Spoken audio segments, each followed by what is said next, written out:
Welcome to the Whispering Tome. Journey to the north. Tonight we travel far north, to a coastline of fjords and dark pines, to a winter night when the wind howls outside and a longhouse glows like a single ember in the snow. This is not the world of raiding ships or blazing battles. This is the quieter, hidden side of the Viking Age. A single winter day seen from inside a wooden hall. A place of smoke, stories, family, and fire. So lie back, let your breathing slow, and imagine the world turning back over 1,000 years, to a small farm on the coast of western Norway sometime around the year 950 CE. The Viking Age, as scholars define it, stretched from approximately 793 CE to 1066 CE. These dates mark the raid on Lindisfarne Monastery in Northumbria to the Battle of Stamford Bridge. But for the people living through this period, there were no such neat boundaries.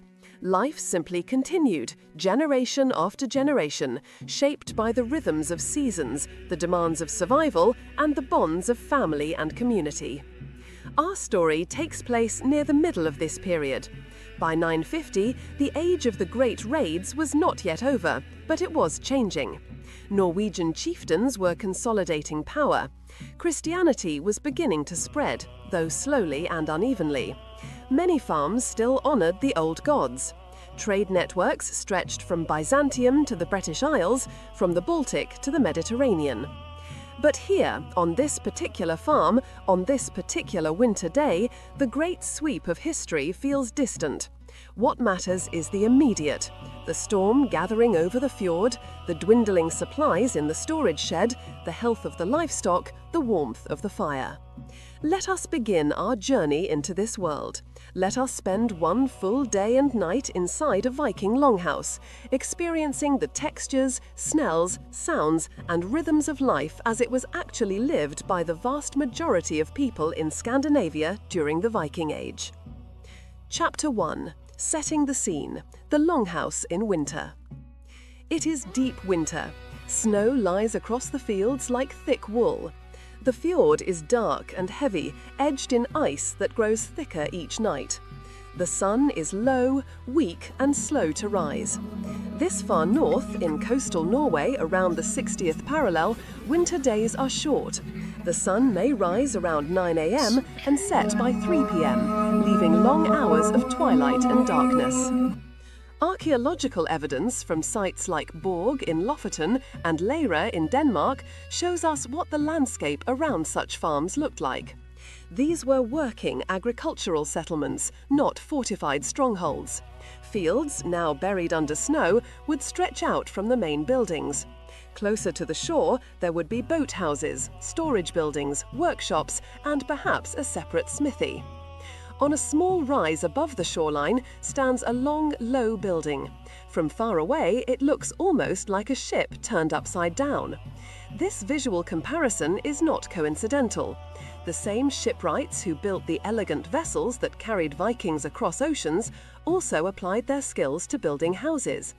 The curved roof beams, the overlapping planks, the careful joinery, all echo the construction techniques of ships. The roof is steep and thatched, weighed down with turf and stones against the wind. This design serves multiple purposes. The steep pitch allows snow to slide off rather than accumulating dangerously.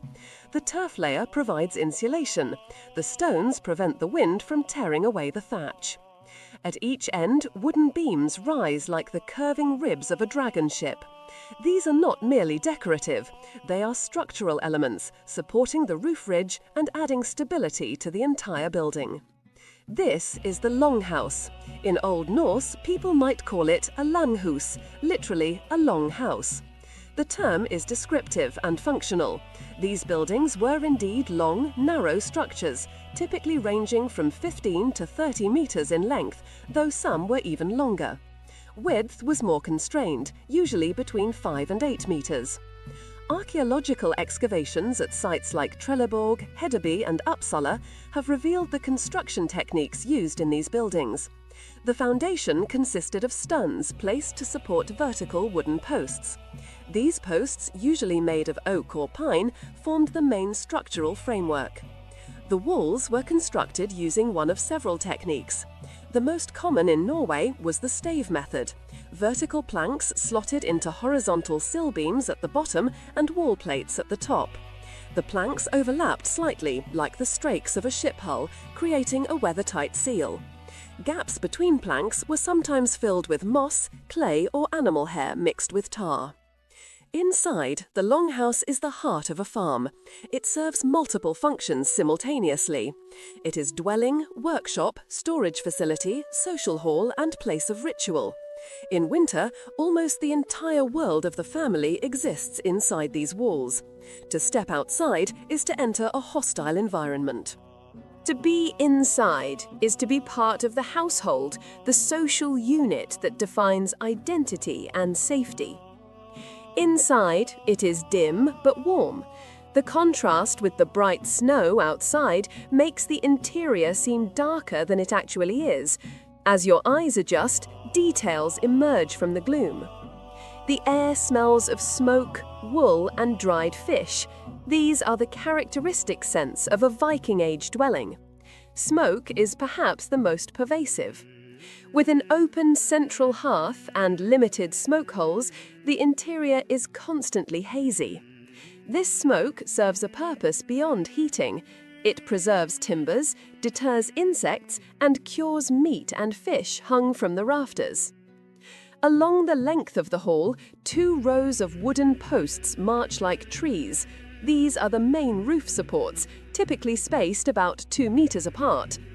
They divide the interior into 3 longitudinal sections, a wider central nave and 2 narrower side aisles. Between the posts, benches and raised wooden platforms line the walls. These platforms, called bekker in Old Norse, are perhaps the most versatile elements of the longhouse. During the day, they serve as seating and workspace. At night, they become beds. The space beneath can be used for storage. Chests, boxes, barrels, and sacks are tucked away in these shadowy recesses. In the very center of the hall runs the most important feature, the hearth. This is not a fireplace in the modern sense, with a chimney and contained firebox. Instead, it is a long, shallow rectangle of packed earth and stone running down the center of the nave. Its length might be 3 or 4 meters, allowing multiple fires or one long fire. Firewood crackles here almost continuously throughout the winter. Birch, which burns hot and bright, is preferred for cooking fires. Pine, with its resinous wood, provides light but creates more soot. Oak, when available, burns long and slow, ideal for overnight fires. Above the hearth and along the ridge of the roof, smoke holes let out some of the smoke. Not all, never all. The roof beams are dark and shiny from years of soot accumulation. This patina of smoke-blackened wood would be visible in every longhouse, a testament to decades of fires. The smoke holes are adjustable, covered with wooden shutters that can be opened or closed depending on wind direction and weather. Managing these shutters is a skilled task. Open them too wide in a storm and snow and rain pour in. Close them too much and the hall fills with choking smoke.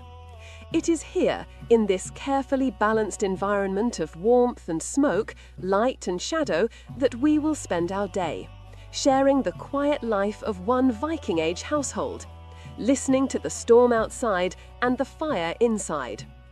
Before we step fully into the life of this household, let us pause to consider how we know what we know about Viking longhouses. Our understanding comes from multiple sources: archaeology, written sources, experimental archaeology, and comparative ethnography. Archaeological excavations have uncovered dozens of longhouse sites across Scandinavia. Some of the most important include the settlement at Borg in Lofoten, Norway, which contained a chieftain's hall over 80 meters long. At Lyra in Denmark, excavations revealed multiple building phases spanning several centuries.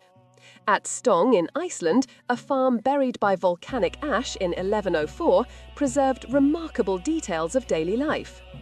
These sites reveal patterns in construction, layout, and use. Post holes show where vertical timbers once stood.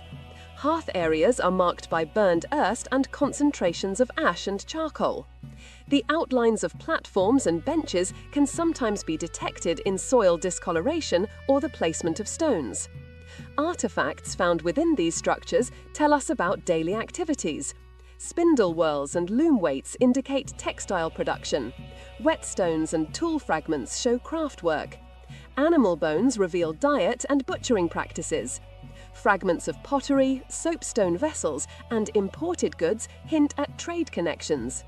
Written sources, though limited, provide additional information. The Icelandic sagas, written in the 13th century but describing earlier periods, contain descriptions of halls and daily life. While these must be used cautiously, they are literary works, not documentaries. They offer insights into social practices, spatial organization, and the cultural meaning of architectural features. For example, the concept of the high seat, the Ondvige, is mentioned repeatedly in saga literature. This was the place of honor, typically located along the north wall of the hall, facing the door. Archaeological evidence supports this literary tradition. Post holes at some sites show more substantial posts at certain locations, possibly marking high seat positions. Experimental archaeology has also contributed to our understanding. Projects like the reconstructed Longhouse at Borg and the Viking Ship Museum's working farm at Saglandle Lyra in Denmark have tested hypotheses about construction techniques, heating efficiency, and living conditions. These experiments reveal practical details that are hard to discern from excavation alone. How much firewood does it take to heat a longhouse in winter? How smoky does it actually get? How does smoke pattern affect the preservation of food? All these sources together allow us to reconstruct with reasonable confidence what a Viking longhouse looked like, how it was built, and how it functioned. Now, let us step inside and experience a day in the life of such a place. Chapter 2. Before Dawn, the Hall in the Dark. It is still night when the day begins. The exact hour is impossible to determine. There are no clocks, no mechanical timekeeping devices. Time is marked by the sun, by the changing light, by the rhythms of work and meals and sleep. The longhouse lies in near darkness. The fire has burned low, down to a sleepy glow of red coals. These coals are precious. To let the fire die completely would be a serious failure. Rekindling a fire from scratch using flint and steel or the bow drill method is time-consuming and difficult. Far better to keep the fire alive through the night, banked under ash, ready to be coaxed back to flame in the morning. Shadows of roof beams crisscross the ceiling like the ribs of a sleeping whale. This comparison to ship architecture is evident everywhere. The longhouse roof, with its curved beams and overlapping construction, truly does resemble an overturned ship. Around the hall, people lie under woolen blankets and animal skins. They sleep on the raised platforms along the walls. These platforms are not bare wood. They are covered with layers of material. First, perhaps a woven mat of reeds or grass. Then a woolen blanket or cloth. Then furs or more blankets on top. The quality and quantity of these coverings vary according to status and wealth. The closer you are to the fire, the warmer your place. This is not just a matter of comfort, it is a social statement. Sleeping position in the longhouse reflects social position in the community. Archaeological evidence supports this spatial hierarchy. In excavations of longhouses, the most elaborate furnishings and the richest artifacts are typically found in the central sections, while the areas near the doors contain simpler, more utilitarian objects. Farther from the warmth, near the door at one or both ends of the hall, sleep servants and thralls. The word thrall, from Old Norse threll, refers to enslaved people. Slavery was a significant part of Viking Age Scandinavian society.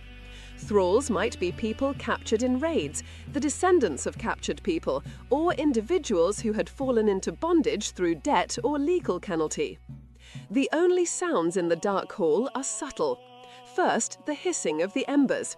As the fire dies down, wood contracts and cracks. Pockets of resin or moisture trapped in the wood expand and burst, creating tiny pops and hisses.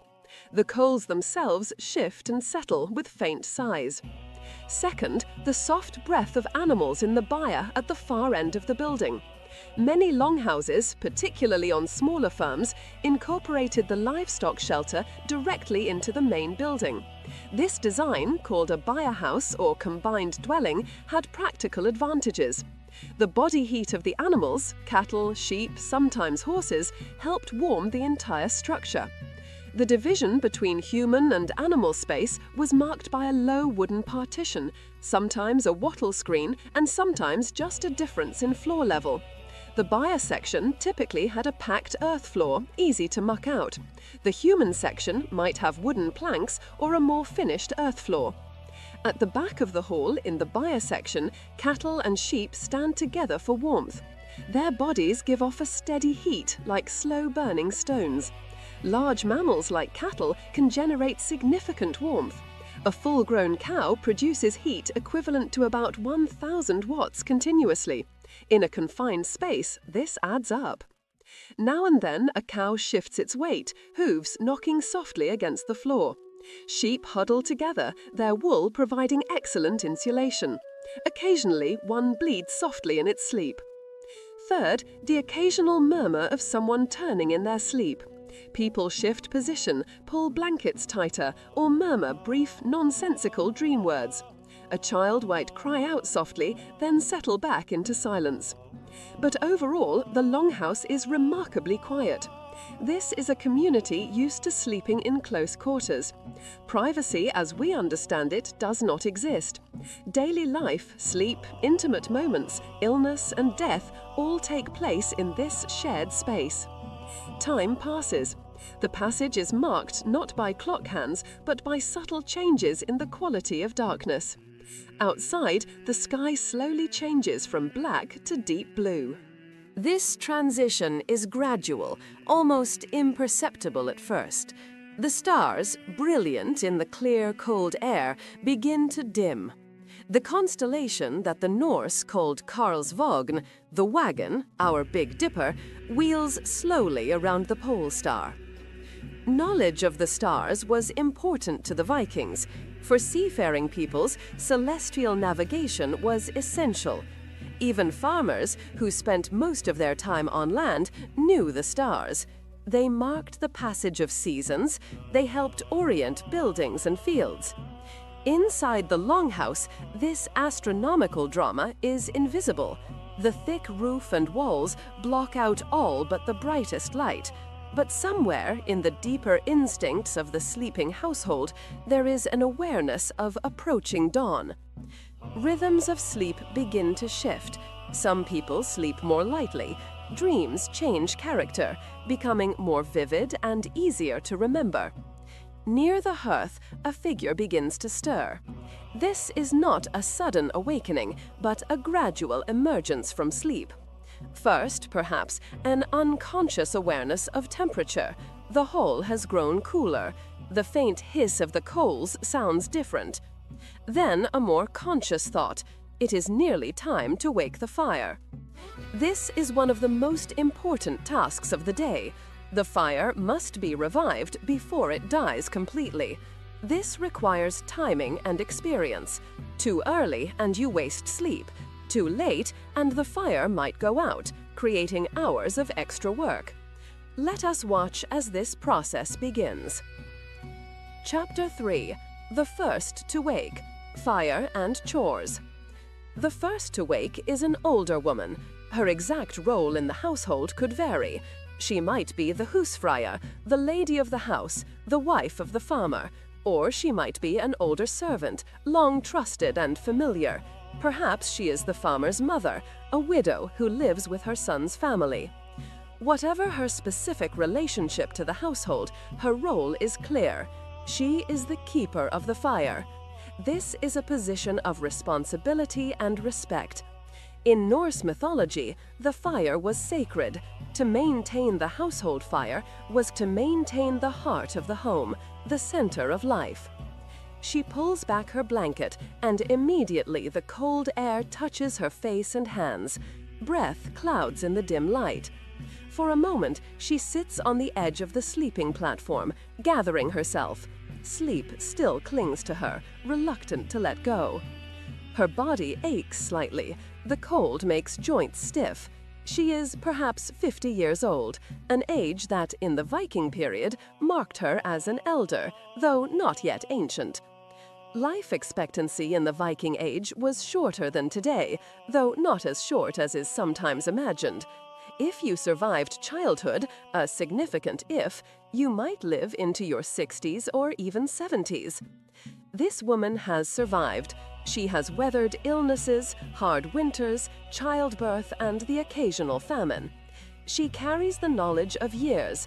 She knows when to plant barley and when to harvest it. She knows which herbs cure which ailments and which wild plants are safe to eat. She knows how to manage a household, how to preserve food, how to spin wool and weave cloth. And she knows how to wake a fire. She pulls on a thick woolen dress. This is not the simple garment it might appear. Viking Age clothing was carefully constructed, practical, and often beautiful. Women's dresses typically consisted of multiple layers. The innermost layer might be a linen or hemp undershift, a simple tunic-like garment. This would be worn against the skin, absorbing sweat and oils, protecting the outer garments. Over this goes the main dress, a long woolen garment. This might be a single piece, but more commonly, it was a two-part outfit, an underdress and a woolen apron dress or tunic worn over it. The apron dress, called a hangarock in modern scholarship, was a characteristic Viking Age garment. It was essentially a rectangular piece of wool that wrapped around the body and was held up by shoulder straps, pinned at the shoulders with distinctive oval brooches. These brooches, found in thousands of graves across Scandinavia, are among the most characteristic artifacts of Viking Age women. They were functional, holding the garment in place, but also decorative and symbolic. The woman in our story wears bronze brooches, simply decorated. A wealthier woman might have silver or even gilded bronze. The poorest might make do with simple bone or wooden pins. Over the dress, she pulls a second layer, a heavier overdress or tunic. Layering was key to staying warm. In the coldest weather, she might wear 3 or 4 layers. Today, 2 will suffice indoors. She wraps wool leg bindings around her lower legs. These are long strips of wool fabric wound around the calf and foot, providing both warmth and support. They serve a function similar to modern socks. Finally, she steps into soft leather shoes. These are simple, practical footwear, cut from a single piece of leather and stitched up the front or side. Everything she wears smells faintly of smoke. In winter, smoke clings to everything. Wool absorbs it, leather absorbs it, even skin and hair carry the scent. She kneels by the hearth and begins the first important task of the day, waking the fire. This is a process that requires knowledge and care. It cannot be rushed. First, she takes a long wooden poker, smoothed by years of use, and carefully rakes away the ash that covers the coals. Ash is an excellent insulator.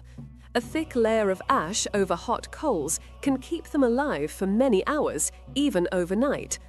But to make flame, the coals must breathe. She rakes gently, mindful not to scatter the coals or smother them with ash.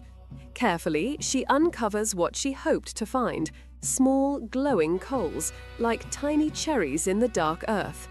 They pulse gently with internal heat, red-orange in the dim light. She cups her hand around them, feeling the warmth radiating onto her palm. The heat is comforting in the cold hall. She reaches for a wooden box kept near the hearth, opens it, and takes out dry kindling. This has been prepared in advance, during the day when there was more light and time. Small slivers of wood, dry as bone, split from the heart of pine or birch. She arranges a few slivers of kindling over the coals, building a tiny structure with air spaces for the flame to breathe.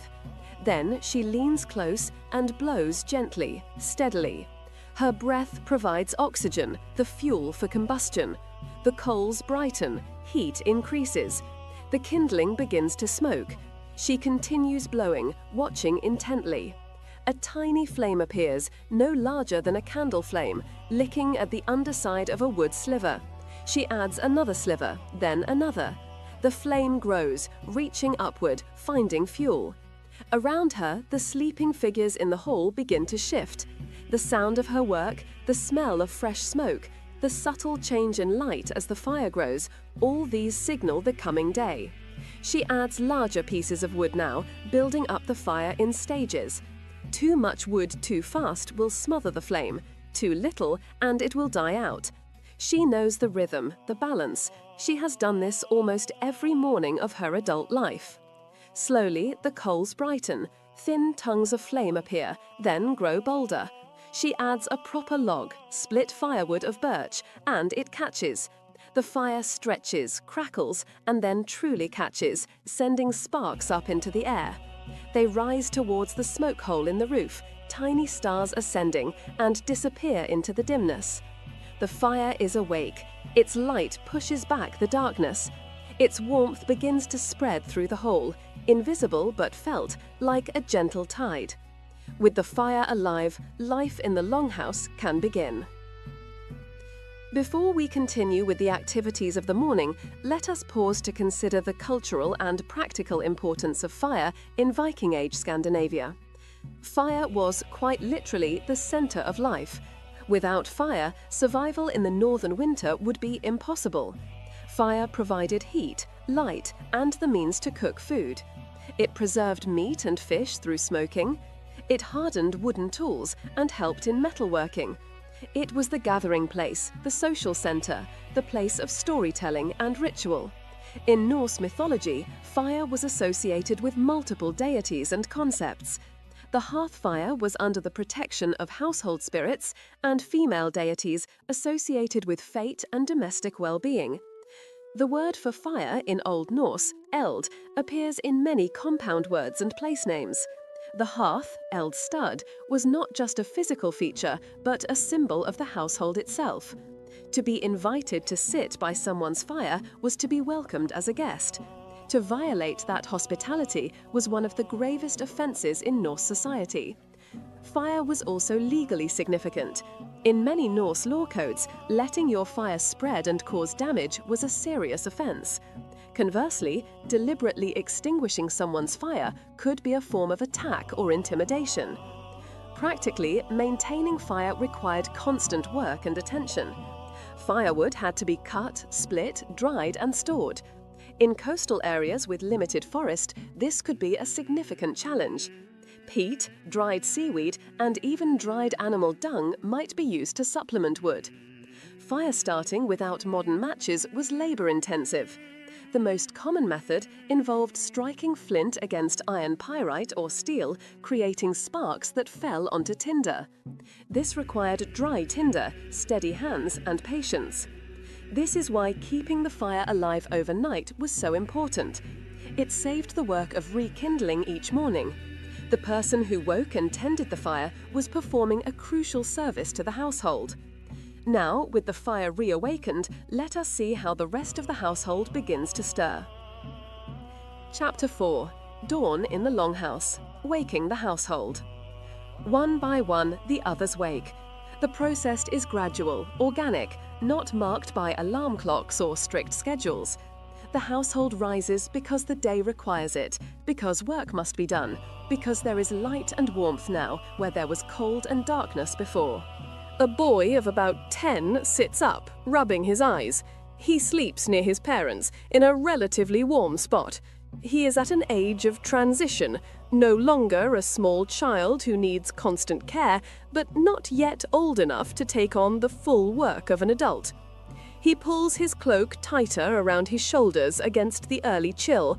Even with the fire reawakening, the hall takes time to warm.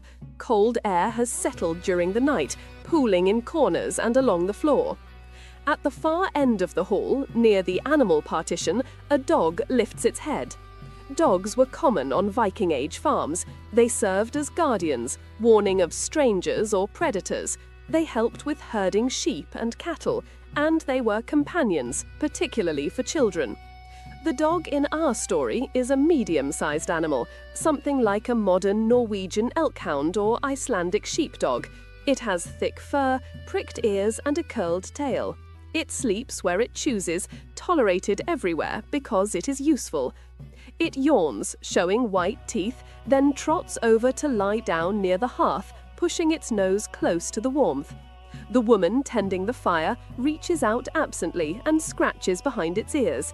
The dog closes its eyes in contentment. The farmer, the bondi, wakes next. This word bondi is important. It literally means one who dwells, but it carries connotations of land ownership, independence, and social standing. A bondi was a free farmer, not noble but not landless. He owned or had rights to the land he worked. Our farmer is in his 30s or 40s. This is the prime of life for a Viking Age man, old enough to have experience and established position, young enough to have strength. His face is weathered by sun and wind. His hands are calloused from years of labor. His beard is long enough to be practical, perhaps reaching mid-chest, and braided to keep it out of his way during work. Grooming was taken seriously. Combs, often made of antler or bone and intricately decorated, are among the most common finds in Viking graves. He rises, stretching stiff muscles. Sleep on a wooden platform, even with blankets and furs, is not as comfortable as a modern bed.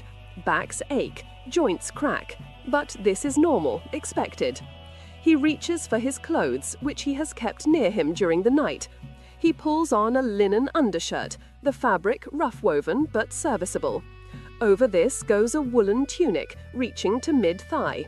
The wool is thick, tightly woven to resist wind and wet. His belt is a leather strap with a bronze buckle, functional and essential, holding his knife, a small pouch, and possibly a fire steel. Over the tunic, he dons a woolen cloak, fastened with a simple penannular brooch at the right shoulder, leaving the dominant arm free. His shoes are similar to the woman's, single-piece leather wraparound shoes. Indoors, they suffice. Outdoors, he would switch to fur-lined boots. As more people wake and dress, the longhouse fills with the sounds of morning. Feet pad across wooden floors, blankets are folded and stacked. Children whisper to each other, their voices still soft with sleep. The animals in the byre grow louder now, sensing that the day has begun. Cattle low, asking to be fed. Sheep bleat. The sounds carry through the partition into the main hall. Someone opens the main door, just a crack, letting in a slice of cold, bright light. The contrast makes everyone squint. Snow reflects brilliant white. The sky above is pale blue, clear after the storm. The door is quickly closed again. Too much cold air rushing in will make the warming process take longer. But that brief glimpse confirmed what everyone hoped. The storm has passed. The world outside, though buried in snow, is calm. Now the woman who rekindled the fire begins to prepare the morning meal. There will be no fresh bread today. The grain stock is precious in winter, and baking requires significant effort. Instead, breakfast is a simple affair. Leftover porridge, reheated in a clay or soapstone pot hung over the fire, and dried fish soaked in water the night before. Porridge was made from barley or oats, both crops well suited to the cool, short summers of Scandinavia. Grains were stored in pits or clay-lined granaries and consumed carefully over the long winter months. Salted, dried or smoked fish provided vital protein during the winter. Cod, herring, and scythe were common catches along the Norwegian coast. They were split, dried on racks, and stored in cool dry rooms. Stockfish could last for years. She stirs the pot slowly, the smell of grain and salt mingling with wood smoke. Wooden bowls and spoons are passed around. These vessels, often turned on a lathe or carved by hand, are personal items. Most people owned their own eating utensils, which they carried with them, even when traveling. The meal is eaten quickly, with little ceremony. People sit where they can, on benches or platforms, bowls balanced on laps. There is quiet conversation, plans for the day's work, comments about the weather, observations about how the animals sound this morning. When bowls are empty, they are set aside. There is no running water for washing. Later, they might be wiped clean with a cloth or rinsed with snow melted in a pot. For now, work calls. As the light grows, chores begin. Everyone contributes: men, women, children, thralls. Labor is divided not strictly by gender, but by ability, need, and status. Children begin with like tasks: feeding chickens if any are kept, checking water buckets, gathering dry straw for bedding or fire starting. Young boys accompany their fathers to the byre, learning how to tend to animals. Girls help with food preparation or begin learning textile work. Women often focus on textile production after morning chores, spinning wool, carding fleece, or operating the vertical warp-weighted loom. This is a standard feature in Norse households. Textile production was constant and laborious. Wool had to be spun into yarn, dyed, woven, and sewn. One tunic might take weeks of work. Men inspect fences, check for snow damage to outbuildings, and split firewood. Some prepare sleds for hauling supplies. Others inspect stored tools, sharpen blades, or mend leather gear. Thralls, if present, begin the least pleasant tasks: mucking out the animal stalls, emptying chamber pots into designated midden heaps, and bringing in water from nearby wells or streams, often through thick snow. The longhouse is never silent. Now it buzzes with daily life: the scrape of wood, the chatter of children, the lowing of cows, the occasional bark of the dog. Outside, wind pushes snow against the walls. Occasionally, the creak of timber marks the expansion and contraction of the structure as it warms. Sound was part of how people understood their world. Without clocks, people listened to the tone of the fire, the rhythm of footsteps, the calls of animals. Now that the household is fully awake, we will shift focus from the domestic sphere to explore seasonal rhythms and the inner world of the longhouse. Chapter 5: Midday in the Hall: Rhythms of Winter Life. The hours between morning and dusk pass slowly in a Viking longhouse during the deep winter. Outside, the light is cold and fleeting. By the time the sun rises fully above the horizon, it already begins its descent. There are only a few hours of usable daylight, and each one is guarded and used with care. Inside the longhouse, life moves at a quieter rhythm. The most physically demanding tasks are completed in the early morning. Now comes the time for crafts, repairs, and the work that can be done by firelight and memory. The fire burns brighter now, not out of urgency, but to light the hall and warm its wide interior. Additional logs are added, creating a long, sustained heat that radiates across the nave. Shadows flicker against the curved walls and rafters. The smoke holes remain partially open, letting light shafts pierce the haze and reveal the slow dance of dust and ash. Crafts dominate the midday hours. A man works at a small bench near one of the posts, carving a wooden ladle from a split birch log. The handle is already shaped, and now he refines the bowl with a crooked knife. Each motion is practiced, deliberate. Another shapes a pair of skates from the leg bones of cattle. The bones are polished, drilled, and grooved. When tied to the bottom of leather shoes, they allow the wearer to glide across frozen lakes. Bone skates are found in multiple archaeological sites across Scandinavia, evidence of both necessity and ingenuity. Nearby, an older woman cards wool, combing it with paddle-shaped tools to align the fibers. Once smoothed, she spins it into yarn using a drop spindle. The motion is hypnotic, the spindle twirling as her fingers draw out the thread. The vertical loom stands near the wall, its warp threads weighted with stones or clay weights. Women work side by side, talking as they pass the weft back and forth. These hours are also when knowledge passes most easily. There is no formal schooling, no books, no writing for most. Knowledge is shared through repetition, example, and correction. A boy sharpens a knife under the watchful eye of his uncle. A girl learns the stitch to bind the hem of a tunic. An elder demonstrates how to twist a leather thong strong enough to hold a bundle of firewood.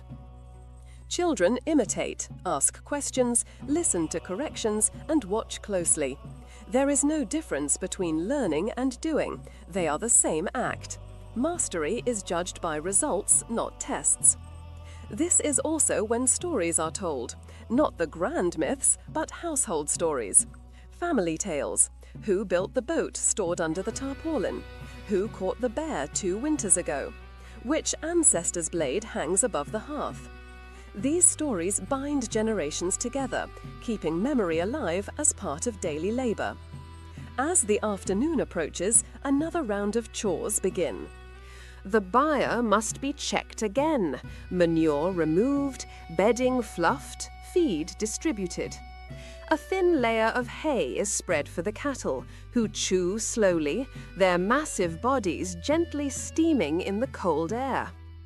Someone steps outside to watch the sky. The clouds are changing. Low and grey in the morning, now they scatter in long streaks of silver and pearl. The wind has shifted. These signs mean something. To a Norse farmer, reading the sky is as important as understanding tools. It tells you when the freeze will deepen, when a thaw might come, or when the next snow will fall. Back inside, preparations begin for the afternoon meal. It will not be large. A stew made from dried fish with perhaps some root vegetables, turnips or parsnips, if any remain. Salt is added sparingly. Meals are functional, not feasts. Sustenance for survival. Chapter 6. Dusk and the coming of night. The short northern day ends swiftly. By mid-afternoon, the light begins to fail. The sun lowers behind the hills, throwing long blue shadows across the snow. Inside the longhouse, candles are lit, small cups filled with tallow with twisted woolen wicks. Their light is flickering and soft. Candles are precious.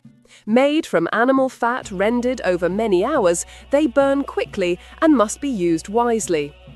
Oil lamps carved from soapstone provide steadier light, though they too require fuel.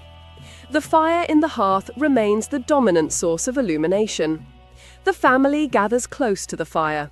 The flickering light reflects in eyes, highlights fur collars, and catches on the edges of bronze and bone jewelry.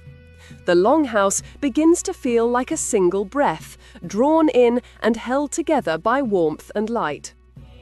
As the light fades outside, the pattern inside the hall tightens.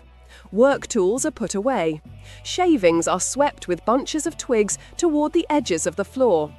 The long central hearth becomes not just the source of warmth and light, but the axis around which the social order of the household will now arrange itself. The evening meal is the main gathering of the day. It is when everyone, from the bondi to the youngest child and the humblest farmhand, is present in the same space with a common purpose. Along one side of the hall stands the high seat, the place of honor. It is not a throne in a royal sense, but a marked and respected position. A slightly raised section along the bench, sometimes with carved posts at either end, sometimes with decorative panels or special textiles hung behind.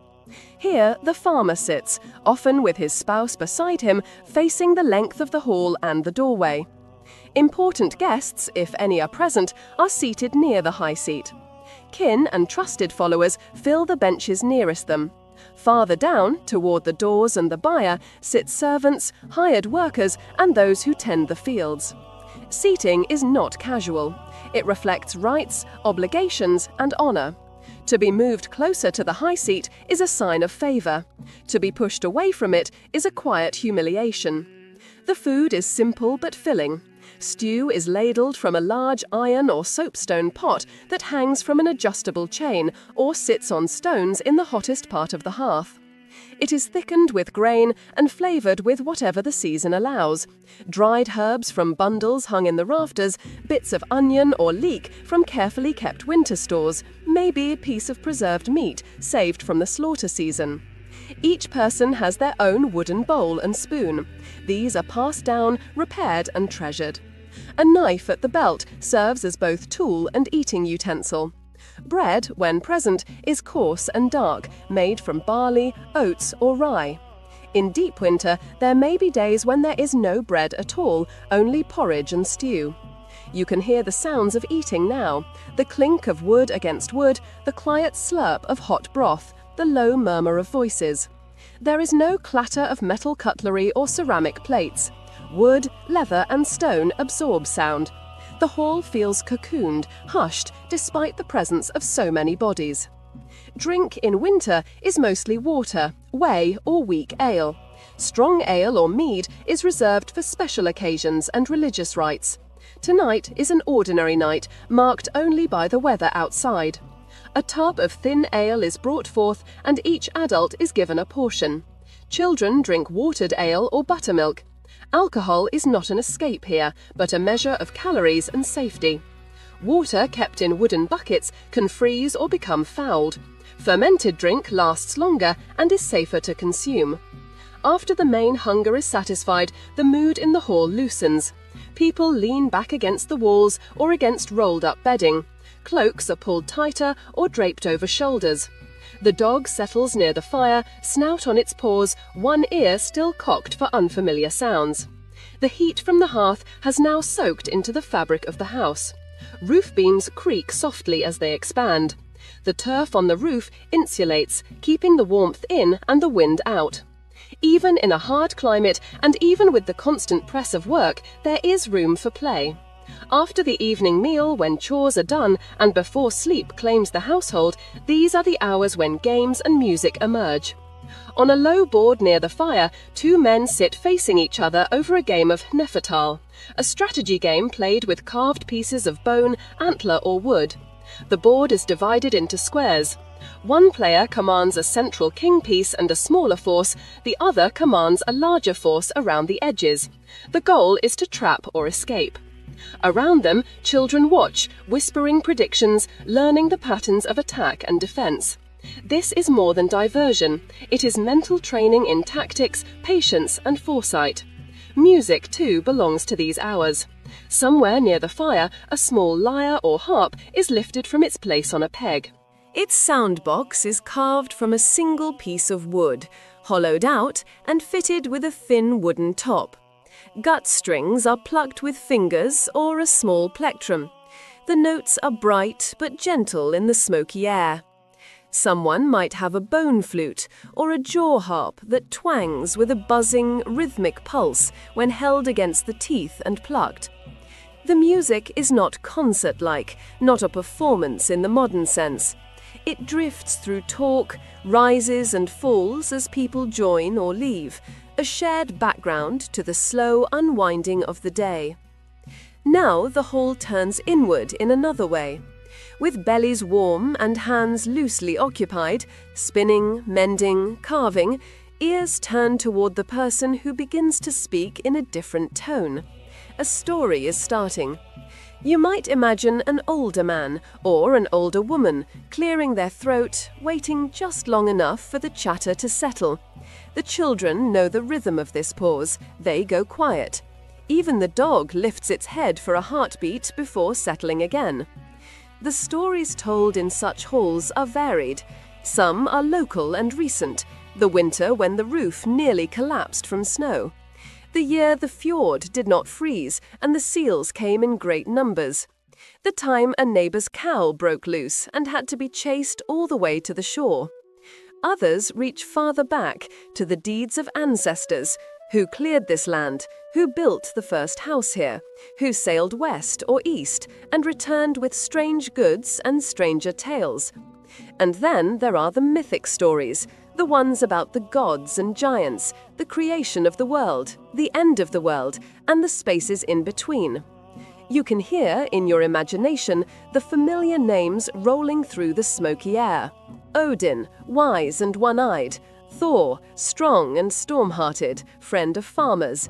Freya and Freya, bringers of fertility. Loki, clever and dangerous. These tales are not recited exactly the same way each time. They are reshaped, expanded, shortened, embellished, according to the skill and mood of the storyteller and the needs of the audience. In later centuries, some of these tales will be written down in poems and prose that scholars will study. For now, they live only as breath and memory, carried on the air of halls like this one. Religion in this world does not live far away in large temples only.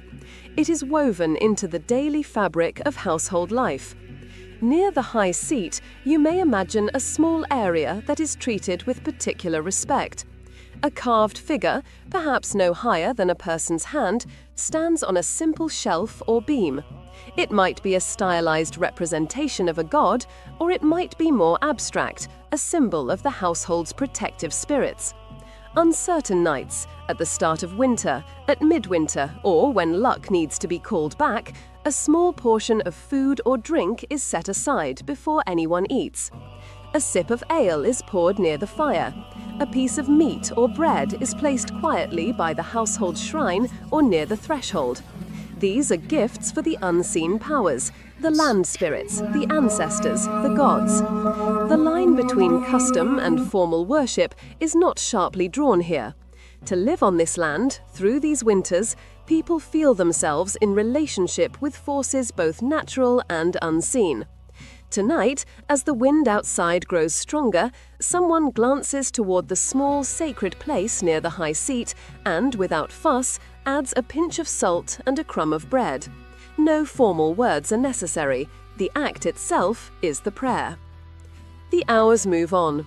One by one, people's hands slow in their tasks. The spindle's whirling lessens and stops. The knife is wiped clean and placed in its sheath. The game pieces are gathered into a small leather bag. The harp is hung back on its peg. Children are the first to be sent to sleep. They curl up on the benches under layers of wool and fur, still half listening as adult voices begin to drop into lower, more private tones. Practical preparations for the night begin. The fire, which blazed high during the evening gathering, is now carefully managed. Too large a fire wastes precious wood and can be dangerous while people sleep. Too small, and the hall will grow bitterly cold before morning. Logs are shifted. The outermost embers are raked inward. A larger log, oak or dense pine if available, is placed so that it will burn slowly. Then ash is gently pulled over parts of the glowing coals, dimming their light but preserving their heat. The smoke holes are adjusted. If the wind is fierce, the shutters may be partly closed, prioritizing warmth over clear air. The hall becomes darker, more enclosed. Smoke thickens for a time, then settles into a familiar haze. At the byre end, animals shift in their stalls. Fresh bedding laid earlier in the day rustles under hooves. A cow exhales a long, slow breath. The smell of warm animal bodies mixes with the sense of wool, smoke, and aged wood. Before the last of the adults lie down, there is a quiet conversation about the night. Will anyone stay semi-awake to tend the fire and listen for danger? Tonight, the main concern is the weather. The wind has grown louder, a constant moan around the corners of the building, rising at intervals into a high whistle as it squeezes through cracks and over the roof ridge. One of the younger adults, still full of energy, offers to sleep nearest the hearth and wake if the fire burns too low or if the shutters bang open. This is not a formal guard duty, but a shared responsibility. One by one, voices fade. The last log shifts with a small shower of sparks, a final adjustment of a blanket, a whispered goodnight. Then, for a time, only the breathing of the house remains. Soon, the storm outside will rise to its full voice. The longhouse will creak and sigh like a ship on a black sea. But for now, you are inside it, carried safely, held in the slow, steady rhythm of a winter night. Chapter 7. The Storm in the Night. The storm does not arrive all at once. It grows like a living thing, testing the hall before it commits its full strength. At first, there is only the low moan of wind against the turf-covered roof and the wooden gables, a sound that rises and falls like distant surf. Now and then, a stronger gust leans its weight against the long side of the building, making the walls creak and the roof timbers answer with a slow, deep groan. The longhouse moves, but it does not give way. Its frame is built to flex, not to stand rigid. A stiff, brittle structure would crack. This one bends. Outside, snow is driven hard across the yard and over the fields, piling in drifts behind every obstacle. The boathouses at the shore take the full force of the wind, their low shapes half buried already. Inside, the storm is a presence more felt than seen. The fire throws up small fountains of sparks when a gust pulls air through unseen cracks. Smoke swirls, then presses downward, then is drawn up again. On the benches, in the half-dark, people turn in their sleep as the storm finds its voice. One child mutters and burrows deeper under a sheepskin. An older man, long used to such nights, opens his eyes for a moment, listens, judges the sound of the wind, and lets his eyes slide closed again. This is a kind of sleep unfamiliar to many in later centuries, not the absolute darkness and silence of an isolated bedroom, but a layered, communal dozing. People sink and rise in cycles of light sleep, always in quiet contact with the world around them. A woman closest to the hearth wakes as a stronger gust sends a small shower of soot down from the rafters. She coughs once, lifts herself up on an elbow, and looks toward the banked fire. A few of the ash-covered coals have broken free, glimmering faintly red. She listens. The storm's voice has changed now, less like a distant moan and more like a constant, thick rush. Somewhere under that noise, she can still pick out familiar sounds, the rustle and stamp of the cattle in the byre, the occasional sleepy cluck of a chicken disturbed on its perch. She adjusts the blanket of ash slightly over the coals with a stick, more from habit than necessity, then lies down again, pulling the furs up to her chin. Her thoughts dissolve back toward sleep, even as the wind's fingers drum insistently on the roof above. Listen again to the sounds inside the longhouse. With the wind howling around the walls and the roof beams groaning, the hall feels almost like a beached ship riding out a storm. This comparison is not only poetic. The structural kinship between ships and halls runs deep. The curved ribs of the roof, the overlapping planks, the way the whole frame is meant to flex, these are techniques refined in shipbuilding and adapted here to a life on land. In your imagination, you can feel the hall heave slightly under each gust, as if it were riding a slow, invisible wave. The central hearth becomes the ship's heartfire. The posts on either side are like masts. The benches along the walls are like the thwarts where rowers would sit. Out beyond the walls, the storm is an endless sea of dark and cold. Inside, the household lies together like a crew. The sense of being carried, of being enclosed in a wooden shell while chaos rages outside, is part of what allows most of the sleepers to rest. The storm is big, but the hall is solid. It has stood through many winters already. Storms, like all things, pass. The turning point is not always marked by a clear signal, but by a slow change in tone. Sometime in the deep night, the wind begins to tire. Its sharpest gusts dull a little. The constant roar drops by a small degree, enough that the background sounds inside the hall come forward again. A deep snore from the buyer end, the soft rustle of someone shifting position, the quiet crackle of a new pocket of resin catching in the embers. Across the roof, instead of constant hissing, snow now falls in softer, intermittent bursts as the clouds break and reform. In the spaces between, the sky above the fjord clears. Stars emerge, hard and bright in the freezing air. By the time the first signs of dawn begin to touch the sky, the storm has spent most of its force. It leaves behind deep drifts, glazed ice, and a world reshaped. But the hall still stands, its roof intact, its hearth alive under its blanket of ash. Chapter 8: The Morning After, a world remade by snow. Morning comes more quietly than the night that preceded it. As on the day before, the first movement in the longhouse is the stirring of the woman who tends the hearth. After a night of half-sleep, ears tuned to the rise and fall of the storm, her joints ache more than usual. Her breath hangs white as she crosses to the hearth. Beneath the grey blanket of ash, the coals are still alive. When she rakes the ash back, faint red glows deepen to orange. With practiced hands, she feeds the coals dry splinters and kindling. Thin tongues of flame catch, grow, and begin to throw a small circle of gold into the dim hall. Only when the hall feels a little less bitter does the farmer rise and move toward the main door. Even before he reaches it, he can tell from the muffled feel of his footsteps that snow has piled high outside. He lifts the heavy bar, braces his shoulder against the wood, and pushes. At first, the door barely moves. Packed snow resists like stone. He leans again, harder. Wood creaks, snow grinds.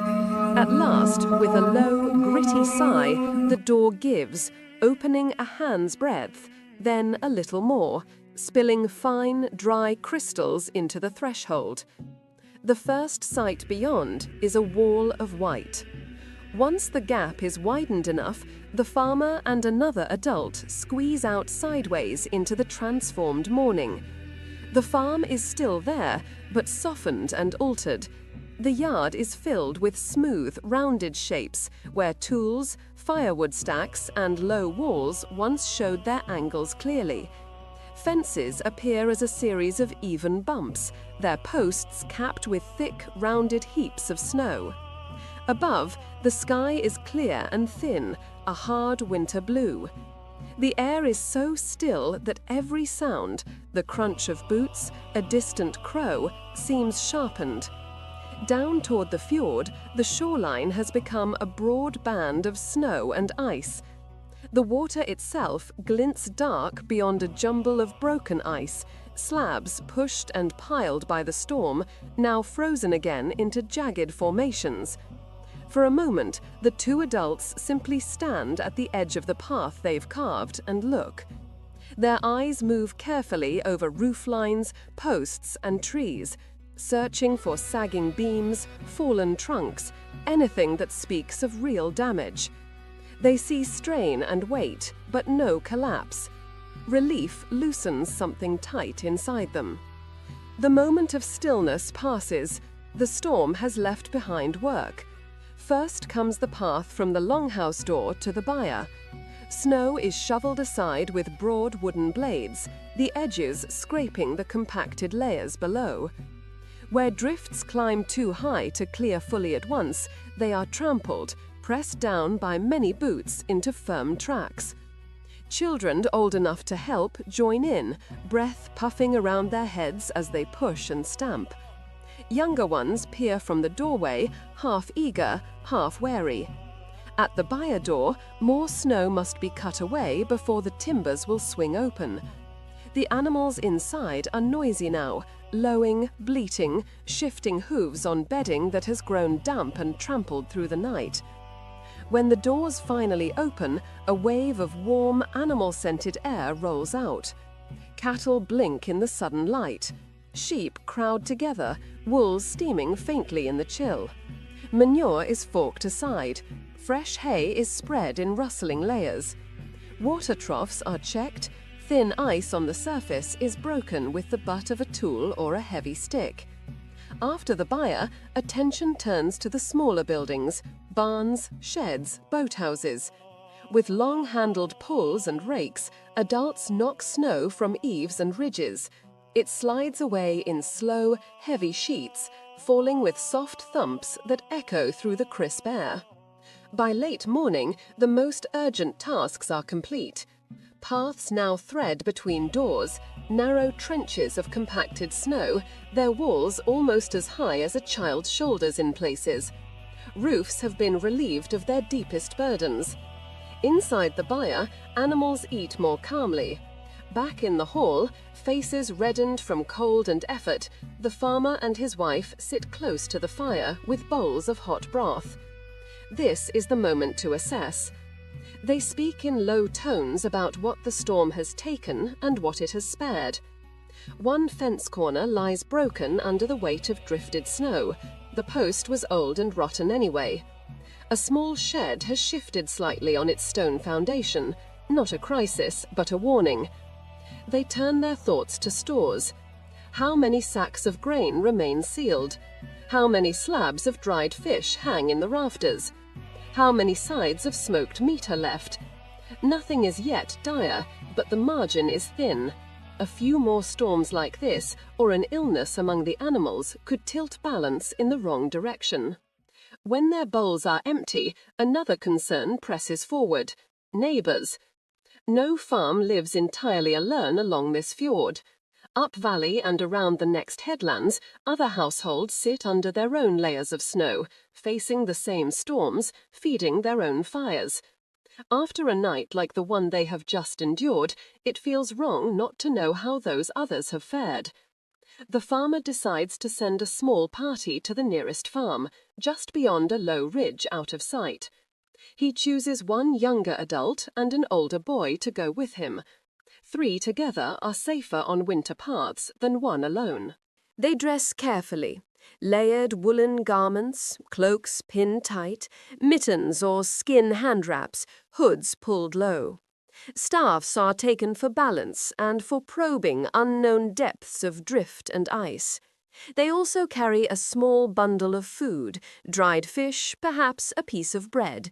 It is a simple gift, a way of saying, "We had enough to check on you."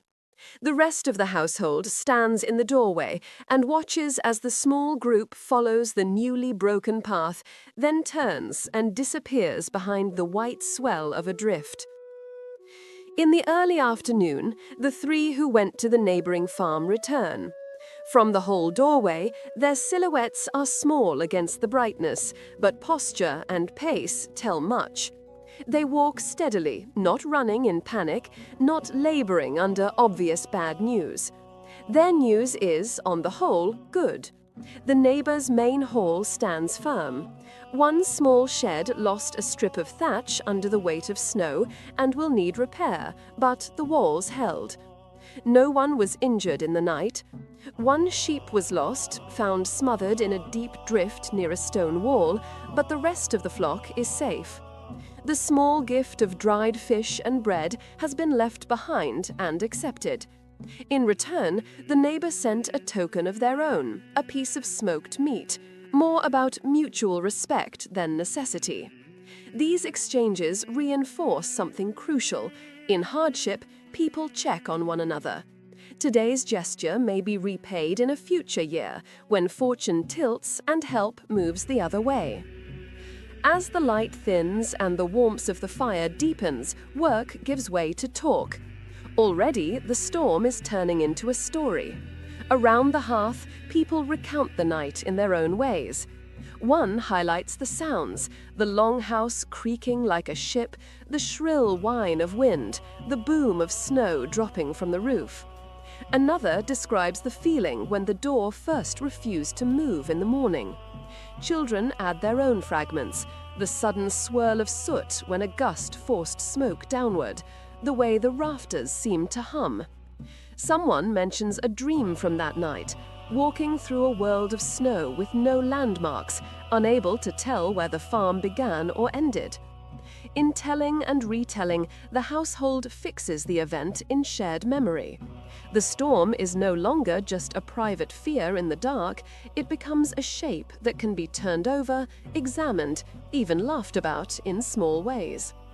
The night that follows is almost unnaturally calm. Outside, the wind has fallen completely. The cold is sharp but steady. Inside, the fire is managed lower than it was at the height of the storm. There is no need to fight invisible hands beating on the walls. Bodies are tired in a different way than after a day of indoor winter work. Muscles ache from shoveling, climbing onto roofs, tramping through deep drifts. It is honest exhaustion. Before sleep takes them fully, a few people murmur brief thanks to gods, to land spirits, to simple luck, that the roof held, that kin and neighbors still live, that animals stand on their feet. One by one, voices fade. The whole quiets to the soft breath of sleepers, the occasional stamp of a hoof in the byre, the faint rustle of embers shifting under ash. The longhouse rests in a remade world, a warm oval of wood, wool, and living bodies, surrounded on all sides by deep, reflective snow. Chapter 9. Another winter day. Trade, talk, and ties. The next winter day begins much like the last. In the dim half-light before dawn, the woman who tends the fire rises from her bench. The air is cold on her face as she pushes aside her blankets. She moves by habit. Kneel by the hearth, pull back the ash, search for the faint, buried glow of coals. There they are, small and sullen, but alive. She feeds them dry splinters and kindling, leans close, and breathes out steady, patient gusts of air. The coals brighten, flames appear, then strengthen. Light grows slowly in the longhouse. One by one, others wake. The same boy rubs sleep from his eyes, the same dog stretches and pads towards the fire. The farmer sits up and reaches for his belt and knife. Yet beneath this familiar pattern, the mood is not quite the same. Yesterday was about surviving the storm and understanding what it had done. Today, thoughts drift more often towards things beyond the farm: trade, law, assemblies, future marriages and ties. As people eat their simple morning porridge, conversation starts to wander further than the fields outside. Names of distant places surface: market towns along the coast, an inland settlement at the head of a long valley, the site of the regional thing. Later in the morning, the farmer goes to a wooden chest set near the high seat. It is not an ordinary storage chest for everyday tools. The wood is heavier, the iron binding sturdier. It does not hold treasure in the sense of kings, but in the sense of farmers, things that are not used every day, but which tie the whole to the larger world. A child hovers nearby, curious. At a small nod from his father, he is allowed to lift the lid. Inside lies a careful jumble of uncommon objects. There is a small balance scale, its beam of bronze, with delicate arms and 2 pans. Beside it sits a pouch of weights, small bits of metal and stone. With these, silver can be weighed, and valuable goods can be judged fairly in trade. Nearby is a narrow band of cloth more finely woven than the wool that wraps the benches. Its pattern is intricate, its colours deeper. It waits for a special purpose, as part of a bride's outfit perhaps, or a gift to seal an agreement. There is also a small leather bag that clinks faintly when lifted. Inside, fragmented silver, pieces of arm rings, clipped coins, and cut ingots. Some pieces bear traces of foreign designs. The silver is memory-made metal, each scrap the remnant of a trade or deal somewhere along the routes that touch this fjord. For the child peering in, these things feel almost magical. They are proof that the world is wider than the snowy slopes and the dark hall. With the chest open, stories arise naturally. the farmer begins to speak, not in the tone of myth or legend, but in the simple, steady voice of remembered experience. He tells of a trading voyage some years ago. A handful of men from this district sailed south along the coast, following headland after headland until the familiar angles of their own fjord were lost behind them. He describes the sea, how some days it rolled gently and on others it slapped the hull with short, hard waves. He recalls the nights when they pulled the boat ashore and slept under a tilted hull or a stretched sail. He speaks of the harbour where they finally made landfall, of a shoreline crowded with boats, of the smell of tar, fish, smoke, and many bodies, of people from different districts and islands, their accents slightly strange. He describes stalls and booths where foreign goods were laid out, bright glass beads, fine metal brooches carved with curling animal forms, lengths of cloth in colours richer than anything woven in this small hall. In exchange, men from this fjord offered what they had: bundles of stockfish, cured hides, perhaps walrus tusk or furs from further north. Silver passed from hand to hand. Promises were made for future deliveries or joint ventures. To the children listening, these images are almost like tales of another world. But to the adults, the story is both distant and practical. It is a reminder that this small farm is plugged into currents of trade reaching far beyond the fjord. Later, when wool is being spun and tools are being checked by the fire, talk slides from trade to law. Not the law of kings in distant centres, but the law as it is known here, spoken, remembered, and acted out in homes and on assembly fields. Near the hearth, two men discuss the stone that marks part of the boundary between this farm and another further up the slope. After the heavy snows, the stone is tilted and half buried. When the thaw comes, it will need to be set straight. They speak of what should happen if there is disagreement. An older man begins to recite, almost without thinking, the proper steps for resolving such disputes. How witnesses should be called, how a claim should be announced, how oaths can be sworn, how compensation might be agreed. There is no law book here, no written code hanging on a wall. The law lives in heads and tongues, in the memories of those who have stood in the thing circle, listened to the law speaker, and seen actual cases settled. As the day repeats its cycles, chores, repairs, food, and rest, the older people in the hall drift into memories of past assemblies. They speak of things held on grassy slopes in summer, when the earth was green and the air alive with the smell of trampled plants under many feet. They describe hillsides crowded with men in cloaks, women in layered dresses and brooches, children darting between them. They remember the law speaker standing in a marked place, raising his voice to call out portions of the law so that everyone could hear, not reading but reciting from memory. Around that formal centre, they recall the knots of people talking, some negotiating compensation for old wrongs, some arranging marriages, some trading fish for cloth or iron tools for hides, some simply catching up on births, deaths, and repairs across the region.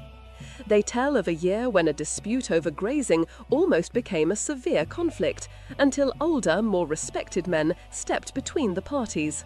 A compromise was hammered out. They also remember a man who refused the judgment of the assembly, stormed away, and in the seasons that followed found fewer invitations to feasts and fewer hands willing to help when he needed assistance. For the younger ones listening, these stories are education. They learn that the Thing is not only a place of arguments, but also a place of weaving networks, agreements, reputations, and futures. In the softer light of late afternoon, a different topic emerges: marriage. Winter is a time made for such conversations. The land is resting under snow, long evenings stretch ahead. Near the high seat, the farmer and his wife speak quietly with a visiting kinsman. Their voices are low, but some phrases drift through the room. Names of farms, names of families, hints of dowry and land.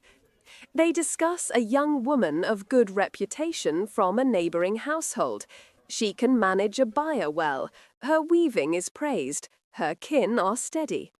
They also speak of a young man, perhaps the farmer's son, perhaps a close kinsman who could be a possible match. Marriage here is not mainly a private romance. It is a carefully judged alliance between households. Land, goods, reputation, and practical skills all matter. None of this is fully decided tonight, but the fact that people are speaking these names aloud, fitting them together in different ways, means that possibilities are forming. As darkness gathers outside, the longhouse returns to its well-known evening shape. The fire in the central hearth is fed until it burns long and steady. Shadows jump on the smoke-dark beams. The evening meal is simple but filling. People take their places along the benches. No one needs to be told where to sit. The arrangement is known and accepted. After eating, hands reach for familiar tasks. Someone brings out the Nefertaf board. Another continues spinning wool. A child quietly practices carving. Stories rise again, as they always do when the day's work is done. Tonight, the favoured tales are not of gods or giants, but of journeys and meetings. Of the time a merchant from further south overwintered at a larger farm and brought news of markets. Of a summer when the thing was particularly crowded. Of a marriage that linked this fjord to another far along the coast. Children drift towards sleep, heads nodding, their minds filled with images of crowded assembly fields, foreign coins, and longhouses like their own scattered along distant shores. The fire is eventually banked, ash is drawn over embers, cloaks are pulled up. The longhouse settles, once more, into layered breathing and warmth. This day has seen no battle, no raid, no grand feat. Yet within its quiet hours, the threads of trade, law, assemblies, and marriage have all been drawn through the life of the hall.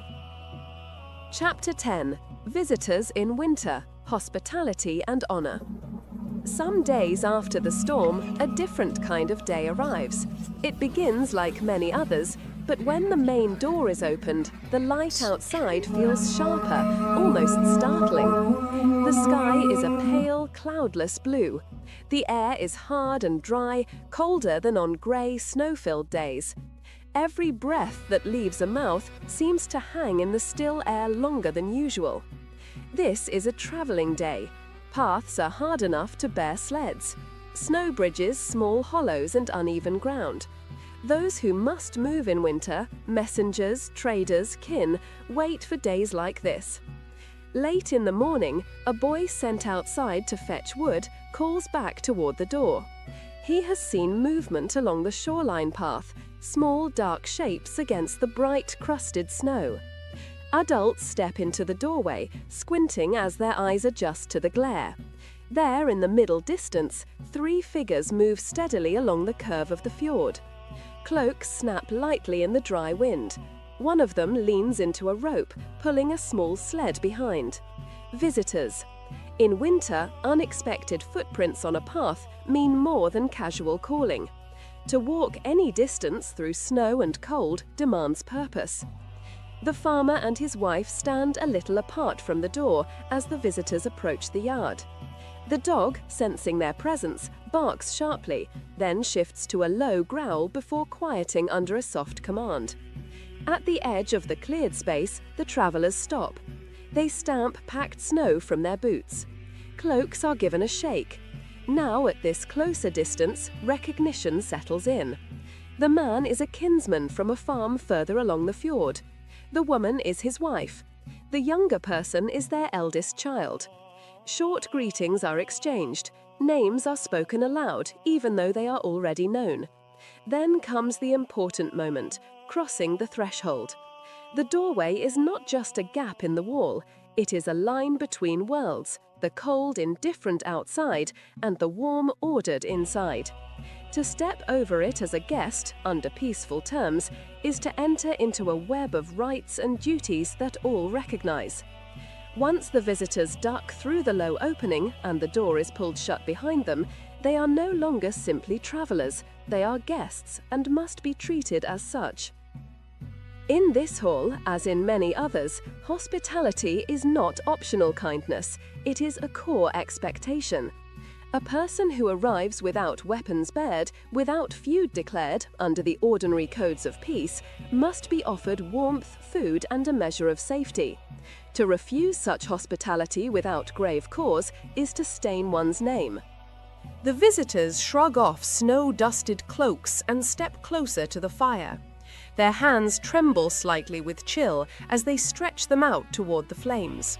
The household moves into the practiced dance of receiving guests. Wooden cups are quickly filled, warm whey or ale, whatever is at hand. Food follows. The midday meal, whatever it was going to be, is stretched. Stew is laddered into extra bowls. Bread is divided into more smaller pieces. No one, at first, asks directly why they have come.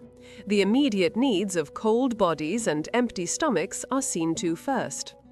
When hands are warm and the sharp edge of hunger has been dulled, talk begins to flow more freely. The visiting kinsman leans forward over his bowl and begins to speak of what lies beyond the next bends of the fjord. He brings news of people and events that have unfolded out of sight, but not out of reach. On one farm, an older man lies ill with a lingering sickness. His strength rises and falls, and there is concern over whether he will live to see the spring planting. On another holding, a predator, likely a hungry wolf, has taken several sheep from an outer pasture. In a boat shed near a more exposed stretch of shoreline, shifting ice damaged a small vessel. The hull was cracked, but the boat was pulled out before the worst of the storm. Repairs are planned for the first mild days. Not all the news is grim. There is word of a small trader overwintering at a more central farm down the fjord. A man who carries iron tools, better quality textiles, and perhaps a small store of foreign drink. When the roads ease, he may be persuaded to visit smaller holes in turn. There are also mutterings about the regional chieftain, his recent journeys, who he has met, and whom he has favored at feasts or assemblies. Rumors of talk about kings, about Christianity, about changes in who holds power, travel along the same paths as more practical news. In this hole, such distant matters are listened to with care. People weigh how they might reach into their own lives. For now, the storm that reshapes this household most is still the weather, but they feel other winds beginning to stir. Guests, especially kin, do not arrive empty-handed. When the first sweep of talk and warming is done, the visiting man reaches for the small bundle that had ridden on the sled. He opens it with deliberate care, revealing a length of homespun wool cloth. He offers it with a few simple words: acknowledgement of kinship, thanks for past kindness, a hope that the bond between their households will remain firm. The farmer accepts the gift just as carefully. He turns the cloth in his hands, feeling its weight and the evenness of its weave. He comments on its quality, its usefulness.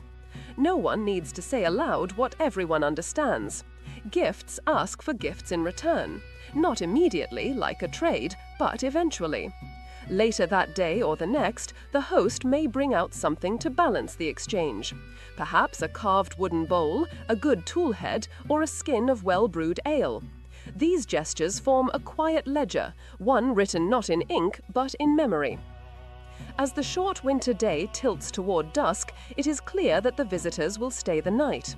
To send them back out into the thickening cold would be against every rule of hospitality. The benches along the walls are adjusted. Bedding is shifted to make room.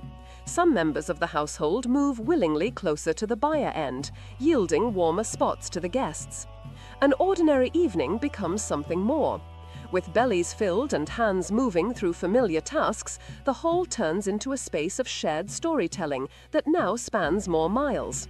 The host family tells tales that show their resilience, how they managed the recent storm, how a roof beam was strengthened just in time. The visiting family answers with stories of their own, recounting how they repaired a failing barn wall, describing an especially good fishing run the previous summer. Children of both households sit together now, guarded by the comfortable nearness of many adults. Initial shyness gives way to whispered questions and small contests of bragging and jest. Someone suggests a game. Someone else reaches for the lyre hanging from a peg. Music rises and falls around the talk, a shared fabric of sound that turns a hard, bright winter day into a night of warmth and noise. Later, when children have yawned themselves towards sleep, the talk near the high seat shifts again. The visiting kinsman mentions in an almost offhand way that as he passed another farm some days ago, he noticed something new carved into a gatepost, a small wooden cross. This is not the first time such signs have been mentioned. Over recent years, people have heard of men who swear by the white Christ instead of the older gods, of a small church rising on a chieftain's land, of a trader who claims to be Christian. In this hole, the old ways are still followed. Offerings are still set aside for the gods and the unseen land spirits. When oaths are sworn, they are still usually sworn by the gods who have long watched over fields and ships. Yet ears are open, questions come. Do those who take this new faith still come to the thing? Do they still keep their word in the same way? The answers are incomplete. No one here has spent long hours with a priest or stood inside a church. Knowledge comes in fragments, carried by traders and travelers. Still, the presence of that carved cross on a gatepost, mentioned in the smoky light of this hall, is another small sign that the world is shifting. For now, the household listens, weighs, and then lets the conversation drift back toward more immediate concerns: the woodpile, the animals, the coming thaw. When fatigue finally settles over the hall, it is deep and even. Bedding has been rearranged so that the visiting family can sleep closer to the hearth. This is a clear sign. Guests are valued. Cloaks are hung to dry, boots placed where the heat can touch them. Weapons are set within easy reach, but not clutched tightly. Trust is extended, but no one is entirely careless. The fire is banked more gently tonight, knowing there are more bodies to warm. In the half-dark, someone might murmur a brief request for safe journeys when the time comes for parting. Someone else may add a few words of thanks. Then, gradually, the hall quiets. Outside, the night is as cold and still as a blade. Inside, under one long roof, two related households lie close, joined for these brief hours by shared stories, shared food, and shared rest. By mid-morning tomorrow, the visitors will likely shoulder their packs again and step out over the threshold into the white bright world. They will carry away with them the memory of this hall, and this hall will keep its memory of them. A new joke, the way the kinsman played a tune on the lyre, the news of crosses on gateposts and traders overwintering down the fjord. Even deep in winter, when snow lies high and storms batter the roof, the longhouse is not cut off. With every guest who crosses its threshold, the wider world steps briefly inside. Chapter 11. Toward the Edge of Winter, Restless Plans. Winter does not end with a single dramatic moment. It loosens its grip gradually, through small, almost hesitant changes. Weeks have passed since the great storm and the visit from kin. The days are still short, but light now lingers a little longer in the afternoons. When the farmer pushes open the door at dawn, he finds that the sky has shifted from the deep indigo of midwinter to a paler blue. Snow still lies thick across the fields, but its surface is different. In the faint warmth of midday, the top layer softens slightly, then freezes again at night, forming a thin, sparkling crust. The people in the longhouse feel the change in their bodies. The cold is still biting, yet less absolute. Fingers thaw faster after work outside.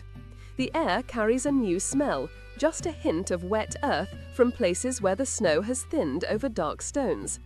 Inside, work continues, but there is a new kind of talk threaded through it.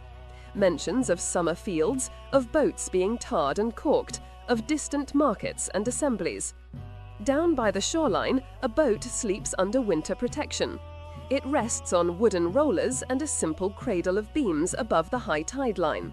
In late autumn, it was pulled up with the strength of many arms and set carefully in place.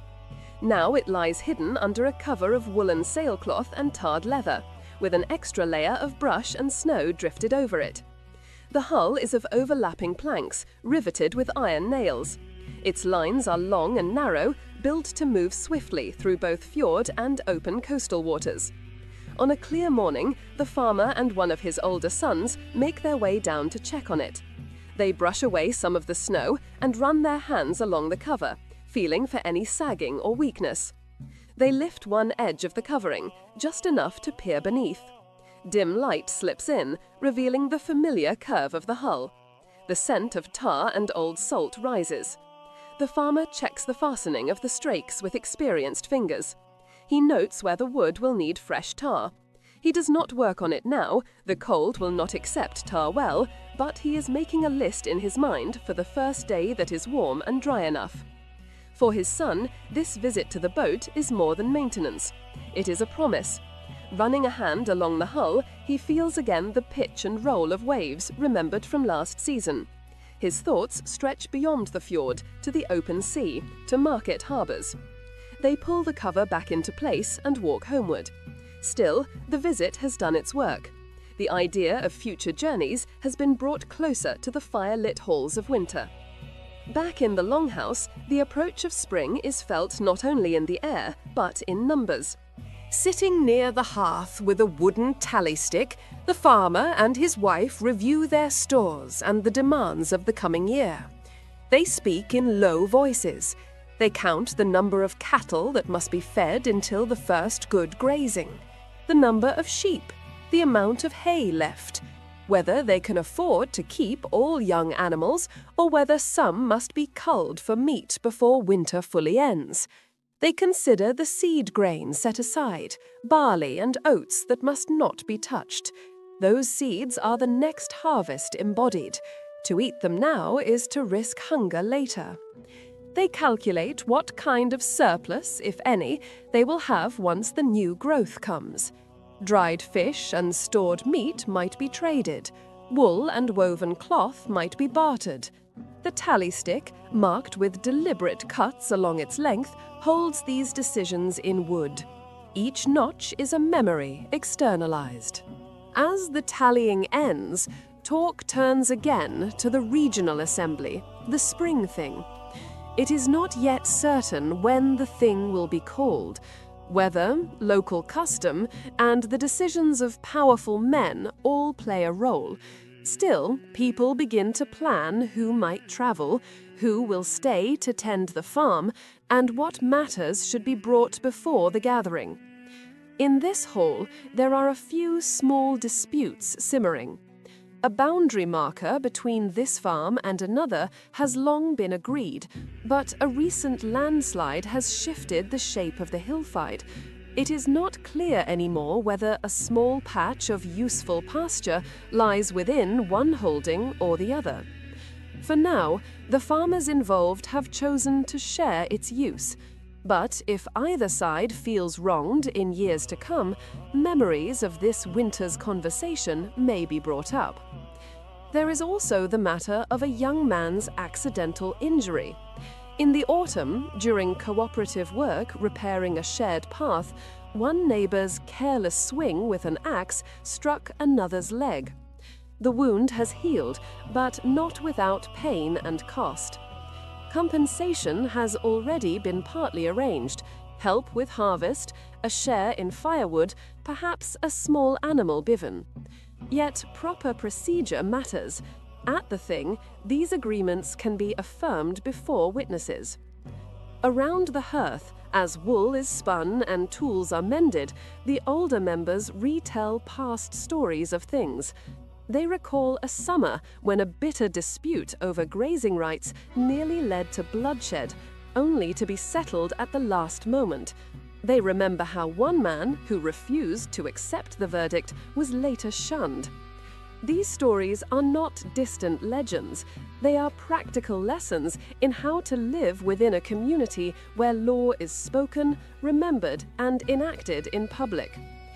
In the midst of these preparations, talk turns to reputation, a concept that runs like a tight thread through every aspect of Norse society.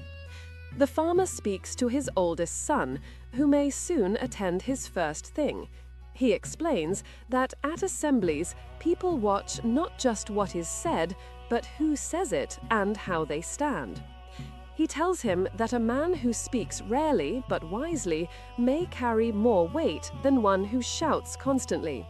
That backing down properly from a weak position is better than pushing a bad claim too far. That generosity, when possible, buys more safety than hoarding. These are not abstract lessons. The father names people they know. He points to an uncle whose words are respected because he has been consistent for years. He mentions, more cautiously, another man whose grudges have made him dangerous to cross but difficult to trust. The son listens, absorbing names and traits. In a culture without written reputational records, this shared oral mapping of character is essential. The boy asks questions. How should he respond if insulted? When is it right to let a slight pass, and when must it be answered? His father does not give simple rules. Instead, he offers examples, stories of past slights handled well or badly. As the day ends, there is a sense of anticipation in the hall. Some members of the household will soon be leaving the familiar pattern of winter days.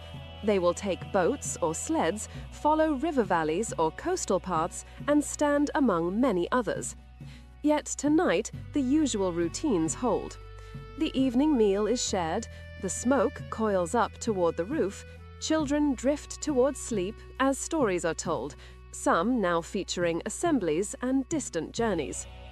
The small household shrine near the high seat receives a simple extra offering, a pinch of salt, a bit of bread, perhaps a quiet request for luck on the paths ahead. Then the fire is banked once more. The hall sighs into darkness. Outside, the snow gleams faintly under a thin scattering of stars. The year is turning, and the longhouse, with all its people, turns with it. Chapter 12. On the road to the thing, travel in late winter. When the day to depart finally comes, it has been chosen with care. Travel in late winter is always a negotiation with risk. The farmer has watched the weather closely, testing the snowpack with his staff, listening to the creak of ice. On this chosen morning, the sky is pale and high. A thin overcast filters the light, but no new snow falls. The air is cold enough that the top layer of snow remains firm underfoot. A decision is made. Today they will go. Not everyone can leave the farm. Animals must still be tended, fires maintained. A longhouse cannot simply close itself and sit empty. After discussion, it is agreed that the farmer will travel with one of his grown sons and a younger kinsman from a neighboring household. The farmer's wife remains behind to oversee the household. Her authority in his absence is unquestioned. The younger children watch this division with mixed feelings. Part of them longs to go, another part clings to the comfort of the known. Travelers and their gear do not simply step onto a cleared road. They must bring what they need. 2 sleds are brought from their storage place. They are simple but sturdy, wooden runners curved at the front, cross pieces lashed and pegged firmly. Onto the sleds go rolled bedding, woolen blankets and furs. Small sacks of dried fish and bread are stacked, a small cask of ale wrapped against the cold, a pot suitable for hanging over a stranger's fire. Then come the items meant for trade or gift. A bundle of well-dried stockfish, a rolled length of homespun cloth, a set of carefully carved wooden bowls. Finally, weapons and tools are checked. Each traveling man carries a belt knife and a sturdy walking staff. One brings an axe, as useful for cutting wood as it would be in a fight. When the loads are secured and cloaks are fastened, it is time to say goodbye. The travelers stand near the doorway. Those staying behind gather around: wife, younger children, older relatives, servants. There are no elaborate speeches. Partings in such a world are too common for grand declarations, but there are gestures that carry weight. The farmer's wife adjusts the edge of his cloak, tying it more securely. She checks the knot of his belt. Their eyes meet briefly. To his son, the farmer gives a final, firm clap on the shoulder, a wordless mix of trust, expectation, and warning. Then the men take hold of the sled ropes, lean forward, and step out into the wider world. The first stretch of the journey follows the familiar route along the fjord's edge. Where the snow lies evenly, the sled runners glide smoothly, making a soft, steady hiss. Where drifts have formed, the men's boots sink deeper, and the sleds lurch, requiring more effort. They settle into a rhythm. Lean forward, pull, feel the runners slide, then drag in rougher patches. Breathe in time with the work. The world along the road is both known and altered. Familiar outcroppings wear strange white shapes. Small streams lie silent under translucent ice. Here and there, smoke rises from other farms. At some, figures wave briefly from doorways. The travelers lift a hand in greeting, but do not stop. As the day goes on, they encounter other travelers. A pair of men coming from further inland, their sled loaded with sacks. A woman and an older boy leading a small group of sheep along a packed path. On a stretch of ice near the mouth of a shallow river, they even see a small group using bone skates, gliding quickly across the surface. Each meeting brings a brief exchange of words. They ask about the condition of the road ahead, whether any hazards lie hidden. News moves along these paths like warmth along a shared bench. From one group, they hear that the river near the Thing site is still frozen solid enough to cross safely. From another, they learn that a small band of men from a neighboring district passed this way the previous day, armed and well-equipped for debate or for trouble. Such information is weighed carefully, stored against the moment it might matter. By late afternoon, the light begins to weaken, but the travelers can see their goal ahead. The Thing site is not marked by a permanent stone building. Instead, it is a place in the landscape chosen and returned to. A relatively level area near a fordable stretch of river, sheltered somewhat from the worst winds. As they crest a low rise, they see it. Smoke rises from several fires already kindled. Dark shapes of tents or temporary shelters dot the snow. Boats pulled up on the bank show where those who traveled by water have arrived. Figures move between these shelters. The sound of voices carries faintly across the frozen ground. The travelers feel a small tightening in their chests. They are leaving the narrow, known world of their home fjord and stepping into a wider field of power, judgment, and opportunity. They adjust their grips on the sled ropes, straighten their backs despite fatigue, and walk on toward the gathering. Chapter 13. At the Thing, a gathering of many houses. The light is fading by the time they reach the place chosen for the Thing. From the low rise where they pause, they look down over a shallow, snow-covered basin close to the river. Smoke hangs there in thin layers, drifting from several fires that already burn, among low tents, rough shelters, and pulled-up boats. Voices carry, short shouts, snatches of laughter, the rhythm of many people talking at once. The three travelers stand for a moment and simply take it in. After the stripped quiet of winter at home, this concentration of life feels intense. They walk down into it. A space is found for them near the edge of the gathering. There they drive simple stakes into the packed earth and stretch a piece of sailcloth between them and the sleds. Bedding is unrolled, goods are stacked where they can be watched. A small fire is kindled. Their first meal here is plain: bread, dried fish, a warm drink. The richness of the thing is not in its food, but in the density of people and the possibilities that come with them. The formal heart of the thing is not the fires or the tents, but a particular spot marked out in the landscape.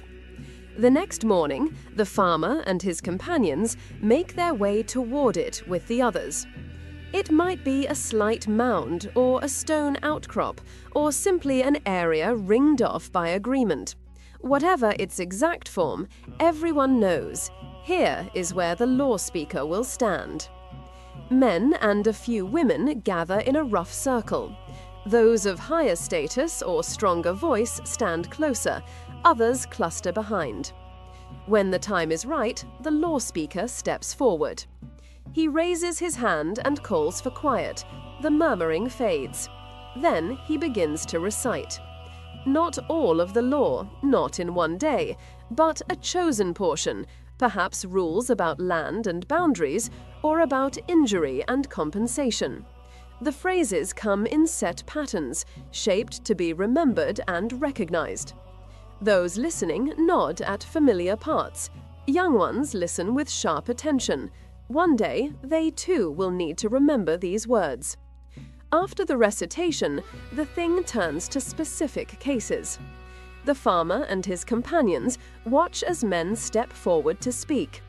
Two farmers argue over a piece of meadow whose boundaries have become uncertain since a hillside slip changed the course of a small stream. Each has a memory of where the line once lay. Witnesses are called, older men who remember walking the boundary in summer pastures.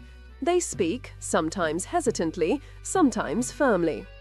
The law speaker and other respected men ask questions.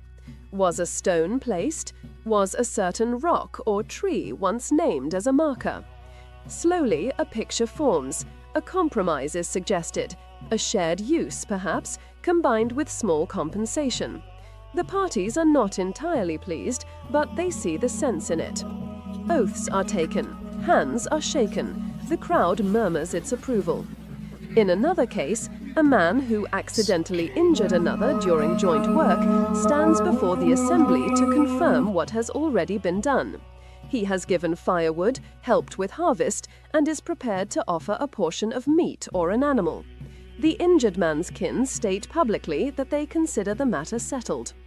The law speaker speaks a few formal words that fix this agreement in the memory of those present. The farmer from our fjord watches all this closely, his son at his side. These patterns are not entertainment, they are instruction. Later, the farmer and his neighboring kinsmen take their turn. They step forward and explain their concern, the boundary marker between their farm and a neighbor's, unsettled by earth movements and heavy snows. They are careful in how they speak. They do not accuse the other farmer of wrongdoing. Instead, they explain that the land has changed shape, that they have shared the use of the contested patch so far, and that they seek clarity now. This tone matters. It tells listeners that they care about right order more than winning advantage. If the other farmer is present, he too steps forward. Perhaps he nods and confirms the story. The law speaker and others listen, then advise a practical course. When the snow has melted, witnesses from both households will walk the hillside together. New markers will be placed where all agree. The thing does not solve every problem immediately. Instead, it sets a path for peace. The two sides agree, those standing nearby hear. When the farmer and his kinsmen step back, they carry with them not just an answer, but the sense that the wider community has seen their attempt to act fairly. The thing is not only about law, it is also a marketplace. Between and after formal sessions, people drift through the loose streets of tents and sleds. Goods are laid out on skins or rough boards. Our farmer and his companions bring their own small array, bundles of stockfish, a woven length of cloth, carved bowls. They set them near their shelter where passing eyes can see. Others have brought different wares. There are men with iron tools, axe heads, knives, nails. A few show off pattern-welded blades. There are women and men with textiles, heavier wool for cloaks, finer weaves for tunics. A trader from a more southern harbour lays out glass beads strung on cord. They glow, blues and greens, amber tones, occasional bright whites. Children stare, adults look too, calculating cost. Our farmer does not have silver to spend freely, but he may trade some of his fish for a small item, a pair of beads for his wife's adornment, or a sharper axe head. Each exchange is a quiet negotiation. Weight is tested, edges examined, cloth rubbed between fingers. As the day goes on, the farmer and his son move among the clusters of people, listening, learning, being seen. They note who stands surrounded by many supporters and who keeps to the edges, who speaks loudly and who says little but is listened to. They hear news firsthand now, not only from the kinsmen who visited their hall, but from others whose paths have taken them to central harbours and even out of the region entirely. They hear of a distant chieftain who has accepted baptism, of a ship that went east to trade along long rivers, of a winter of sickness in another fjord. Names are attached to these stories. So-and-so's son has married into a powerful family. Another man is said to have broken an oath. The son listens especially hard. He is learning not only what the world is like, but how to fit into it. For the farmer, this wider web of information helps him place his own small farm in its true context. Their choices matter, if only to a modest circle of people. When the second night falls on the assembly ground, it has a different feel from the first. Fires burn low and bright across the snow. Dark shapes of tents make a low, irregular skyline. Around one fire, men argue in low voices over the terms of a proposed marriage alliance. Around another, someone retells a case from earlier, painting himself in a slightly better light. Laughter rises from one cluster where someone sings a mildly indecent song. Our farmer and his companions sit near their own small fire, bowls in hand, cloaks drawn close. At some point, the law speaker passes by their small group, exchanging a few words with the farmer. Nothing heavy, just a greeting, a short comment on the fairness of the boundary plan. Even so, that brief contact will become part of the story told back home. He spoke well of our case. As the night deepens, fires shrink. People settle into their shelters. The assembly ground becomes a shallow bowl of dim glows and soft breathing. By the time dawn begins to soak into the eastern sky again, the main work of the thing is done. Our farmer and his companions pack their sleds in the thin morning light. Hands are clasped with allies and new acquaintances. Short farewells are spoken. We will see you at summer's thing. Then they lean into their sled ropes and begin the journey back. The road home is familiar now, yet there is a sense of direction, back toward the known curves of their fjord, back toward the longhouse, back toward the people who will be waiting to hear what the thing decided. By the time they see the familiar outline of their farm again, smoke rising from the roof hole, the thing will already be turning into story, ready to be poured out in the warm dimness of the hall on another winter evening. Chapter 14, Return to the Longhouse, News by the Fire. The journey home follows the same curves of coastline as the journey out, but it feels different now. The travellers carry more than goods. They carry decisions. A boundary to be reset in spring, a small injury formally resolved, new impressions of people they once only knew by name. They walk with the slow, steady rhythm of people who have worked hard but are not in danger.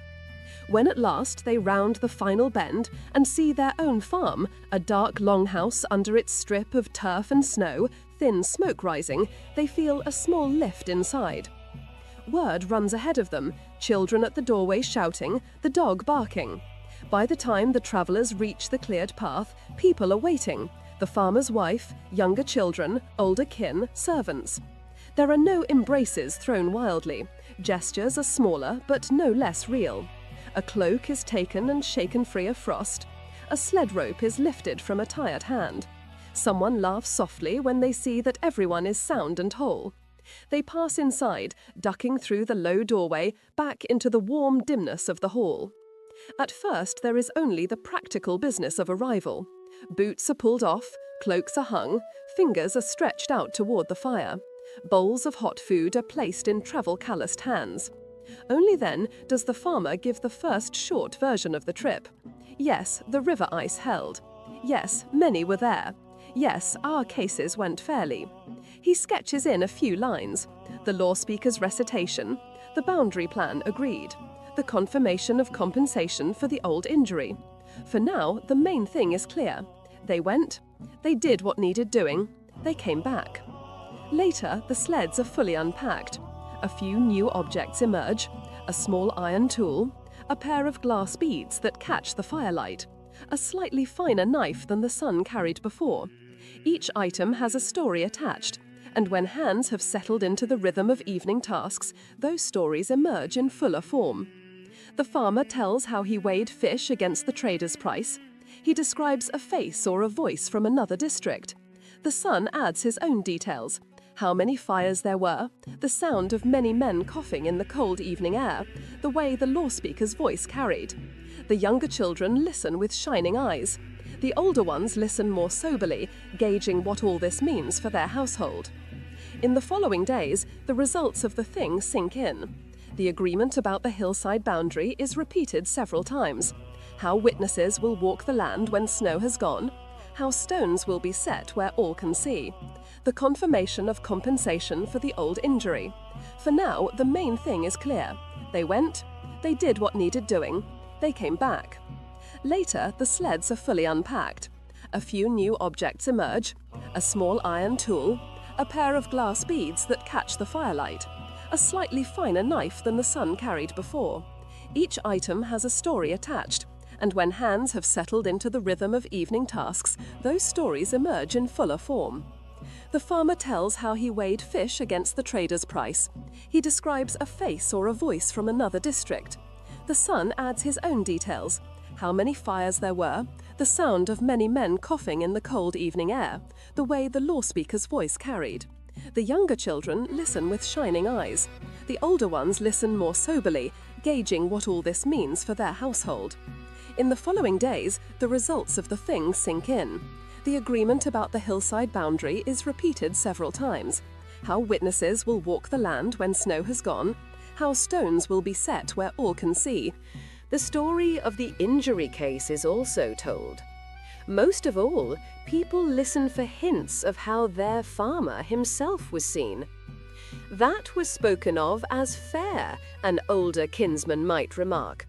Or, the law speaker nodded at your words. These small observations are noted and remembered. Reputation is as valuable as any physical good. One evening, the hall settles into a deeper stillness. The fire burns long and even. Work with hands continues, but voices fall into a hush, waiting. The farmer begins to tell the whole tale of the journey from start to finish. The day they chose to leave, the farms they passed, the first sight of the assembly ground, the cases heard, including their own, the trades made, the people met, the journey back. He does not rush, he takes his time. In the telling, the journey is fixed in the shared memory of the household. Even those who never set foot on the thing's field now carry an image of it in their minds. The longhouse once more becomes what it often is, a place where far places and events come home, shaped by the voice of someone who was there. Chapter 15, Turning of the Year. Winter gives way. Time moves, as it always has, in slow, persistent steps. The deepest cold begins, almost imperceptibly, to loosen. Days lengthen, first by moments, then by whole breaths of light. Snow that once squeaked hard under boots now softens in the afternoon. Icicles drip and freeze, drip and freeze. On south-facing slopes, dark patches appear where the sun's angle is strongest. A hint of earth smell rises, damp soil under rotting stems. Inside the hall, the work shifts tone. Winter tasks are still there, but more and more, talk and hands turn to what must be ready for spring. Harness straps checked, plough parts examined, seed grain containers inspected. People step outside more often just to look, judging the snow line, watching for the first true signs that the land is waking. The animals feel it too. Cattle low more often, tossing their heads, restless with the smell of air that no longer bites so deeply. Sheep stamp and crowd the byre door as if hoping that one morning they will be allowed out. The dog spends more time outdoors, nose pressed to the faint breezes. Children test the snow crust. In the morning it is firm enough to walk on top. By afternoon their feet punch through, soaking leggings. Adults watch with a more measured eye. They know that melt brings its own hazards, swollen streams, roofs suddenly burdened with wet snow. Still, the trend is clear. Winter is no longer the unchallenged ruler of the land. One day comes when a small patch of field emerges fully from its winter cover. It is not much, a ragged brown rectangle where snow has thinned. Yet to the household, it is a milestone. The farmer and his eldest step out with tools, not to plough, not yet, but to see what the earth has to say. They break the top layer gently. The soil beneath is cold, but no longer frozen solid. It crumbles slowly instead of ringing like stone. They judge its moisture, its smell, its feel between fingers. Soon enough, the whole field will demand their strength and time. For now, this small patch is a promise. As days grow longer, the quality of light within the longhouse changes. Sunlight shafts through the smoke hole at new angles, catching dust and smoke in brighter columns. It lies for longer across the benches and the posts. The fire in the hearth is still needed, but it is no longer a constant battle against killing cold. Clothing shifts too. Fewer layers are worn indoors. People speak of the time when they will work outdoors with sleeves rolled and faces bare to the sun. The soundscape changes. Water runs audibly somewhere outside, small streams freed from ice. Birds begin to call differently, their winter quiet giving way to more complex songs. The longhouse is still the center of life, but the walls feel less absolute. The world beyond them is waking, calling people outward. As the season turns, this particular winter, its great storm, its visitors, its journey to the Thing, begins to take its place among others in memory. To those in the hall, it will not be the only winter they live through. There were hard winters before. There will be milder seasons and harsher ones ahead. Children will grow, elders will die, new faces will take their places. Yet this winter will be remembered in certain ways. The year the snow banked up to half the byre door. The year we went to the Thing and reset the boundary. The year our kinsman told us about the cross carved on a gatepost. These details anchor it in time. The longhouse will change too. Beams will be replaced. Roof turf will be renewed. But its essential rhythm, fire at the center, people along the sides, animals at one end, smoke above. The winter you have followed is only one layer on a much older and longer story of people doing the same things, waking fires, tending animals, making and mending, telling stories and reaching toward a wider world. Epilogue, a single day, a wider age. Imagine now drawing slowly back from the longhouse. At first you see only this one building in its winter world, smoke rising against pale sky, snow curving around turf-covered walls, small figures moving along cleared paths. Pull back further, and more such halls appear along the fjords and valleys, some larger, some smaller, some belonging to powerful chieftains, some to modest farmers. Further still, and ships come into view, Some pulled up on winter shores, some remembered in stories, some out at sea in gentler seasons, stitching together coasts and islands. Pull back again, and the whole Viking Age shows itself, not only as a time of warriors and voyages, but as an era made up of countless days like the ones you have walked through. Days of tending cattle and sheep, of carding wool and weaving cloth, of teaching children and planning marriages, of listening to law spoken aloud, of standing in doorways watching storms come and go. This longhouse, on this fjord, in the winter around the year 950, is one thread among many. The great stories of kings, battles, and far voyages depend, quietly but completely, on places like this. And now, in your imagination, you step back to the doorway of the hall one more time. Inside, the fire burns steadily. The benches hold sleeping forms under wool and fur. Above, the beams are dark with smoke of many years. Outside, winter is loosening, the year is turning. You leave them there, on the edge of spring, with work to do and seasons yet to come, knowing that, while their world is distant in time, the patterns of their days are not completely foreign. Warmth and cold, danger and safety, scarcity and planning, law and story, kin and strangers, endings and new beginnings. The ember-bright glow of the longhouse fades now in your mind. The storm has passed, the winter has turned, and the fire at the center of this story can rest. Sleep well.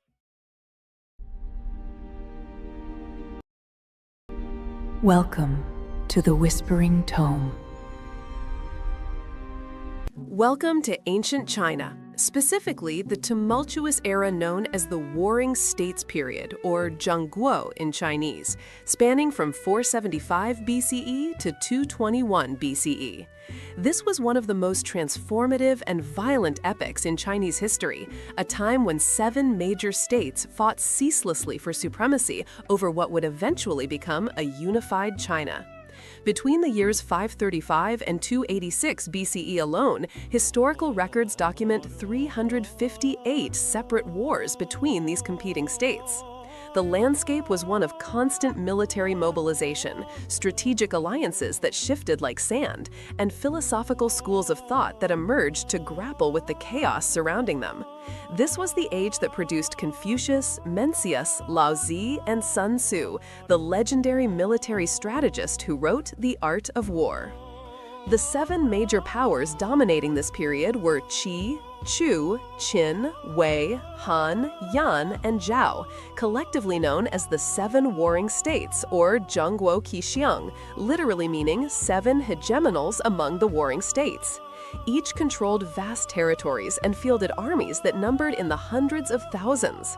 The state of Qin alone is reported to have commanded 1 million infantry soldiers, 1,000 chariots, and 10,000 horses.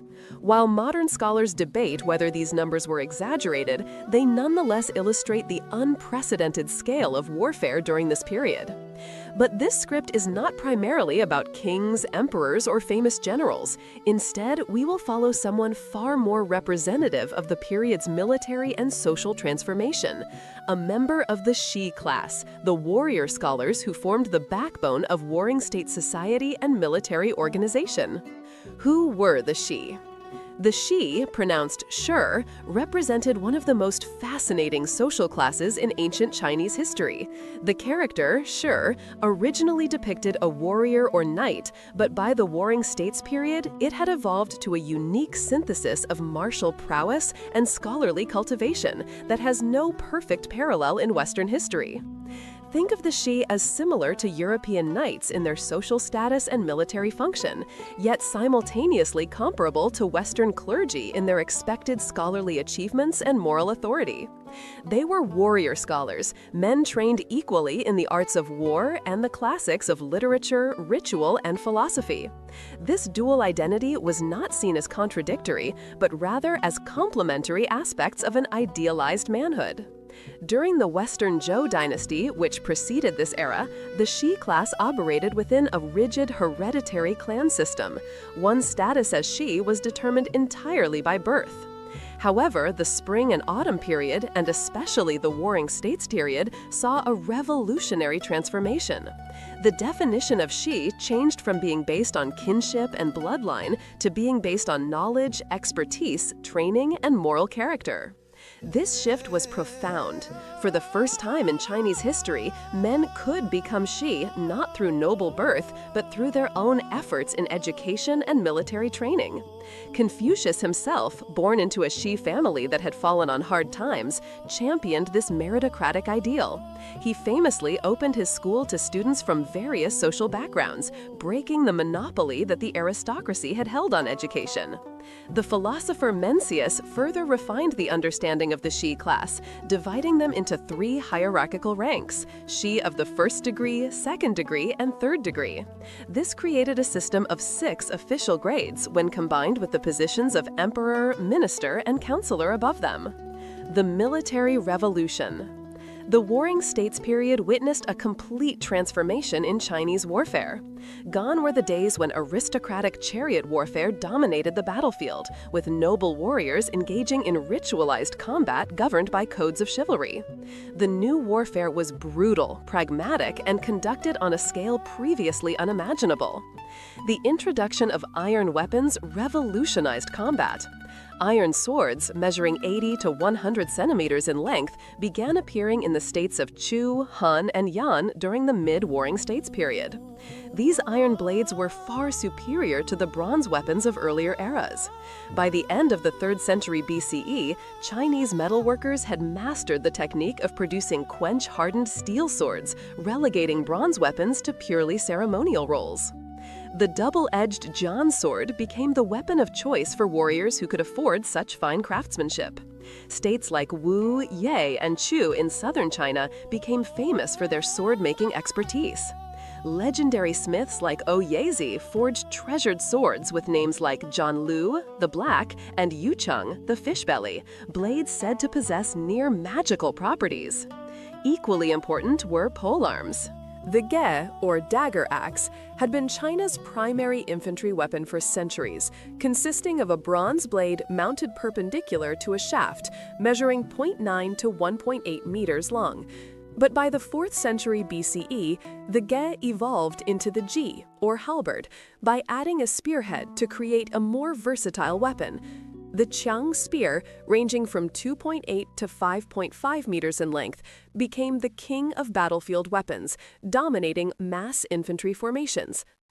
Crossbows represented perhaps the most significant technological innovation. Archaeological evidence dates their use in China to the 6th century BCE, and by the Warring States period, they had become standard equipment for infantry. A well-made crossbow could penetrate armor at ranges impossible for traditional bows and required far less training to use effectively. Elite units like the armored crossbowmen of Chu were renowned for their endurance and lethal effectiveness. The state of Wei developed an elite force known as the Wei Wozu, or Warriors of Wei, who exemplified the new professional standards. According to the Confucian philosopher Xunzi, these soldiers were required to march 100 li, approximately 41.6 kilometers, in a single day while wearing heavy armor, carrying a helmet, wielding a halberd and swords, bearing a crossbow with 50 bolts, and hauling 3 days' worth of rations. Any soldier who met these grueling standards earned exemption from corvée labor obligations for their entire family, along with special tax benefits on land and housing. Social transformation. As warfare evolved, so too did society.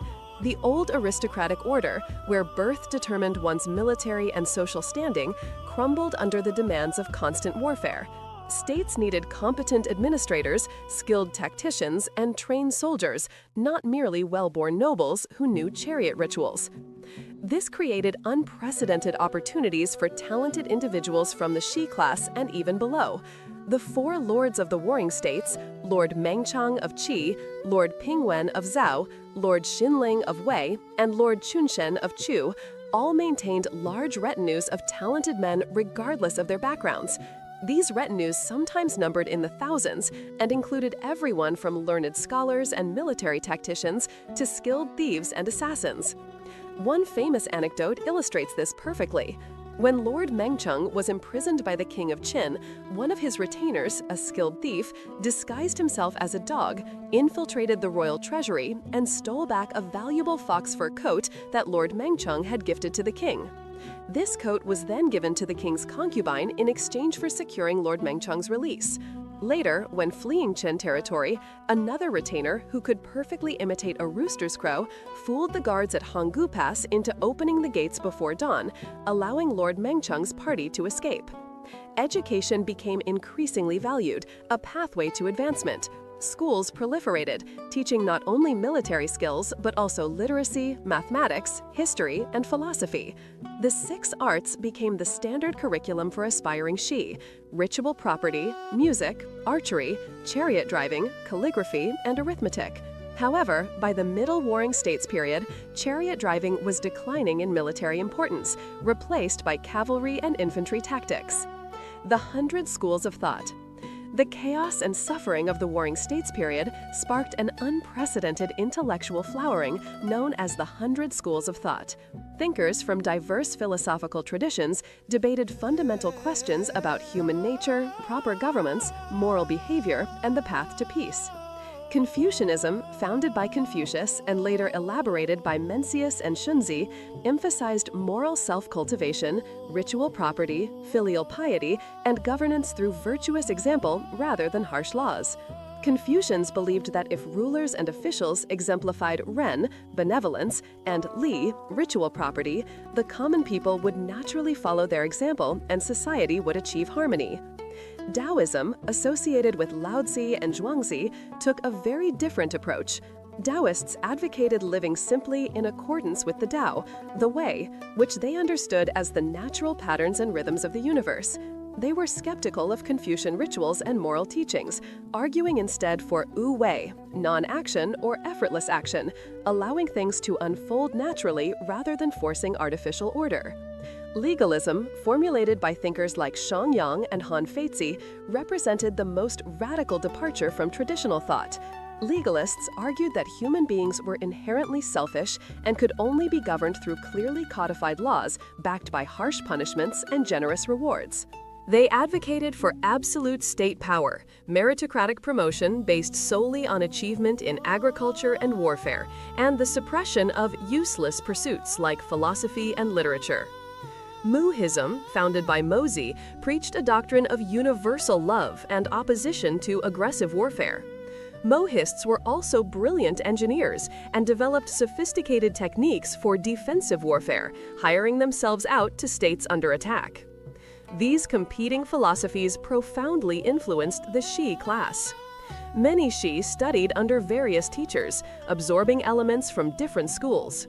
A warrior scholar might practice Confucian rituals, appreciate Taoist poetry, and pragmatically apply legalist principles in his administrative duties.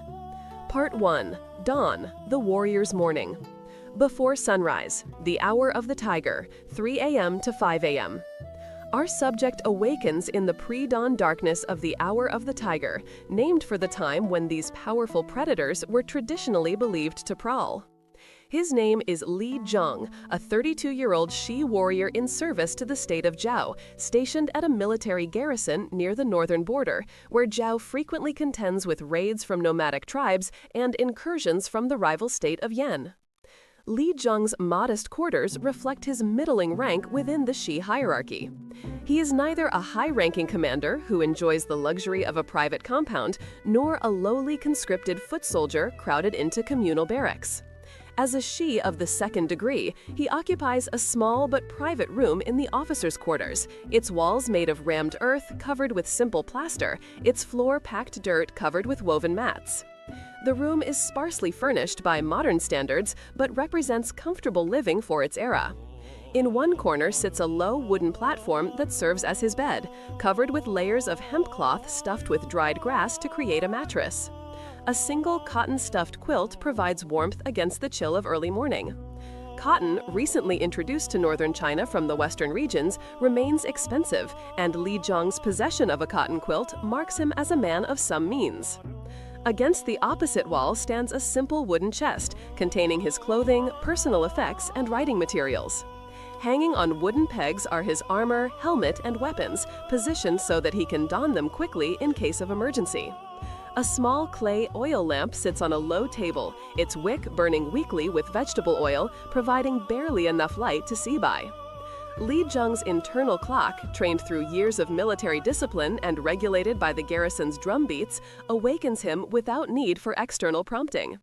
The pre-dawn darkness is profound, broken only by the faint glow of his lamp and the stars visible through the paper-covered window lattice. He sits up slowly, mindful of the stiffness in his left shoulder, a lingering consequence of a spear thrust that nearly killed him 3 years ago during a border skirmish with Yen forces. The wound healed cleanly thanks to the garrison's medical officer, a learned man trained in the emerging theories of traditional Chinese medicine, but it still aches in cold weather. Such is the price of a warrior's life. Morning ablutions and dressing. Li Zheng rises from his sleeping platform and performs a series of gentle stretching exercises, movements derived from the breathing and body cultivation practices taught by Taoist practitioners. These exercises, which will later evolve into formal systems like Qigong and Tai Chi, are already recognized for their value in maintaining health and combat readiness. He moves through the form slowly, focusing on his breath, feeling his qi, his vital energy, begin to circulate through his body as he awakens. After 10 minutes of stretching, he pours water from a ceramic jug into a wooden basin and performs his morning ablutions. The water is cold, drawn the previous evening from the garrison's well. He splashes his face, wipes his hands, and uses a thin wooden stick frayed at one end as a primitive toothbrush, scrubbing his teeth with salt to clean them. Dental hygiene is considered important, though the techniques are rudimentary by modern standards. Next comes the process of dressing. His basic undergarments consist of a simple loincloth and a hemp tunic that reaches to his thighs. Over this, he dons a longer robe made of hemp cloth in a dark color, practical for military life as it hides stains and is easily replaced. The robe is secured with a leather belt at the waist. His trousers, also made of hemp, are loose-fitting and gathered at the ankles, designed for ease of movement, for durability and traction. Li Zheng's clothing is functional rather than decorative. Sumptuary laws dictate what different classes may wear, and Shi are forbidden from wearing the elaborate silk robes and bright colors reserved for higher nobility. However, as a member of the educated warrior class, he is permitted to wear better quality clothing than common conscripts. His hemp cloth is finely woven, his belt is genuine leather rather than rope, and his boots are properly made rather than crude wrappings. The ritual of morning observances. Before leaving his quarters, Li Zheng performs a brief but important ritual. From a shelf on the wall, he takes down a small wooden tablet inscribed with his father's name and dates of birth and death. His father, also a Shi warrior, died 10 years ago of a fever contracted during a campaign against Qi. This ancestral tablet represents Li Zheng's connection to his lineage and his obligation of filial piety. He places the tablet on the table, lights a stick of incense, and performs 3 deep bows, his forehead touching the ground in the ritual kowtow. As the fragrant smoke rises, he silently reports to his father's spirit, informing him of his continued service and his determination to bring honor to the family name. This practice, rooted in ancient Chinese ancestor worship and formalized by Confucian teaching, is performed by Shi warriors throughout China each morning. The ritual is brief but profound. For Li Zheng, it serves multiple purposes. It reinforces his sense of identity and continuity with past generations. It reminds him of his father's example and teachings. It provides psychological structure and meaning to his existence. And it connects him to the broader social fabric of filial piety and family loyalty that Confucian philosophy teaches is the foundation of all social order. After completing his observances, Li Zheng carefully returns the tablet to its place, ensures his room is orderly, and prepares to face the day. Military discipline demands that personal quarters be kept clean and organized at all times, reflecting the orderliness that a warrior should cultivate in his mind and spirit. Gathering for morning assembly. As the first hints of gray light begin to appear in the eastern sky, Li Zhang exits his quarters and makes his way across the garrison compound toward the assembly ground. The garrison is beginning to stir. In the barracks where common soldiers sleep in groups of 20 or more per room, men are rising, dressing, and preparing for the day's duties. The garrison itself is a substantial fortification. Its outer walls, built of rammed earth faced with brick, rise 6 meters high and are thick enough that 2 men can walk abreast along the top. Guard towers at each corner provide elevated positions for sentries. The main gate, made of heavy timber reinforced with iron bands, is closed at night and opened at dawn after proper verification protocols. Within the walls, the garrison is organized with military precision. The barracks for common soldiers occupy one quadrant. The officers' quarters, where Li Zhang lives, occupy another. A third area contains storehouses for grain, weapons, armor, and other military supplies. The fourth quadrant holds the commandant's residence, the administrative buildings, stables for horses, and workshops for blacksmiths, armorers, and fletchers who maintain the garrison's weapons and equipment. In the center of the compound stands the assembly ground, a large open area of packed earth where troops gather for morning roll call, training, announcements, and ceremonies.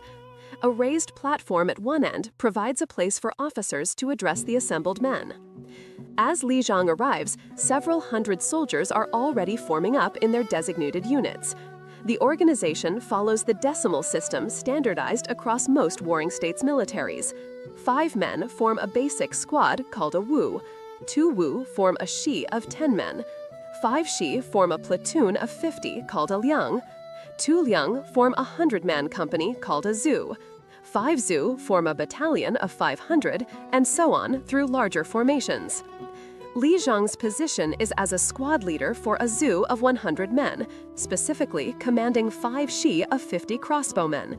This places him in a position of some authority, responsible for the training, discipline, and combat readiness of his men. He takes his place at the front of his formation, standing at attention as his soldiers file into their positions behind him. The morning is cold. Early autumn in this northern region brings crisp temperatures, and the soldier's breath creates small clouds of vapor in the pre-dawn air. But the men stand silently at attention, years of training having inculcated the discipline necessary for military life. Any talking, fidgeting, or break in formation would result in immediate punishment. As the sky gradually lightens, a drum begins to beat from the commandant's building. Its rhythm is precise, authoritative, commanding attention.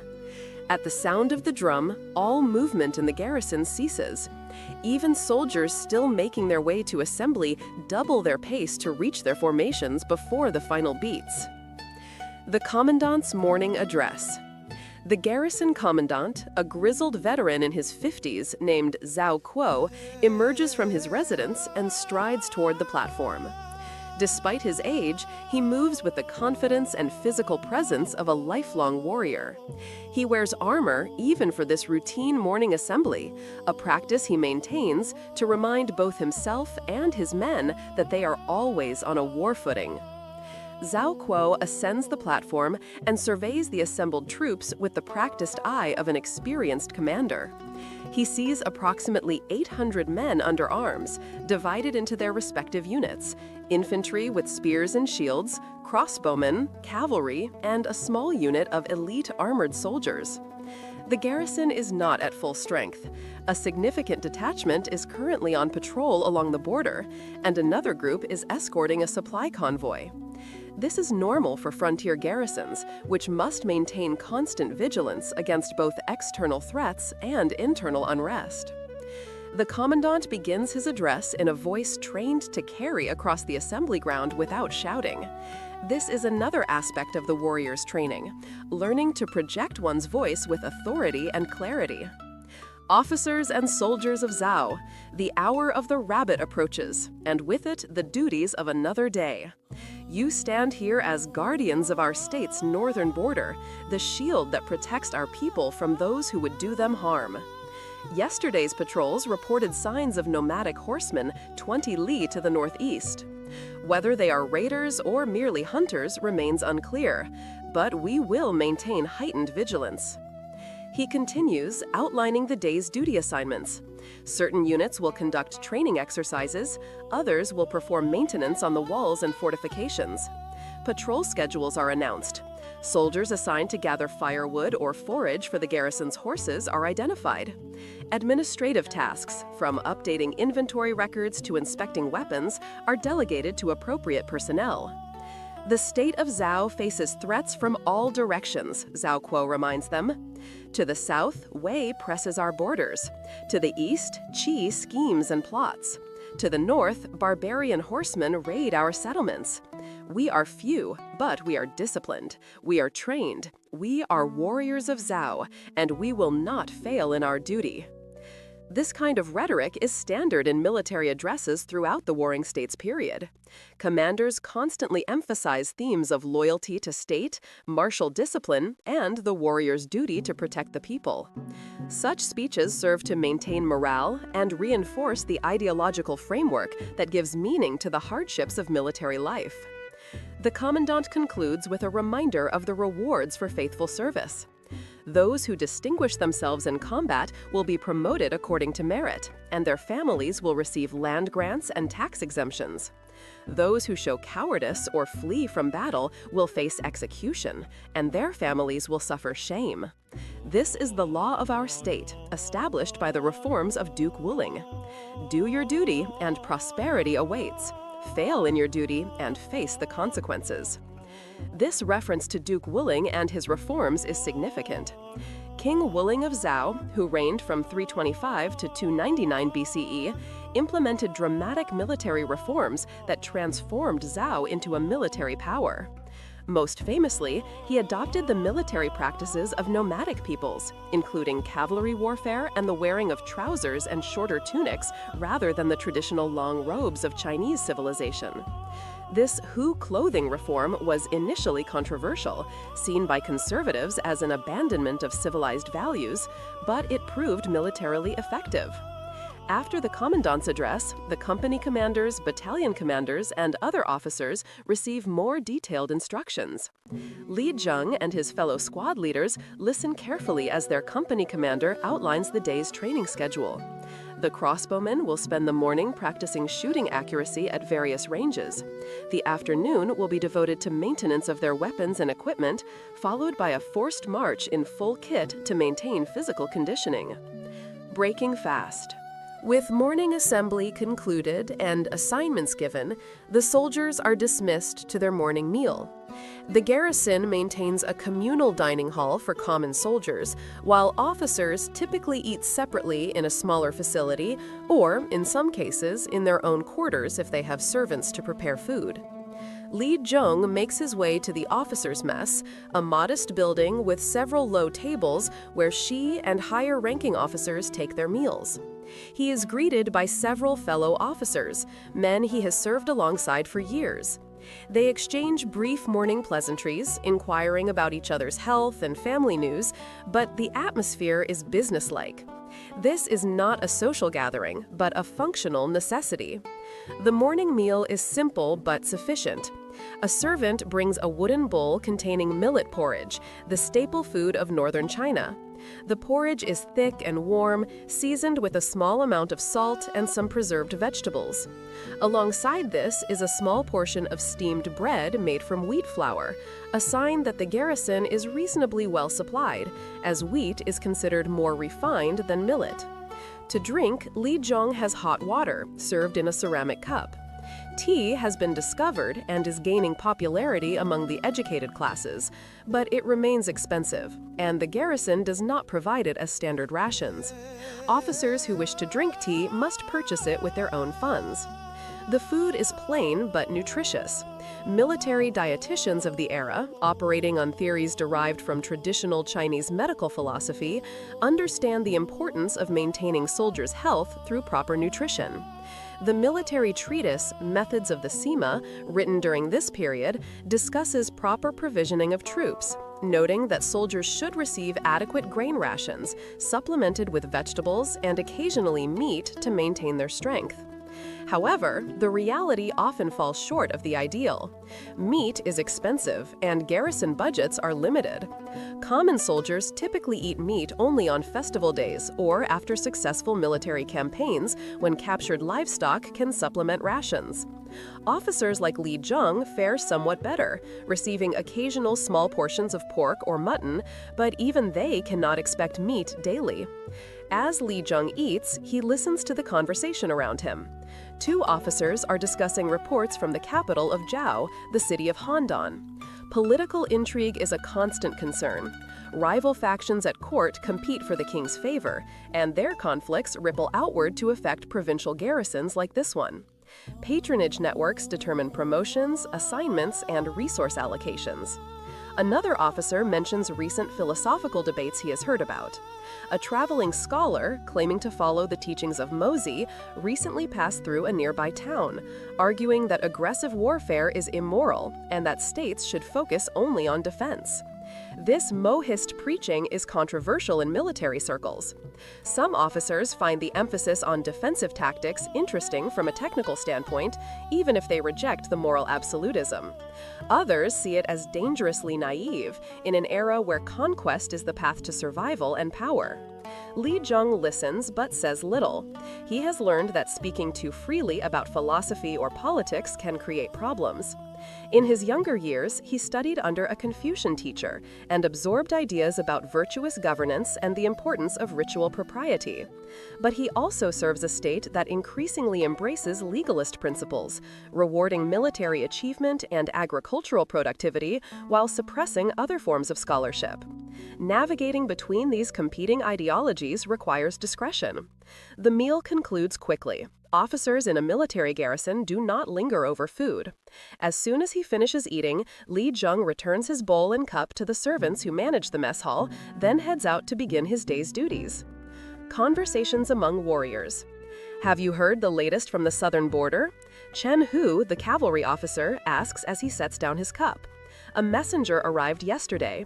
Our forces clashed with Qin troops near the mountain passes. We lost 50 men. The table falls silent. Qin has been growing increasingly aggressive in recent years, and everyone knows that the state of Zhao faces serious pressure from multiple directions. Wei Jiang responds grimly. Qin grows stronger every year. Their legalist reforms have created a military machine unlike anything we've seen. Every victory brings them more resources, more land, more soldiers. If this continues... He doesn't finish the sentence. He doesn't need to. Everyone at the table understands the implication.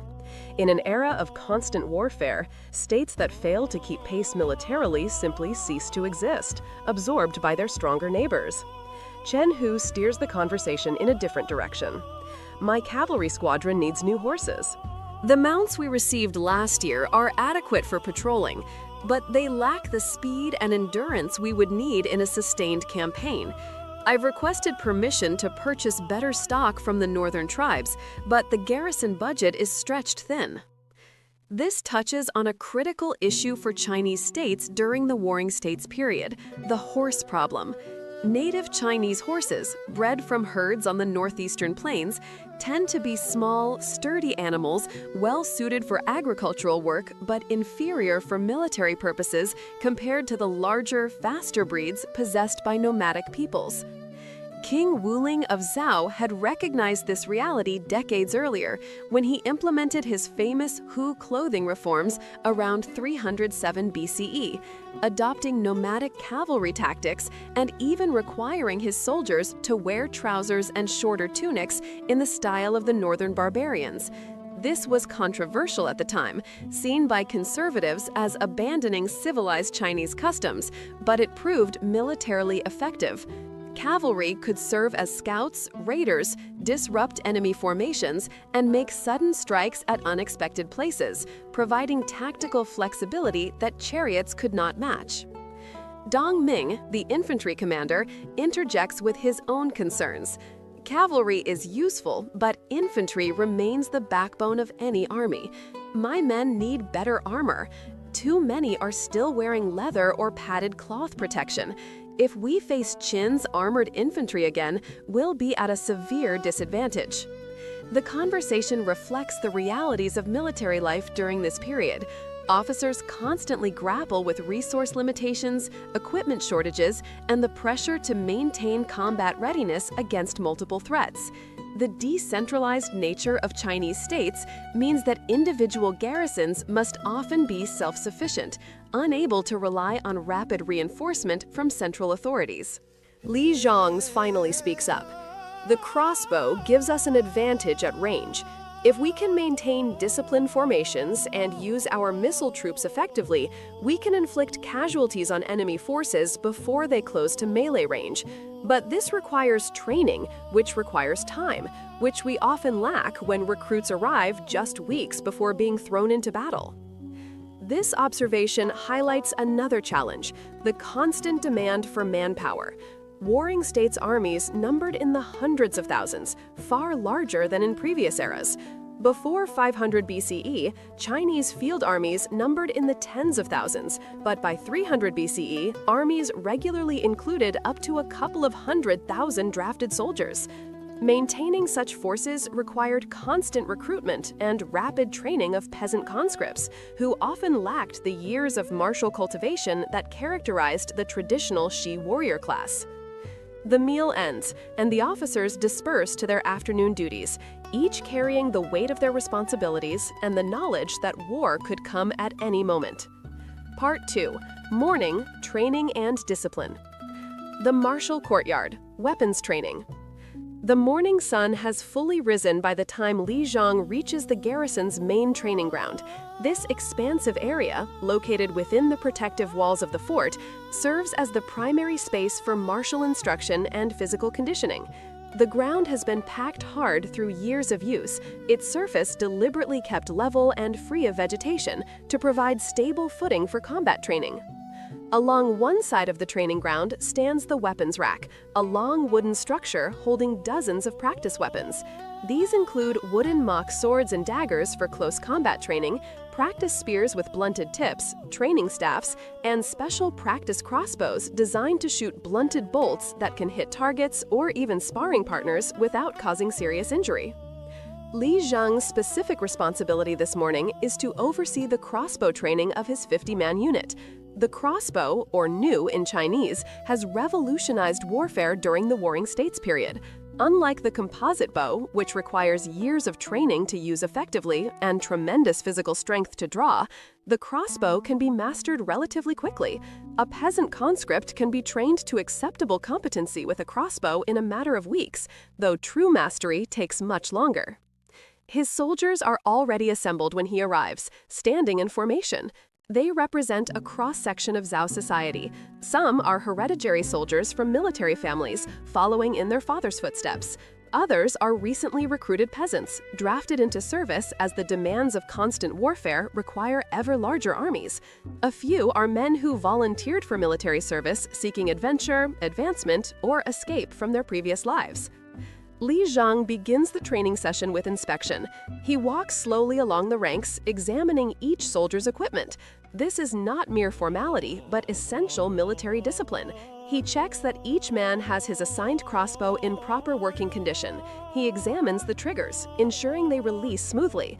He tests the tension of the bowstrings, which must be neither too loose nor too tight.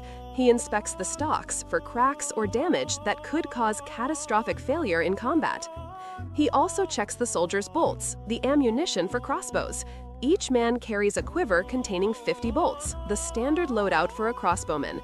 The bolts are expensive to produce, requiring skilled fletchers to craft straight, balanced shafts tipped with iron points and fletched with feathers for stability in flight. Losing or damaging bolts carelessly results in punishment, as the garrison cannot afford wasteful soldiers. One young recruit, barely 18 years old, has failed to properly oil his crossbow trigger mechanism. Li Zhang demonstrates the issue, showing how the trigger sticks rather than releasing smoothly. In battle, this delay could cost your life and the lives of your comrades, he explains sternly. After today's training, you will strip and clean your weapon completely. I will inspect it again this evening. If it is not perfect, you will spend the night performing extra guard duty. Do you understand? Yes, squad leader, the young man responds, shame and fear evident in his voice. This mixture of instruction and discipline exemplifies Li Zhao's approach to leadership, informed by his Confucian education. The ancient philosopher taught that a superior man leads through example and correction, showing subordinates the right way rather than merely punishing failure. At the same time, military necessity demands discipline, and Li Zhang knows that leniency can lead to disaster in combat. Crossbow mechanics and technique. With inspection complete, Li Zhang begins the actual training. He starts with a demonstration of proper crossbow technique, a lesson he has given countless times but never takes for granted. Repetition is the foundation of military skill. He holds up his own crossbow, a finely crafted weapon that is both military tool and personal possession. Unlike the standardized weapons issued to common soldiers, officers often carry weapons of superior quality, purchased with their own funds or received as rewards for distinguished service. The crossbow, Li Zhang begins, his voice carrying clearly across the formation, is divided into 3 essential parts: the stock, the bow, and the trigger mechanism. Understanding each is necessary for proper use and maintenance. He demonstrates the stock, the wooden body of the weapon carved from a single piece of hardwood, preferably mulberry or elm for their strength and flexibility. The stock is shaped to rest against the shoulder for stability when aiming. A groove runs along its top surface, providing a channel for the bolt to rest in before firing. The bow itself, mounted perpendicular to the stock, is made of composite materials, layers of wood, horn, and sinew, bound together and shaped through a complex manufacturing process. The most powerful military crossbows generate tremendous force, capable of penetrating armor at ranges of 100 to 200 meters. However, this power requires a strength beyond what human arms can achieve through normal drawing. This is why we use the stirrup, Li Zhang explains, indicating the metal loop attached to the front of the crossbow. To load his weapon, he places his foot in this stirrup, bracing the crossbow against the ground. Using his entire body weight and leg strength, he pulls the string back until it catches in the trigger mechanism with an audible click. Only with this mechanical advantage can the powerful bow be drawn. Once drawn, the crossbow is loaded by placing a bolt in the groove atop the stock. The weapon is now ready to fire. Li Zhang demonstrates the aiming process, bringing the stock to his shoulder and sighting down the length of the weapon toward a target, a straw-stuffed dummy positioned 50 meters away. Breath control is essential, he instructs. Inhale slowly, exhale halfway, and hold. Squeeze the trigger smoothly, do not jerk it. The weapon should fire almost as a surprise. He suits action to words. The crossbow twangs with a sharp sound as the string is released, and the bolt flies in a flat trajectory to strike the dummy squarely in the chest area. The soldiers nod appreciatively, though they have seen their commander make such shots hundreds of times. Range practice and skill development. The soldiers then move to the firing line, a designated area where they will practice shooting at targets arranged at various distances. The training progresses systematically, beginning with close-range targets at 30 meters, then advancing to 50 meters, 70 meters, and finally 100 meters. This graduated approach allows soldiers to build confidence while developing muscle memory for the proper shooting stance and technique. The targets themselves are varied to simulate different battlefield situations. Some are stationary dummies, stuffed with straw and dressed in old armor, representing enemy infantry. Others are mounted on wooden frames that can be pulled by ropes to simulate moving targets. A few are positioned at elevated angles, teaching soldiers how to adjust their aim when shooting uphill or downhill, a critical skill in China's mountainous terrain. Li Zhang walks behind the firing line, observing each soldier's technique. He corrects a soldier who is leaning backward, throwing off his balance. He adjusts another's grip on the crossbow stock. He reminds a third to focus on smooth trigger control rather than anticipating the shot. This kind of individual instruction is time-consuming, but it is essential for developing competent soldiers. The accuracy standards are demanding. At 50 meters, a competent crossbowman should be able to hit a man-sized target at least 7 times out of 10 shots. At 100 meters, the standard drops to 5 out of 10, accounting for the increased difficulty. Soldiers who consistently fail to meet these standards receive extra training, or if they prove truly incapable, may be reassigned to other duties where their skills can be better utilized. The crack and twang of crossbows fills the training ground for the next 2 hours. Bolts fly through the air, most striking their intended targets, some missing and requiring retrieval. The soldiers work up a sweat despite the cool morning air, the physical exertion of repeatedly drawing and firing their weapons providing significant exercise.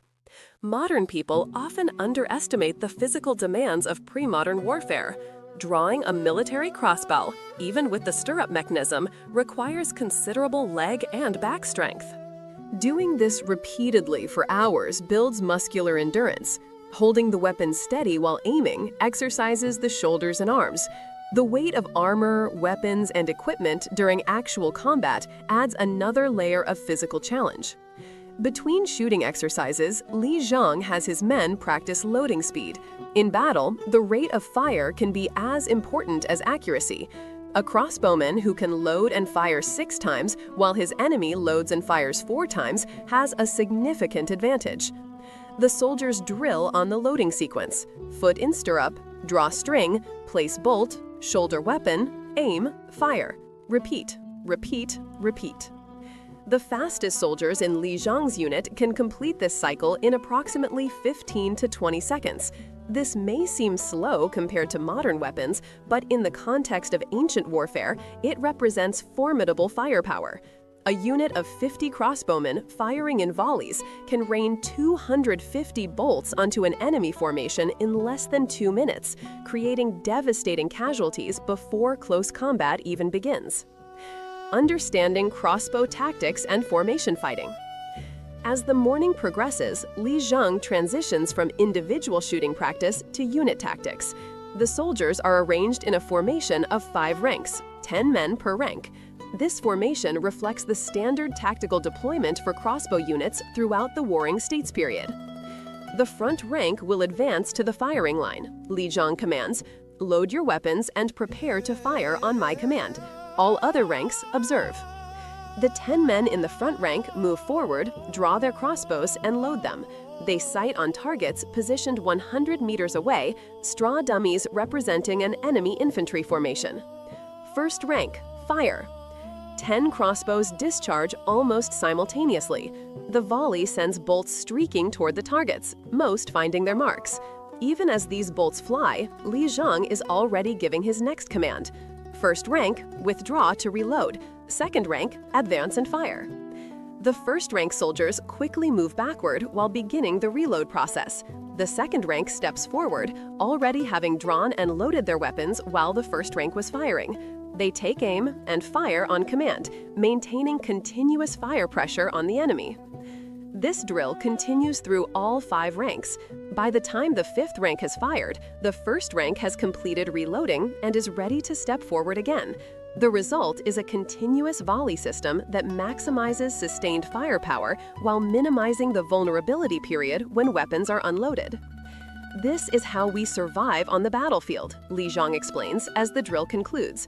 Individually, you are vulnerable while reloading. As a unit, you are never without loaded weapons ready to fire. Your survival depends on your comrades, and their survival depends on you. We fight as one body, not as 50 individuals. This emphasis on unit cohesion and mutual dependence is fundamental to Warring States military doctrine. The great military philosopher, Sun Tzu, whose treatise, The Art of War, was already influential by this period, emphasized that victory comes not from individual heroics, but from coordination, discipline, and the integration of different military components into a unified fighting force. Li Zhang also drills his unit on responding to various tactical situations. What if enemy cavalry appears on the flank? The formation must wheel to face the new threat while maintaining firing discipline. What if enemy infantry closest to melee range before the crossbowmen can withdraw? Each soldier carries a short sword or dagger as a secondary weapon and must know when to abandon the crossbow and draw steel. The training also includes coordination with other units. Infantry with shields and spears practice protecting crossbowmen from enemy missiles and cavalry charges. Li Zhang's crossbowmen practice firing over the heads of friendly infantry to strike enemy formations beyond. These combined arms exercises develop the mutual understanding necessary for complex battlefield maneuvers. Physical conditioning and martial arts. After 2 hours of intensive crossbow training, Li Zhang gives his men a brief rest period. The soldiers gratefully set down their weapons, drink water from clay jars positioned around the training ground, and catch their breath. Some sit in the shade of the barracks buildings, others remain standing and stretch their muscles. Li Zhang himself does not rest. He moves to another section of the training ground where several officers are engaged in personal weapons training. Here, away from the common soldiers, the Shi class practices the more refined martial arts that distinguish warrior scholars from ordinary fighters. His training partner this morning is Wei Zhang, a fellow Shi officer of similar rank and age. The two men have known each other for years, having served together in multiple campaigns. Their relationship combines professional respect, personal friendship, and healthy competitive rivalry, each pushing the other to improve. They begin with the Jin, the straight, double-edged sword that is the signature weapon of the Shi class. These are practice weapons, made of wood, shaped and weighted to approximate real swords, allowing full contact sparring without lethal risk. Serious injuries can still occur, but they are far less likely than with actual steel blades. The two men face each other, swords held in a middle guard position. They bow formally, a gesture of mutual respect required before any training bout. Then they begin. The sword play is not the wild slashing and hacking that untrained imaginations might conjure. Instead, it is measured, controlled, and highly technical. Li Zhang advances with a probing thrust aimed at Wei Zhang's center. Wei Zhang deflects it with a circular parry and counters with a diagonal cut toward Li Zhang's shoulder. Li Zhang steps back and outside the line of attack, then riposts with a thrust at Wei Zhang's extended arm. The exchange continues for several minutes, each man testing the other, seeking openings, defending against attacks. Footwork is as important as blade work. The ability to move quickly while maintaining balance and guard position separates competent swordsmen from masters. Chinese sword arts of this period emphasizes economy of motion. Every movement should serve a purpose, whether offensive, defensive, or positioning.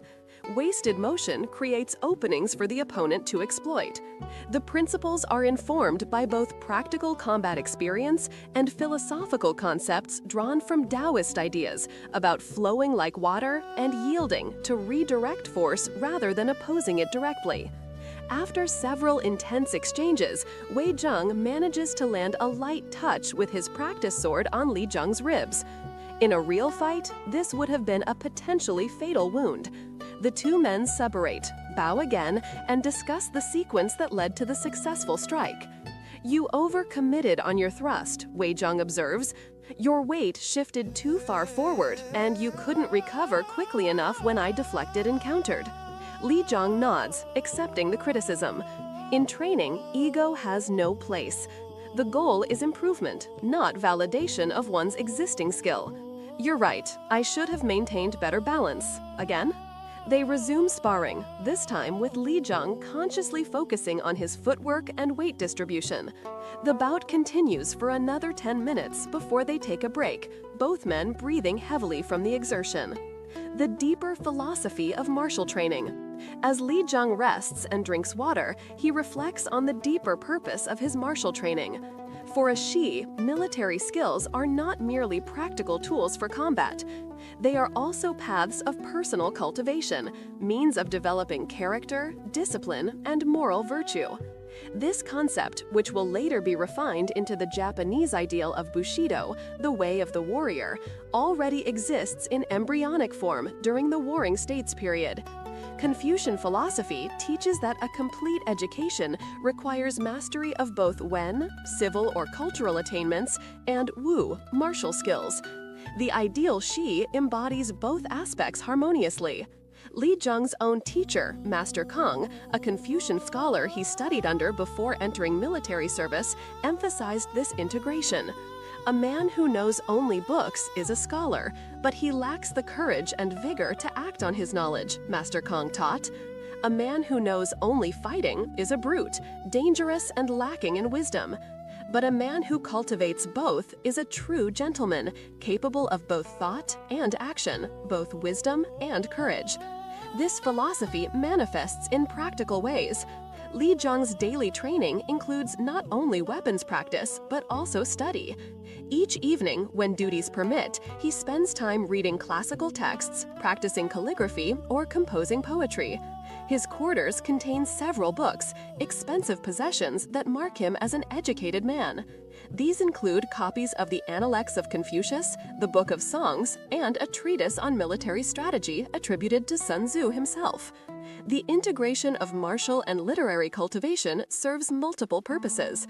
On a practical level, educated officers can read and write military reports, understand maps and logistical calculations, and communicate effectively with superiors and subordinates. On a deeper level, this dual cultivation develops mental discipline, strategic thinking, and moral character. The great Confucian philosopher Mencius, active during the Middle Warring States period, taught that all human beings possess innate moral knowledge, what he called the heart mind, or Shin. This moral intuition can recognize right from wrong, justice from injustice.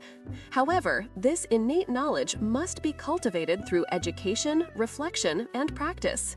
Without such cultivation, even innate moral sense can be overwhelmed by desires and circumstances.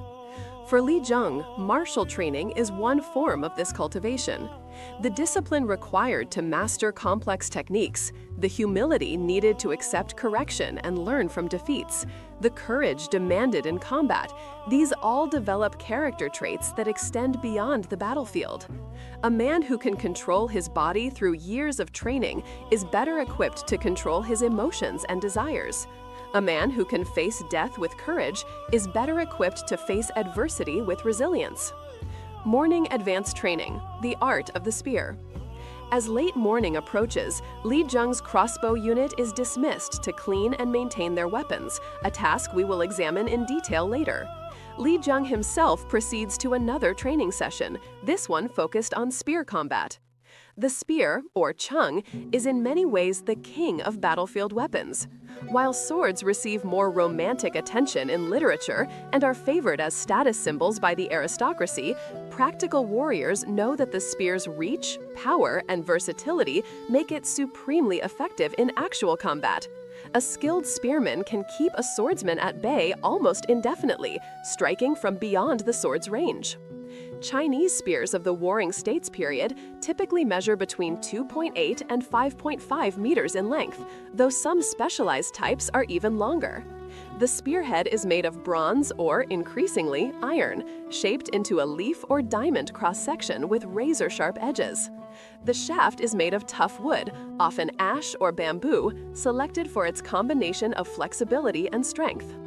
Li Zhang joins a group of about 20 officers who are drilling under the instruction of Master Liang, the garrison's chief weapons instructor. Master Liang is an old veteran, nearly 60 years old, his face weathered by decades of campaign life, his body bearing numerous scars from wounds received in service.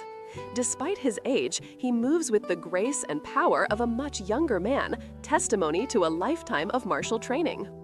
The spear is the most honest weapon, Master Liang begins, his voice gravelly but strong. The sword can be concealed, the dagger hidden, the bow fired from ambush.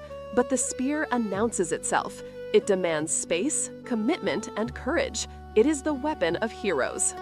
The training begins with basic stances and grips. The spear is held differently depending on whether one is fighting individually or in formation. For individual combat, the spear is typically gripped with both hands, one near the butt end for power and leverage, the other about 1/3 up the shaft for control and direction.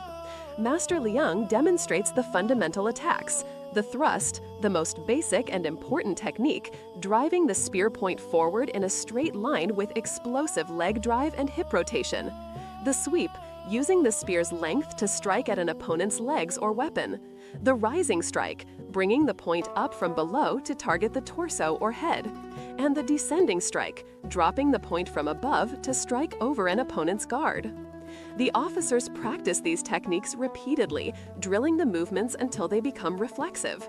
Modern people might find such repetitive training boring, but traditional martial arts instruction emphasizes that excellence comes through countless repetitions. Practice a technique 1,000 times and you will begin to understand it, Master Liang says. Practice it 10,000 times and it will become part of you. Between repetitions, Master Liang provides historical context and tactical wisdom. 20 years ago, I fought against Qi forces at the Battle of Maling.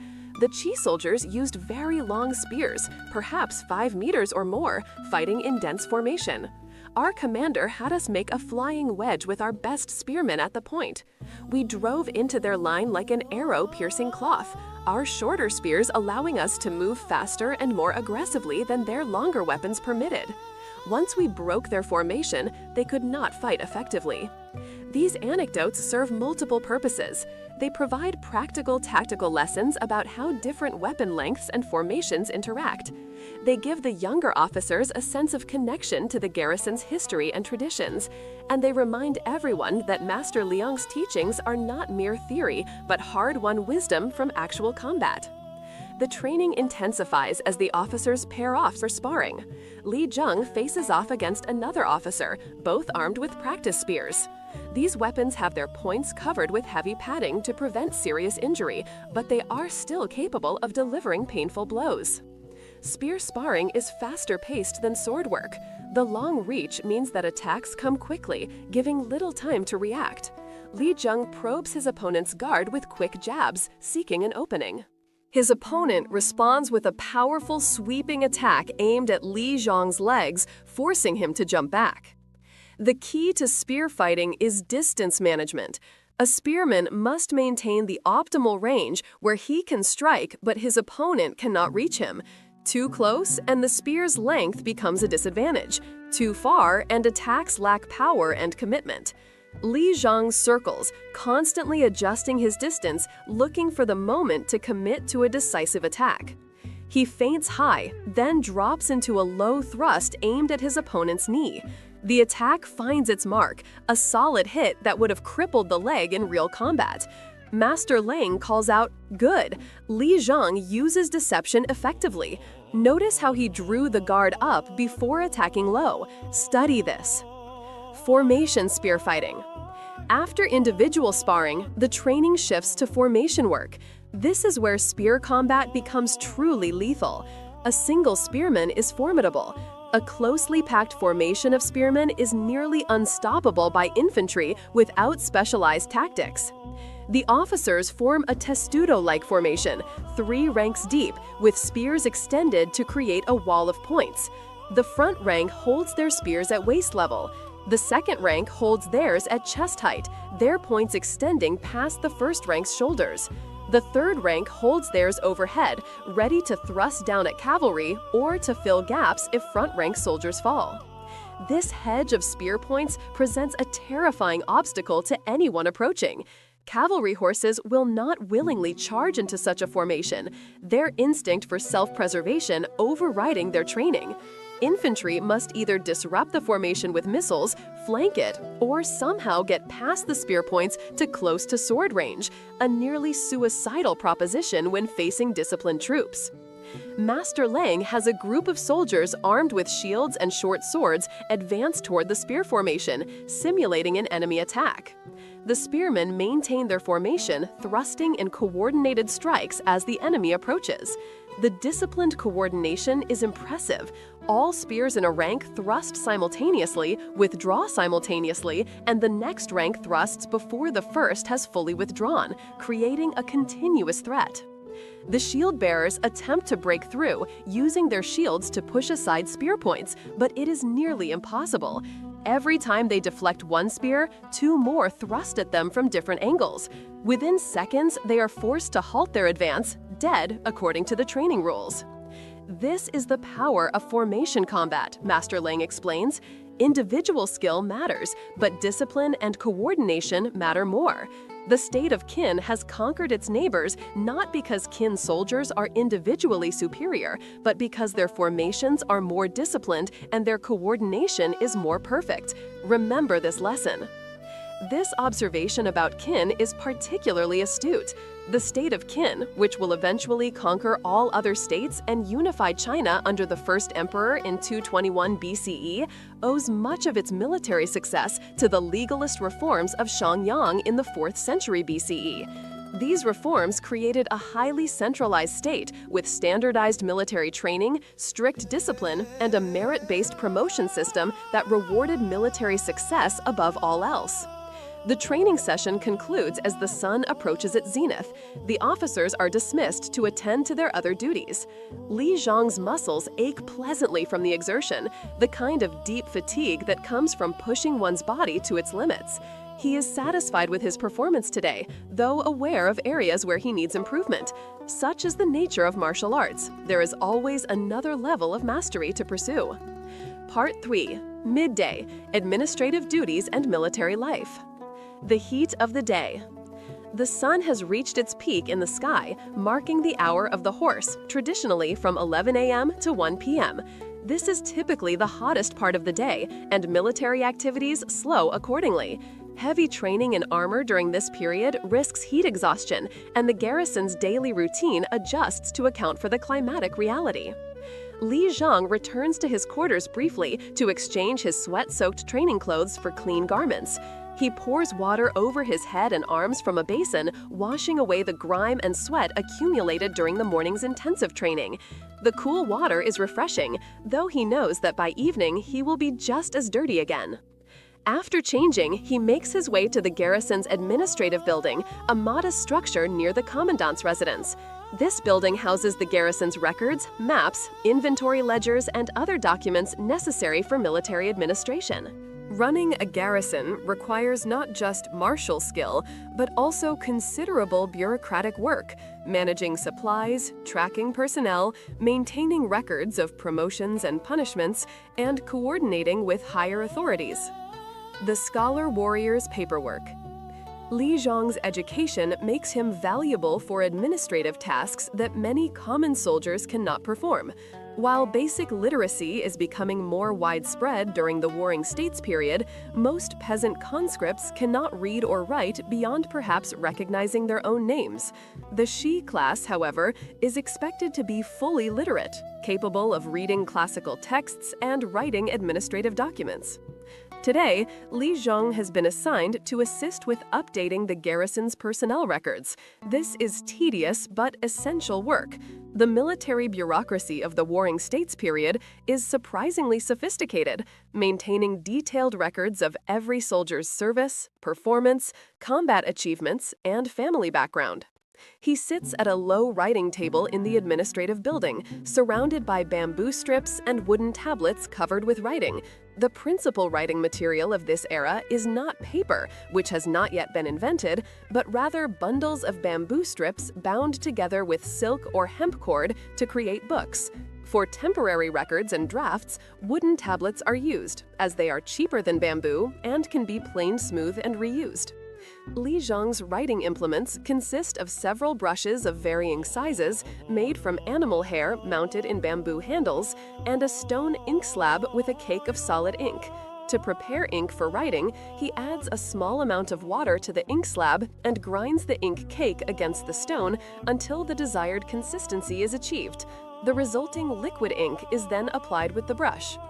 The task before him is to update the records of soldiers in his unit, noting recent promotions, disciplinary actions, and changes in status. One soldier, a young man named Zhang Wei, recently distinguished himself during a patrol that encountered raiders. His prompt action and skilled crossbow work killed 2 enemies and prevented others from escaping with stolen livestock. This achievement must be formally recorded and will be reported to higher authorities for possible reward. Li Zhang carefully writes Zhang Wei's name, rank, and the details of his action on a bamboo strip. The writing is vertical, top to bottom, right to left, the standard format of Chinese writing. His calligraphy is not elegant. Li Zhang is a warrior first, a clerk second, but it is clear and legible, meeting the standards required for official documents. The merit system and social mobility. Military records serve multiple purposes. They provide a database of personnel information that commanders use when making assignments and promotions. They document achievements that determine rewards and social advancement. They also serve as a check against corruption. A dishonest officer cannot easily falsify records when multiple copies are maintained at different administrative levels and regularly audited by inspectors from the central government. The legalist state administration of Qin, which other states increasingly emulate, takes these bureaucratic practices to an extreme. In Qin, detailed records track not only military personnel, but every household in the state, recording population, land ownership, tax obligations, and even instances of criminal behavior. This creates an oppressive level of state surveillance, but also an unprecedented degree of administrative efficiency. As Li Zhang works, the administrative clerk responsible for this building, an elderly scholar named Gao, occasionally offers guidance. Master Gao is not himself a warrior, having entered state service through the civilian examination system, but he has worked in military administration for decades and knows the regulations thoroughly. Make sure you note Zhang Wei's family background, Master Gao advises, looking over Li Zhang's shoulder. He comes from a military family, 3 generations of service. That should be recorded, as it may qualify his family for additional land grants under the merit promotion system. Li Zhang nods and adds the notation. The merit promotion system, formalized by various warring states governments, but particularly by Qin's reforms, represents a revolutionary social innovation. In earlier periods, social status was determined almost entirely by birth. If you were born into a peasant family, you would almost certainly remain a peasant. If you were born into the aristocracy, you would enjoy privileges regardless of your personal abilities. The merit system changed this, at least partially. Military achievement now provided a path to advancement. A common soldier who distinguished himself in battle could be promoted to officer rank, receive land grants, gain tax exemptions for his family, and elevate his social status. This system served multiple purposes. It motivated soldiers to fight bravely, it ensured that military leadership was based on competence rather than merely birth, and it created a new class of people whose status and wealth depended on the state, making them loyal supporters of the central government.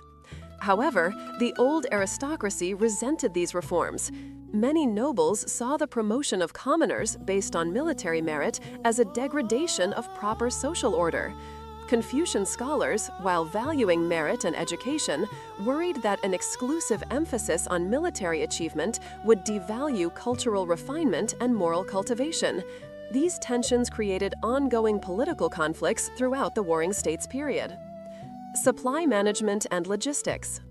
After 2 hours of administrative work, Li Zhang's next assignment takes him to the garrison's supply warehouses. These large buildings contain the grain, weapons, armor, and other materials necessary to maintain the garrison's operational readiness. Managing these supplies requires constant vigilance and careful record-keeping. Li Zhang joins the quartermaster, an experienced officer named Sun Ping, who is conducting a routine inventory. They walk through the grain storehouse, checking the large clay vessels that hold millet, wheat, and other grains. Sun Ping explains that maintaining adequate food supplies is the single most critical logistical challenge for any military installation. We currently have enough grain for 3 months at full garrison strength, Sun Ping reports, making notes on a wooden tablet. But harvest season is approaching, and we expect tax collections to replenish our stores. If we face a siege or must support a large military operation passing through our district, these supplies could be exhausted in weeks. This calculation reflects the fundamental importance of logistics in ancient warfare. Sun Tzu's Art of War emphasizes repeatedly that armies cannot function without adequate supplies. A force might have the best weapons, the most skilled soldiers, and brilliant commanders, but if they cannot eat, they cannot fight. States that master logistics gain enormous advantages over those that do not. The Warring States period sees dramatic innovations in military supply systems. States establish depot networks along major routes, pre-positioning supplies for armies on campaign. They develop contracts with merchants to provide goods and transportation. They improve road systems to facilitate the movement of supplies. They create specialized supply units within armies, soldiers whose primary job is logistics rather than combat. The state of Qin, which will eventually conquer all rivals, owes much of its success to superior logistics. Qin's administrators maintain detailed records of agricultural production, population, and resource availability throughout their territory. They can mobilize supplies quickly and efficiently, keeping their armies well-fed and equipped for extended campaigns, while enemy forces struggle with supply shortages. Li Zhang and Sun Ping move from the grain storehouse to the weapons depot. Here, racks hold hundreds of spears, swords, crossbows, and other weapons, both active equipment issued to soldiers and reserve stocks to replace damaged or lost items. Maintaining these weapons requires constant effort, checking for rust, oiling metal parts, replacing broken components, and ensuring that everything meets quality standards. We received a shipment of new crossbow bolts last week, Sun Ping notes, pointing to bundles of bolts stacked against one wall. 5,000 bolts, manufactured at the State Arsenal in Handan. Each bolt has been inspected and marked with the manufacturer seal. If any prove defective, we can trace them back to the specific craftsman responsible. This quality control system represents another administrative innovation of the Warring States period. By marking products with manufacturer identifications and holding craftsmen accountable for defects, states ensure higher quality and create incentives for careful workmanship. The system applies not only to weapons, but to many manufactured goods produced under state contracts. The tally system and military authority. As Li Zhang and Sun Ping complete their inventory, a messenger arrives with urgent news. A military courier has just reached the garrison carrying orders from the capital. The commandant has summoned his senior officers to review these orders. Li Zhang, as a mid-ranking officer, is not included in the initial briefing, but he learns the general situation from other officers afterward. The state of Zhao is organizing a major military operation against nomadic raiders who have been increasingly aggressive along the northern border. The garrison is ordered to prepare a detachment of 200 soldiers for deployment within the next 10 days. This order comes with a bronze tally, a critical administrative tool in Warring States military systems. The tally is split into two halves, each inscribed with matching characters. One half remains with the ruler or his representatives in the capital, while the other half is sent with military orders. To mobilize troops, the commander must match the two halves, proving that the orders are authentic and authorized by the proper authority. This system prevents unauthorized military mobilization, a constant concern in an era when powerful generals sometimes rebel against their own governments, or when local commanders might be tempted to use military forces for personal purposes. The tally system creates a check on military power, ensuring that significant troop movements require central authorization. However, the system also creates complications. What if orders need to be changed quickly based on developing situations? What if communication between the capital and frontier garrisons is disrupted? What if the tally is lost or stolen? These practical problems mean that the tally system works well for planned operations, but can be cumbersome when rapid response is required. The order to prepare a deployment creates a flurry of activity in the garrison. Officers must select which soldiers will go, ensuring a balanced mix of experienced veterans and capable recruits. They must prepare equipment, accumulate supplies, and organize transportation. They must coordinate with other garrisons that will contribute forces to the operation, and they must do all this while maintaining the garrison's basic security and operational capacity. Li Zhang suspects that his crossbow unit will be included in the deployment. Crossbowmen are valuable for operations against nomadic cavalry, as their ranged firepower can disrupt mounted attacks before they close to contact. The thought of leaving the relative safety of the garrison for active campaign fills him with mixed emotions: professional duty and a warrior's sense that combat is his purpose, but also dread born of experience with warfare's realities. The midday meal. After the morning's intensive activities and administrative work, Li Zhang's stomach growls, reminding him that the morning porridge was many hours ago. He makes his way to the officer's mess for the midday meal, the second and more substantial meal of the day. The meal is served around 4 p.m. by modern reckoning, reflecting the standard practice of warring states China, where most people eat only 2 meals daily.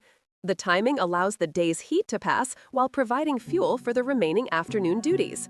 When Li Zhang arrives, servants are setting out food on low wooden tables. The main dish is a substantial millet preparation, the grain cooked until soft and mixed with vegetables, preserved cabbage, radishes, and scallions. The preserving process, using salt and fermentation, allows vegetables to be stored for months, essential for maintaining food security during winter or siege conditions.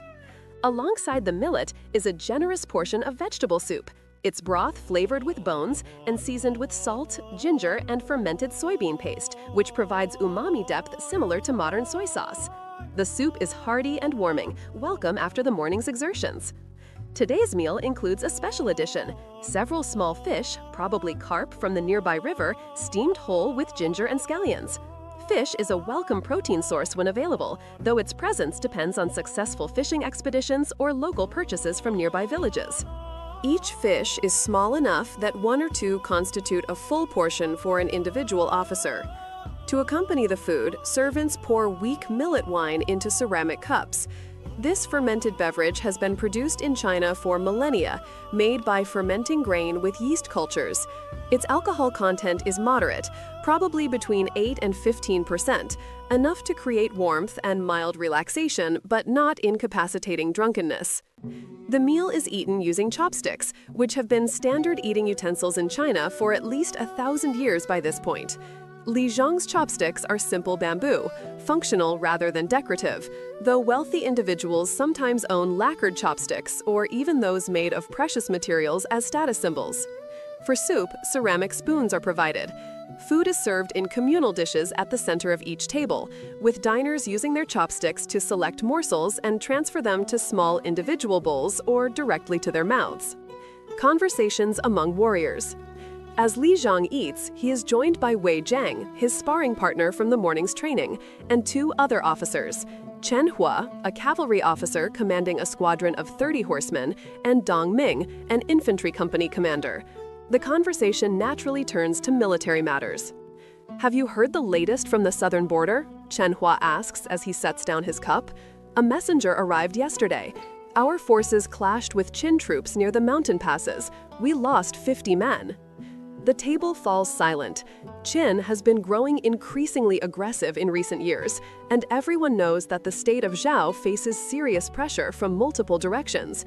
Wei Zhang responds grimly. Qin grows stronger every year. Their legalist reforms have created a military machine unlike anything we've seen. Every victory brings them more resources, more land, more soldiers. If this continues, he doesn't finish the sentence. He doesn't need to. Everyone at the table understands the implication. In an era of constant warfare, states that fail to keep pace militarily simply cease to exist, absorbed by their stronger neighbors. Chen Hua steers the conversation in a different direction. "My cavalry squadron needs new horses. The mounts we received last year are adequate for patrolling, but they lack the speed and endurance we would need in a sustained campaign. I've requested permission to purchase better stock from the northern tribes, but the garrison budget is stretched thin." This touches on a critical issue for Chinese states during the Warring States period, the horse problem. Native Chinese horses, bred from herds on the northeastern plains, tend to be small, sturdy animals well-suited for agricultural work, but inferior for military purposes compared to the larger, faster breeds possessed by nomadic peoples. King Wu Ling of Zhao had recognized this reality decades earlier when he implemented his famous Hu clothing reforms around 307 BCE, adopting nomadic cavalry tactics and even requiring his soldiers to wear trousers and shorter tunics in the style of the northern barbarians. This was controversial at the time, seen by conservatives as abandoning civilized Chinese customs, but it proved militarily effective. Cavalry could serve as scouts, raiders, and fast-moving strike forces. They could disrupt enemy formations, intercept supply convoys, and make sudden attacks at unexpected places, providing tactical flexibility that chariots could not match. However, effective cavalry required good horses, which meant either breeding programs or trade with nomadic peoples, both expensive propositions. Dong Ming, the infantry commander, interjects with his own concerns. Cavalry is useful, but infantry remains the backbone of any army. My men need better armor. Too many are still wearing leather or padded cloth protection. If we face Qin's armored infantry again, we'll be at a severe disadvantage. The conversation reflects the realities of military life during this period. Officers constantly grapple with resource limitations, equipment shortages, and the pressure to maintain combat readiness against multiple threats.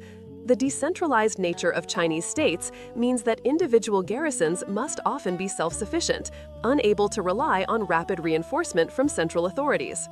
Li Zheng finally speaks up. The crossbow gives us an advantage at range.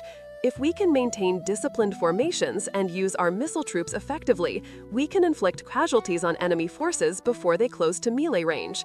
But this requires training, which requires time, which we often lack when recruits arrive just weeks before being thrown into battle. This observation highlights another challenge: the constant demand for manpower. Warring states' armies numbered in the hundreds of thousands, far larger than in previous eras.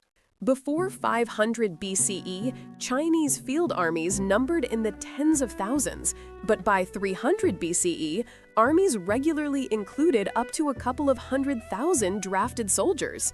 Maintaining such forces required constant recruitment and rapid training of peasant conscripts who often lacked the years of martial cultivation that characterized the traditional Shi warrior class. States struggled to balance the need for large armies with the need for those armies to be competently trained and led. Political intrigue and court politics. The conversation shifts to political matters as officers discuss recent news from the capital.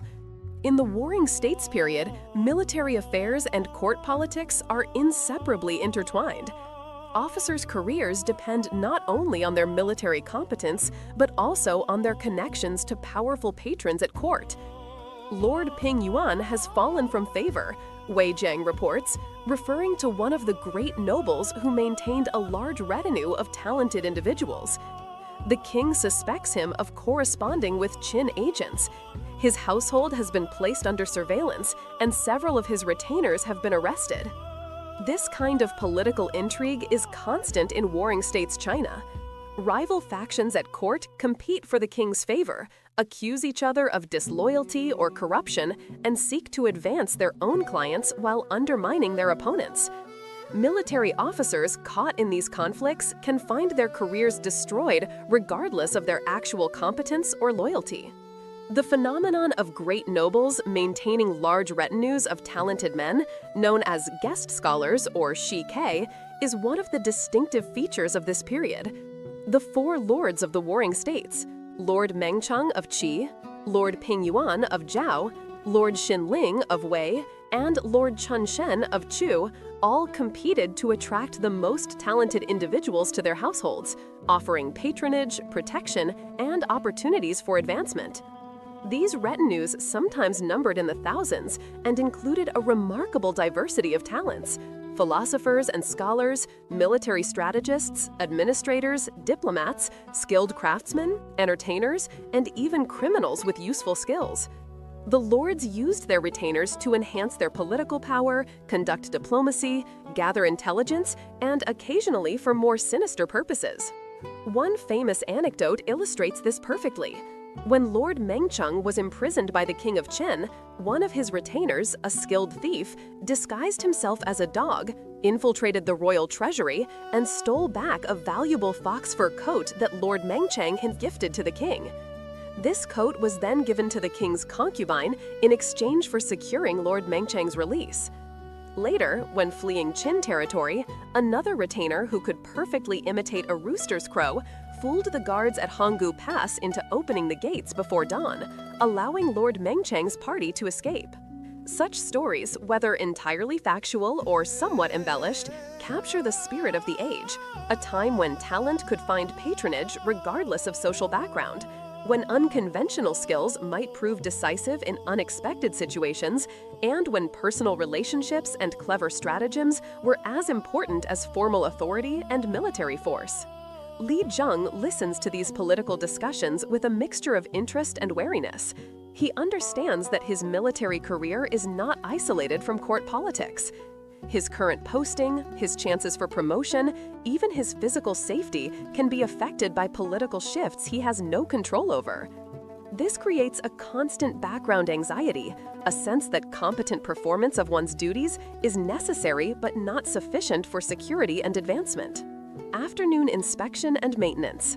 After the midday meal, Li Zheng supervises his crossbow unit as they perform essential maintenance on their weapons and equipment. This is not optional or discretionary work, but a fundamental military responsibility. In an era where equipment failure can mean death in battle, proper maintenance is as important as combat training itself. The soldiers gather in a covered area adjacent to the training ground, a workspace specifically designated for weapons maintenance. Long wooden benches line the walls, and tool chests contain the implements necessary for cleaning, repairing, and maintaining military equipment. The garrison's professional armorers and weaponsmiths work at one end of the space, their forges glowing red-hot as they repair damaged equipment and create new weapons. Li Zheng walks among his men, observing their work and offering guidance. He stops beside a young soldier who is disassembling his crossbow to clean the trigger mechanism. "Show me," Li Zheng commands.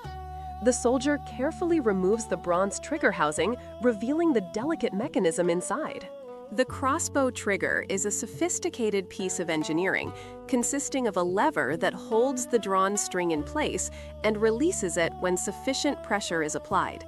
The mechanism must be perfectly smooth, free of dirt, rust, or burrs that might cause it to stick or malfunction. Use oil sparingly, Li Zheng instructs. Too much oil attracts dirt and can gum up the mechanism in cold weather, just enough to lubricate the moving parts.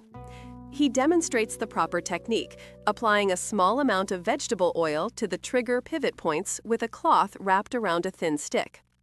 The soldier watches carefully, then mimics the technique on his own weapon. This kind of hands-on instruction is essential for developing competent soldiers. While many conscripts arrive at the garrison with no prior military experience, they must rapidly learn not only how to fight, but also how to maintain their equipment. Lives depend on this knowledge. As the afternoon progresses, Li Zheng inspects each soldier's weapon, checking for proper maintenance and identifying any components that need professional repair or replacement. He notes that 2 crossbows have cracked stocks that will require the garrison's carpenter to fix. 3 crossbow strings show signs of fraying and need replacement. 1 trigger mechanism is damaged beyond field repair and must go to the armorers. These maintenance needs are routine, but must be addressed promptly. A crossbow with a cracked stock might fail at a critical moment. A frayed string could snap when drawn, potentially injuring the soldier. A malfunctioning trigger could prevent the weapon from firing or cause it to discharge accidentally. Beyond crossbow maintenance, soldiers also care for their personal armor and weapons. Those fortunate enough to possess metal armor, whether bronze or iron plates in lamellar cuirasses, must check for rust, clean and oil metal surfaces, and ensure that lacing cords remain intact. Leather armor requires treatment with oils to keep it supple and prevent cracking. Swords must be cleaned after use, oiled to prevent rust, and periodically sharpened to maintain their edges. The sharpening process requires skill. Grinding away too much metal shortens the blade's useful life, while insufficient sharpening leaves the weapon less effective. The garrison's weaponsmith teaches soldiers the proper techniques, but individual soldiers are responsible for routine maintenance. As Li Zheng oversees this maintenance session, he reflects on the difference between ancient warfare and the romanticized versions often depicted in later literature and art. The reality is that successful warfare depends as much on logistics, administration, and routine maintenance as on heroic combat. A well-maintained crossbow in the hands of a properly trained soldier is worth far more than the finest sword wielded by an unprepared warrior. The reality of military life. The afternoon maintenance session also provides an opportunity for Li Zhang to gauge his unit's morale and address any personal issues affecting his soldiers. Military effectiveness depends not only on equipment and training, but also on soldiers' mental and emotional states. He notices that one soldier, a man named Li Chen, seems distracted and is performing his maintenance tasks carelessly. Li Zhang approaches and asks quietly, "Is something troubling you, Lu Chen?" The soldier hesitates, then admits, "Squad leader, I received a letter from my village last week. My father is ill, possibly dying, and my mother asks me to come home. But I cannot leave without permission, and I fear that by the time I could arrange leave, it will be too late." This situation exemplifies one of the constant tensions in military life. Soldiers have families, personal concerns, and emotional needs that do not cease simply because they have entered military service. Yet military necessity demands that soldiers remain at their posts, ready to fulfill their duties regardless of personal circumstances. Li Zhang considers the situation carefully. He cannot simply grant leave on his own authority. That would violate military regulations and potentially undermine discipline. But he also understands the importance of filial piety, the Confucian virtue that requires children to care for their parents. This moral obligation is so fundamental that even military service does not entirely override it. "I will speak to the company commander about your situation," Li Zhang tells Lu Chen. "If your father's condition is truly grave, there may be possibility for temporary leave. However, you must understand that the garrison's needs come first. We face possible deployment soon, and we cannot spare soldiers at this critical time. Continue your duties faithfully, and I will do what I can." This response balances competing obligations: military necessity, human compassion, and respect for traditional values. Li Zhang cannot promise a solution, but he can demonstrate that he takes the matter seriously and will advocate for his soldier within the constraints of military regulations. Such situations are common in military life and require officers to exercise judgment and compassion while maintaining discipline. Officers who show no concern for soldiers' personal welfare lose their men's trust and loyalty. But officers who are too lenient risk undermining military effectiveness and their own authority. Finding the right balance is one of the arts of leadership that Li Zhang has learned through years of experience. As the maintenance session concludes and soldiers return their tools and equipment to proper storage, Li Zhang reflects on the day thus far. The morning brought intensive physical training in crossbow work and spear combat. The midday hours involved administrative duties, inventory work, and routine maintenance. These activities might seem mundane compared to dramatic battlefield action, but they represent the actual substance of military life. For every hour spent in combat, soldiers spend weeks or months in training, maintenance, guard duty, and routine garrison tasks. This reality applies to military life in all eras and all cultures.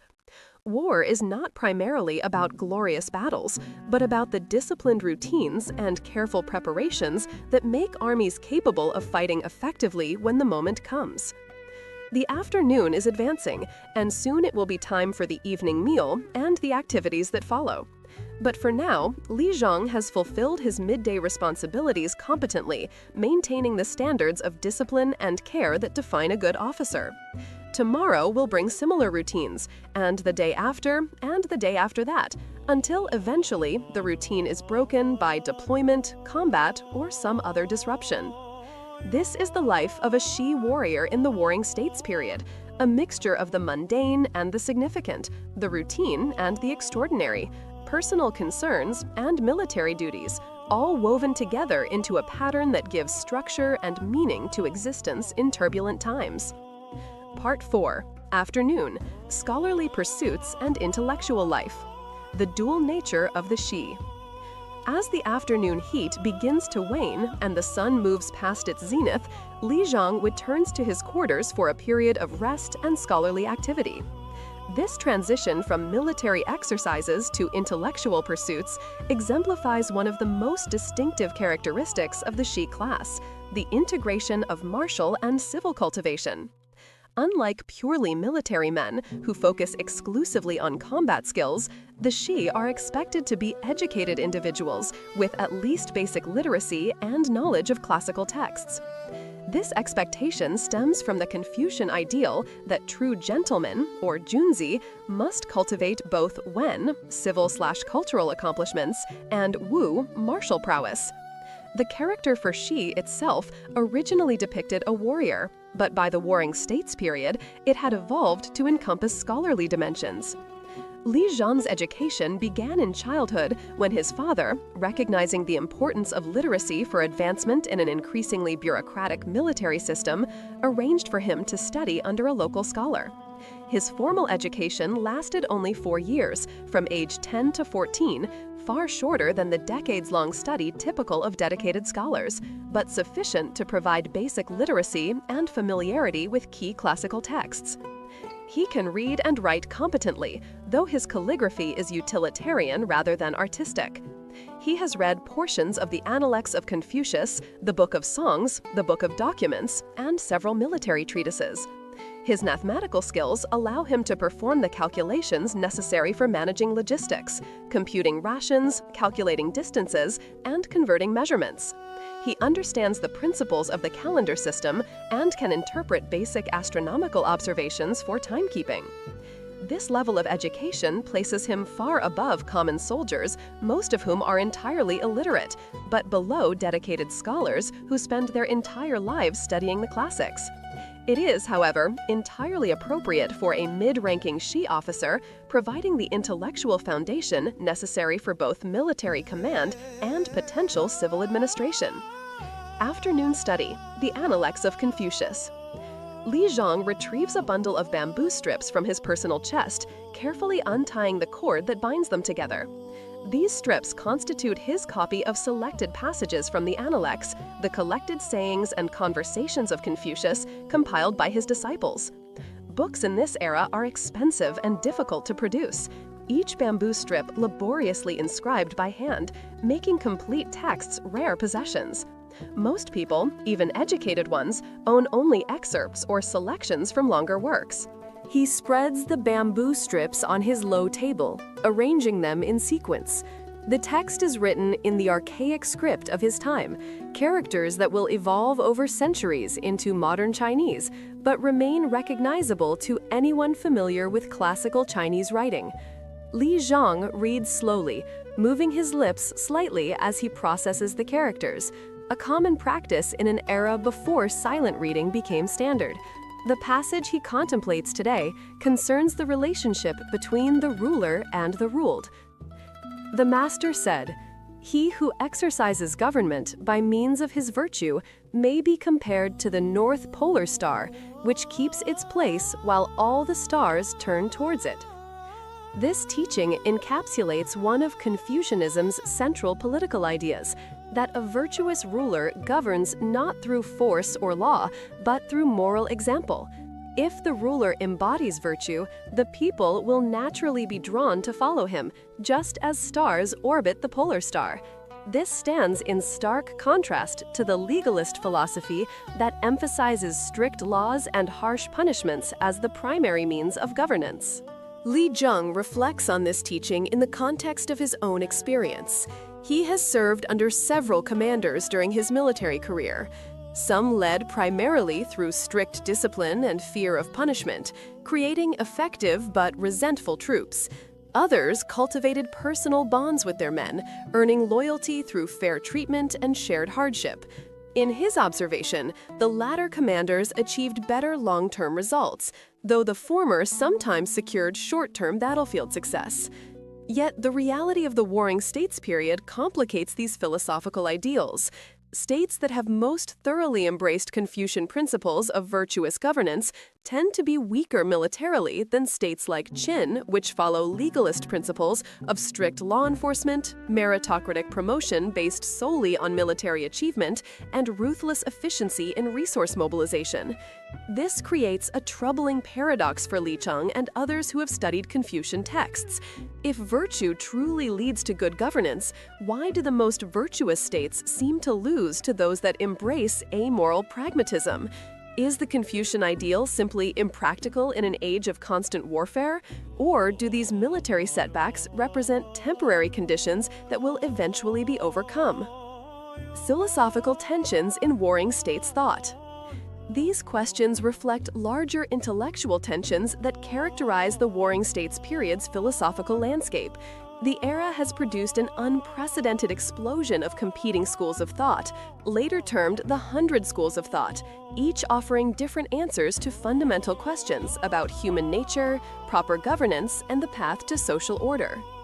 Confucianism, as taught by Confucius and later developed by Mencius and Shunzi, emphasizes moral cultivation, ritual propriety, and governance through virtuous example. Confucians believe that human beings possess innate moral knowledge that can be developed through education and self-cultivation. They argue that a ruler who embodies benevolence, ren, and propriety will inspire similar virtue in his subjects, creating a harmonious society.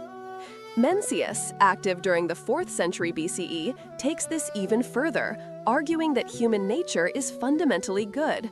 He uses the famous thought experiment of a child about to fall into a well.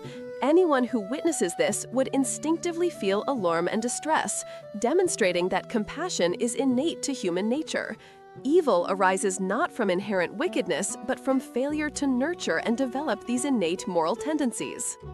Shunzi, active in the 3rd century BCE, reaches different conclusions.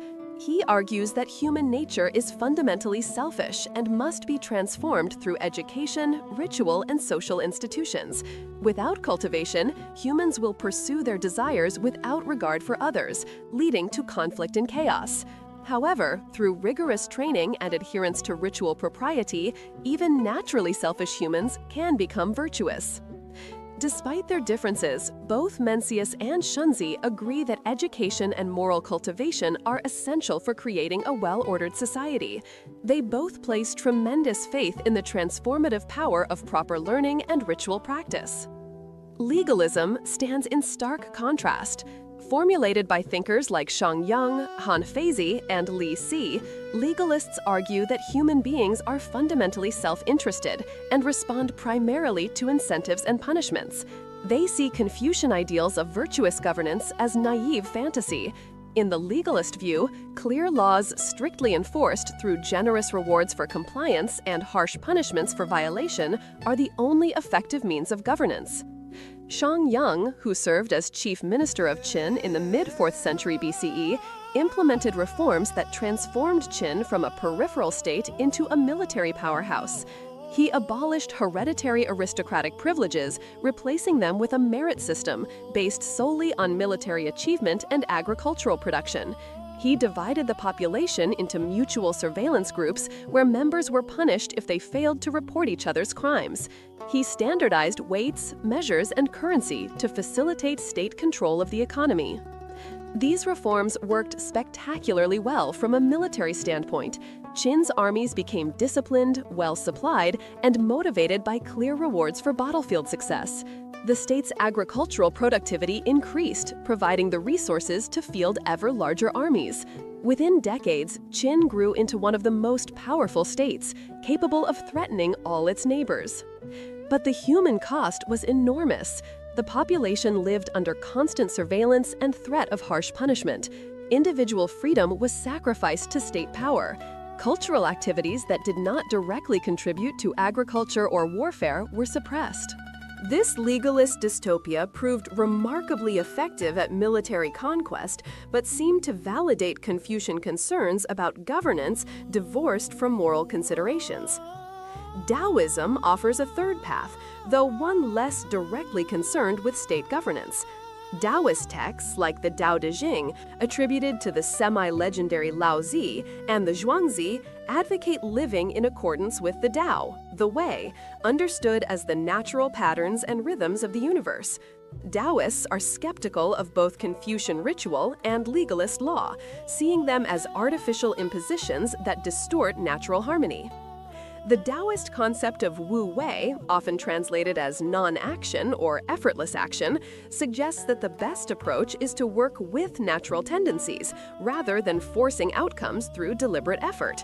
A Taoist ruler would govern by interfering as little as possible, allowing people to follow their natural inclinations. This stands in tension with both Confucian emphasis on ritual structure and legalist emphasis on strict control. Moism, founded by Mozi, advocates universal love or impartial caring, arguing that people should care for all humans equally rather than showing preference to family members. Moists oppose aggressive warfare as wasteful and immoral, though they developed sophisticated defensive military techniques and hired themselves out to help states resist invasion. They also emphasize utility and efficiency, condemning elaborate rituals and expensive ceremonial objects as wasteful extravagances. The Taoist concept of wu wei, often translated as non-action or effortless action, suggests that the best approach is to work with natural tendencies, rather than forcing outcomes through deliberate effort. A Taoist ruler would govern by interfering as little as possible, allowing people to follow their natural inclinations. This stands in tension with both Confucian emphasis on ritual structure and legalist emphasis on strict control. Moism, founded by Mozi, advocates universal love or impartial caring, arguing that people should care for all humans equally rather than showing preference to family members. Moists oppose aggressive warfare as wasteful and immoral, though they developed sophisticated defensive military techniques and hired themselves out to help states resist invasion. They also emphasize utility and efficiency, condemning elaborate rituals and expensive ceremonial objects as wasteful extravagances. Personal philosophy and practical reality. Li Zhang, like many educated individuals of his era, does not commit exclusively to any single philosophical school. Instead, he draws eclectically from different traditions as situations warrant. He appreciates Confucian ideals of virtuous conduct and proper relationships, but recognizes that legalist methods sometimes prove effective. He finds personal solace in Taoist poetry and philosophy, but cannot fully embrace wu wei when military duty demands decisive action. This philosophical eclecticism is perhaps the most honest response to the intellectual ferment of the age. The competing schools of thought each capture important truths and offer valuable insights, but none provides a complete answer to the complex challenges of governing and living in such turbulent times. As Li Zhang continues reading, his attention is drawn to another passage from the Analects. The master said, "The gentleman understands righteousness, the small man understands profit." This teaching distinguishes between superior individuals who act based on moral principles and lesser individuals who act based on self-interest. Yet Li Zhang cannot help but notice that in the world around him, many who pursue profit prosper, while many who pursue righteousness suffer. Is this merely a temporary aberration, or does it suggest something problematic about the Confucian worldview? He does not resolve these questions, but the mere act of contemplating them represents an important aspect of the Shi identity. A true warrior scholar does not simply accept teachings uncritically, but engages with them thoughtfully, wrestling with complexities and contradictions. This intellectual engagement, combined with martial training, creates what the Confucian tradition considers the ideal of the cultivated gentleman. Calligraphy practice. After an hour of reading, Li Zhang turns to calligraphy practice. He prepares ink by grinding an ink stick against a stone slab with water, creating liquid ink of proper consistency. He selects a mid-sized brush from his collection, checking that the bristles are clean and properly shaped. On strips of cheap wood, used for practice before committing text to valuable bamboo, he copies passages from the Analects. The physical act of writing serves multiple purposes. It improves his calligraphy, an important skill for anyone who must write military reports or administrative documents. It reinforces his memory of classical texts, and it provides a meditative focus, a respite from the constant vigilance and tension of military life. Chinese calligraphy at this time is evolving from the archaic seal script toward more flowing forms that will eventually develop into clerical script and later cursive styles.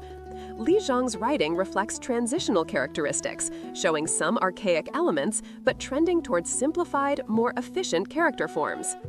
The physical demands of calligraphy should not be underestimated. Proper brush control requires precise hand and wrist movements, steadiness, and timing. The brush must be held at the correct angle, pressure must be varied to create thick and thin strokes, and each character must be balanced and properly proportioned. Like martial arts training, calligraphy develops hand-eye coordination, fine motor control, and mental discipline. As he writes, Li Zhang's mind drifts to thoughts of his family. His father, who introduced him to both martial training and classical learning, died 10 years ago. His mother still lives in the family's small landholding, supported by remittances Li Zhang sends from his military salary. He has a younger brother who works the family farm and an elder sister married to a merchant in a nearby town. Li Zhang himself remains unmarried, a common situation for mid-ranking military officers who lack the resources to support a family and must focus entirely on their military careers.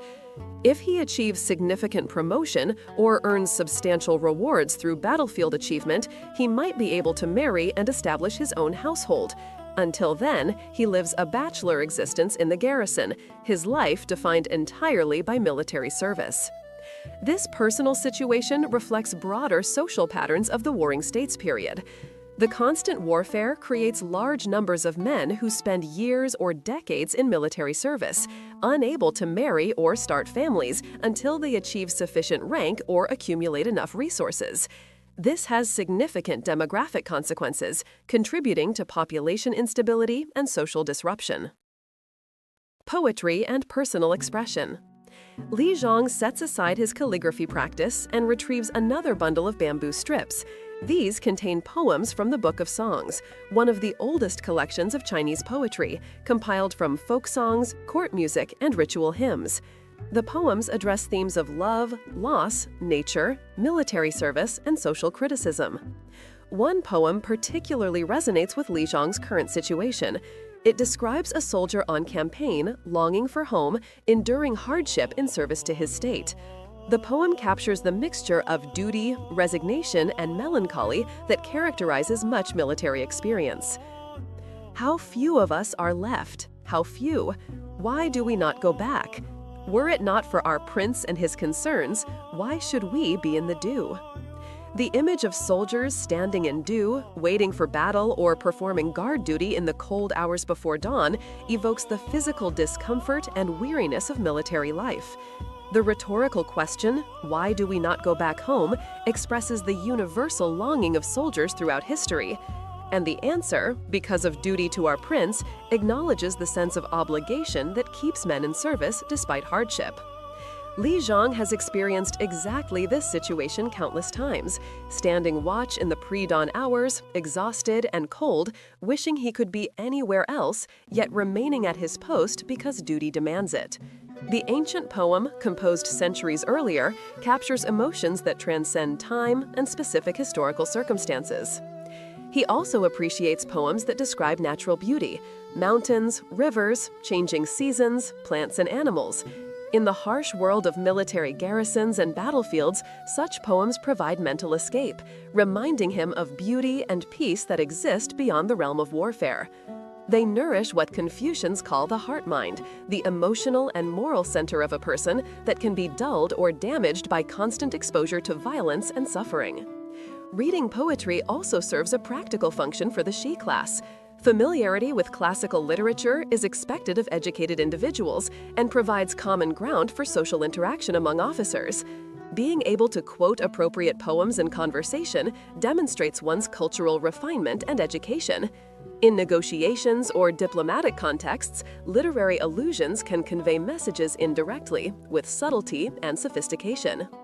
Li Zhang attempts to compose a brief poem of his own, describing the landscape visible from the garrison walls: distant mountains, a river valley, fields where peasants work.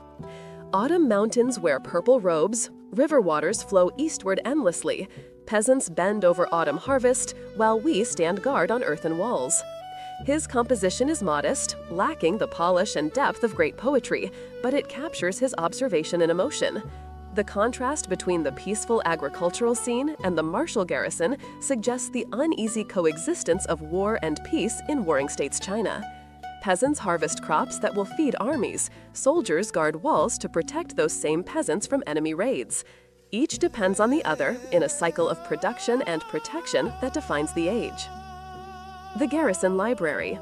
Later in the afternoon, Li Zhang visits the garrison's small library, a room in the administrative building where military manuals, historical records, and a few classical texts are kept for officer study. The collection is modest compared to the great libraries of capital cities or wealthy private collectors, but it provides access to knowledge beyond what individual officers can afford to own personally. The library's most prized possession is a complete copy of Sun Tzu's Art of War, the famous military treatise that has profoundly influenced Chinese strategic thought. Li Zhang has read portions of this work multiple times, each reading revealing new insights. Today, he reviews passages concerning the relationship between the general and the ruler, a topic of great practical importance. Sun Tzu teaches, "There are occasions when the commands of the sovereign need not to be obeyed." This startling assertion challenges traditional notions of absolute loyalty and obedience.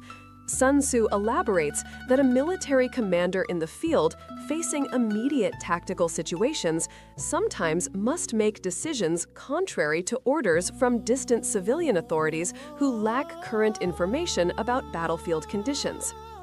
This principle creates obvious tensions. How does a commander distinguish between situations that justify disobedience and those that do not?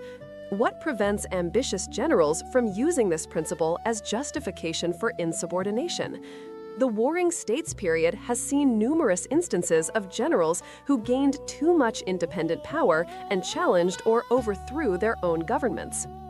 The state of Qin and others have developed systems to limit this danger, including the tally system discussed earlier. A general is given 1/2 of a bronze tally inscribed with the number of troops he is authorized to command.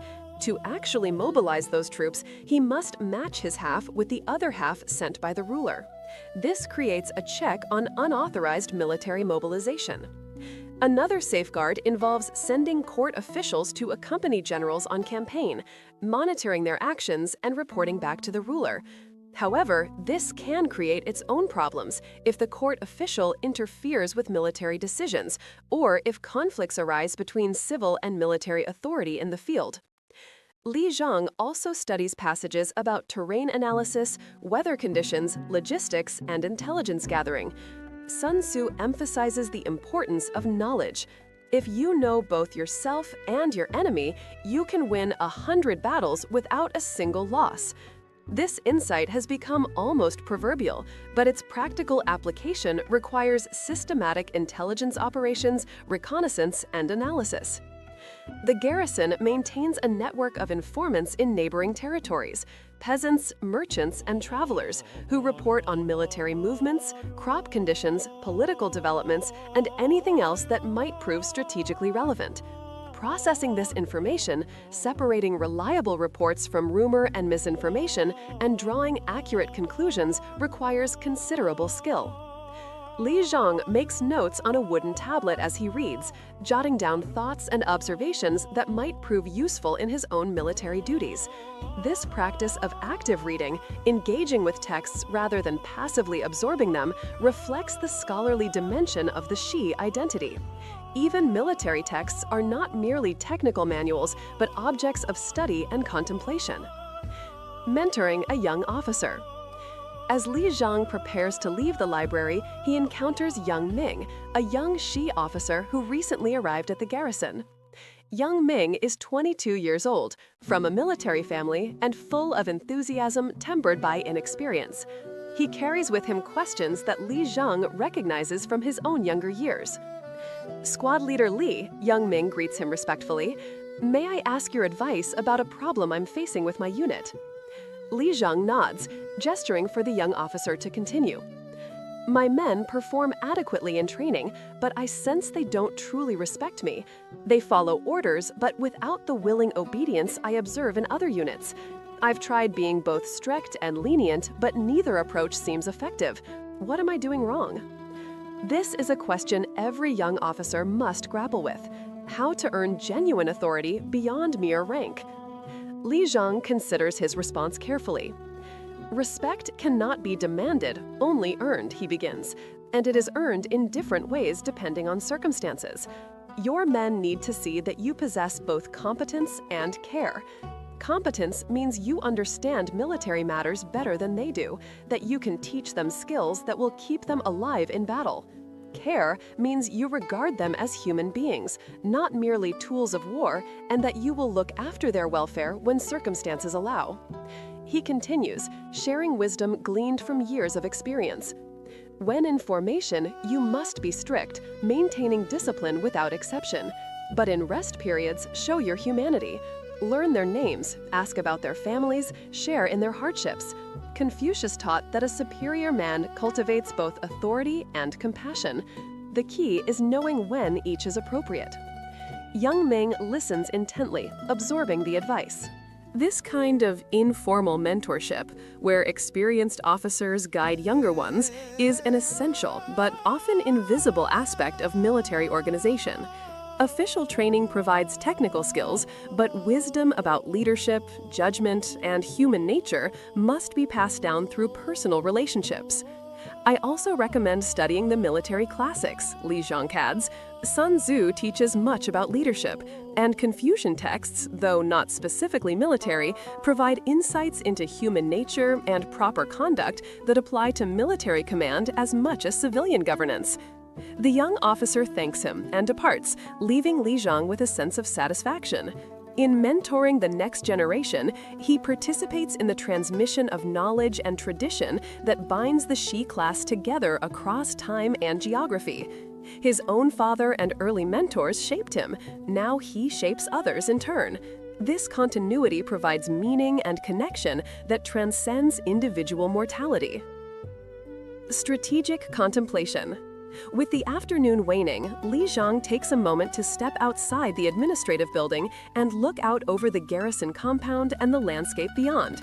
From this vantage point, he can see the garrison walls, the training grounds where soldiers continue their drills, and beyond the walls, the agricultural fields and villages that depend on the garrison's protection. This broader perspective prompts reflection on the larger strategic situation facing the state of Zhao. The state is surrounded by potential enemies, Qin to the west, growing stronger every year, Yan to the northeast, a persistent threat, and various other states whose alliances shift like quicksilver. Zhao's position is precarious, requiring constant vigilance and skilled diplomacy to survive. Li Zhang thinks about the intelligence reports he has heard officers discussing, Qin's latest military reforms, rumors of Yan preparing for a major offensive, reports of internal political struggles in Wei that might create opportunities or dangers. All of these factors affect Zhao's security and ultimately his own fate. He considers the possible futures that might unfold. Perhaps Qin will indeed unify all under heaven, as some predict, ending the warring states period through conquest. Perhaps a coalition of states will successfully contain Qin's expansion. Perhaps some new factor, a brilliant strategist, an unexpected alliance, a technological innovation will change the strategic balance. Or perhaps the warfare will simply continue indefinitely, grinding on year after year, consuming lives and resources without resolution. This last possibility is perhaps the most depressing, suggesting that all the sacrifice and suffering serve no greater purpose beyond perpetuating the cycle of violence. But such thoughts verge on dangerous territory. A soldier's duty is not to question the larger purposes of warfare, but to execute his responsibilities. Li Zhang shakes off these melancholy reflections and returns his attention to immediate concerns. The integration of Wen and Wu. As the afternoon draws to a close, Li Zhang reflects on how the day has embodied the integration of Wen and Wu that defines the Shi ideal. His morning was devoted to martial training, crossbow practice, spear work, physical conditioning. His afternoon combined administrative duties with scholarly pursuits, reading classics, practicing calligraphy, studying military theory, and mentoring a younger officer. This balance is not merely a matter of scheduling, but reflects a deeper philosophical conviction that both dimensions are essential for a complete human being. Pure martial skill without cultural refinement creates brutes. Pure scholarly cultivation without martial capability creates effete weaklings unable to act decisively when necessary. The integration of both creates the superior person, the Junzi, who embodies the best qualities of warrior and scholar. This ideal will persist in Chinese culture long after the Warring States period ends. The scholar officers who dominate Chinese government for 2 millennia will see themselves as heirs to the Shi tradition, even though their martial skills become largely ornamental. The concept that educated individuals should possess both intellectual cultivation and physical discipline, both moral virtue and practical effectiveness, remains influential in Chinese thought to the present day. Li Zhang does not consider himself a perfect embodiment of this ideal. His calligraphy is workmanlike rather than artistic, his philosophical understanding is basic rather than profound, and his martial skills, while competent, do not approach the legendary prowess of great warriors. But he strives toward the ideal, and this striving itself gives meaning and direction to his life. As the sun begins its descent toward evening, marking the transition to the next phase of the daily cycle, Li Zhang prepares to leave his quarters and return to his military duties. The afternoon's scholarly pursuits have refreshed his mind and spirit, providing balance to the physical demands of morning training. Now he will return to the world of immediate military concerns, carrying with him the perspective and wisdom that his education provides. This rhythm of alternating between action and reflection, physical exertion and mental cultivation, martial duties and scholarly pursuits characterizes the life of a Shi warrior. It is demanding, requiring discipline and dedication across multiple domains. But it is also rich and meaningful, offering opportunities for growth and development that purely martial or purely scholarly lives would not provide. Part 5. Evening, communal life and rest. The evening meal. As the sun begins its descent toward the western horizon, casting long shadows across the garrison compound, Li Zhang makes his way once again to the officers' mess for the second and final meal of the day. This timing, around 4 p.m. in modern terms, reflects the standard practice of Warring States China, where most people eat only 2 meals daily: morning food, or zao shi, taken around 9 a.m., and afternoon food, or shi, taken around 4 p.m. Eating between these designated times is considered improper, violating ritual propriety and demonstrating lack of self-discipline. Only the very wealthy or those engaged in exceptionally demanding physical labor might consume additional snacks, and even then, such eating is viewed with some disapproval. The aristocracy sometimes enjoys more elaborate eating schedules, but for military garrisons and common people, the 2-meal pattern is universal. The evening meal is more substantial than the morning porridge, providing the bulk of the day's calories. When Li Zhang arrives, servants are setting out food on low wooden tables arranged in the officers' mess. The room contains about 10 such tables, each with space for 3 or 4 officers to sit cross-legged on woven mats placed on the floor. The furniture and eating arrangement reflects the style of this era, centuries before chairs and high tables become common in Chinese domestic settings. Tonight's main course is a substantial millet dish, the millet cooked until soft and mixed with vegetables, including preserved cabbage, radishes, and scallions. The preserving process, using salt and fermentation, allows vegetables to be stored for months, essential for maintaining food security during winter or siege conditions. Alongside the millet is a generous portion of vegetable soup, its broth flavored with bones and seasoned with salt, ginger, and fermented soybean paste, which provides umami depth similar to modern soy sauce. The meal also includes a special addition today: several small fish, probably carp from the nearby river, steamed whole with ginger and scallions. Fish is a welcome protein source when available, though its presence depends on successful fishing expeditions or local purchases from nearby villages. Each fish is small enough that 1 or 2 constitute a full portion for an individual officer. To accompany the food, servants pour weak millet wine into ceramic cups. This fermented beverage has been produced in China for millennia, made by fermenting grain with yeast cultures. Its alcohol content is moderate, probably between 8 and 15%, enough to create warmth and mild intoxication, but not incapacitating drunkenness. Confucian teaching emphasizes moderation in drinking, enough to be convivial, but never so much as to lose one's dignity and propriety. The meal is eaten with chopsticks, which have been standard eating utensils in China for at least 1,000 years by this point. Archaeological evidence shows chopsticks dating back to the Shang dynasty. These eating tools are made of bamboo, simple and functional, though wealthy individuals sometimes own lacquered chopsticks, or even those made of precious materials like ivory or jade as status symbols. For soup, ceramic spoons are provided. Their shapes evolved from ancient forms, but recognizably ancestral to modern Chinese spoons. Food is served in communal dishes at the center of each table, with diners using their chopsticks to select morsels and transfer them to small individual bowls or directly to their mouths. This communal eating style, however, is not quite the same as later Chinese dining customs. During the Warring States period, individual portions are common for formal occasions, though military garrisons adopt more collective approaches for efficiency. Conversation and camaraderie. As the officers eat, conversation flows naturally. The meal provides one of the few times during the day when men can relax and interact socially without the constraints of formal military hierarchy. While respect for rank is always maintained, the atmosphere is more informal than during duty hours. Chen Hu, the cavalry officer, shares a humorous anecdote about one of his horses, a particularly stubborn mare that refuses to cross water without prolonged coaxing. His description of standing in a stream, soaked to the knees, trying to convince a horse to follow him, elicits laughter around the table. Such stories, mixing frustration with humor, are common among soldiers. They serve to release tension and create bonds of shared experience. Wei Jiang asks Li Zheng about the young crossbowman whose weapon had a sticky trigger during the morning inspection. Did you check his work after he cleaned it? Li Zheng nods. I did. He stripped the mechanism completely and oiled it properly. The trigger now releases smoothly. I think the lesson made an impression on him.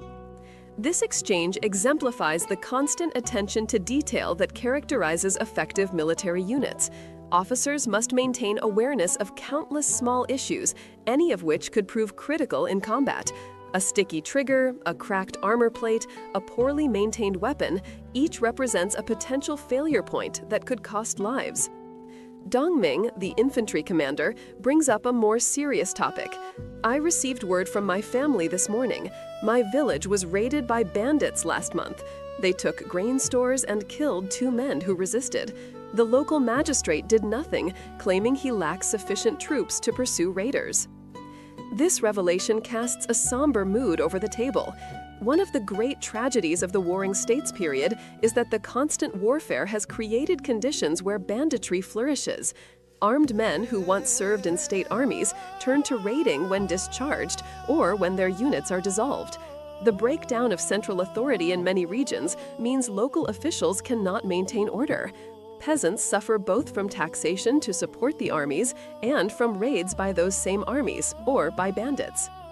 My own village has organized militia for defense, another officer adds, but farmers with spears and agricultural tools are no match for experienced soldiers turned bandit. We need peace, but how can peace come when every state believes it can only survive by conquering its neighbors? This question has no easy answer, and the officers know it. Li Zheng thinks of the philosophical debates he has encountered in his readings. Confucians argue that virtuous governance will eventually prevail, creating harmony. Legalists argue that only strong centralized power can impose order. Taoists suggest that human attempts to impose order create more problems than they solve. Yet none of these philosophies has prevented the bloodshed and chaos that defines their era.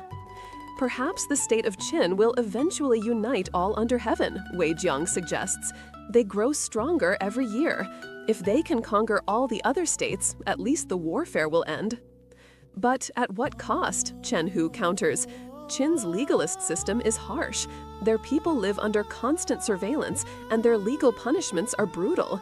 I'm not sure I want to live in a world unified under Qin's system. Better that than endless war, Dong Ming argues. My village doesn't care which king rules them. They just want to farm in peace, raise their children, and live to old age. Right now, they have none of those things. The conversation reflects tensions that exist throughout Chinese society during this period. Everyone wants peace, but the path to peace seems to require more war. The unification that will come under Qin in 221 BCE will indeed end the Warring States period, but it will also establish an authoritarian system that many find oppressive. History will judge whether this trade-off was worthwhile. Evening recreation and social activities. After finishing the meal and remaining at the table for a respectable period of conversation, the officers gradually disperse to their evening activities. Some return to their quarters to rest, others gather for various recreational pursuits that military life allows. Li Zhang joins a group of officers who have gathered in an open courtyard to play Libo, an ancient Chinese board game that has been popular for centuries. The game is played on a board with a distinctive L-shaped pattern of points, using dice and game pieces. The rules are complex, involving both chance and strategy, making it an engaging pastime that also develops strategic thinking skills valuable for military command. The archaeological record shows that Libo was widely played during the Warring States period, with boards and pieces found in tombs of nobles and officials. The game eventually fell out of popularity in later Chinese history, replaced by games like Shangqi, Chinese chess, and Weiqi, Go. But during Li Zhang's era, it remains a favorite among the educated classes. As they play, the officers engage in the kind of banter and competition that characterizes such games across all cultures and eras. A particularly clever move earns praise. A foolish mistake provokes gentle mockery. The rise and fall of fortune, as dice produce favorable or unfavorable results, mirrors the uncertainties of military life itself. Fate favors you tonight, Li Zhang comments as Li Zhang's piece lands in an advantageous position. If only battles were decided by dice rolls. But they are in a way, another officer observes. We train, we plan, we execute our tactics. But ultimately, chance plays a role. A gust of wind deflects an arrow. A horse stumbles at a critical moment. A commander falls ill on the eve of battle. Fortune and skill together determine outcomes. This philosophical reflection on the relationship between skill and chance, control and contingency, represents the kind of conversation that naturally emerges among educated warriors. The Shi class thinks about their profession not merely as a technical craft, but as a human endeavor, embedded in larger patterns of fate, moral order, and cosmic processes. Other officers gather nearby to practice music. One plays the sei, a 25-stringed zither-like instrument popular during this period. Another accompanies him on a bamboo flute called a di. The music they produce is not the complex compositions of court musicians, but simple melodies and folk songs, played for the pleasure of playing rather than formal performance. Confucian education emphasizes music as one of the 6 arts that a cultured gentleman should master. Though few military officers achieve true expertise, music is understood not merely as entertainment, but as a form of moral cultivation. Playing music harmonizes the emotions, disciplines the mind, and connects the individual to cosmic patterns of harmony and order. The melodies floating across the courtyard in the evening air create an atmosphere of peaceful civilization, a stark contrast to the garrison's primary purpose of preparing for violence. Yet this juxtaposition is entirely normal for the Shi class, who see no contradiction between martial readiness and cultural refinement. Some younger officers engage in games of physical skill, wrestling matches conducted according to traditional rules, or competitions of strength and agility. While such activities might seem like mere recreation, they serve important military purposes, maintaining physical fitness, building camaraderie, and allowing men to prove their prowess in non-lethal contexts. The watch change. As evening deepens into night, the garrison's routines shift to accommodate the need for constant vigilance. A military fort cannot sleep entirely. At all times, sentries must be posted on the walls, watching for threats. The watch system operates in shifts, ensuring that no soldier must stand guard for excessively long periods, while also ensuring continuous coverage. Li Zhang's unit is not assigned to guard duty tonight, but he still observes as the evening watch takes their positions. Soldiers gather at the base of the walls, checking their equipment before ascending to their posts. They wear armor and carry weapons, fully prepared for combat even though attack is unlikely. Crossbowmen are positioned at intervals along the walls, their weapons loaded and ready. Infantry with spears stand near the gates, prepared to respond if the alarm is raised. The watch commander conducts a formal inspection, checking each soldier's equipment and alertness before dismissing them to their posts. This ritual, repeated every evening, reinforces the constant state of readiness required for military life. Even in garrison, far from active combat, soldiers must maintain discipline and vigilance. The enemy they guard against might be foreign raiders, bandits, or even coup attempts from within the state's own military or political system. Li Jung exchanges brief words with a junior officer taking command of a section of the Wall Watch. The night seems quiet, but stay alert. The nomadic raiders we've heard about prefer to move under cover of darkness. If you see anything unusual, sound the alarm immediately. Better a false alarm than a successful infiltration.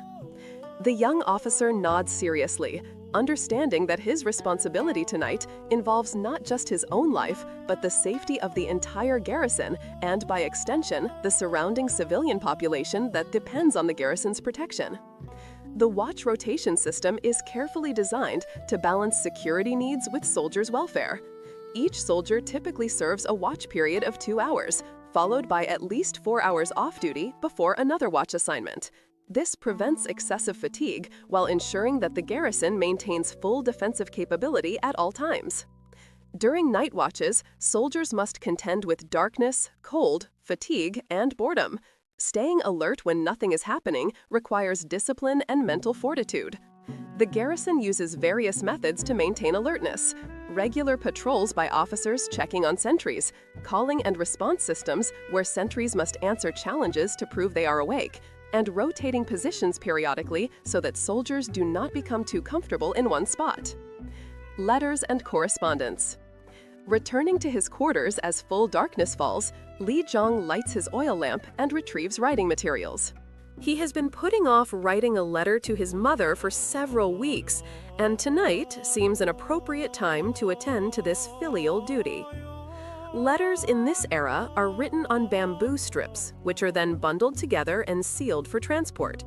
The postal system of warring states China is relatively sophisticated, with official couriers carrying government correspondence and private messengers available for hire to carry personal letters.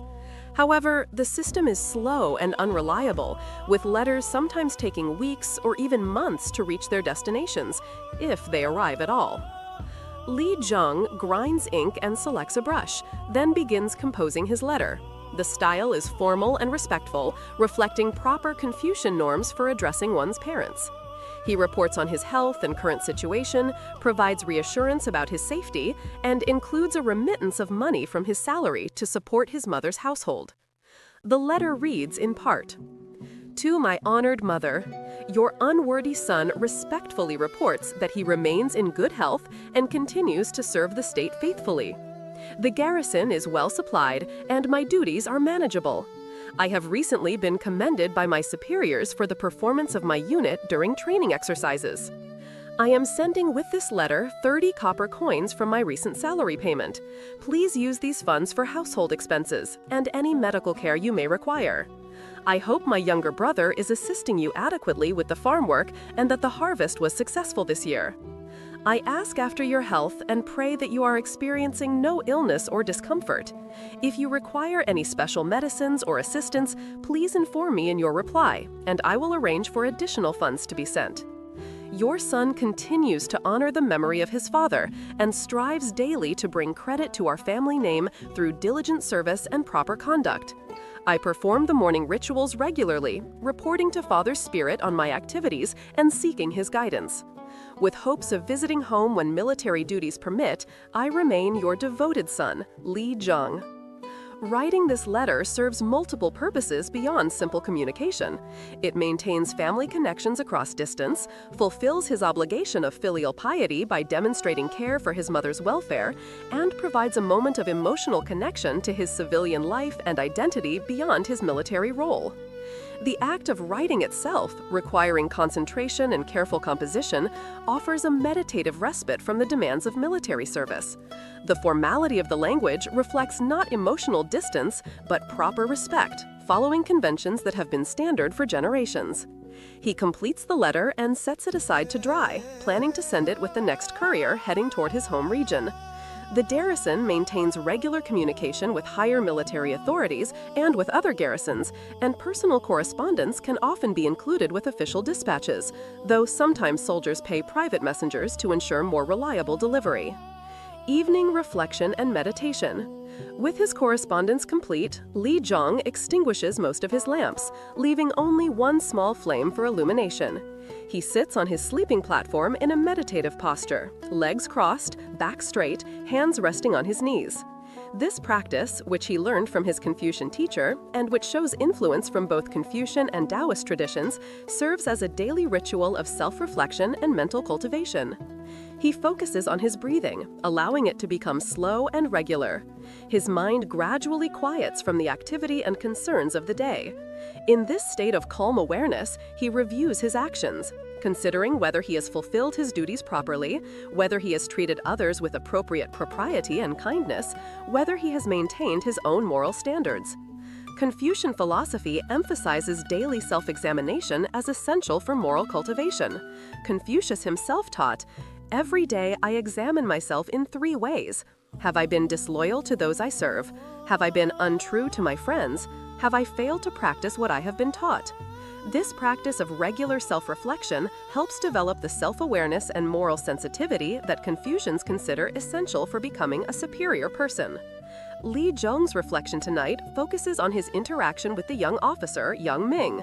Did he provide helpful guidance? Was his advice wise and appropriate? Could he have been more helpful or clearer in his explanations? He concludes that the interaction was positive, but resolves to follow up with Young Ming in the coming days to see how the advice is being implemented and whether additional guidance is needed. He also reflects on the conversation during the evening meal, particularly the discussion about Qin's growing power and the possibility of unification through conquest. He feels conflicted.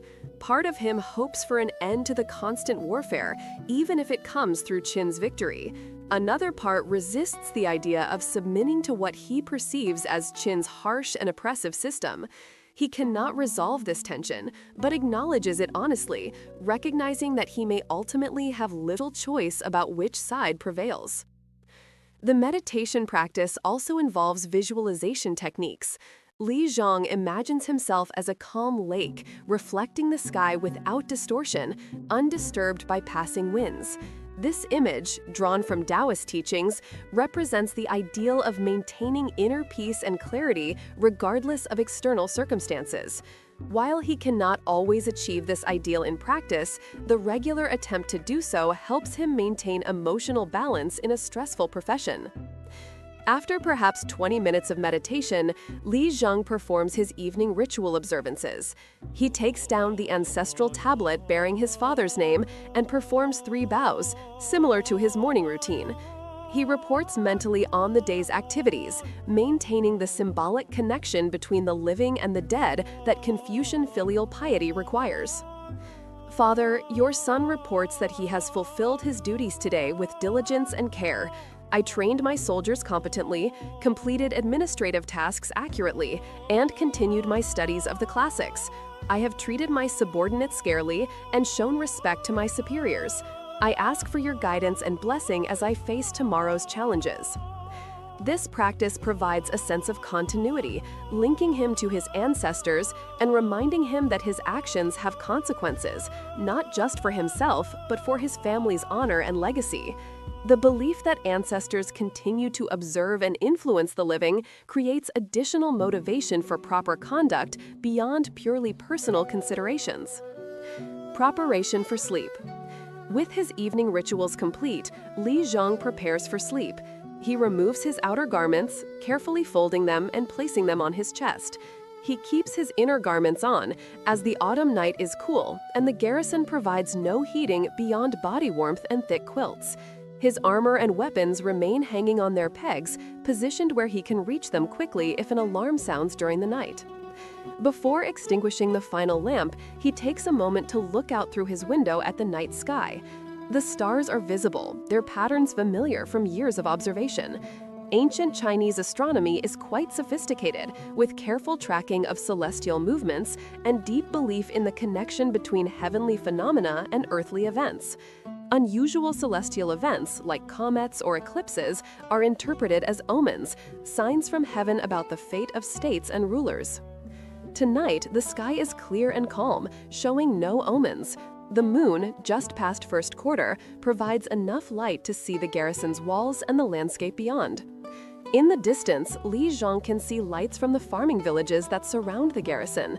Peasants completing their own evening routines, perhaps sharing meals with their families, preparing for another day of agricultural labor that feeds both themselves and the armies that guard them.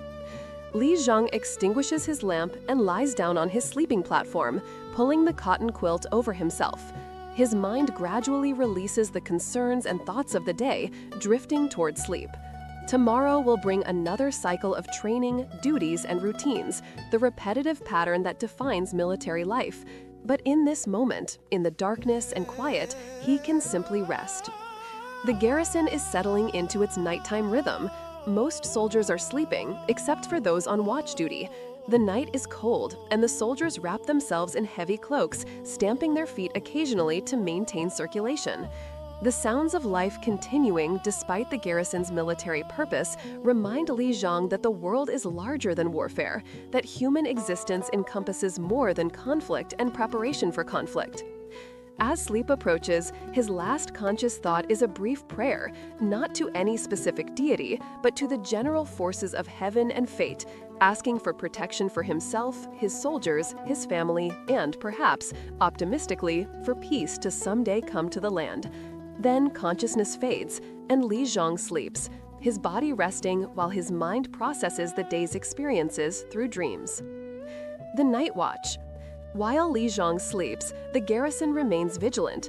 On the walls, sentries maintain their posts, eyes scanning the darkness for any sign of threat.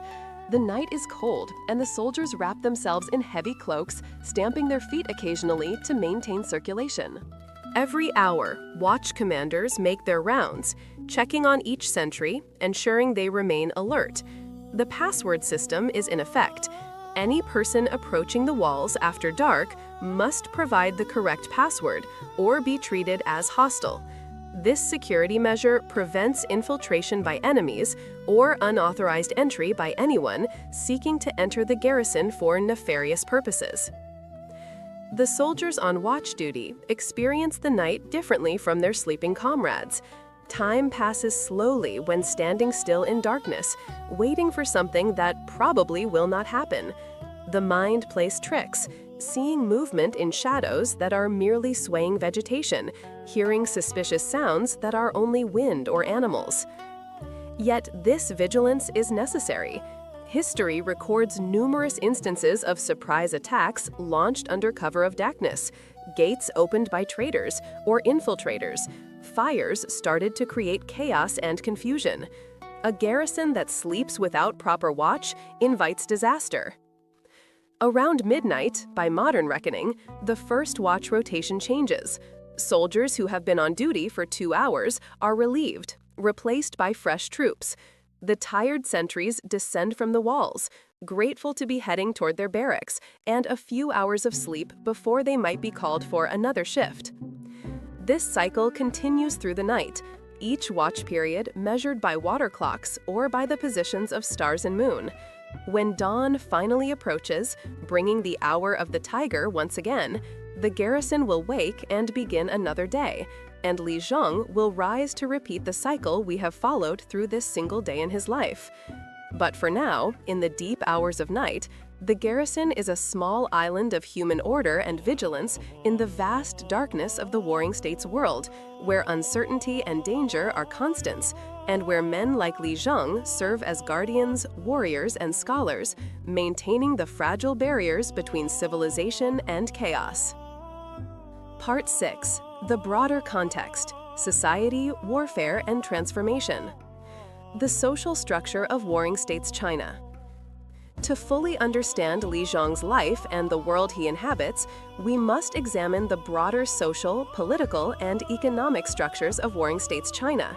This period represents one of the most transformative eras in Chinese history, when ancient aristocratic society was being violently replaced by new forms of social organization based increasingly on merit, achievement, and state power rather than hereditary privilege. The traditional Zhou dynasty's social hierarchy had consisted of several ranks. At the top stood the Son of Heaven, the Zhou king, who theoretically ruled all under heaven through the mandate of heaven. Below him were various ranks of nobility: dukes, marquises, counts, viscounts, and barons, each controlling territories of varying sizes. These nobles owed loyalty and military service to those above them in the hierarchy, while exercising authority over those below. Within this aristocratic system, the Shi class originally represented the lowest rank of nobility, men who were warriors by birth but lacked the land and resources of higher nobles. They served as officers in the armies of great lords, as administrators in local governments, and as retainers in noble households. Their status was hereditary. One was born a Shi, and one's descendants would also be Shi. However, the spring and autumn period, and especially the warring states period, saw the gradual collapse of this hereditary system. The great lords increasingly declared independence from the Zhou king, becoming kings in their own right. They absorbed smaller territories, creating larger, more centralized states. Within these states, they implemented reforms that undermined traditional aristocratic privilege. The most dramatic example is the state of Qin's reforms under Shangyang in the 4th century BCE. Shangyang abolished hereditary aristocratic titles and landholdings, replacing them with a merit-based system where rank and privileges were earned through military achievement or agricultural production. He divided the Qin population into 20 ranks of merit, with each rank conferring specific privileges and exemptions. Commoners could rise through these ranks by killing enemies in battle, with each enemy head worth 1 rank of advancement. This system created powerful incentives for military service. A peasant who distinguished himself in battle could earn exemption from corvée labor, tax reductions, land grants, and even entry into the Shi class. This was revolutionary. For the first time in Chinese history, social mobility on a large scale became possible for common people. The Shi class was no longer purely hereditary, but could be entered through achievement. Other states gradually adopted similar reforms, though none as thoroughly as Qin. The state of Zhao, where Li Cheng serves, has implemented its own merit system, though it retains more hereditary elements than Qin. The result is a complex social landscape where birth still matters, but achievement matters more, where ancient aristocratic families try to maintain their positions while new families rise through military and administrative success. This transformation created tremendous social tension. The old aristocracy resented the elevation of commoners, viewing it as a corruption of proper social order. Confucian scholars worried that excessive emphasis on military achievement would devalue moral cultivation and cultural refinement. Yet the military effectiveness of merit-based systems made them difficult to resist. States that clung to purely hereditary systems found themselves outcompeted by those that mobilized talent more broadly. The economic foundation of warfare. The constant warfare of this period requires enormous economic resources. States must feed, equip, and pay massive armies. They must maintain fortifications, weapons production, and logistical systems. They must support a growing bureaucracy to administer their territories and mobilize resources. All of this depends on agricultural productivity. The basic economic unit is the peasant family, farming plots of land using bronze and increasingly iron tools. The main crops in northern China are millet, wheat, and barley, grown in fields that require intensive labor to prepare, plant, weed, and harvest. In the south, rice cultivation is becoming increasingly important, utilizing wet field agriculture that produces higher yields but requires even more labor and sophisticated irrigation systems. Peasant families owe multiple obligations to the state. They pay taxes, usually in the form of grain, which fills the granaries that feed armies and government officials. They provide labor for state projects, corvée labor obligations that can require months of work building walls, digging canals, or constructing roads. And they provide soldiers, with every family potentially subject to conscription when armies are raised. These burdens are heavy, leaving peasant families with only marginal surplus beyond subsistence needs.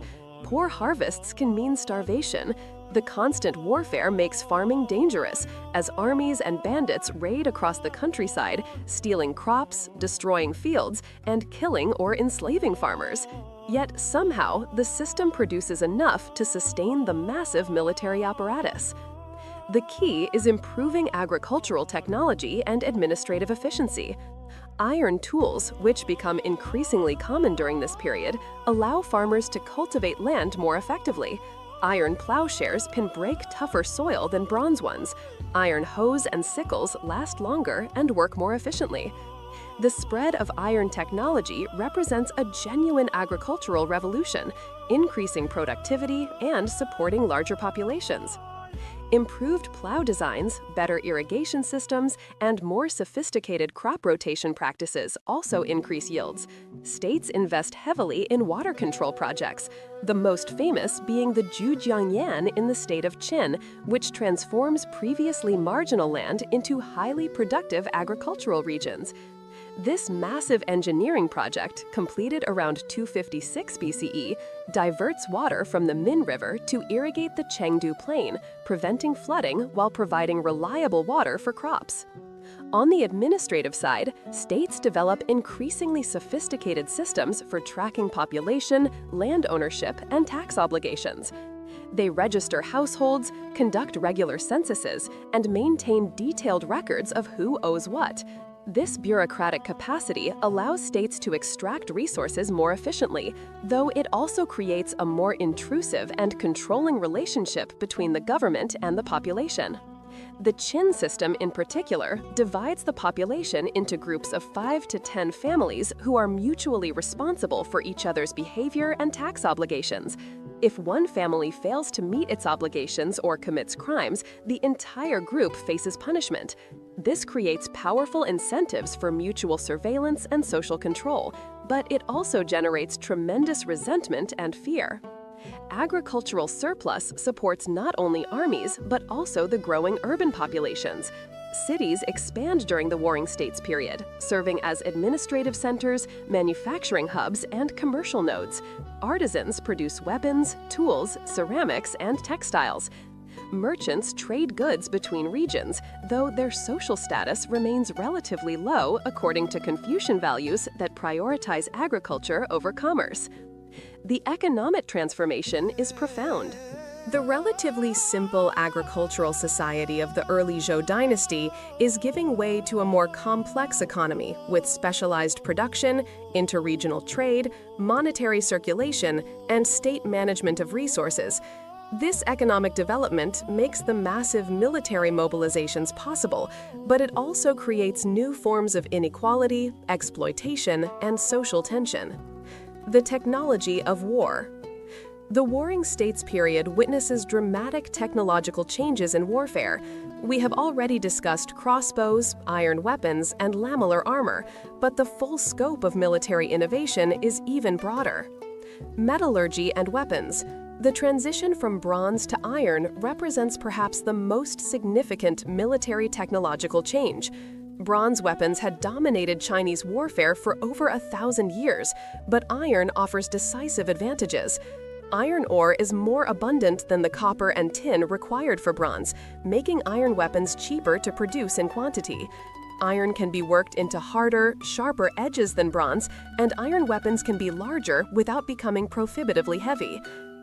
By the late Warring States period, Chinese metalworkers have mastered sophisticated ironworking techniques. They produce cast iron weapons through high-temperature furnaces, a technology that Europe will not achieve for another 1,000 years. They also develop steel through controlled heating and quenching processes, creating blades that combine hardness at the edge with flexibility in the core, preventing shattering on impact. The famous swords of Wu and Yu, legendary for their quality, represent the pinnacle of warring states' metallurgy. Archaeological excavations have recovered bronze swords from this period that remain sharp and corrosion-resistant after more than 2,000 years, testament to the sophistication of ancient Chinese metalworking. Fortifications. Military architecture evolved dramatically. Early fortifications were relatively simple, earthen walls topped with wooden palisades. But warring states' fortifications are far more sophisticated. Walls are built using rammed earth construction, where layers of soil are compacted to create extremely solid structures. These walls are then faced with brick or stone to prevent erosion and provide smooth surfaces that are difficult to climb. The walls reach heights of 6 to 10 meters, with thickness of 4 to 6 meters at the base, tapering toward the top. Guard towers are positioned at regular intervals, providing elevated positions for observation and missile fire. Gate systems become complex, with multiple barriers, killing zones where attackers can be trapped and subjected to fire from multiple directions, and massive wooden doors reinforced with iron bands. Some states begin building linked defensive walls to protect their borders. The state of Qi builds walls along its southern border. The state of Zhao constructs walls along its northern frontier to guard against nomadic incursions. These walls are precursors to what will eventually become the Great Wall of China, though they are not yet unified into a single system. Siege warfare. As fortifications improve, siege techniques must advance to match them. States employ various siege engines and tactics. Scaling ladders. Simple but effective, allowing troops to climb walls, though this exposes them to defender fire and is extremely dangerous. Siege towers. Mobile wooden structures tall enough to overlook enemy walls, allowing attackers to shoot down at defenders and providing protected platforms from which to cross onto the walls. Battering rams. Heavy beams suspended from wooden frameworks swung repeatedly against gates or walls to break through. These are often covered with wet hides to protect against fire. Tunneling. Attackers dig tunnels under walls, then collapse them or use the tunnels to infiltrate the fortress. Defenders counter by digging their own tunnels to intercept attackers or by filling large ceramic vessels with water and burying them near walls. The water's vibrations reveal when enemy tunnels approach. Catapults and trebuchets. Engines that hurl stones, incendiary materials, or even diseased animal carcasses over walls to damage defenses and demoralize defenders. The Mohist texts from this period describe sophisticated defensive techniques, creating multiple walls so that even if one is breached, others remain, using fire attacks to destroy enemy siege engines, maintaining large stores of water to fight fires, training specialized units for different defensive tasks, and maintaining morale through fair treatment and clear communication. Naval warfare. While less central than land warfare, naval combat is practiced on China's rivers and coastal waters. States build warships ranging from small, fast attack boats to large vessels capable of carrying dozens of soldiers. Naval battles involve ramming, boarding actions, and missile exchanges. The state of Chu, with its extensive river systems in the Yangtze Valley, develops particular expertise in naval warfare.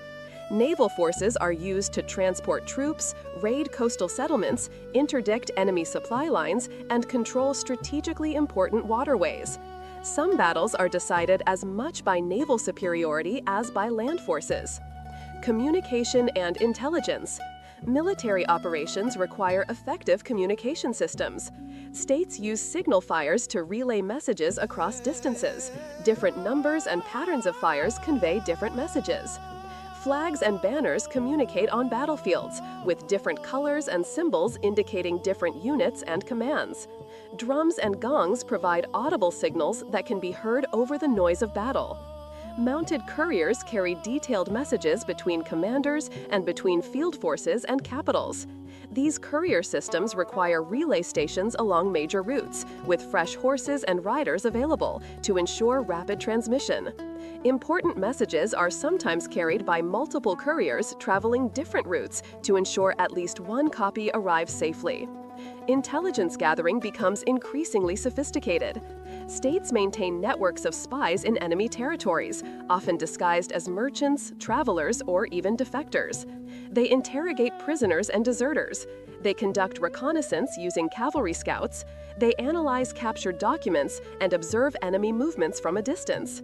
Sun Tzu's Art of War devotes an entire chapter to the use of spies, identifying 5 types: local spies, enemy residents who provide information; inside spies, enemy officials who are bribed or coerced; double agents, enemy spies who are turned; expendable spies, fed false information that they carry to the enemy; and surviving spies who return with intelligence. The sophisticated understanding of intelligence operations reflects how critical information has become in warring states' military competition. Philosophical and cultural transformation. The constant warfare and social upheaval of the Warring States period creates conditions for unprecedented intellectual creativity. The old certainties of the Zhou dynasty feudal system have collapsed, creating fundamental questions about governance, morality, and social order. Philosophers from various schools offer competing answers to these questions, creating what later generations call the 100 schools of thought. The intellectual marketplace. Unlike previous periods when philosophical discourse was limited to the aristocracy, the Warring States period sees philosophy become a competitive enterprise. Philosophers travel between states, seeking patronage from rulers who might implement their ideas. They establish schools, attract disciples, and engage in public debates with rival thinkers. This intellectual competition is possible because the breakdown of the old order creates demand for new solutions. Rulers are desperate to understand why the Zhou system collapsed, how to make their state stronger, and how to achieve the ultimate goal of unifying all under heaven.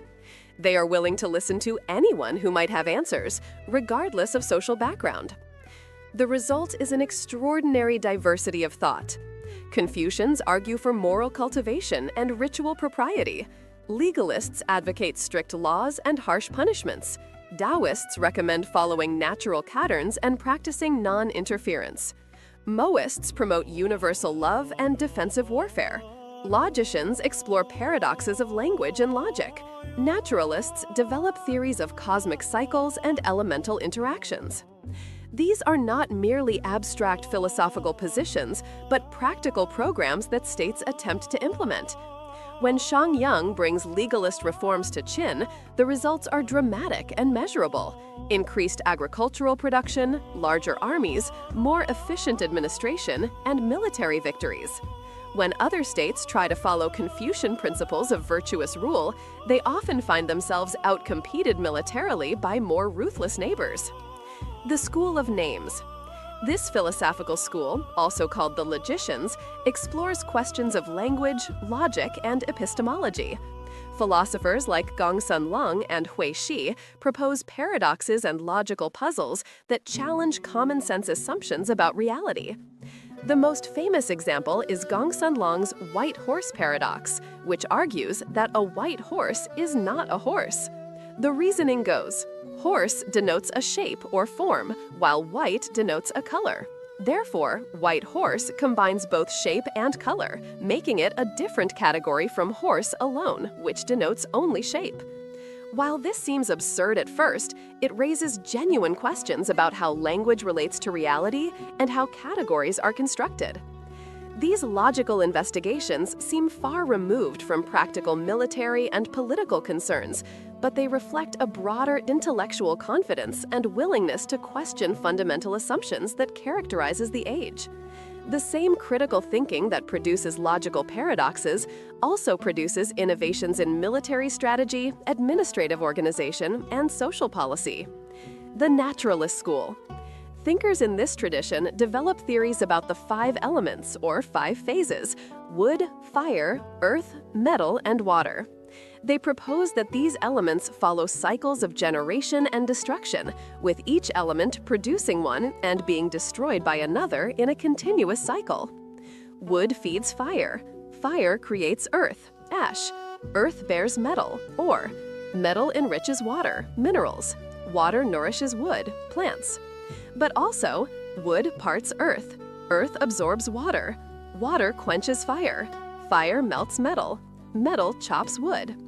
This cosmological framework is applied to politics, medicine, agriculture, and military affairs. Rulers are associated with particular elements, and the rise and fall of dynasties are explained through these elemental cycles. While modern science rejects these theories, they represent sophisticated attempts to understand patterns and regularities in natural and social phenomena. The agriculturalists. This relatively minor school advocates for a society based on farming, where even the ruler works in the fields alongside common people. They promote economic self-sufficiency, simplified government, and return to agricultural fundamentals. Their ideas never gain widespread political adoption, but they represent another voice in the intellectual marketplace, arguing that the warfare and complexity of the age could be resolved by returning to simpler, more egalitarian communities.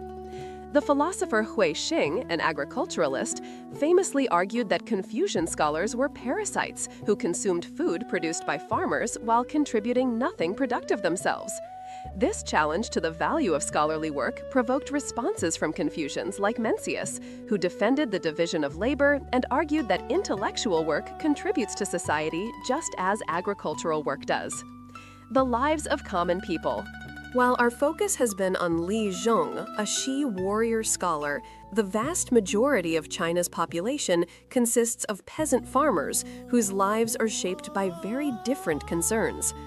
Understanding their experiences provides important context for the military and political events that dominate historical narratives. Daily peasant life. A typical peasant family lives in a small house made of rammed earth or wood with a thatched roof. The house is simple, perhaps containing 1 or 2 rooms with a packed earth floor and minimal furniture. The family sleeps on low platforms or directly on straw mats spread on the floor. Heating comes from a cooking fire, and lighting from rush lights or simple oil lamps that provide barely enough illumination to move around at night. The family's life revolves around agricultural cycles that have remained essentially unchanged for centuries. Spring requires plowing and planting, back-breaking labor that must be completed within narrow windows of time when soil conditions and weather are optimal. Men guide plows pulled by oxen or water buffalo, while women and children follow behind, planting seeds and covering them with soil. Summer involves weeding, a constant battle against plants that compete with crops for nutrients and sunlight. It also requires irrigation management, ensuring that fields receive adequate water without becoming waterlogged. Peasants must protect crops from pests, insects, birds, and wild animals that can devastate harvests. Children often serve as guards, stationed in fields to chase away birds and rodents. Autumn brings the harvest, requiring all family members to work from dawn to dusk. The crops must be gathered before weather turns, and the work is exhausting. After harvesting, grain must be threshed to separate seeds from stalks, winnowed to remove chaff, and stored in ways that protect against moisture, mold, and pests. This processing takes weeks of intensive labor. Winter allows some rest, though there is always work, repairing tools and buildings, preparing for the next year, processing grain for consumption, and maintaining animals. It is also the time when the state is most likely to demand corvée labor, when men can be pulled from their farms to work on walls, roads, or other state projects without disrupting agricultural cycles. Diet and nutrition. The peasant diet is monotonous but usually adequate in normal years. The staple is grain, millet or wheat in the north, rice in the south, consumed as porridge, steamed grain, or simple breads. This provides most calories but lacks dietary diversity. Vegetables supplement the grain, grown in small gardens near the house: cabbage, radishes, onions, beans, and gourds. These provide vitamins and minerals, but often in insufficient quantities. Preserving vegetables through salting, fermentation, or drying allows them to be consumed year-round, though preserved vegetables have less nutritional value than fresh ones. Protein is scarce. Most peasant families cannot afford to slaughter livestock regularly, as animals are valuable for labor and breeding. Eggs may be available if the family keeps chickens. Fish can supplement diet for those living near water. Wild plants gathered from surrounding areas provide additional nutrition, though gathering time competes with agricultural labor. Meat is a luxury, consumed perhaps a few times per year during festivals or after successful hunts. The poor nutritional status of many peasants makes them vulnerable to disease and limits their physical development. Skeletal remains from this period show evidence of nutritional deficiencies, including stunted growth and dental problems. Insecurity and hardship. Peasant families face constant insecurity from multiple sources. Agricultural failure due to weather, pests, or disease can mean starvation. Even in good years, tax obligations and corvée labor demands may leave families with insufficient food for their own needs. Warfare brings direct threats. Armies marching through the countryside requisition supplies, often without payment. Soldiers may loot, rape, and kill civilians. Battlefields destroy crops and irrigation systems.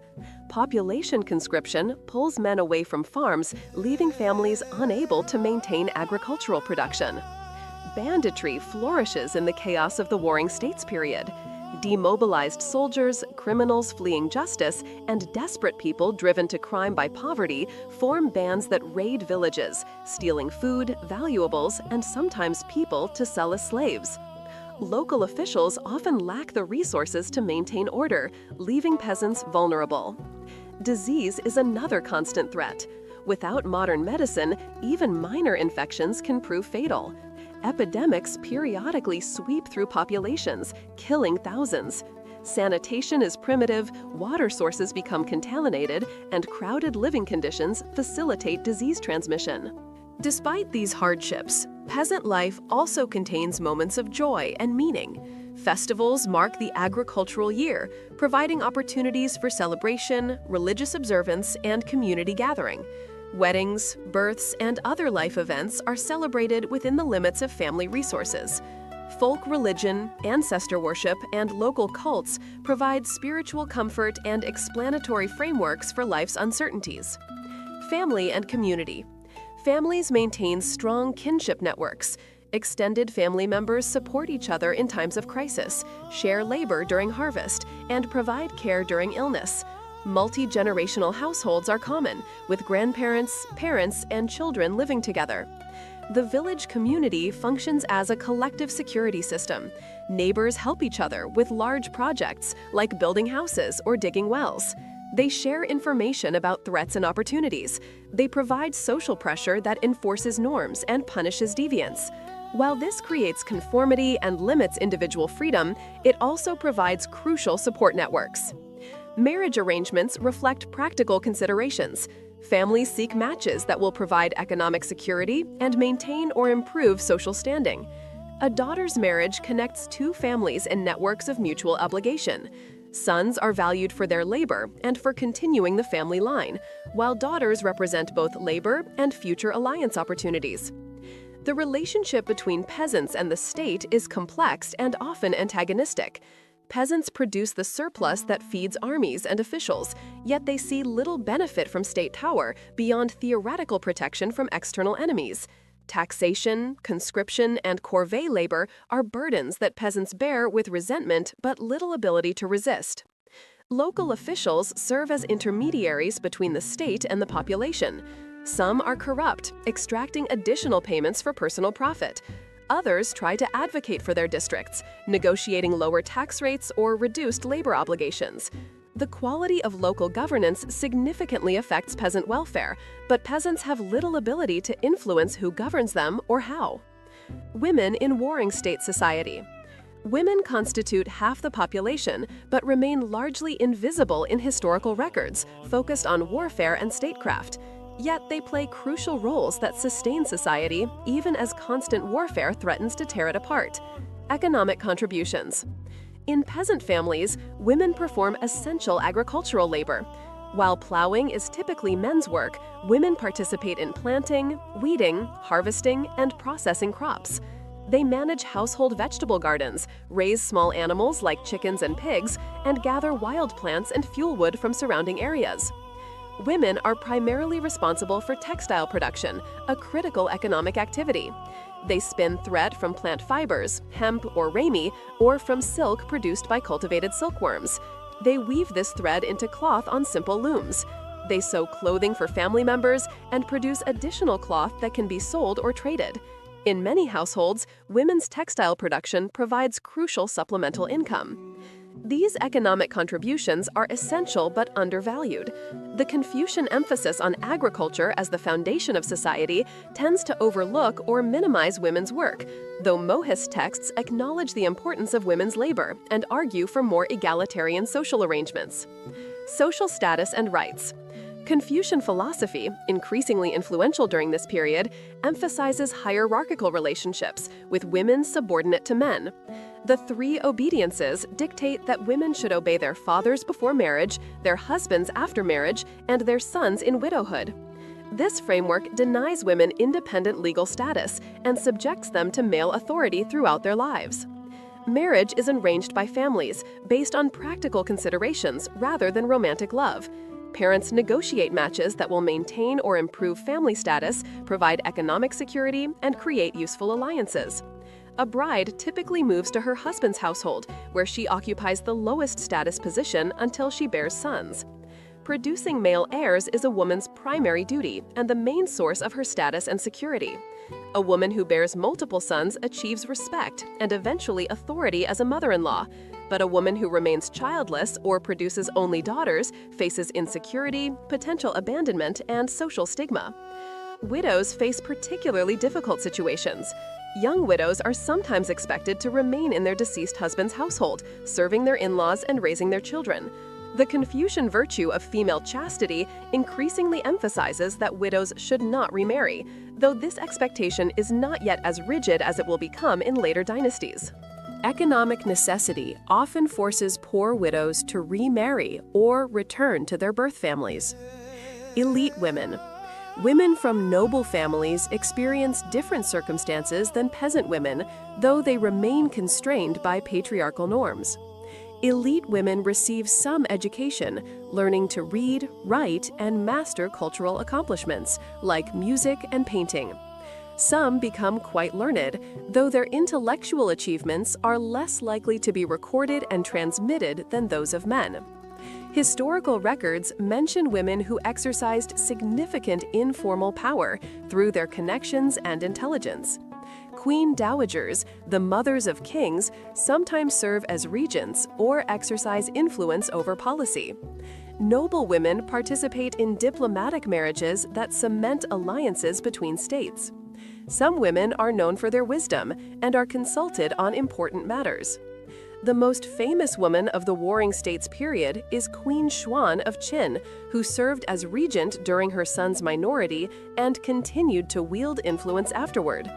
Historical sources describe her as politically astute and ruthless, though the reliability of these accounts is questionable given ancient historians' tendency to portray powerful women as either exceptionally virtuous or dangerously ambitious. Impact of warfare.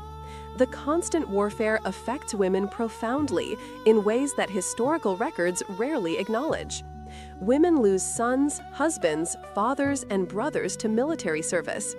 They face increased labor burdens when men are absent on campaigns. They become targets when armies raid across borders, facing violence, displacement, or enslavement. Yet women also demonstrate remarkable resilience.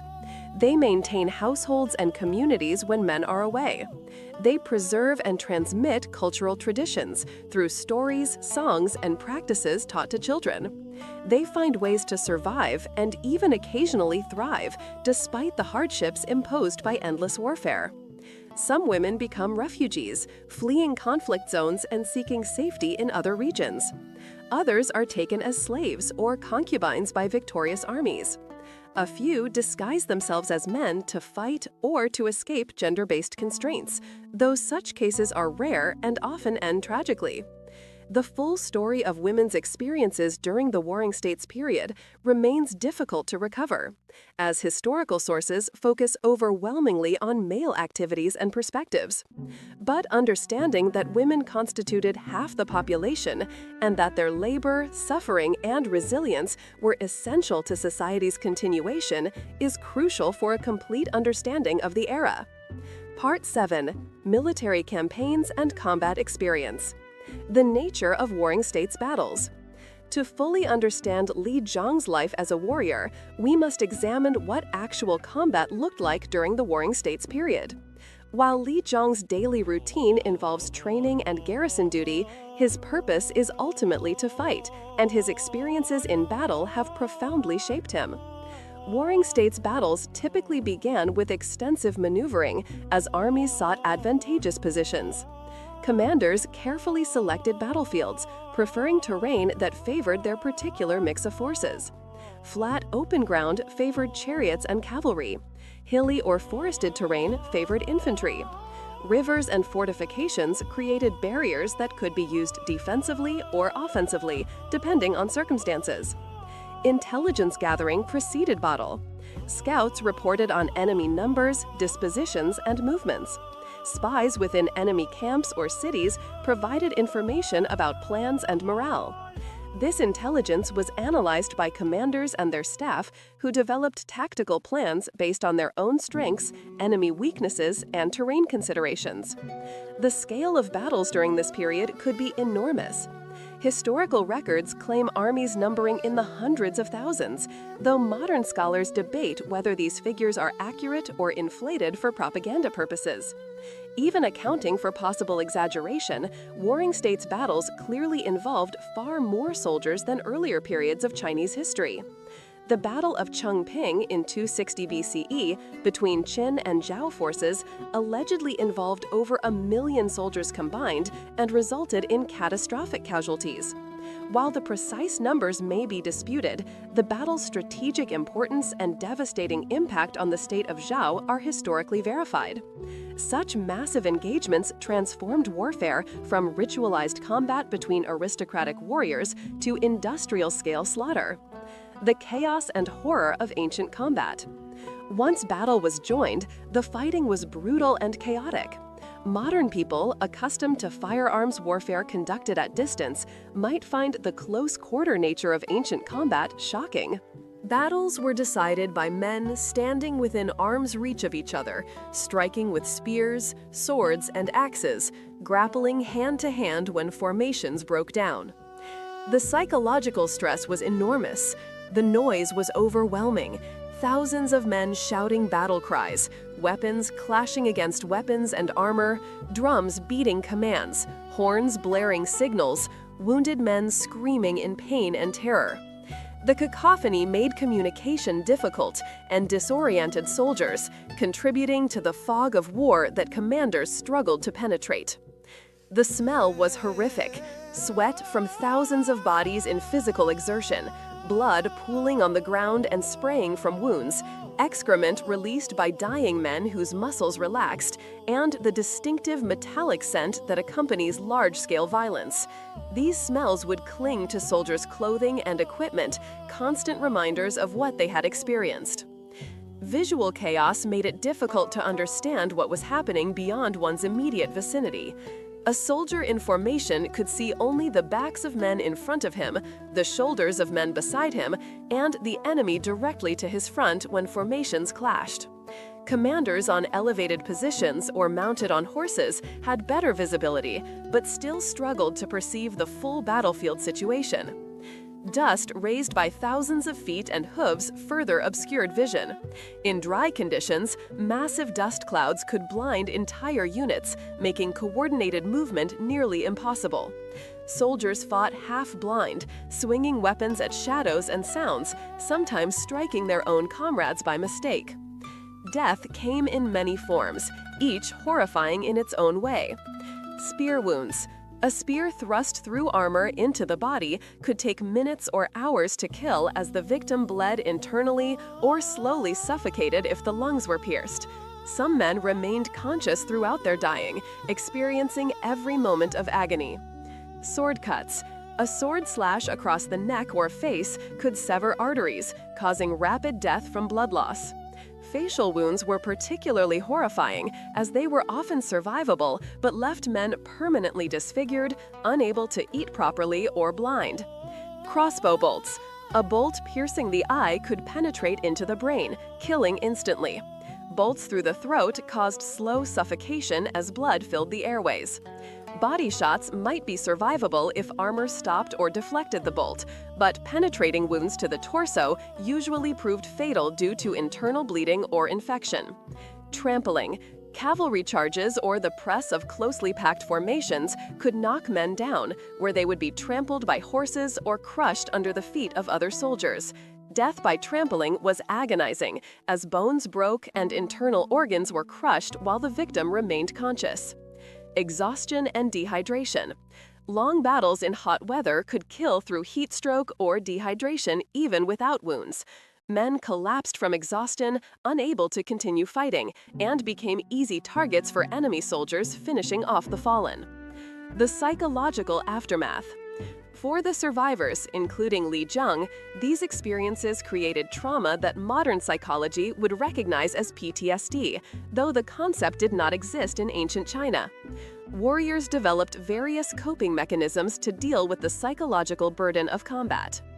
Emotional numbing.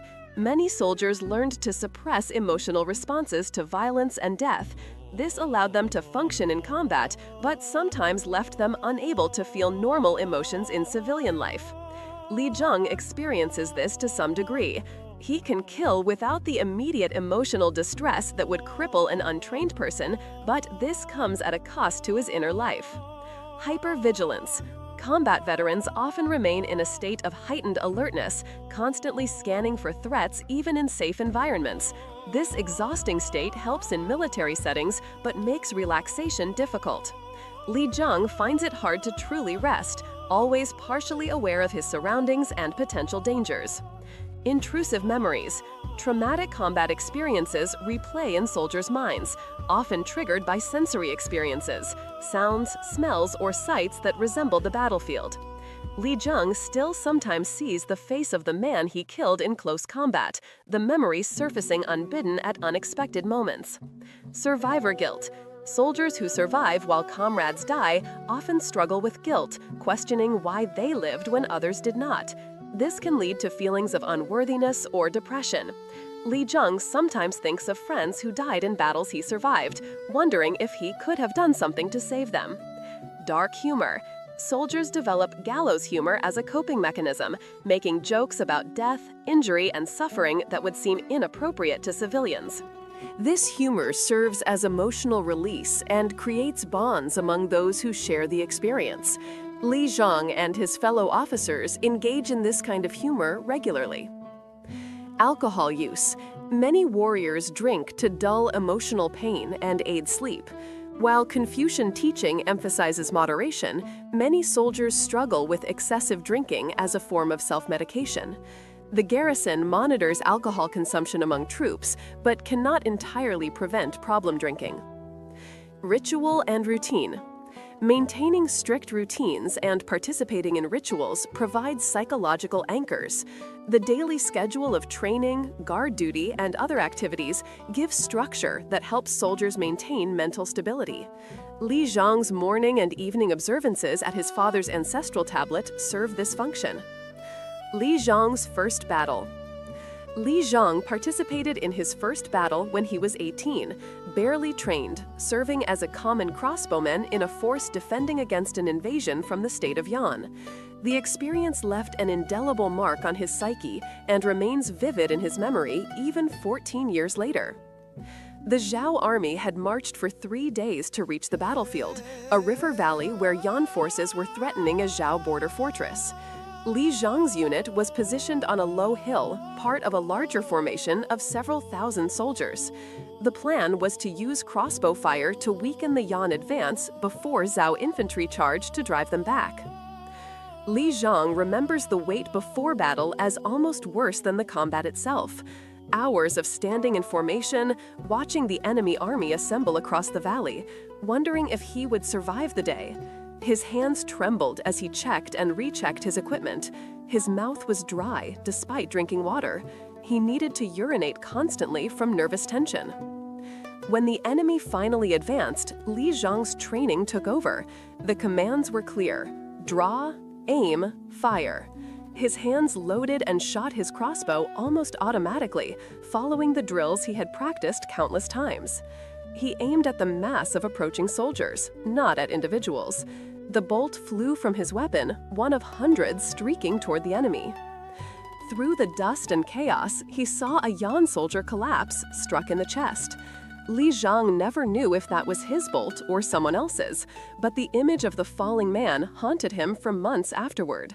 That anonymous Yan soldier became in Li Zhang's mind a real person, someone's son, perhaps someone's father, now dead in a war neither of them had chosen. The battle raged for hours. The crossbowmen fired volley after volley. Yan forces reached the Zhao lines, and close combat erupted. Li Zhang's unit, positioned slightly back from the front, continued firing at enemy soldiers engaged with Zhao infantry. The screams of wounded and dying men filled the air. The smell of blood became overwhelming. Eventually, the Yan forces withdrew, having failed to break the Zhao defensive position.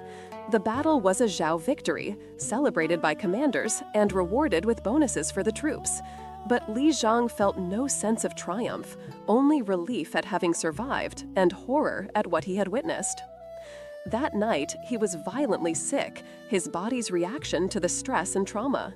He could not eat for days afterward. Nightmares plagued his sleep. His hands continued to tremble at unexpected moments. But he was a soldier, expected to be ready for the next battle, and gradually he learned to suppress and compartmentalize these reactions. The defeat at Wei territory. Li Zhang's second major battle came 3 years later and proved far more traumatic. Zhao forces launched an offensive into Wei territory, and Li Zhang's unit was part of a larger army attempting to seize a strategically important city. The campaign went disastrously wrong. The Wei general proved to be a skilled tactician. Rather than meeting the Zhao advance in open battle, he used cavalry to harass the Zhao supply lines while withdrawing to fortified positions. The Zhao commander, eager for decisive victory, pushed his army forward despite growing supply problems. When the Zhao forces finally engaged Wei's main army, they found themselves outmaneuvered. Wei cavalry struck the Zhao flanks, while Wei infantry held strong defensive positions on elevated ground. The Zhao army found itself caught between forces in front and cavalry attacks from the side. Li Zhang's crossbow unit was positioned to provide supporting fire, but the plan collapsed within the first hour of battle. Wei cavalry broke through on the left flank, threatening to encircle the entire Zhao force. Panic spread through the ranks. Officers shouted conflicting orders. The disciplined formations that had been drilled into soldiers dissolved as units broke and fled. Li Zhang ran with them, driven by pure survival instinct. All training, all discipline, all sense of duty evaporated in the face of overwhelming fear. He dropped his crossbow to run faster. He pushed past slower soldiers, thinking only of escape. A Wei cavalryman nearly killed him, a spear thrust that glanced off his shoulder armor. If the armor had not deflected the blow, the spear would have pierced his lung and killed him within minutes. He hid in a ravine, listening to the sounds of pursuit and slaughter in the distance. Other Zhao soldiers joined him, perhaps a dozen men, all terrified, all ashamed of their flight, but glad to be alive. They spent the night in terror, expecting discovery and execution at any moment. When Li Zhang emerged the next morning and found other survivors, he learned the scale of the disaster. His unit had suffered 60% casualties, dead, wounded, or captured. Many of his friends and comrades were gone. The commanders who had led them into this disaster were mostly dead, killed in the fighting, or executed afterward by the Wei forces. This defeat profoundly changed Li Zhang. He learned that training and discipline could fail, that even professional soldiers could break under sufficient pressure, that survival sometimes depended on luck as much as skill. He also learned shame. The shame of having run, of having abandoned his post and his comrades, even though nearly everyone else had done the same. The defeat also resulted in his first promotion. So many officers had been killed that survivors were elevated to fill vacancies. Li Zhang became a squad leader, responsible for 10 men. The promotion came with increased pay and status, but also greater responsibility and the knowledge that his advancement was built on his comrades' deaths.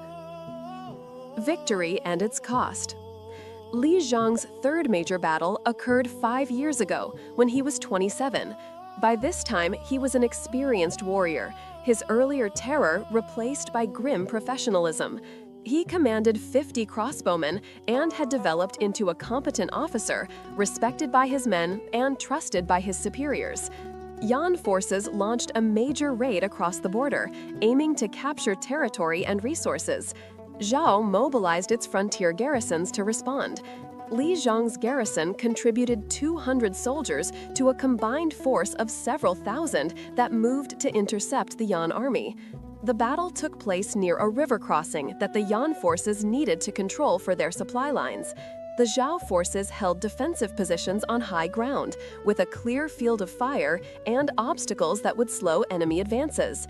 It was nearly an ideal tactical situation for the defenders. The battle unfolded according to plan. Yan infantry advanced up the slope toward Zhao positions. Li Zhang's crossbowmen poured fire into them, maintaining disciplined volleys that thinned the enemy ranks. Yan forces attempted several assaults but could not break the Zhao defensive line. After suffering heavy casualties, they withdrew. From a military perspective, it was a textbook victory, well planned, well executed, achieving objectives with acceptable casualties. Li Zhang's unit performed excellently, maintaining discipline throughout, firing with accuracy and coordination. The Zhao commanders praised the operation, and several officers, including Li Zhang, received commendations. But during the battle's final phase, close combat erupted when Yan soldiers attempted a desperate charge that briefly penetrated the Zhao lines. Li Zhang found himself fighting hand-to-hand with his sword, an experience quite different from the relative distance of crossbow combat. He killed a man face-to-face. Their swords locked together in a bind. Li Zhang saw an opening and drove his blade into the man's throat. Blood sprayed hot across Li Zhang's face and armor. The man's eyes widened in shock and pain. His mouth opened as if to speak, but only blood emerged. He collapsed, and Li Zhang stepped back, his hands trembling despite his victory. That moment haunts Li Zhang more than anything else in his military career. The anonymous deaths caused by his crossbow bolts are abstract, distant, but this killing was immediate and personal. He looked into a man's eyes as life faded from them. He felt the resistance of flesh and cartilage as his blade cut through the throat. He heard the gurgling, choking sounds as the man drowned in his own blood. In the days after the battle, Li Zhang struggled with intense emotional distress.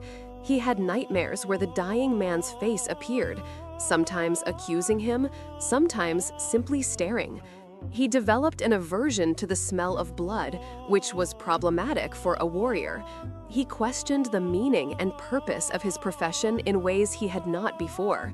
Eventually, he learned to compartmentalize this experience as he had learned to compartmentalize other traumas.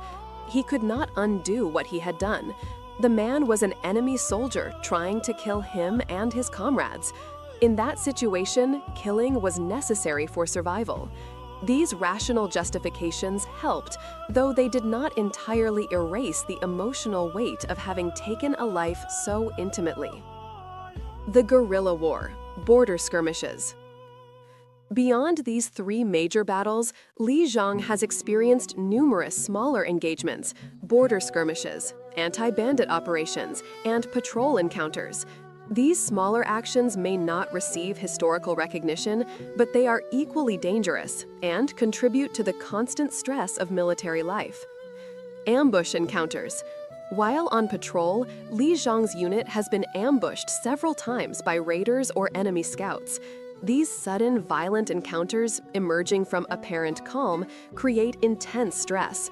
One moment, soldiers are marching along a road; the next, arrows and crossbow bolts are flying from concealed positions. The ability to react quickly, to form defensive positions under fire, separates trained soldiers from conscripts and often determines who survives. Village raids. Li Zhang has participated in operations against bandit camps and villages suspected of supporting enemy forces. These operations often blur the line between military action and atrocity. How does one distinguish between bandits and desperate peasants, between enemy collaborators and innocent civilians coerced by circumstances? Li Zhang struggles with these moral ambiguities, but ultimately follows orders, knowing that questioning commands too vocally can result in punishment. Prisoner executions. After battles and raids, prisoners are taken. High-ranking prisoners might be held for ransom or intelligence, but common soldiers face grim fates. Li Zhang has witnessed mass executions of prisoners, justified by commanders as necessary to prevent prisoners from rejoining enemy forces and as warnings to discourage future resistance. These executions, while militarily rational, disturb Li Zhang's Confucian-influenced sense of humanity and proper conduct. Reconnaissance missions. Li Zhang has led long-range patrols deep into contested territories, gathering intelligence on enemy movements and positions. These missions involve days of careful movement through potentially hostile territory, constant vigilance against detection, and the stress of knowing that capture would likely mean torture and execution. The psychological strain of reconnaissance operations, while less dramatic than battle, accumulates over time. The wider strategic picture. Li Zhang's combat experiences are individual episodes in the vast military conflicts that define the Warring States period. To understand their significance, we must place them in broader strategic context. The state of Zhao faces a precarious strategic position. Located in northern China, Zhao borders multiple potential enemies. To the west lies Qin, the rising superpower of the age. Qin's legalist reforms have created a military juggernaut that grows stronger with each passing decade. Qin's ultimate goal is clear: the conquest of all other states and the unification of China under Qin rule. Zhao is one of the few states capable of seriously resisting Qin, but the balance of power is shifting against them. To the northeast lies Yan, a persistent threat. While Yan is not as powerful as Qin, it regularly raids Zhao's northern borders, seeking to capture territory and resources. The constant low-level conflict with Yan drains Zhao's military resources and prevents full focus on the Qin threat. Nomadic tribes on the northern frontier pose another challenge. These pastoral peoples, living beyond the reach of Chinese state control, periodically raid Chinese territories for plunder. King Wu Ling of Zhao's reforms, including the adoption of nomadic cavalry tactics and clothing, were specifically designed to better defend against these incursions. To the south, states like Wei and Han are potential enemies or allies, depending on shifting diplomatic circumstances. Warring states' politics are characterized by constantly changing alliances, temporary coalitions formed to resist threats, and betrayals when opportunities arise. Zhao must maintain vigilant diplomacy to avoid being isolated and surrounded by hostile states. The battles Li Zhang has fought are small pieces of this larger strategic puzzle. The Yan invasion he helped repel was part of Yan's effort to weaken Zhao's northern defenses. The disastrous Wei campaign was an attempt by Zhao to secure its southern flank. The defensive victory against Yan raiders protected the agricultural territories that feed Zhao's armies. Famous battles of the era. While Li Zhang has not participated in the most famous battles of the Warring States period, he is aware of them through reports and discussions among officers. These legendary engagements illustrate the scale and stakes of warfare during this period. The Battle of Guiling, 353 BCE. Wei forces besieged the capital of Zhao. Qi sent an army to relieve Zhao, but rather than attacking Wei forces at Zhao's capital, the Qi commander, Sun Bin, marched on Wei's capital. Wei forces withdrew from Zhao to defend their homeland, and Qi ambushed them at Guiling, inflicting a crushing defeat. This battle demonstrated the strategic principle of attacking enemy weaknesses rather than confronting enemy strength directly. The Battle of Maling, 342 BCE, Wei again faced Qi forces. Sun Bin lured the Wei army into a narrow valley by leaving false evidence of desertion from the Qi army, making it appear that Qi forces were disintegrating. When Wei forces pursued eagerly, they entered a killing zone where Qi crossbowmen had prepared ambush positions. The Wei commander was killed, and Wei suffered catastrophic casualties. This battle illustrated the importance of deception and psychological warfare. The Battle of Chengping, 260 BCE, the most devastating battle of the Warring States period between Qin and Zhao. Zhao's experienced general was replaced by an inexperienced commander through Qin political manipulation. The new Zhao commander fell into Qin's trap, allowing his army to be surrounded and starved into submission. After the Zhao army surrendered, the Qin general Bai Qi allegedly ordered the execution of 400,000 Zhao soldiers, though modern scholars question whether this number is accurate. Whether or not the casualty figures are precise, the Battle of Chengping was a catastrophe for Zhao, eliminating much of its military manpower and leaving it vulnerable to eventual conquest by Qin. The battle's legacy includes debates about the ethics of mass execution of prisoners, the importance of choosing competent commanders, and the devastating costs of strategic mistakes. Military innovation and adaptation. The Warring States period is characterized by rapid military innovation as states compete to develop tactical and technological advantages. Li Zhang has witnessed or heard about many of these innovations. Cavalry tactics. The adoption of cavalry by states like Zhao transformed warfare. Cavalry provided mobility, striking power, and flexibility that chariots could not match. Learning to coordinate cavalry with infantry and crossbow units required new tactical doctrines and extensive training. Crossbow improvements. Crossbow technology continued to advance, with more powerful bows, more reliable trigger mechanisms, and improved ammunition. States experimented with different crossbow types for different purposes: heavy crossbows for fortress defense, lighter models for field use, repeating crossbows that could fire multiple bolts in rapid succession. Combined arms tactics. Successful armies learned to coordinate different types of troops, infantry, cavalry, crossbowmen, and specialized units into integrated forces. The ability to shift between defensive and offensive formations, to cover retreats with missile fire, to use cavalry for flanking while infantry held the center, these combined arms tactics separated effective armies from mediocre ones. Siege warfare advances. As fortifications improved, siege techniques evolved to match. Mobile siege towers, battering rams, tunneling operations, and trebuchets became standard equipment for major sieges. Specialist engineers who understood siegecraft became valued military assets. Logistics and supply systems. Perhaps the most important innovation was in logistics. States that could reliably supply large armies over long campaigns gained decisive advantages. This required sophisticated administrative systems, supply depots, transportation networks, and contracts with merchants to provide goods. The human cost, statistics and stories. Modern scholars estimate that millions died during the Warring States period, whether directly in combat, from war-related famines and diseases, or from the general breakdown of social order. While exact figures are impossible to determine, the scale of death was unprecedented in Chinese history up to that point.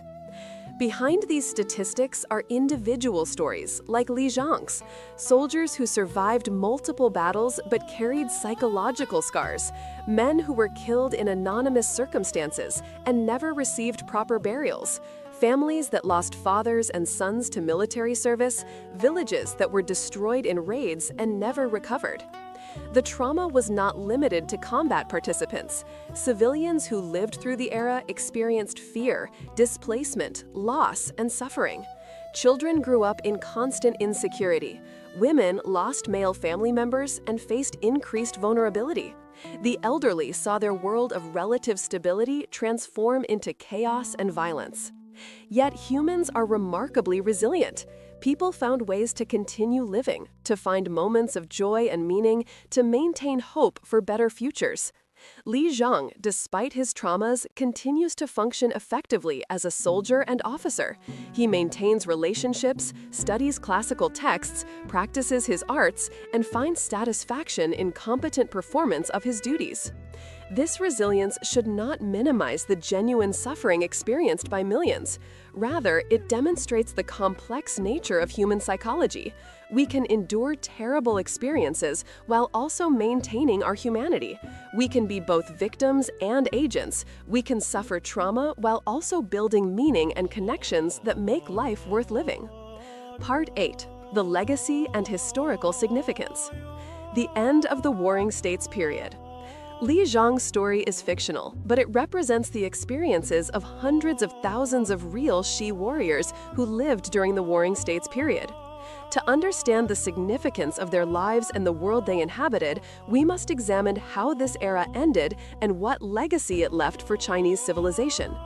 The Warring States period concluded in 221 BCE, when the state of Qin, under King Zheng, completed its conquest of all rival states and unified China.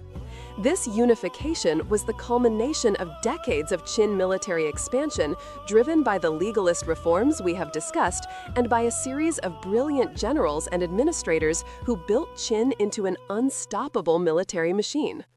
The final decades of the Warring States period saw Qin systematically eliminate its rivals. 230 BCE, Conquest of Han. The smallest and weakest of the 7 warring states, Han fell first. Its absorption demonstrated Qin's strategy of attacking the weakest targets first, preventing coalitions from forming effectively. 228 BCE, Conquest of Zhao. After the catastrophic losses at the Battle of Chongping in 260 BCE, Zhao never fully recovered.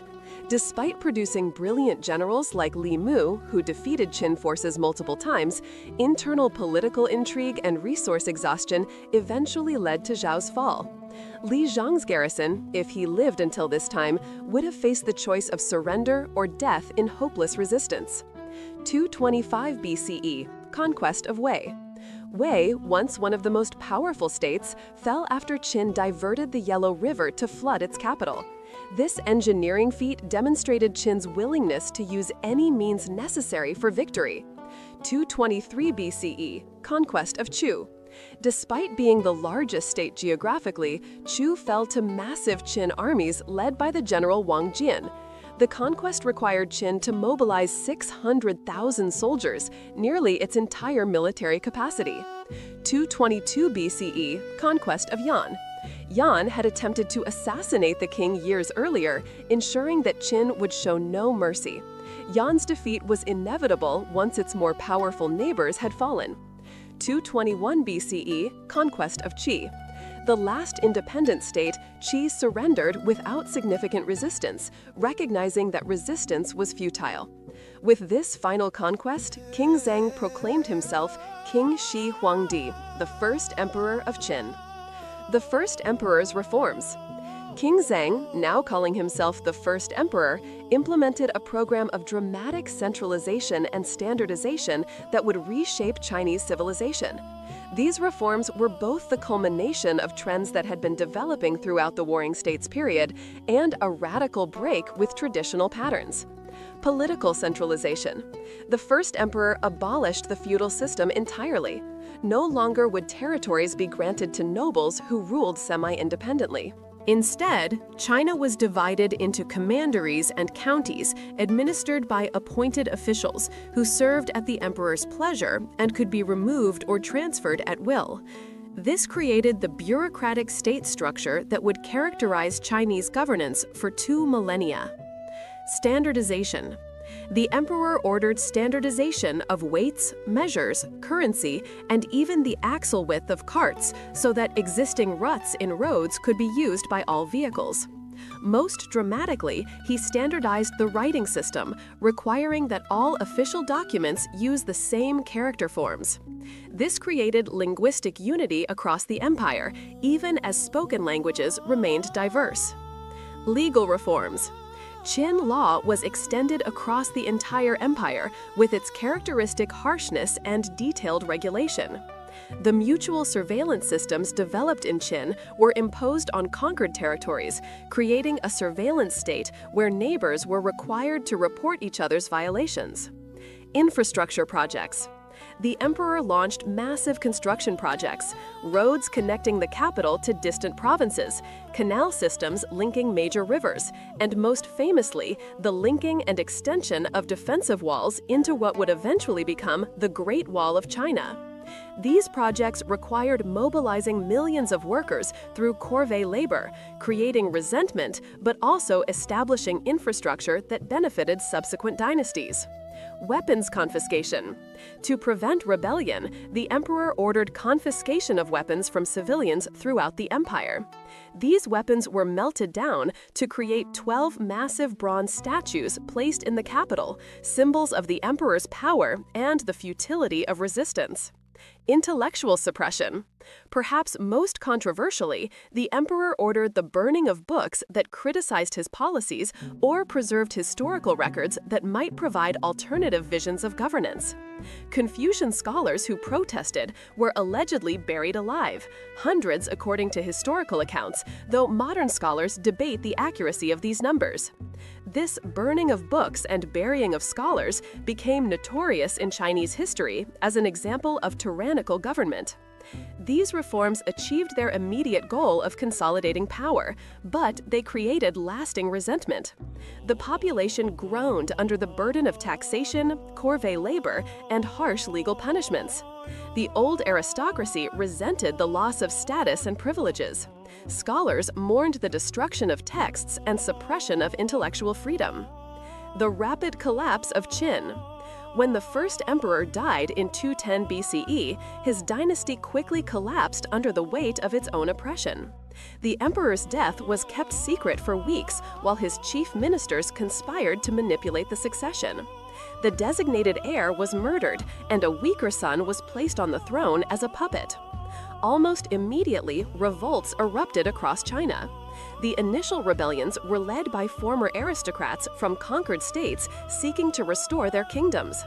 But peasant revolts soon joined the chaos, with desperate people rising against the crushing burdens imposed by the Qin state. The most famous peasant rebel leader was Liu Bang, a man of humble origins who had served as a low-level official under Qin. Through a combination of military skill, political acumen, and willingness to ally with various factions, Liu Bang eventually emerged victorious from the civil wars that followed Qin's collapse.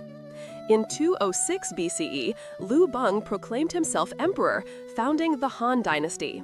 The Han would rule China for over 400 years, with a brief interruption, establishing patterns of governance and culture that defined Chinese civilization for subsequent millennia. The Han synthesis, learning from both Qin and earlier traditions. The Han emperors learned from Qin's mistakes. They recognized that Qin's legalist system was effective at mobilizing resources and ultimately unsustainable because it generated too much resentment. They needed a governing ideology that provided moral legitimacy while maintaining administrative efficiency. The solution was a synthesis of legalist methods and Confucian ideology. Emperor Wu of Han, r. 141 to 87 BCE, officially adopted Confucianism as the state ideology, while maintaining legalistic administrative structures in practice. This created a system that combined Confucian moral rhetoric. The emperor ruled through virtuous example and moral authority. Officials were expected to be educated in Confucian classics and to embody Confucian virtues. This provided ideological legitimacy and cultural continuity with pre-Qin traditions. Legalist administrative efficiency. Behind the Confucian facade, the actual mechanisms of government retained legalist characteristics: centralized bureaucracy, merit-based appointments, eventually formalized through the examination system, detailed record-keeping, and clear legal codes. Balanced policies. The Han reduced some of Qin's harshest measures. Tax rates were lowered, corvée labor demands were moderated, and legal punishments became less draconian. This reduced popular resentment while maintaining state capacity to mobilize resources when necessary. This synthesis proved remarkably durable. The basic structure, Confucian ideology combined with bureaucratic efficiency, would characterize Chinese imperial government until the early 20th century, a period of over 2,000 years. While specific dynasties rose and fell, the fundamental governing model established by the Han remained surprisingly consistent. The Shi class in later Chinese history. The Shi class that Li Zhang represented underwent dramatic transformation in the centuries following the Warring States period. The military dimension of Shi identity gradually diminished as professional standing armies replaced the citizen soldier model. Increasingly, Shi came to refer primarily to scholars and officials rather than warriors. The rise of the scholar official. During the Han Dynasty, the examination system began to develop, though it would not reach full maturity until the Sui and Tang dynasties centuries later. This system allowed men to enter government service through success in examinations testing knowledge of Confucian classics.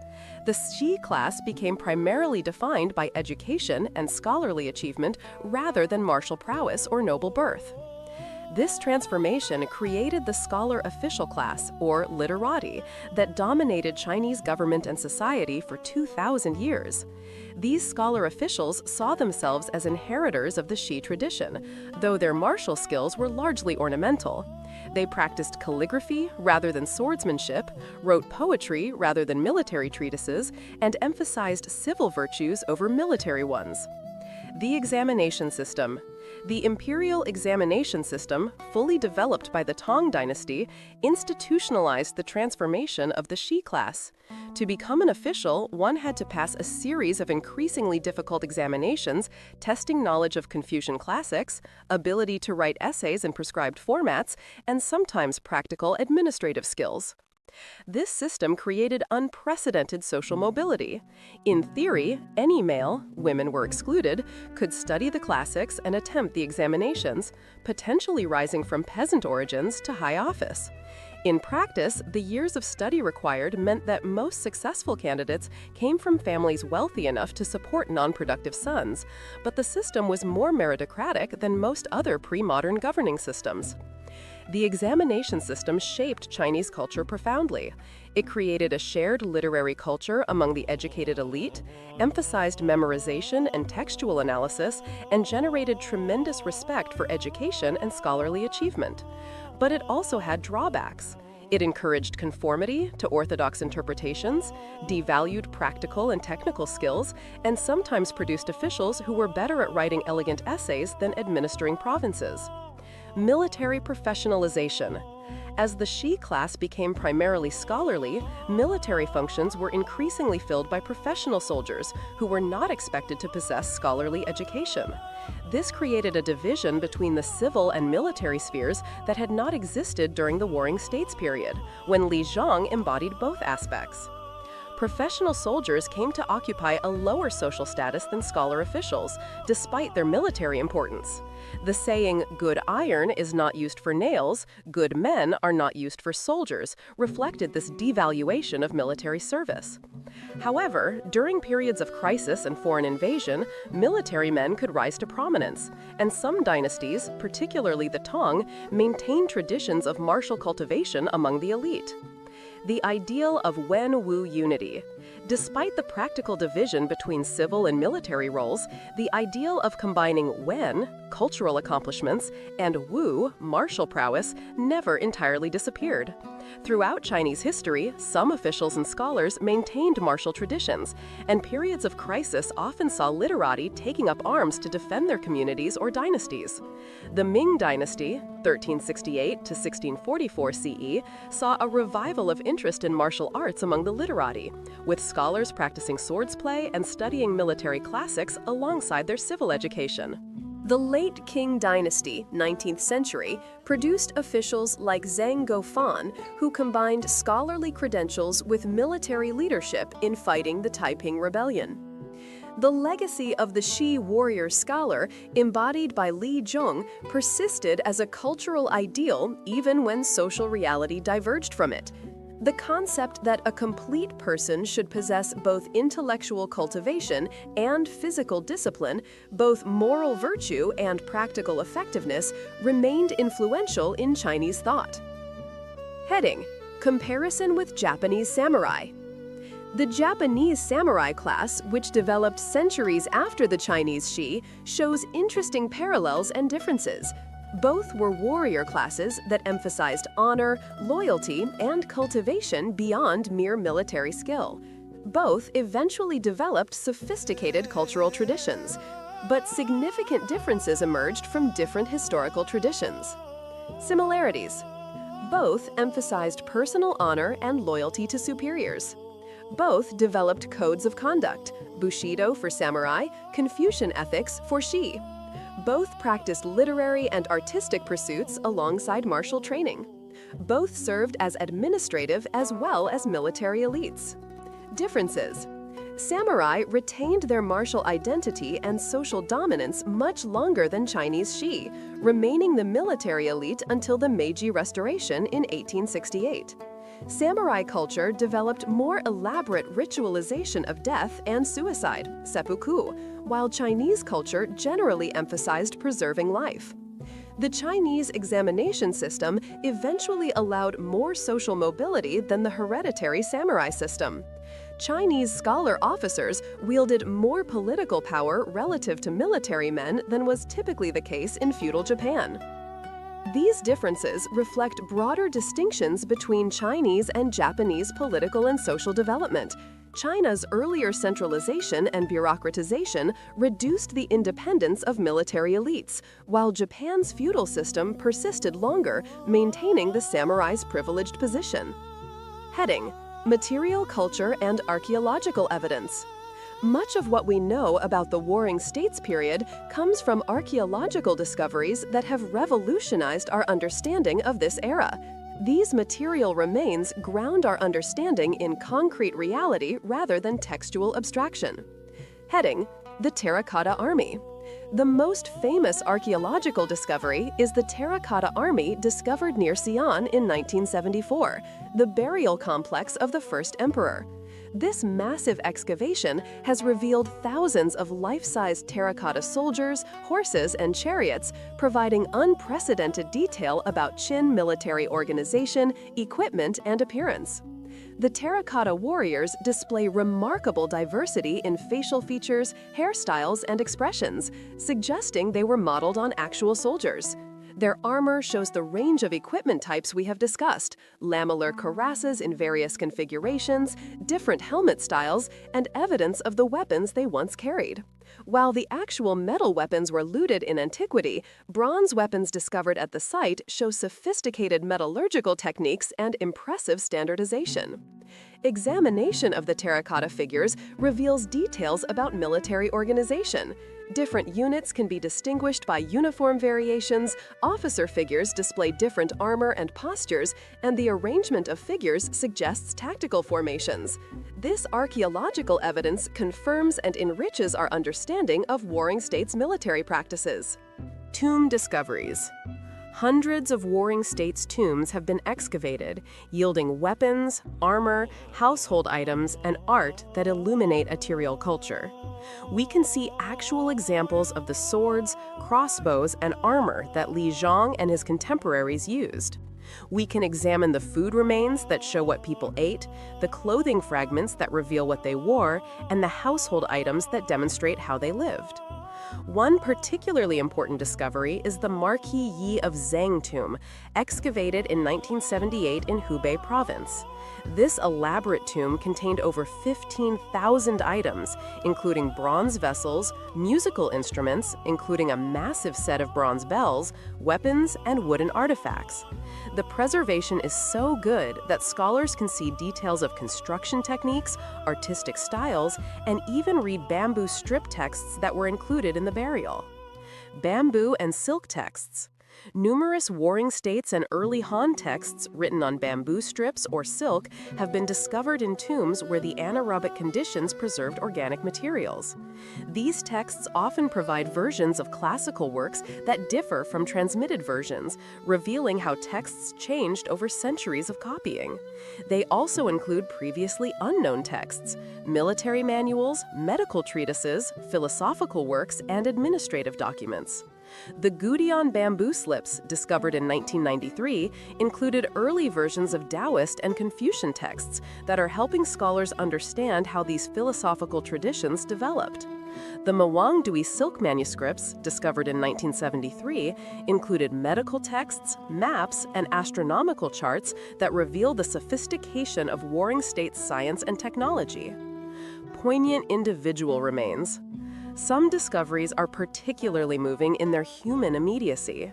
Graves of young soldiers, sometimes identified by their military equipment and sometimes showing battle wounds that killed them, represent Li Zhang's comrades and enemies, men who lived and died in the conflicts that define their era.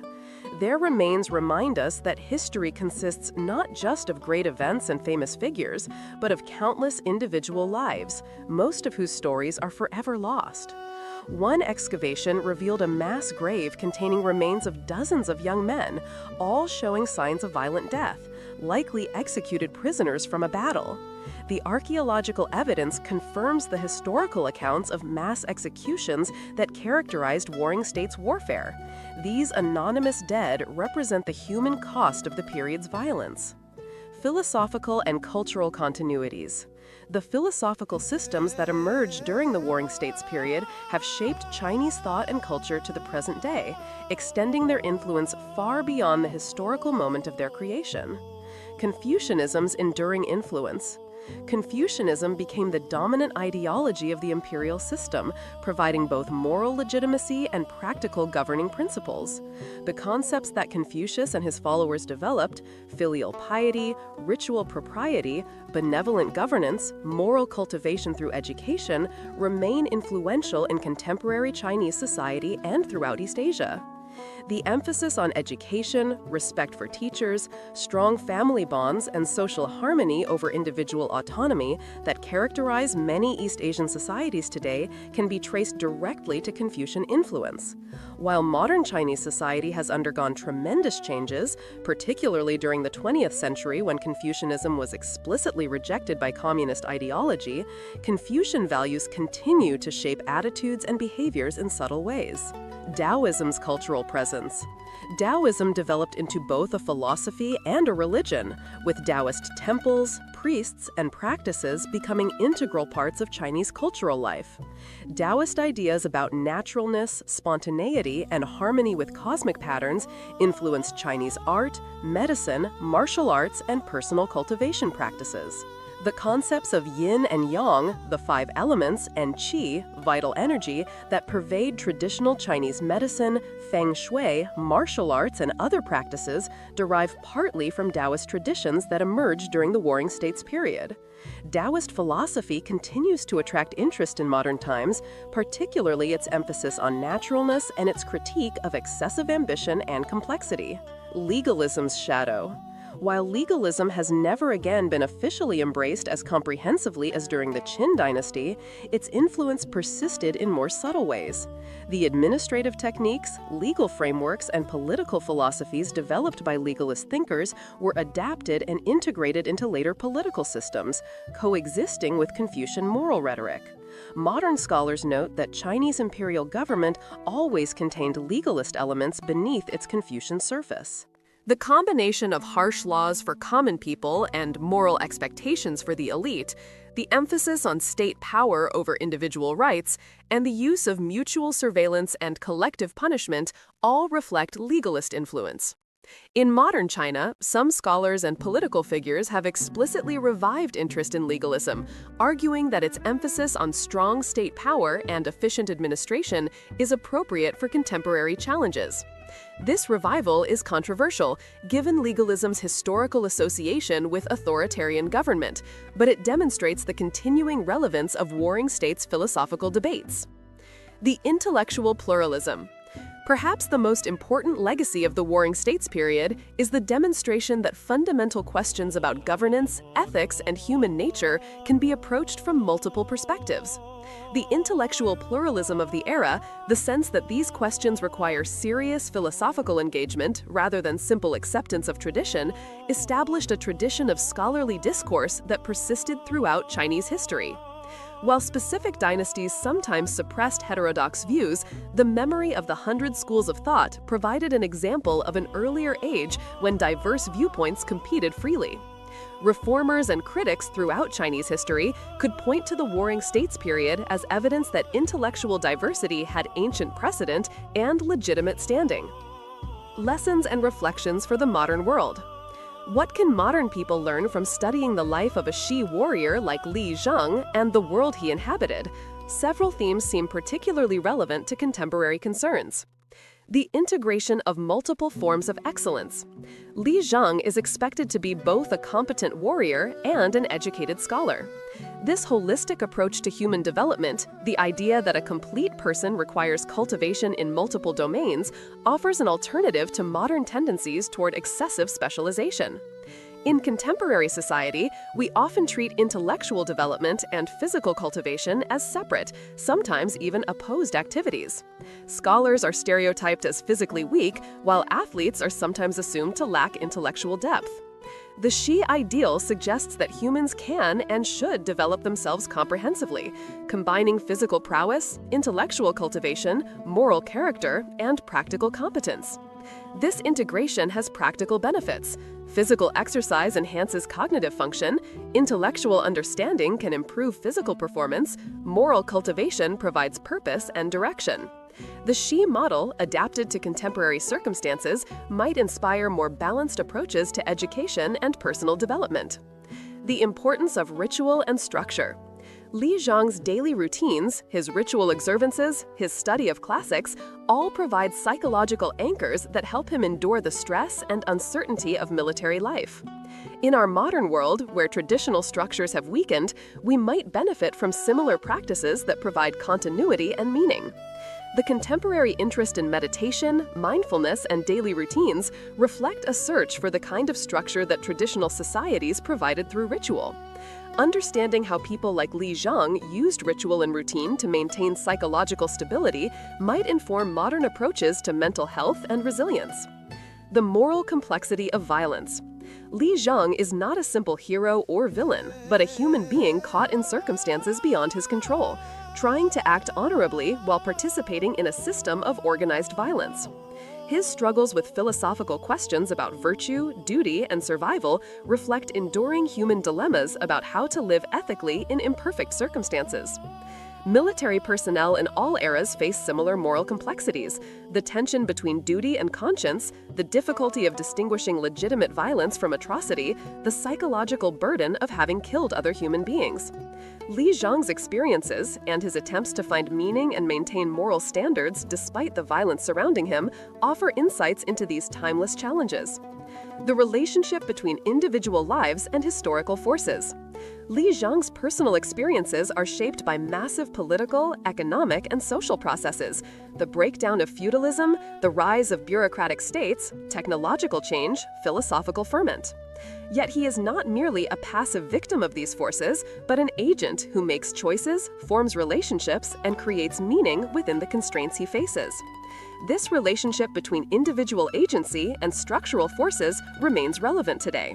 Modern people live in a world shaped by globalization, technology change, climate crisis, and geopolitical competition, forces that seem beyond individual control. Yet, like Li Zhang, we make choices within these constraints, and those choices matter both for our own lives and in aggregate for historical outcomes. The danger of unrestrained power competition. The Warring States period shows what happens when competing powers pursue dominance without constraint: endless warfare, massive suffering, economic devastation, and moral degradation. The eventual unification under Qin brought peace, but at terrible cost, and the harshness of Qin rule led to its rapid collapse. In our contemporary world, competition between nations, corporations, and ideological movements sometimes takes forms reminiscent of warring states' competition. The challenge of finding paths to cooperation and peaceful resolution of conflicts while maintaining necessary defenses remains as difficult today as it was in ancient China. The Warring States period provides a cautionary example of what can happen when competition becomes all-consuming. Human resilience and the capacity for meaning. Throughout this exploration of Li Zheng's day and the world he inhabited, we have seen the human cost of the events we describe: battles that killed thousands, policies that oppressed millions, trauma that damaged countless individuals. Yet we have also seen human resilience. Li Zheng continues to function, find meaning, maintain relationships, and pursue cultivation despite his traumas. This resilience should not minimize the genuine suffering experienced by millions. Rather, it demonstrates the complex nature of human psychology. We can endure terrible experiences while also maintaining our humanity.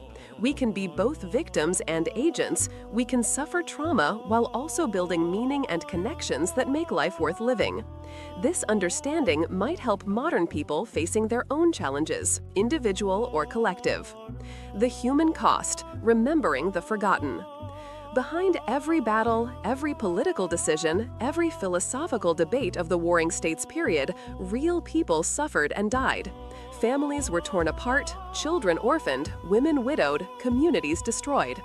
The casualty figures, even if we divide the reported numbers by 10, are staggering. Conservative modern estimates suggest that millions died during the Warring States period, whether directly in combat, from war-related famines and diseases, or from the breakdown of social order. Those who survived often carried physical and psychological wounds.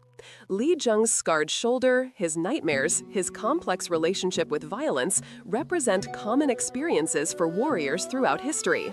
The peasants who endured armies marching through their fields, officials who managed impossible demands from superiors, women who held families together when men were away, all bore costs that rarely appear in history books.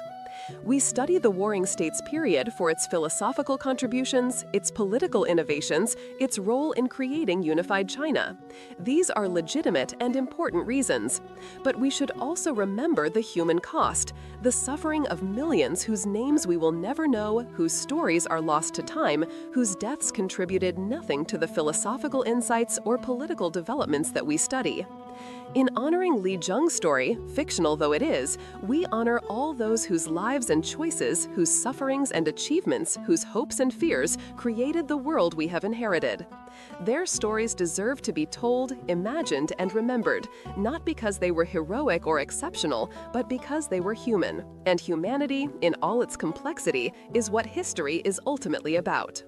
Conclusion: the day ends, the story continues. We have followed Li Zheng through a single day in his life as a Shi warrior during the Warring States period of ancient China. From his pre-dawn awakening through his training, administrative duties, scholarly pursuits, and evening rest, we have seen how his daily routine combines martial discipline with intellectual cultivation, reflects the social hierarchies and philosophical tensions of his era, and demonstrates both the constraints and possibilities available to a mid-ranking military officer in this turbulent period. But this is just one day. Li Zheng's life continues, as does the history that shapes it. Tomorrow, he will rise again to similar routines, variations on the patterns we have observed. But the larger historical forces are in motion, moving toward the eventual unification of China under Qin. We do not know what happens to Li Zheng. Perhaps he survives the remaining decades of warfare, retires from military service, and lives out his days on a small land grant earned through his service. Perhaps he falls in one of the countless battles to come, another anonymous casualty of history. Perhaps he achieves great distinction, rising to high rank and earning a place in the historical record. Most likely, he is forgotten, one of millions whose names and stories are lost to time. What we do know is that men like Li Zheng, the warrior scholars of the Shi class, played crucial roles in one of history's most transformative eras. Their military service made possible both the destruction of the old feudal order and the eventual creation of the first unified Chinese empire. Their educational cultivation preserved and transmitted the cultural and philosophical traditions that shaped Chinese civilization for millennia. The Warring States period ended, but its legacy continues. The administrative systems, philosophical traditions, military technologies, and social structures that emerged during this era established patterns that persisted throughout Chinese imperial history and influence Chinese society today. Understanding this period helps us understand not only ancient China, but also how societies transform under pressure, how warfare drives innovation, how intellectual creativity flourishes amidst chaos, and how human beings find meaning and maintain humanity in the most difficult circumstances. Li Zhang's day, with its combination of routine and significance, discipline and reflection, violence and culture, captures something essential about the human condition. We are all caught between forces larger than ourselves, yet we retain the capacity to choose how we respond, to create meaning from our circumstances, and to leave some mark, however small, on the world and the people around us. As the night deepens in the garrison where Li Zhang sleeps, we might imagine similar scenes playing out across China. Thousands of soldiers sleeping in garrison beds, peasants resting after agricultural labor, officials reviewing documents by lamplight, scholars debating philosophy, children dreaming of futures they cannot imagine. All of these lives, intercepting and diverging, ordinary and extraordinary, collectively create the tapestry of history that we study and try to understand. The sun will rise tomorrow, as it always does, and the daily cycle will begin again.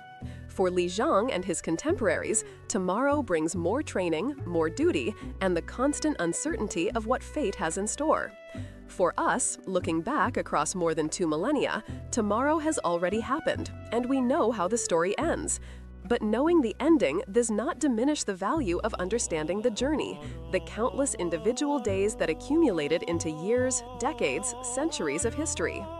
In studying Li Zhang's day, we honor not just him, but all those whose lives and choices, whose sufferings and achievements, whose hopes and fears created the world we have inherited. Their stories deserve to be told, imagined, and remembered, not because they were heroic or exceptional, but because they were human. And humanity, in all its complexity, is what history is ultimately about. Welcome to the Whispering Tome. Close your eyes and step back in time to an age of honor, discipline, and the way of the warrior. Welcome to Feudal Japan during the height of the Edo period in the year 1650. You are about to experience a complete day in the life of a samurai, from the first light of dawn until the peaceful darkness of night. The samurai were not merely warriors.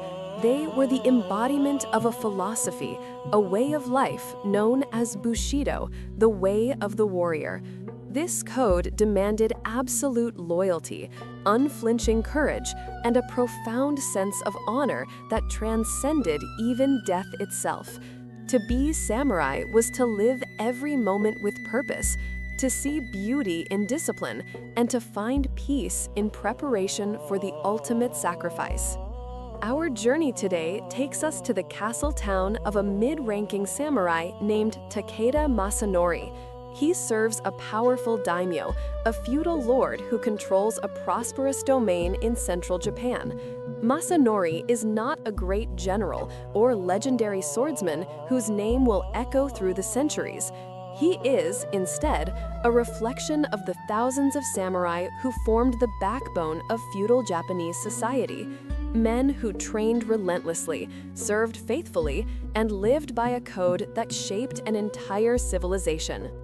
As dawn breaks over the tiled roofs and wooden walls of the castle town, mist rises from the rice paddies beyond the outer moats. The air carries the scent of cherry blossoms from the Lord's garden, mixed with wood smoke from the morning cooking fires. In the distance, a temple bell rings out, marking the hour of the rabbit according to the traditional timekeeping system. This sound, resonating across the awakening town, is the signal that our day begins. Prepare yourself to walk in the footsteps of a samurai, feel the weight of his responsibilities, understand the depth of his training, and witness the rituals that gave meaning to his existence. This is not a story of grand battles or dramatic duels. This is something more and more profound. This is the daily reality of a life devoted entirely to duty, honor, and the perfection of one's character. Let the journey begin. Chapter 1. Dawn Awakening, 3 a.m. to 15 a.m. The first hint of morning light filters through the paper screens of the shoji doors, casting a soft, diffused glow across the tatami mat floor. Takeda Masanori's eyes open at precisely the same moment they have opened every morning for the past 20 years. He requires no attendant to wake him, no alarm or bell. His body has been trained to rise at the hour of the rabbit, just as the temple bell begins its morning call. He lies still for a moment on his thin futon, the only sound his controlled breathing. The room is austere, as befits a samurai of his rank. The walls are bare except for a single scroll hanging in the tokonoma alcove, displaying a piece of calligraphy that reads, "Fall 7 times, stand up 8. This proverb, a gift from his teacher many years ago, has guided him through countless difficulties. His swords rest on a lacquered stand near his sleeping area, always within arm's reach. The katana and wakizashi, collectively known as the daisho, or big little pair, are more than weapons. They are the soul of the samurai, and to be separated from them is to be stripped of one's very identity.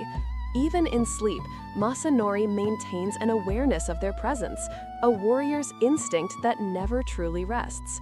Rising from his futon in a single fluid motion, Masanori sits in seiza position, kneeling with his back perfectly straight and his hands resting on his thighs. This posture, maintained for several minutes each morning, is both meditation and discipline. It centers his mind, aligns his spirit, and prepares him for the day ahead. His breathing deepens and slows, following the pattern taught to him by his Zen master, drawing air deep into his belly before releasing it in measured exhalations. As he meditates, his mind reviews the obligations of the day. He must attend the morning audience at the castle, where the daimyo receives reports from his retainers. There is his daily weapons practice, which can never be neglected, regardless of other duties. He has administrative responsibilities as well, overseeing the tax collection from several villages in his lord's domain. And tonight, if time permits, he hopes to practice his calligraphy, an art he finds brings balance to the martial aspects of his life.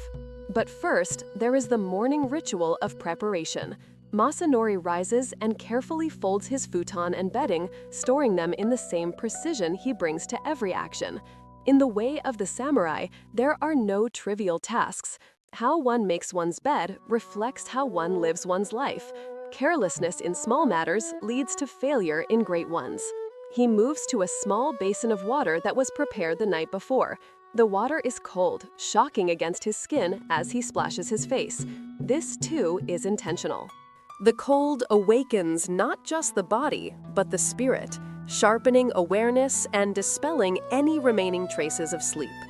He cleanses his hands and rinses his mouth, performing each action with mindful attention. Next comes the grooming ritual. Masanori's hair is worn in the traditional chanmaje style, with the crown of the head shaved and the remaining hair grown long and tied into a topknot.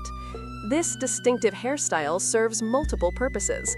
It allows for better ventilation when wearing a helmet, prevents hair from falling into the eyes during combat, and serves as an immediate visual indicator of samurai status. He carefully applies a small amount of camellia oil to keep the hair glossy and properly shaped. The process of dressing is itself a ritual, each garment donned in a specific order and manner. First, the fundoshi, a traditional loincloth that provides essential support and mobility. Then the juban, a thin undergarment made of cotton. Over this goes the kosode, a kimono-like garment, followed by the hakama, the distinctive wide-legged trousers that are the mark of a samurai. The hakama itself has deep symbolic meaning. Its 7 pleats represent the 7 virtues of Bushido: integrity, respect, courage, honor, compassion, honesty, and loyalty. As Masanori ties the hakama around his waist, adjusting it so that it hangs with perfect symmetry, he mentally recites these virtues, reminding himself of the standards to which he must hold himself. His clothing is simple, but of good quality. Unlike the more flamboyant styles of earlier periods, the Edo era favors restraint and practicality. The colors are subdued, dark blues and grays, with a small family crest, or mon, displayed on the back and shoulders. This crest, depicting a stylized pine tree, has been the symbol of the Takeda family for generations, a mark of lineage and honor. Finally, he approaches the sword stand. This moment requires the greatest reverence. He first takes the wakizashi, the shorter sword, and carefully inserts it through his obi sash on the left side, edge facing upward. Then comes the katana, positioned in front of the wakizashi, also edge upward. The positioning is not random. It allows for the quickest possible draw, a technique called iai jutsu that Masanori has practiced thousands upon thousands of times. As he secures his swords, Masanori bows briefly to them, a gesture of respect for the weapons that define his status and, if necessary, will defend his honor and his lord. The swords were crafted by a master swordsmith from Bizen province, a region famous for its blade-making tradition. The process of creating each sword took months, involving repeated folding and hammering of steel to create a blade of extraordinary strength and sharpness. The subtle curve of the katana, the pattern visible in the steel, called the haman, the careful wrapping of the handle, all represent countless hours of dedicated craftsmanship. Now fully dressed and armed, Masanori slides open the shoji screen and steps out onto the engawa, the wooden veranda that surrounds his modest house. The morning air is crisp and clean, carrying the scent of pine from the nearby forest. The sky is beginning to lighten in the east, bands of pink and gold spreading across the horizon. Birds are beginning their morning songs, and somewhere in the distance, he can hear the sound of a water wheel turning in the stream that flows through the lower town. His home is located in the Samurai Quarter, a section of the castle town reserved for warriors and their families. The houses here are modest but well-maintained, each surrounded by a small garden. Masanori's garden, though simple, is carefully tended. A stone lantern stands beside a small pond where several koi swim lazily beneath the surface. A carefully pruned pine tree, shaped over years of patient work, provides a focal point for contemplation. The garden represents the ideal of finding natural beauty within controlled space, a reflection of the samurai's own life, bounded by duty and discipline, yet striving for inner harmony. From his veranda, Masanori can see several of his neighbors beginning their own morning routines. To the east, old Yamamoto-san, a retired samurai who served with distinction in the campaigns of his youth, is already practicing his sword forms, his movements still precise despite his advanced years. To the west, Nakamoto-san is carefully sweeping the approach to his home, removing the few leaves that have fallen during the night. Each motion is deliberate, mindful, a form of moving meditation. Masanori steps down from the veranda and walks to a small outdoor area where several training implements are stored. Here stands a makiwara, a striking post wrapped in straw rope used for conditioning the fists and developing striking power. Beside it hangs a suburi-baken, a wooden practice sword heavier than a real katana, used for building strength and endurance. He begins his morning practice with basic kata, the prescribed forms that have been passed down through generations of swordsmen. His teacher's voice echoes in his memory. The kata are not mere exercises. They are the accumulated wisdom of countless warriors who came before you. Each movement has been tested in combat, refined through experience, and preserved for your benefit. Practice them with reverence and understanding. His baken cuts through the morning air with a sharp whistle. The movements appear simple, but contain profound complexity.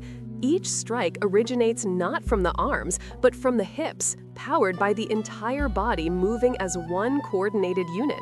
The feet placement is precise, maintaining balance while allowing instant direction changes. The breathing is synchronized with the movements, exhaling sharply with each cut, a technique called kiai that focuses energy and intimidates opponents. Sweat begins to form on his brow as he continues through the sequence. 100 vertical cuts, coming from different angles and elevations. 50 horizontal cuts, precisely controlled to stop at the exact same point each time. Thrust, withdraw, turn, cut again. The routine is grueling, but Masanori's face shows no strain, only focused concentration. As he practices, his mind is not wandering, but intensely present. This is mokuso, meditation in motion, where the sword becomes an extension of his will, and his movements become automatic, flowing from trained muscle memory rather than conscious thought. This state, which his Zen teacher calls mushin, or no mind, is the ultimate goal of martial training. In combat, there is no time for thought, only instant reaction born from thousands of hours of practice. After completing his sword forms, Masanori moves to the makiwara for striking practice. His fists, though not as heavily calloused as those of peasant laborers, are nonetheless toughened from years of conditioning. He strikes the post with controlled force, focusing on proper technique rather than raw power. The impact should come from the rotation of the hips, the fist forming a solid connection at the moment of impact, then immediately withdrawing for the next strike. 50 strikes with the right fist, 50 with the left, then again and again until his arms burn with fatigue. But fatigue is merely a sensation to be acknowledged and then pushed past.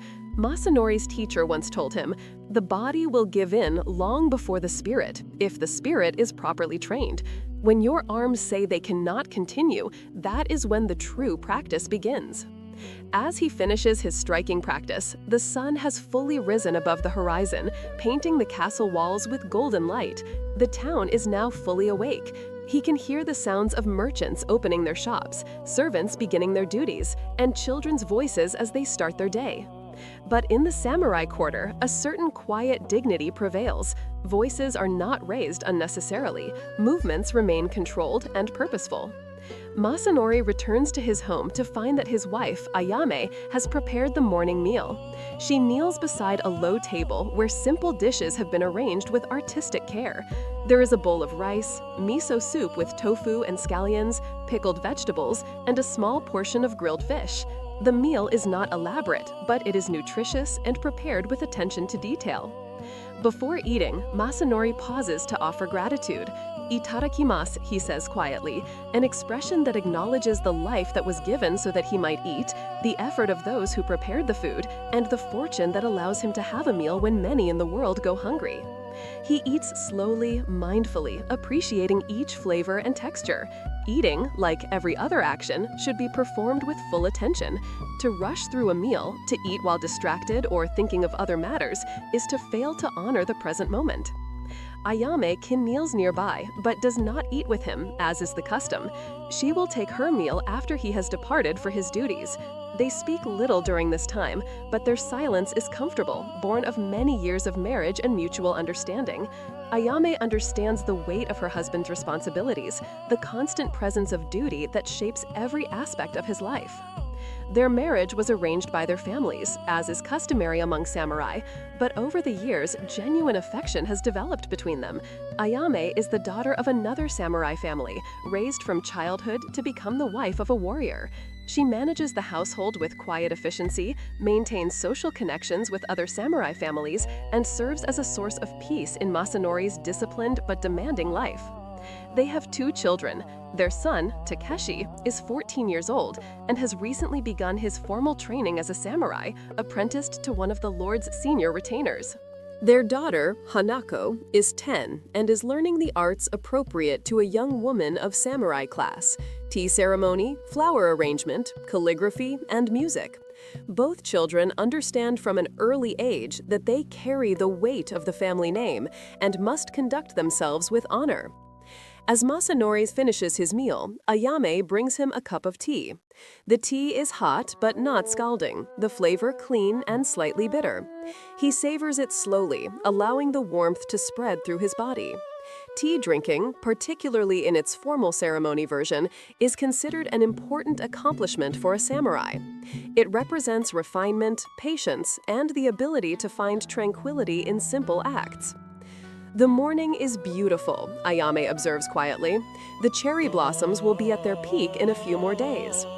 Masanori nods. Perhaps, if my duties allow, we might walk in the Lord's garden when they are in full bloom. That would be pleasant, Ayame replies. Such simple exchanges make up the fabric of their daily life. Grand declarations of affection are not the samurai way. Instead, consideration shows itself through small gestures, thoughtful attention to another's comfort, and the reliable performance of one's duties within the family structure. As the morning progresses toward the hour when he must depart for the castle, Masanori performs a final check of his appearance. His clothing is properly arranged with no wrinkles or improper folds. His swords are secured correctly. His hair is neat and in place. The samurai must always present himself with dignity, as his appearance reflects not only on himself, but on his lord, his family, and all the warriors of his class. I am leaving, he announces, standing at the entrance to his home. Please take care, Ayame responds, bowing respectfully. He steps out into the morning, closing the door carefully behind him. The sun is now well above the horizon, and the day's warmth is beginning to spread. As he walks toward the castle, joining other samurai on the same morning journey, Takeda Masanori carries with him the weight of his ancestors, the expectations of his lord, and the responsibility of maintaining the honor that has been passed down through generations.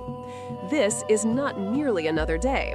This is another opportunity to live in accordance with the way of the warrior, to prove through his actions that he is worthy of the name samurai. The morning has begun, and duty calls. Chapter 2. The Castle Audience, 1500 to 3000. The walk to the castle takes Masanori through the heart of the samurai quarter, along streets carefully maintained and meticulously clean. Unlike the commercial districts where merchants and craftsmen live in closer quarters, the samurai residences are spread with more space between them, each surrounded by walls and gardens that provide privacy and dignity appropriate to warrior status. As Masanori walks, he is joined by other samurai making the same morning journey. They exchange brief bows of acknowledgement, but there is little conversation. The morning walk to the castle is a time for mental preparation, for reviewing one's duties and settling one's mind before entering the presence of the Lord. The streets are designed with both beauty and security in mind. They curve and wind rather than running straight, a deliberate choice that makes it impossible for an enemy force to charge directly toward the castle. At several intersections, manned guard posts monitor the flow of traffic. The guards, recognizing Masanori as an approved retainer, bow respectfully as he passes. The castle itself rises in the distance, an imposing structure of wood and stone that dominates the landscape. The main keep, or tenshu, towers several stories high, its distinctive curved roofs layered in an elegant but intimidating display of architectural mastery. The white plastered walls gleam in the morning sunlight, earning such structures their common description as white herons for their resemblance to the graceful birds. But the castle is not merely beautiful. It is a sophisticated military installation designed to withstand siege and assault. The walls are thick, punctuated with narrow openings called sama, from which defenders can fire arrows or guns while remaining protected. The approaches to the castle wind through multiple gates and courtyards, each one a potential kill zone for any attacking force. The stonework at the base rises at steep angles, making scaling nearly impossible. As Masanori approaches the outer moat, he crosses a sturdy wooden bridge under the watchful eyes of the gate guards. These men, ashigaru, or foot soldiers of peasant origin, wear simpler armor than samurai, but are trained and disciplined soldiers nonetheless. They check each person entering, though they know Masanori by sight, and quickly allow him to pass with a respectful bow. The castle itself rises in the distance, an imposing structure of wood and stone that dominates the landscape. The main keep, or tenshu, towers several stories high, its distinctive curved roofs layered in an elegant but intimidating display of architectural mastery. The white plastered walls gleam in the morning sunlight, earning such structures their common description as white herons for their resemblance to the graceful birds. But the castle is not merely beautiful. It is a sophisticated military installation designed to withstand siege and assault. The walls are thick, punctuated with narrow openings called sama, from which defenders can fire arrows or guns while remaining protected. The approaches to the castle wind through multiple gates and courtyards, each one a potential kill zone for any attacking force. The stonework at the base rises at steep angles, making scaling nearly impossible. As Masanori approaches the outer moat, he crosses a sturdy wooden bridge under the watchful eyes of the gate guards. These men, ashigaru, or foot soldiers of peasant origin, wear simpler armor than samurai, but are trained and disciplined soldiers nonetheless. They check each person entering, though they know Masanori by sight, and quickly allow him to pass with a respectful bow. Beyond the first gate lies the outer bailey, a large courtyard where various administrative buildings stand. Here, the daily business of governing the domain is conducted. Tax collectors maintain their offices, record keepers preserve documents, and lower-ranking officials handle the countless details required to manage thousands of people and vast tracts of land. Masanori continues through this area, passing through a second gate that leads to the middle bailey. This area is reserved for higher-ranking samurai and important functions. The architecture here is more refined, the gardens more carefully maintained. Stone lanterns line the walkways, and ancient pine trees provide shade and an atmosphere of permanence and stability.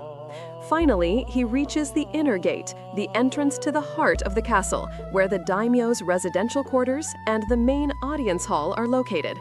The guards here are senior samurai, men whose skill and loyalty are beyond question. They wear finer armor than the outer guards, and their swords are works of art as well as weapons. Masanori removes his sandals at the entrance to the audience hall, as is required. He has already verified that his swords are properly positioned and that his clothing is correctly arranged. Entering the presence of the Lord with any aspect of one's appearance in disorder would be a serious breach of etiquette. The audience hall is a large room with tatami mat flooring and elegant wooden pillars supporting the ceiling. At the far end, raised on a low platform, sits the daimyo's seat. The walls are decorated with painted screens depicting landscapes and historical scenes. The overall effect is one of understated elegance, projecting power through refinement rather than ostentation. Approximately 40 samurai are already kneeling in precise rows when Masanori enters. He takes his assigned position based on his rank and role within the domain's administration. The atmosphere is one of focused attention and respectful silence. Every man present understands the importance of proper decorum in the Lord's presence. The daimyo has not yet entered, but his senior advisor, a gray-haired samurai named Saito Nobuhide, stands near the platform. Nobuhide has served the domain for more than 40 years, surviving multiple succession crises and political upheavals through a combination of competence, loyalty, and political acumen. His presence commands respect from all who know him. A sharp clap of hands signals the Lord's approach. Every samurai in the room immediately assumes the formal seiza position, back straight, hands resting on thighs, heads bowed respectfully. The rustle of silk and footsteps announce the daimyo's entrance. "You may raise your heads," comes the command after he has taken his seat. The daimyo, Lord Matsudaya Tadayoshi, is a man in his early 50s, the hereditary ruler of a domain that has been in his family's control for over 2 centuries. He wears formal attire, a silk kimono bearing the family crest, and his bearing is of natural authority. He is known as a fair but demanding lord, one who rewards competence and punishes failure without hesitation. "The morning reports," Tadayoshi says simply. Saito Nobuhide steps forward and bows. "My lord, the autumn rice harvest from the eastern villages exceeds expectations by 12%. The excess has been properly stored against future need." "Good. Continue monitoring the storage facilities. Ensure no spoilage occurs through negligence." "It shall be done, my lord." Another samurai, the military commander, rises to give his report. "My lord, the monthly inspection of the domain's borders reveals no unusual activity. All guard posts are properly manned and supplied. Training exercises for the Ashigaru companies continue on schedule." "Are the men adequately provisioned as winter approaches?"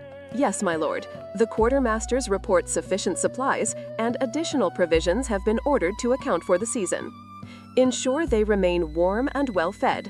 A miserable soldier is a poor defender. Your wisdom guides us, my lord. The reports continue, each retainer standing in turn to present information on his area of responsibility: agricultural production, road maintenance, bridge repairs, tax collection, judicial matters, trade arrangements with neighboring domains. The business of governance is detailed and complex, requiring constant attention and coordination. When it comes to Masanari's turn, he rises smoothly and bows. My lord, the villages under my supervision have completed their tax payments in full. The quality of the rice is excellent this year. Additionally, the dispute between two farming families over water rights has been resolved according to your lord's guidance. What was your judgment in this dispute? The older family's claim was historically documented, but I also arranged for improved water management that benefits both parties. The solution preserves tradition while preventing future conflict. Tadayoshi nods slightly, the barest gesture of approval, but one that Masanori recognizes as high praise. The Lord values officials who solve problems rather than merely enforcing rigid rules. Your approach shows wisdom, Takeda-san. Continue in this manner. I am honored by your lordship's words, Masanori responds, bowing deeply before returning to his position. The audience continues for more than an hour, as every aspect of the domain's administration is reviewed. This daily ritual serves multiple purposes. It keeps the Lord informed of developments throughout his territory, ensures accountability among his retainers, and demonstrates his active involvement in governance. A distant or disengaged Lord invites plotting and inefficiency among his subordinates. When the formal reports are complete, Tadayoshi addresses the assembled samurai on a matter of broader significance. You are all aware that the Tokugawa shogunate has maintained peace throughout our land for nearly 50 years. This peace is a precious thing, earned through the wisdom of the great shogun and the loyalty of domains such as ours. Every head nods in understanding. The Tokugawa victory at the Battle of Sekigahara decades ago ended a long period of civil war and established a governmental system that brought unprecedented stability to Japan. However, the Lord continues, his voice taking on a harder edge, peace should not be confused with complacency. Our ancestors were forged in battle. We must ensure that our generation does not grow soft in comfort. Training must continue. Discipline must be maintained.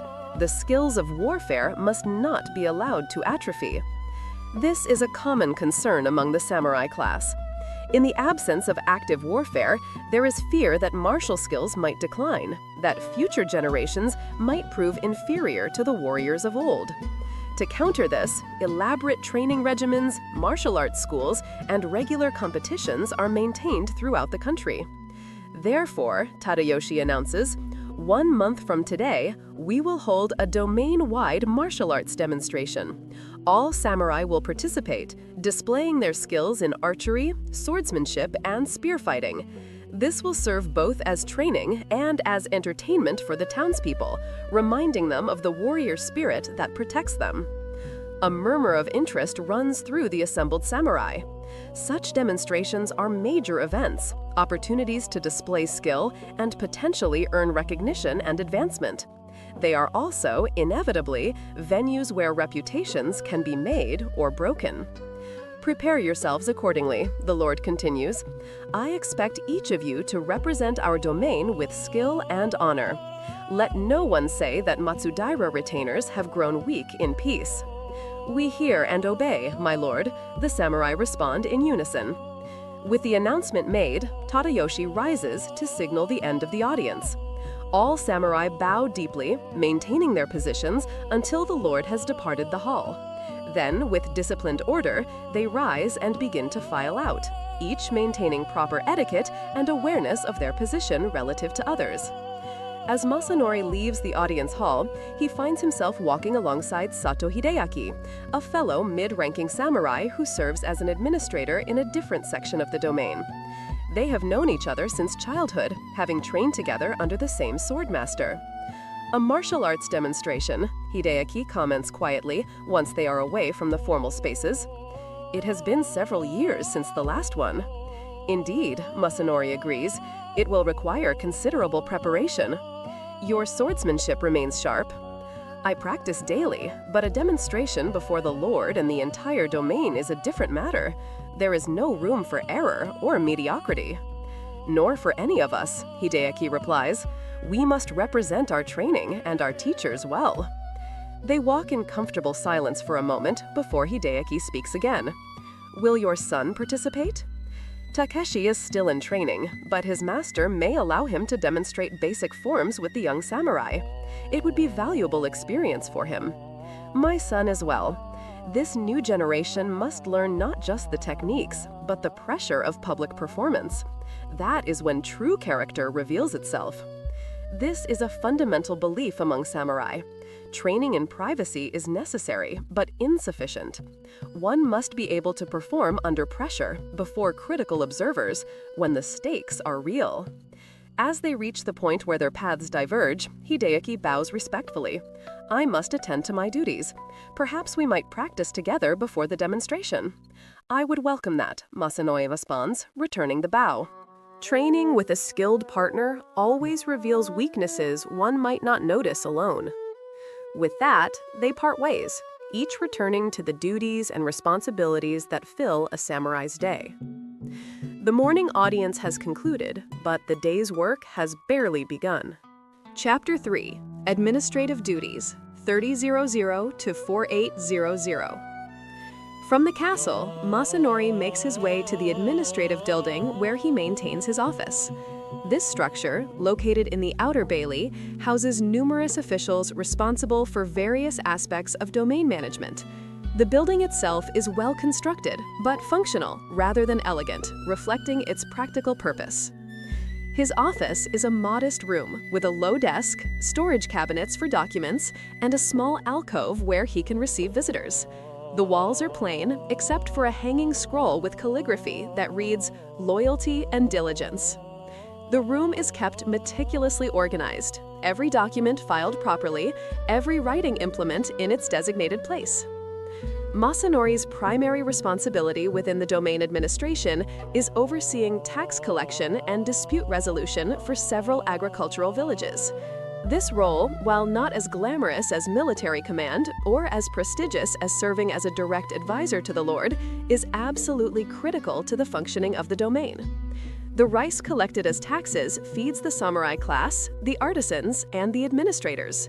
It is stored against famine and used as currency in transactions both within and outside the domain. He begins his work by reviewing the records maintained by his assistant, Kobayashi Juniachi, a lower-ranking samurai who manages the day-to-day paperwork. Juniachi is young, in his mid-20s, and is learning the administrative arts under Masanori's guidance. The ability to read, write, and manage complex records is essential for samurai who aspire to positions of authority. "Good morning, Takedo-sama." Juniachi greets him with a respectful bow. "Good morning, Kobayashi-san. What matters require attention today?" Juniachi consults a carefully maintained ledger. A delegation from Yamada Village has requested an audience regarding this year's tax assessment. They claim that storm damage reduced their harvest below normal levels and request consideration for a reduction. This is a common situation and one that requires careful judgment. Masanori must balance compassion for genuine hardship against the need to maintain adequate tax revenue and prevent false claims that could set undesirable precedents. The art of administration lies in fair but firm judgment. When do they arrive? Within the hour, Takedo-sama. Good. Prepare the relevant records of their previous assessments and any reports of weather conditions in their area. I want to see their historical productivity and any documentation of the storm damage. It shall be done immediately, Juniachi responds, bowing before quickly gathering the necessary documents. While his assistant prepares the materials, Masanori takes time to review correspondence from other officials. There is a letter from a neighboring district administrator proposing a coordinated approach to road maintenance that would benefit both their areas. Another message concerns a minor boundary dispute between two villages that needs resolution before it escalates into a more serious conflict. He also reviews a report from the village headman of Higashi village, praising the behavior and diligence of the tax collectors who recently visited. Such positive reports are important. They indicate that the Lord's representatives are conducting themselves properly, treating the peasants fairly while still collecting what is due. Abuse by tax collectors can lead to resentment, reduced productivity, and even rebellion in extreme cases. Masanori takes up his brush and ink to draft responses to several of these matters. His calligraphy, while not at the level of a true master, is nonetheless clear, elegant, and properly formed. Every samurai learns calligraphy from childhood, as the ability to write well is considered a mark of education and refinement. The brush strokes flow with practiced ease as he composes his replies. The physical act of writing with brush and ink requires patience and focus. Unlike the quick scratching of a quill pen, brush calligraphy demands control, proper breathing, and mental clarity. Each character must be formed with the correct stroke order and balance. A rushed or careless hand produces ugly, malformed writing that brings shame to the writer. As he works, Masanori is aware of the sounds of the building around him. In adjacent offices, other administrators conduct their own work. Voices murmur in discussion, papers rustle, footsteps echo in the corridors. This is the machinery of government in operation, unglamorous but essential. Before long, Juniachi returns with the requested documents and announces the arrival of the delegation from Yamada village. Masanori arranges the papers before him and assumes a formal seated position as the petitioners are shown into his office. The delegation consists of 3 men: the village headman, an elderly farmer who has held this position for many years, and 2 respected elders whose presence lends weight to the petition. They enter with obvious nervousness, bowing deeply and repeatedly as they approach. The power dynamic is clear and unmistakable. Masanori, as a samurai and official representative of the Lord, holds their fate in his hands. "Please be seated," Masanori instructs, his tone formal but not unkind. The villagers kneel across from him, maintaining respectful postures with their heads bowed. The headman, as spokesman, begins their petition. "Honorable samurai, we come before you with humble hearts to request your merciful consideration. As you know, our village has always striven to fulfill its obligations to our Lord. We take pride in this duty and in our reputation as loyal and productive subjects. I am aware of Yamada village's record," Masanori confirms, glancing at the documents before him. "Your tax payments have been consistent and timely for many years. We are grateful that you recognize this, Honorable One. It is because of our history that we dare to bring this petition before you. 2 months ago, a great storm struck our region. The winds were fierce, and the rain fell as if the heavens themselves had opened. Much of our rice crop, which was nearing harvest, was damaged. Stalks were flattened, and much grain was lost to rot before we could salvage it. I have received reports of storm activity in your region," confirms. He had indeed heard of this weather event, though the details regarding its specific impact on Yamada village require verification. "Our harvest this year is diminished by nearly 1/3 compared to normal years. We have done our utmost to salvage what we could, working day and night, but the loss is severe. If we pay the full tax assessment based on our normal production, many families will face hardship during the winter months. Some of our elderly and children may suffer greatly." The other 2 village elders nod solemnly, their weathered faces showing genuine concern. Masanori considers the matter carefully. He must verify the truth of their claim while also considering the human cost of his decision. This is the burden of administration, balancing competing interests and making judgments that affect people's lives. "I understand your situation," he says, measured. "However, you must also understand my position. I cannot simply reduce assessments based on verbal claims alone.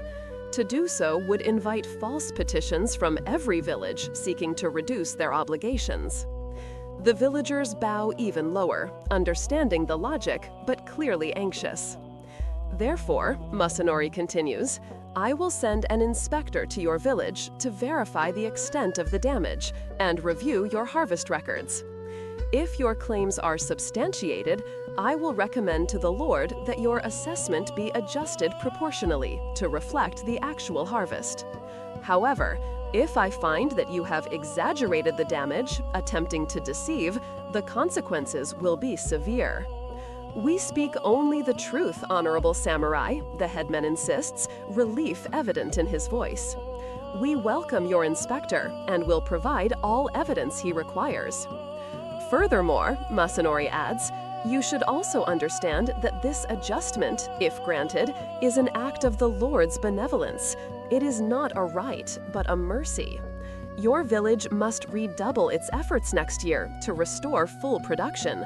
Continued shortfalls will not be tolerated indefinitely. We understand completely, Honorable One. We are deeply grateful for your fair consideration. Return to your village and prepare for the inspector's visit within 3 days. Ensure that all records are available and that he is shown every courtesy. The villagers bow deeply, expressing gratitude multiple times, before backing out of the room respectfully.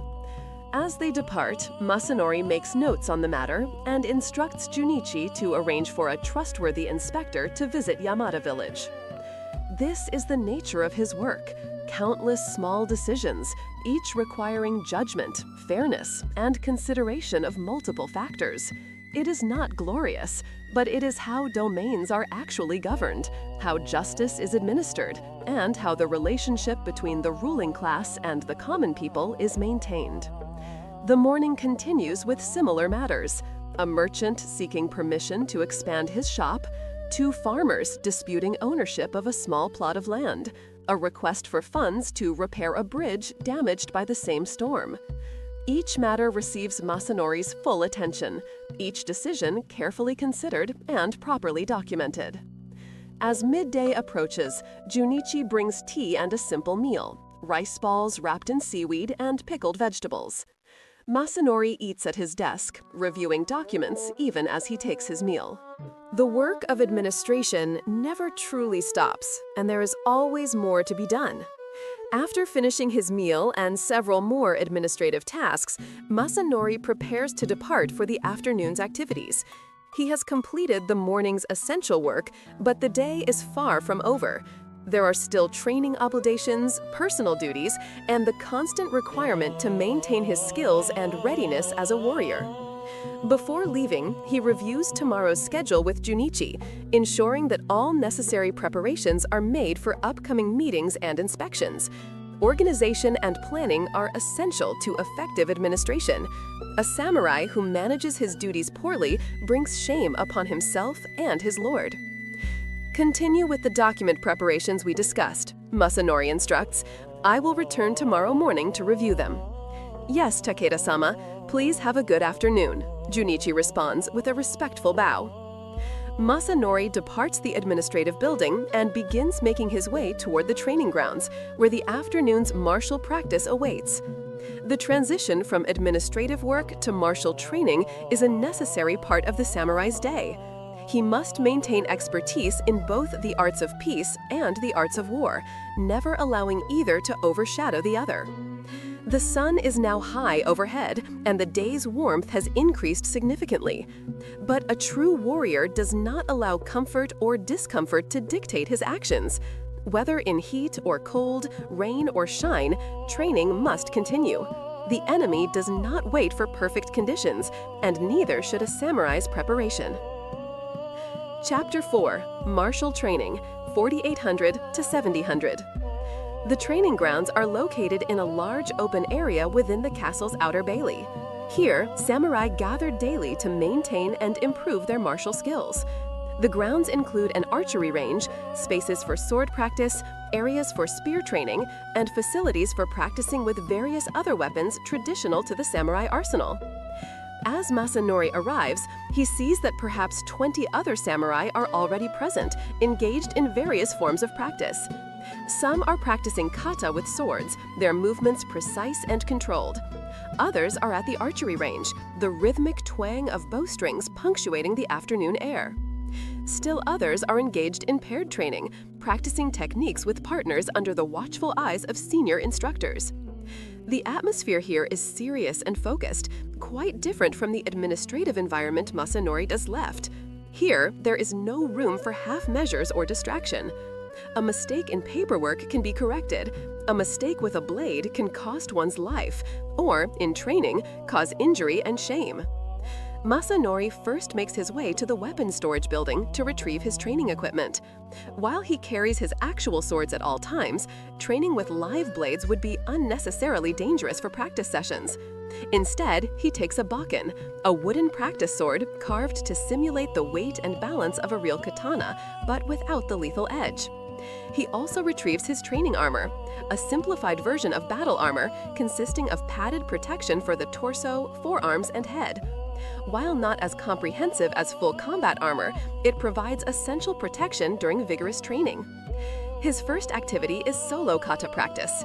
He finds an open space away from other practitioners and begins the sequence of forms he has practiced thousands of times throughout his life.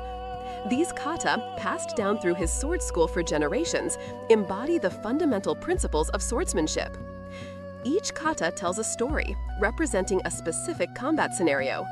The first form, for instance, simulates defending against an overhead attack from an opponent. Masanori's wooden sword rises in a defensive block, then flows immediately into a counterattack, a horizontal cut aimed at the opponent's torso.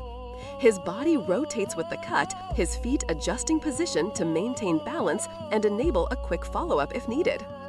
The second form addresses an attack from the left side. His response is a circular parry that deflects the incoming blade while simultaneously positioning his own sword for a thrust to the opponent's center. Again, the movement is fluid, each part flowing naturally into the next without hesitation or wasted motion. As he continues through the sequence, Masanori's mind enters that state of focused calm his teacher called mushin, the mind without mind. He is not thinking about each movement, but allowing his body to execute what it has been trained to do. This is the goal of all martial training, to internalize techniques so completely that they become instinctive, requiring no conscious thought. Sweat begins to flow freely as he continues. The afternoon sun beats down, and the physical exertion is considerable. His arms burn with fatigue. His legs tremble slightly from maintaining proper stances. But he continues, pushing through the discomfort. This, too, is part of training, learning to perform with excellence even when tired, even when uncomfortable, even when every muscle screams for rest. After completing the full sequence of 15 kata, Masanori pauses to catch his breath and wipe the sweat from his face with a cloth. He drinks water from a small container, allowing himself a brief moment of rest before continuing. His next activity is paired practice with another samurai. Across the training ground, he spots Tanaka Yoshinobu, a fellow mid-ranking warrior known for his technical precision and strong fundamentals. They have trained together many times before and make good partners, each challenging the other to improve. "Tanaka-san," Masanori calls out with a respectful nod, "would you honor me with your time for some paired practice?" "Of course, Takeda-san. I was hoping to find a good partner today." They bow to each other formally before assuming ready positions. The drill they will practice is called Kakari Geiko, where one person attacks continuously while the other defends and counters. This exercise develops reflexes, timing, and the ability to respond instantly to an opponent's movements. Tanaka attacks first, his bokken cutting downward in a committed strike. Masanori's sword rises to meet it, deflecting the attack to the side while simultaneously stepping offline to create an opening for a counter. His counter is controlled, stopping just short of actual contact, enough to demonstrate the technique without causing injury. "Good angle on that counter," Tanaka observes, "but your footwork was slightly wide. It creates an opening on your left side." "You're correct," Masanori acknowledges. "Let me try again." They reset and repeat the exchange. This time, Masanori's footwork is tighter, more economical. The counter comes faster, the opening smaller. "Much better," Tanaka confirms. They continue this way for some time, alternating between attacker and defender, each repetition refining technique and building muscle memory. They practice various scenarios, attacks from different angles, responses to feints, and recoveries from disadvantageous positions. This is how samurai truly learn, not through dramatic duels or battlefield glory, but through countless repetitions of fundamental movements, constant refinement of technique, and honest feedback from skilled training partners. The great swordsmen of history achieved their mastery not through innate talent alone, but through dedication to this kind of unglamorous, demanding practice. After nearly an hour of paired training, both men are exhausted. They bow to each other in mutual respect and thanks for the practice session. "Your technique remains sharp, Takeda-san," Tanaka comments as they rest. "Have you heard about the upcoming martial demonstration?" "Yes, the Lord announced it this morning at the audience. It will be an excellent opportunity, though also considerable pressure. The entire domain will be watching, evaluating our skills. Indeed, we must prepare carefully. Perhaps we should arrange regular training sessions together leading up to the demonstration. I would welcome that. 2 heads are better than 1 in identifying weaknesses and refining technique." They agree to meet 3 times per week for focused preparation, understanding that the demonstration will be a significant test of their abilities and reputations. As they part ways, Masanori moves to the next phase of his training, archery practice. While the sword is considered the soul of the samurai, archery holds a place of nearly equal importance in the warrior tradition. In fact, for much of Japanese history, the term for warrior arts, Kyuyu Bano Michi, literally means the way of the bow and horse. The archery range consists of a long open area with targets positioned at various distances. The standard distance for formal practice is approximately 60 meters, a considerable challenge requiring strength, technique, and mental focus.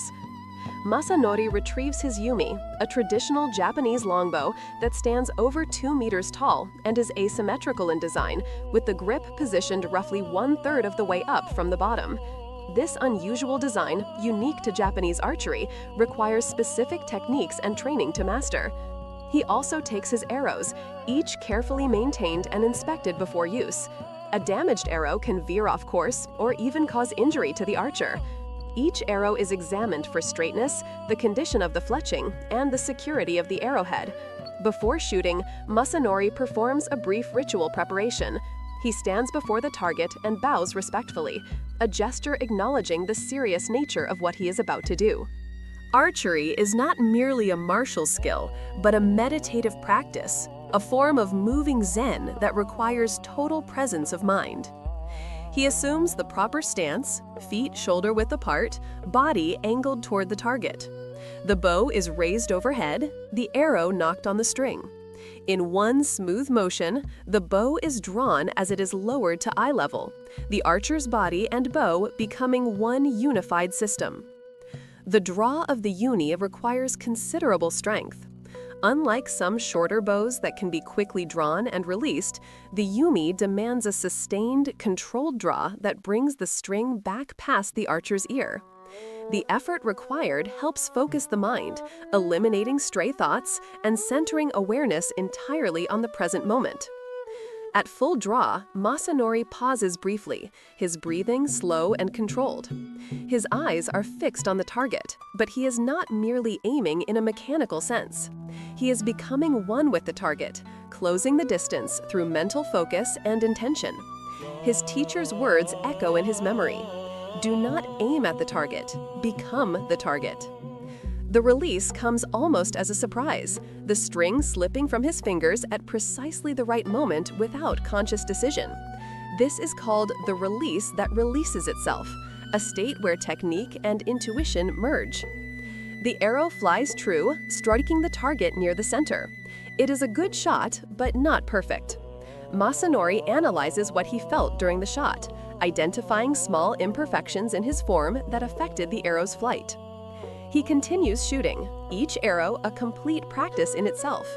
There is no hurry, no rush to shoot quickly.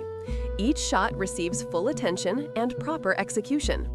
This is the way of Kyudo, the way of the bow, where the process matters as much as the result. After completing a full round of shooting, Masanori walks to the target to retrieve his arrows. He examines each one carefully, ensuring no damage occurred during impact. The care of one's equipment is an essential part of martial practice. A warrior who neglects his tools is not worthy of respect. As the afternoon progresses, other samurai come and go from the training grounds, each engaged in their own practice. There is occasional conversation, but mostly a focused quiet prevails. Everyone understands that this time is precious, that these skills could mean the difference between life and death should the long peace ever be disrupted. Master Kobayashi Teshin, the senior sword instructor, is present today, observing various students with his experienced eye. He is an elderly man, well past 70 years, but his movements remain precise and his knowledge profound. He served in the last great campaigns before the Tokugawa peace, and his experience in actual combat gives his teaching an authority that cannot be matched by those who know only peacetime practice. Master Teshin approaches Masanori as he completes his archery practice. Takada-san, your form has improved since last I watched you. Your draw is more centered, your release cleaner. Thank you, Master. Your previous guidance proved valuable. However, the old master continues, his eyes sharp despite his age, I notice tension in your shoulders as you draw. This tension travels down your arms and affects the steadiness of your aim. You must learn to maintain strength without rigidity, power without tension. I will work on this, Master. See that you do. With the demonstration approaching, every flaw will be visible to all observers. This is both pressure and opportunity. Use it to push yourself to a higher level. I am grateful for your guidance, Master. Masanori responds with a deep bow. The Master nods and moves on to observe other students, his presence alone raising the quality of everyone's practice. To be noticed by Master Teshin, to receive his guidance, is considered a privilege that should not be wasted. As the afternoon wanes toward evening, Masanori completes his final training exercises, a series of conditioning drills designed to build strength and endurance. He performs push-ups, squats, and core exercises, pushing his body to its limits. A warrior's body is his primary tool, and it must be maintained with the same care given to swords and armor.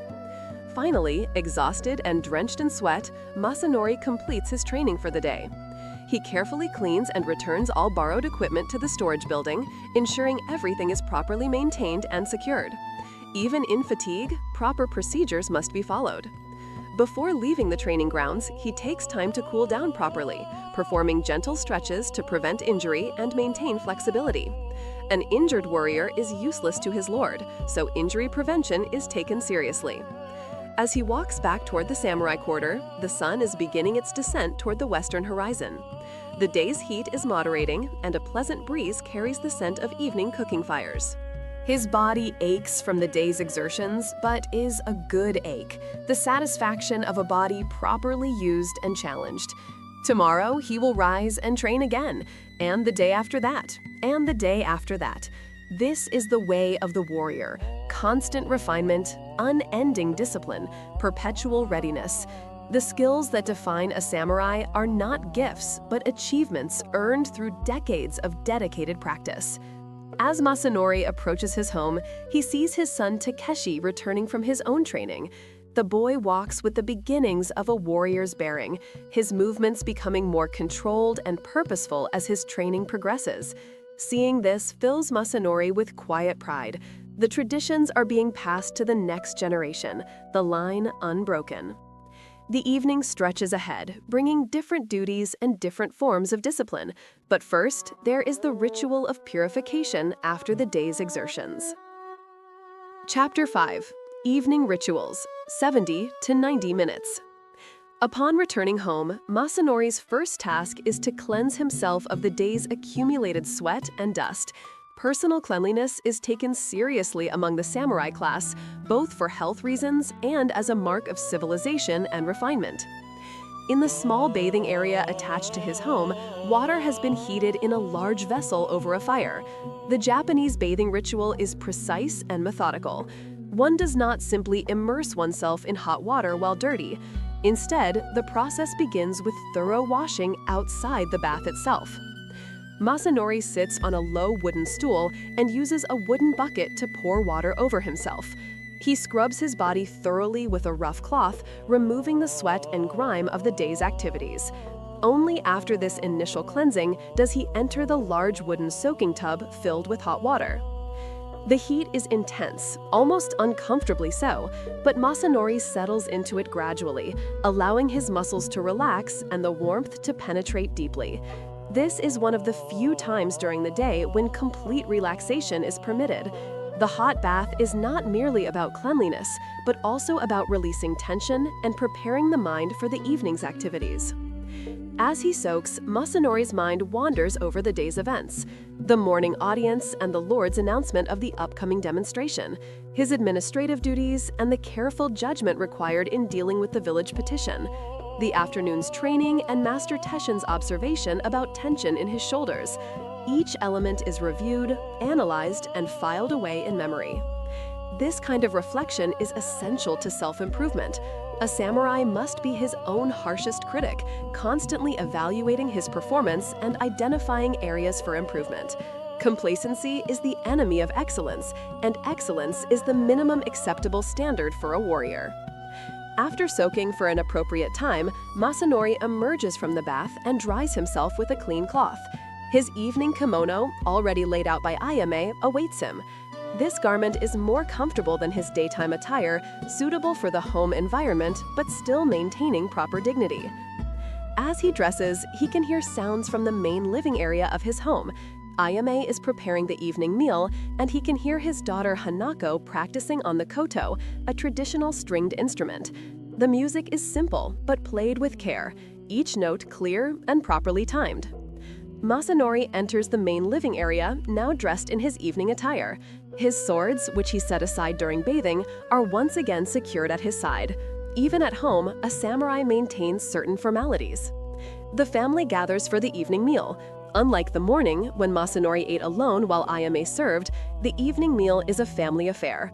They kneel around the low dining table as Ayame brings out the various dishes she has prepared. The evening meal is more substantial than the simple breakfast. There is rice, of course, the staple of every meal. There is also miso soup with daikon radish and seaweed, a dish of simmered vegetables, carrots, mushrooms, and lotus root seasoned with soy sauce and sake, grilled mackerel, its skin crispy and flesh tender, pickled cucumbers and ginger as palate cleansers. The presentation is beautiful, each dish arranged with aesthetic consideration.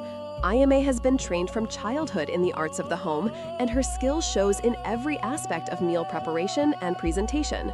Among samurai families, the wife's domestic abilities are considered as important as the husband's martial skills. Together, they create a harmonious and well-ordered household. Before eating, the family pauses together. Itadakimasu, they say in unison, the same expression Masanori used at breakfast, but now shared as a family. As they eat, conversation is permitted but kept subdued and respectful. Takeshi speaks about his day's training, describing a new sword technique his master introduced. "The movement seemed simple at first," Takeshi explains, "but when I attempted it, I found it quite difficult to coordinate the body movement with the blade angle." "This is often the case," Masanori responds.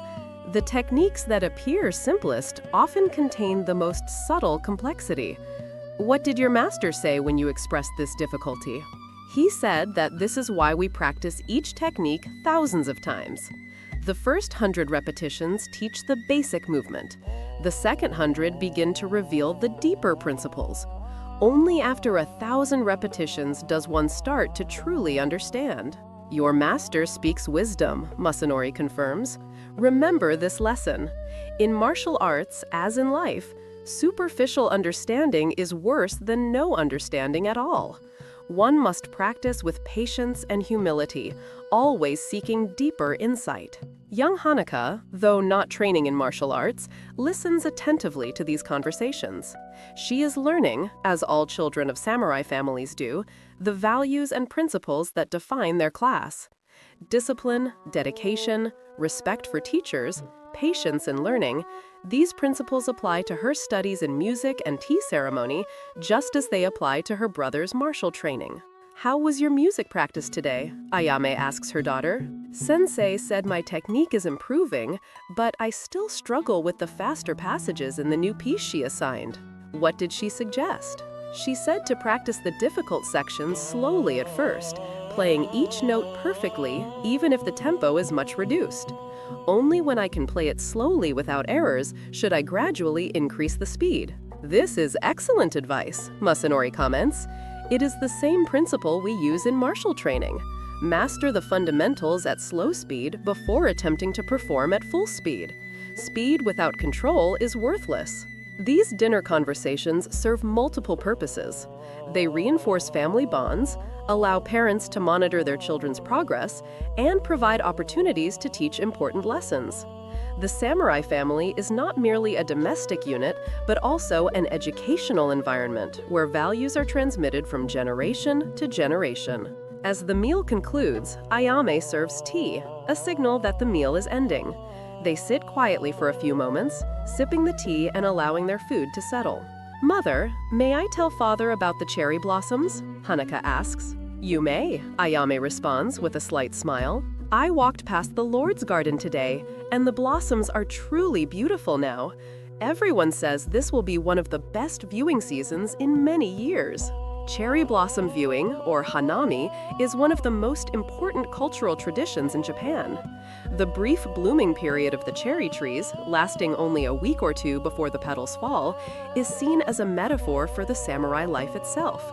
Beautiful but brief, requiring one to appreciate each moment fully because nothing lasts forever. "Perhaps tomorrow evening, if my duties permit, we might walk together to see them," Masanori suggests. His children's faces light up with pleasure at this prospect, and even Ayame shows her approval with a subtle nod. These small family pleasures are important, providing balance to the rigid demands of samurai duty. After the meal is cleared away, the family spends a brief time together in the main room. Takeshi reviews some written texts related to his studies, not just martial techniques, but also history, philosophy, and poetry. A complete warrior must be educated in the arts of both war and peace. Hanaka continues her music practice, and Masanori listens with appreciation. The ability to find beauty in music, poetry, and nature is considered essential for a samurai. A man who knows only violence and warfare is incomplete, lacking the refinement that separates a true samurai from a mere brute. As evening deepens into night, Masanori retires to his personal study, a small room where he keeps his books, writing materials, and personal items. This space is his alone, a place where he can pursue his private interests and continue his education. He lights an oil lamp and settles at his writing desk. Tonight, he has decided to practice calligraphy, one of his preferred evening activities. Calligraphy, the art of beautiful writing, is considered one of the essential accomplishments for an educated person. It combines aesthetic beauty with philosophical depth, as the characters one writes often carry profound meanings. He prepares his materials with care. The ink stick is ground slowly against the inkstone with a few drops of water, creating a pool of black ink with the perfect consistency, not too thick, not too watery. The brush is a fine one, made from wolf hair, responsive and capable of producing both thick and thin lines depending on pressure.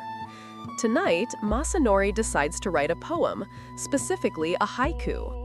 This ultra-concise form of poetry, consisting of just 17 syllables in a 5-7-5 pattern, is particularly favored by samurai for its combination of discipline and expression. Within the rigid structure, one must capture a moment, an image, an emotion with perfect economy. He thinks for some time, brush poised above the paper, waiting for inspiration. Then it comes. Training grounds at dusk, the Bacchan's whistle fades soft. Cherry petals fall. He writes each character carefully, the brush flowing across the paper with controlled energy. Each stroke must be executed with proper pressure, proper speed, and proper angle. Like swordsmanship, calligraphy reveals the writer's character and state of mind through every mark made. When finished, he sets the paper aside to dry and studies his work critically. The meaning captures something of his day, the dedicated practice, the approaching evening, the transient beauty of the season. The characters are well formed, though he notes that the second character in the third line shows slight hesitation in its execution. This reveals a momentary lapse in focus, a brief uncertainty. Even in calligraphy, one's true nature is exposed. This is why samurai practice calligraphy. It is training for the mind and spirit, teaching focus, patience, and honest self-evaluation. A man who can see his flaws clearly in his calligraphy can more easily identify weaknesses in his martial technique or moral character. He continues writing for some time, alternating between poetry and copying passages from classical texts. There is a book of strategic writings by the legendary swordsman Miyamoto Musashi that Masanori studies regularly. Musashi's insights into combat, strategy, and the warrior's mindset remain profoundly relevant even decades after his death. One passage particularly resonates with Masanori tonight. You should not have a favorite weapon. To become overfamiliar with one weapon is as much a fault as not knowing it sufficiently well. You should not imitate others, but use weapons that you can handle properly. This wisdom applies not just to weapons, but to all aspects of life. One must find one's own path, develop one's own style, while still respecting tradition and learning from masters. Blind imitation produces inferior results. True mastery requires understanding principles deeply enough to make them one's own. As the night deepens, Masanori finally sets aside his writing implements and prepares for bed. Tomorrow will bring another day of duties, training, and responsibilities. The cycle continues without end, each day an opportunity to refine oneself, to come closer to the ideal of the perfect warrior. Before extinguishing the lamp, he spends a few moments in meditation, sitting in seiza position with his eyes closed and his breathing slow and deep. This final meditation helps clear the mind and prepare for restful sleep. A warrior must maintain control even over his rest, ensuring that sleep is restorative and that he will wake refreshed and ready for the next day's challenges. The lamp is extinguished. Darkness fills the room. Masanori lies down on his futon, his swords within easy reach, and allows sleep to come. His last conscious thought is one of gratitude, for another day lived with honor, for the opportunity to serve his lord, for the traditions that give meaning and structure to his existence. The day has ended, but the way as the warrior continues, eternal and unchanging, passed from generation to generation like an unbroken thread connecting past, present, and future. This ends Chapter 6, Reflections on Bushido. This chapter explores more deeply the code that governed every aspect of Takeda Masanori's Zori. Bushido, the way of the warrior, was not merely a set of rules, but a complete philosophy that defined what it meant to be samurai. The word itself, Bushido, combines three characters: Bu, meaning warrior or military, Shi, meaning samurai or knight, and Du, meaning way or path. It is the way of the warrior knight, a path of life that demands total commitment and shapes every decision, every action, every thought.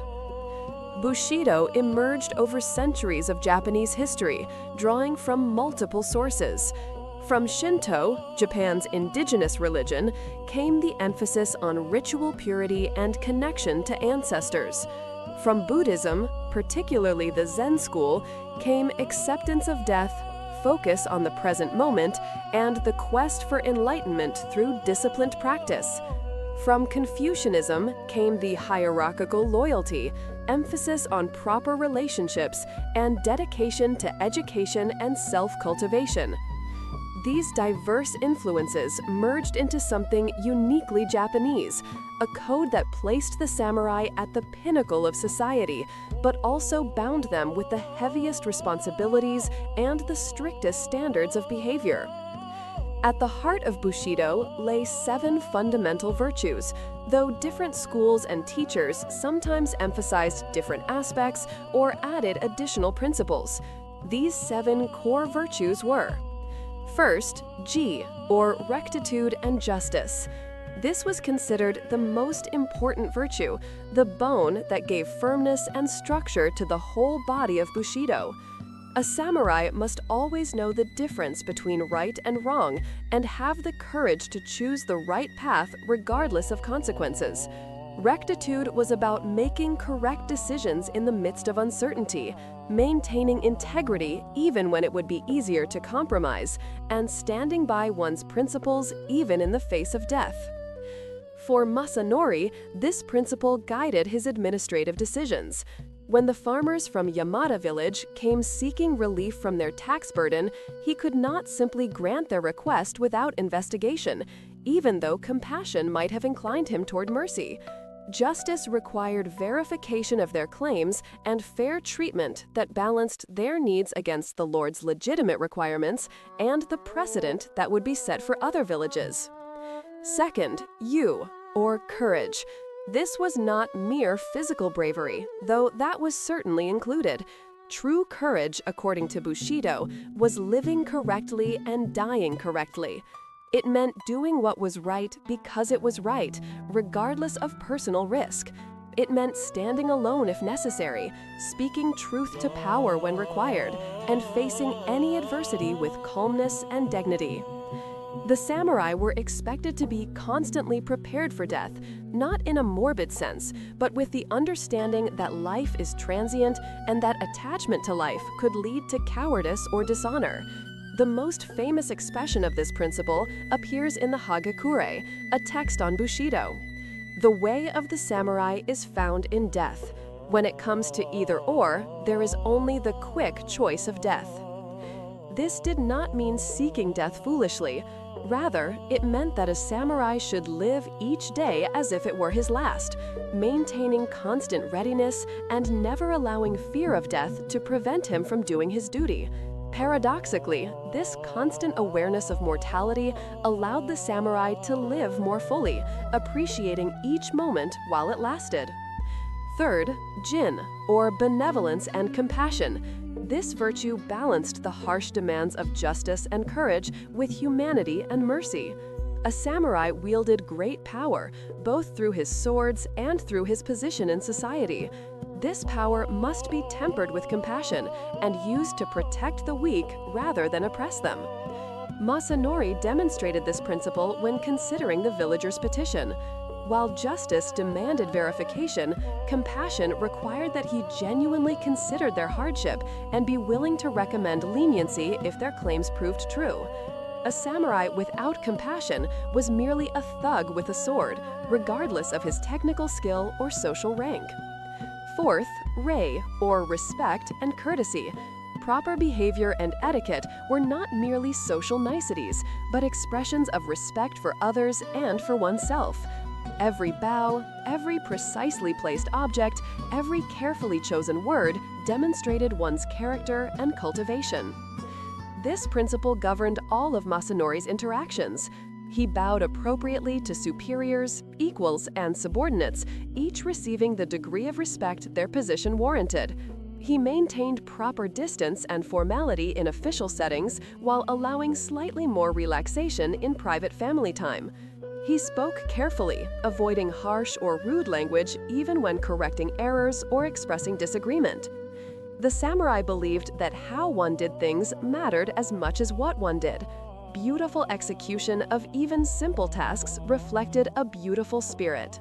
Crude or careless behavior, conversely, revealed an unrefined or undisciplined character. Fifth, makoto, or honesty and sincerity. A samurai's word was considered sacred.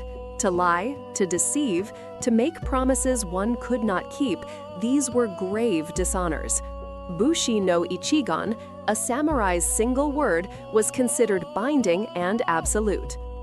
This commitment to honesty extended beyond simply not lying. It required authentic living, being true to oneself and one's principles. A samurai should not wear a false face or pretend to be something he was not. This authenticity, this alignment between inner character and outer behavior, was seen as essential to personal integrity. In practical terms, this meant that when Masanori committed to arrange for an inspector to visit Yamada village, this commitment was absolute. He would not forget, would not delay unnecessarily, would not allow the matter to be quietly dropped. His word, once given, was iron. Sixth, mio, or honor. This was perhaps the most famous aspect of Bushido in the Western imagination, though often misunderstood. Honor was not about glory or fame or public recognition. It was about maintaining one's integrity and reputation through consistent adherence to all the other principles. A samurai's honor was his most precious possession, more valuable than life itself. Loss of honor was considered worse than death. This is why the practice of seppuku, ritual suicide, existed. If a samurai committed a grave error that brought dishonor upon himself, his family, or his lord, death was seen as the only way to restore honor and cleanse the shame. However, honor was not merely about avoiding dishonor. It was about actively building and maintaining a reputation for excellence, integrity, and reliability. Every action, no matter how small, either added to or subtracted from one's honor. This is why samurai paid such careful attention to proper execution of even mundane tasks. 7th, chugi, or loyalty. This was the virtue that bound the entire samurai social system together. A samurai's primary loyalty was to his lord, the daimyo, whom he served. This loyalty was expected to be absolute, transcending even family ties or personal interests. The ideal of samurai loyalty was exemplified in historical events, like the tale of the 47 Ronin, masterless samurai who avenged their lord's death even though they knew it would cost them their own lives. Their story became the ultimate expression of loyalty and is still celebrated in Japan today. For Masanori, loyalty meant that his lord's interests always came first. When making administrative decisions, he considered what best served the domain and its ruler. When training, he prepared himself to be a more effective tool for his lord's use. Even his family life was structured around his ability to serve effectively. However, loyalty in the Bushido sense was not blind obedience. A truly loyal retainer would respectfully counsel his lord against unwise decisions, even at risk to himself. The ultimate loyalty was to the lord's true interests and honor, not merely to his expressed wishes. A samurai who silently allowed his lord to make a dishonorable or foolish choice was not truly loyal. These 7 virtues formed the foundation of Bushido, but the code encompassed much more. It shaped attitudes toward death, suffering, pleasure, education, art, and every aspect of existence. The samurai's relationship with death was particularly distinctive. Death was not something to be feared or avoided at all costs, but rather something to be understood and accepted. The warrior knew that death might come at any moment, in battle or through his lord's command, or through illness or accident.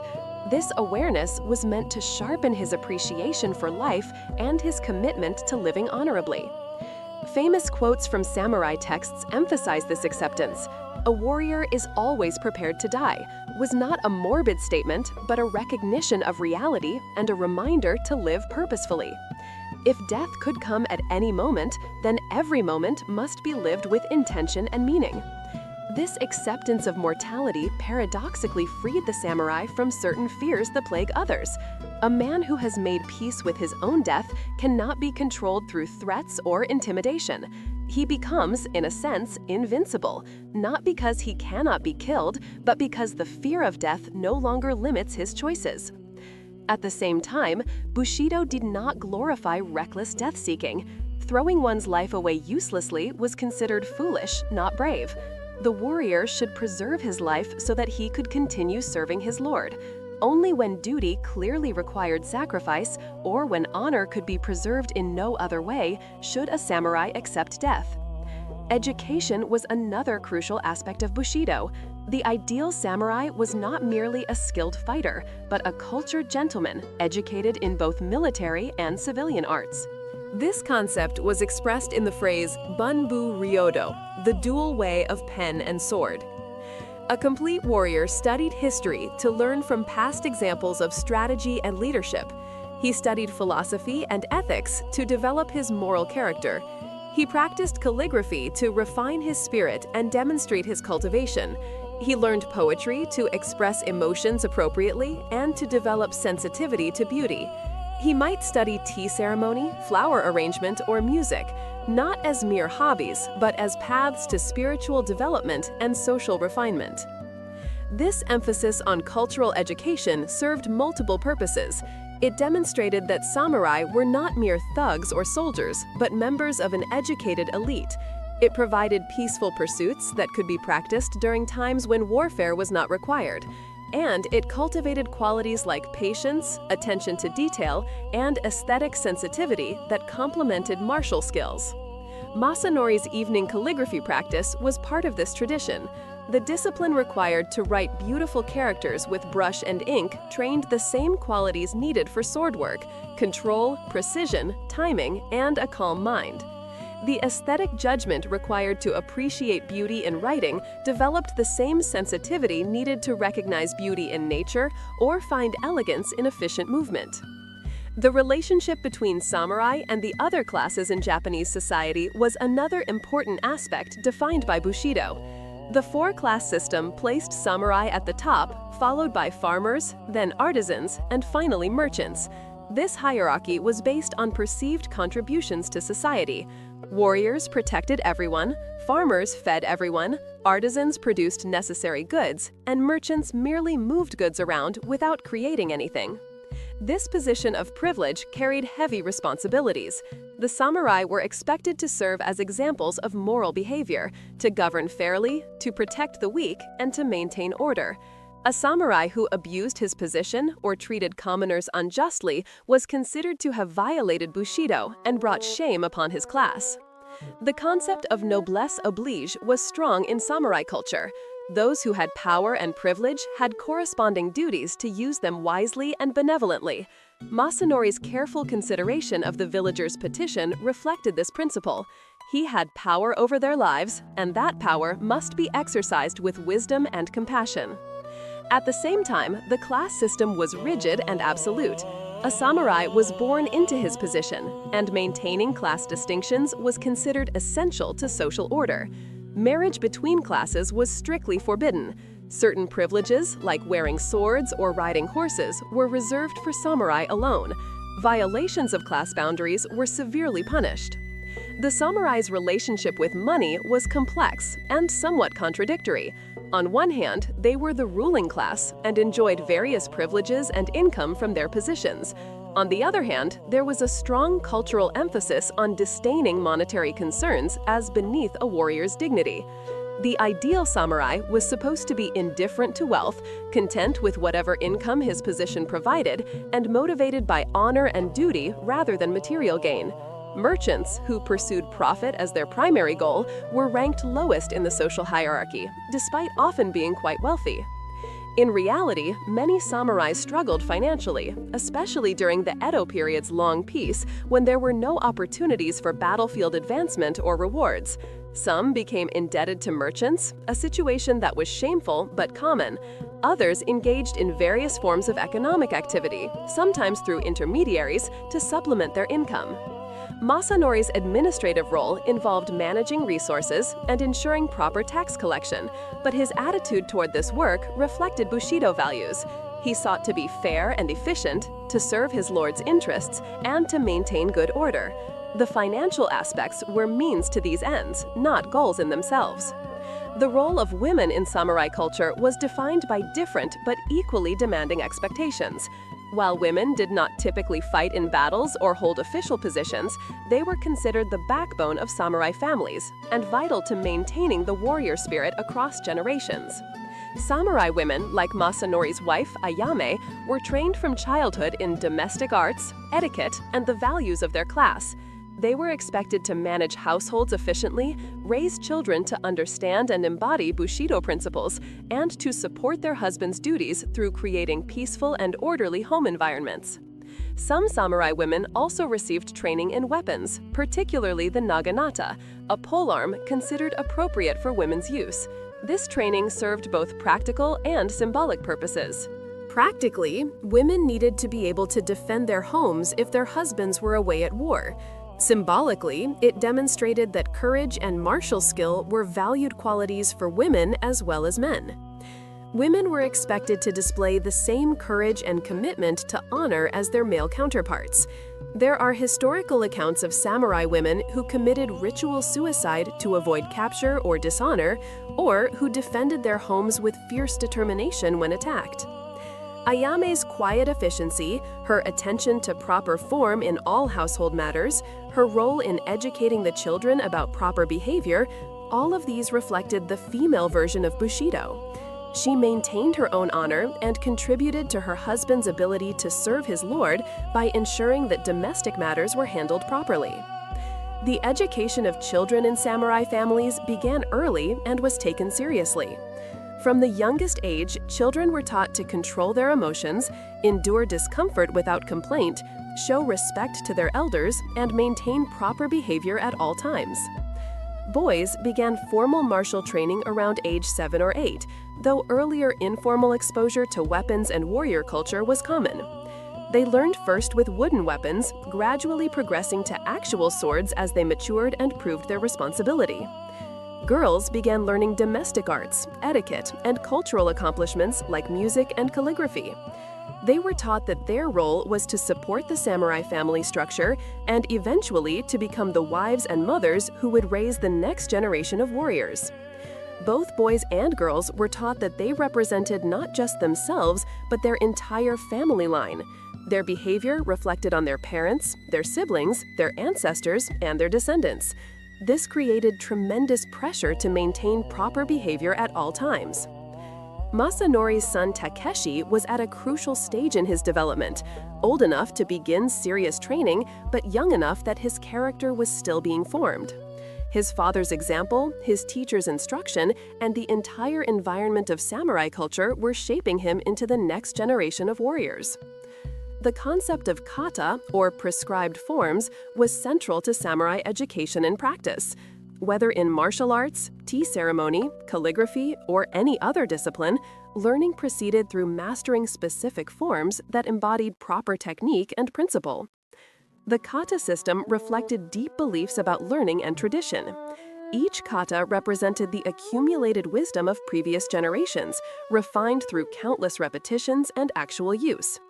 By practicing these forms diligently, students absorbed not just techniques, but the principles underlying them. The progression of learning through kata followed a traditional pattern. First, shu, learn the form exactly as taught without variation. Second, ha, break from the form slightly as you begin to understand underlying principles. Third, ri, transcend the form, internalizing principles so completely that your actions are natural and spontaneous while still embodying perfect technique. Masanori was at the stage where he understood this progression intellectually and, in his better moments, achieved something approaching ri, but he still practiced the basic forms daily because one could never abandon fundamentals. The greatest masters continued practicing basic kata throughout their lives. The relationship between student and teacher in samurai culture was profound and lasted a lifetime. One's teacher was second only to one's lord in the hierarchy of obligations. The knowledge and skills a teacher transmitted were invaluable gifts that could never be fully repaid. Students demonstrated gratitude not through words alone, but through dedicated practice, proper behavior, and eventually by transmitting the teachings to the next generation. To abandon one's training or to misrepresent the teachings one had received was to dishonor one's teacher, a serious failing. Master Kobayashi Teshin, who had observed Masanori's training, stood in this relationship to many samurai in the domain. His instruction was treasured, and his approval was something warriors sought throughout their careers. Even a brief word of correction or encouragement from such a master could guide a student's practice for months afterward. The physical environment and aesthetics of samurai culture also reflected Bushido principles. The preference for simplicity, for clean lines and uncluttered spaces, for natural materials and subtle colors, all of these reflected values of restraint, naturalness, and appreciation for essential beauty. Masanori's home, like most samurai residences, exemplified this aesthetic. Rooms were not filled with furniture and decorations, but kept relatively empty, multi-purpose spaces. The few decorative elements present, a hanging scroll, a flower arrangement, a carefully maintained garden visible through open screens, were placed with great care and changed with the seasons. This aesthetic was not merely about appearance, but reflected deeper values. Excessive ornamentation was considered vulgar and suggested a person who needed external display to feel important. True confidence and status required no such affectation. Beauty should be subtle, requiring a cultivated eye to fully appreciate. The tea ceremony, which many samurai practiced, exemplified this aesthetic philosophy. A tea room was deliberately small and simple, stripping away all pretense and reducing life to its essentials. In this space, even the most powerful lord and the humblest guest could meet as equals, united in appreciation of simplicity and the present moment. Cherry blossom viewing, which Masanori's daughter mentioned, carried similar significance. The blossoms were beautiful precisely because they were fleeting. They bloomed brilliantly for a brief time and then fell, scattering their petals like snow. This transience made them precious and served as a metaphor for the samurai life, beautiful, brief, and impermanent. The acceptance of impermanence, influenced heavily by Buddhist philosophy, permeated samurai culture. Nothing lasted forever. Beauty faded. Power shifted. Life ended.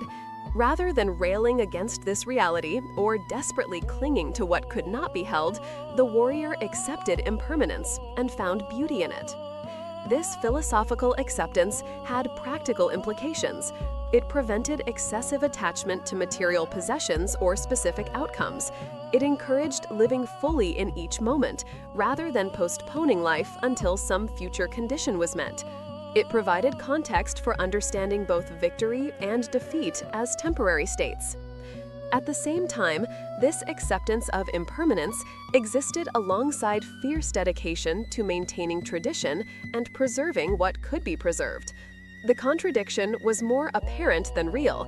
One could acknowledge that all things eventually pass while still working to preserve valuable traditions for as long as possible. The cherry blossoms would fall, but the trees would bloom again next spring. The concept of face, or social reputation, was another crucial element in samurai culture. One's face was built through consistent demonstration of competence, integrity, and proper behavior. It could be enhanced through notable achievements or diminished through failure or improper conduct. Maintaining face was not about pride or vanity, but about preserving one's ability to function effectively in society. A samurai who had lost face through some scandal or failure found his words carried less weight, his judgment questioned, his recommendations doubted. Severe loss of face could make one effectively unable to perform one's duties. This is why samurai were so careful about their behavior and appearance. Every action in public was scrutinized and judged. A single significant error could damage a reputation built over many years.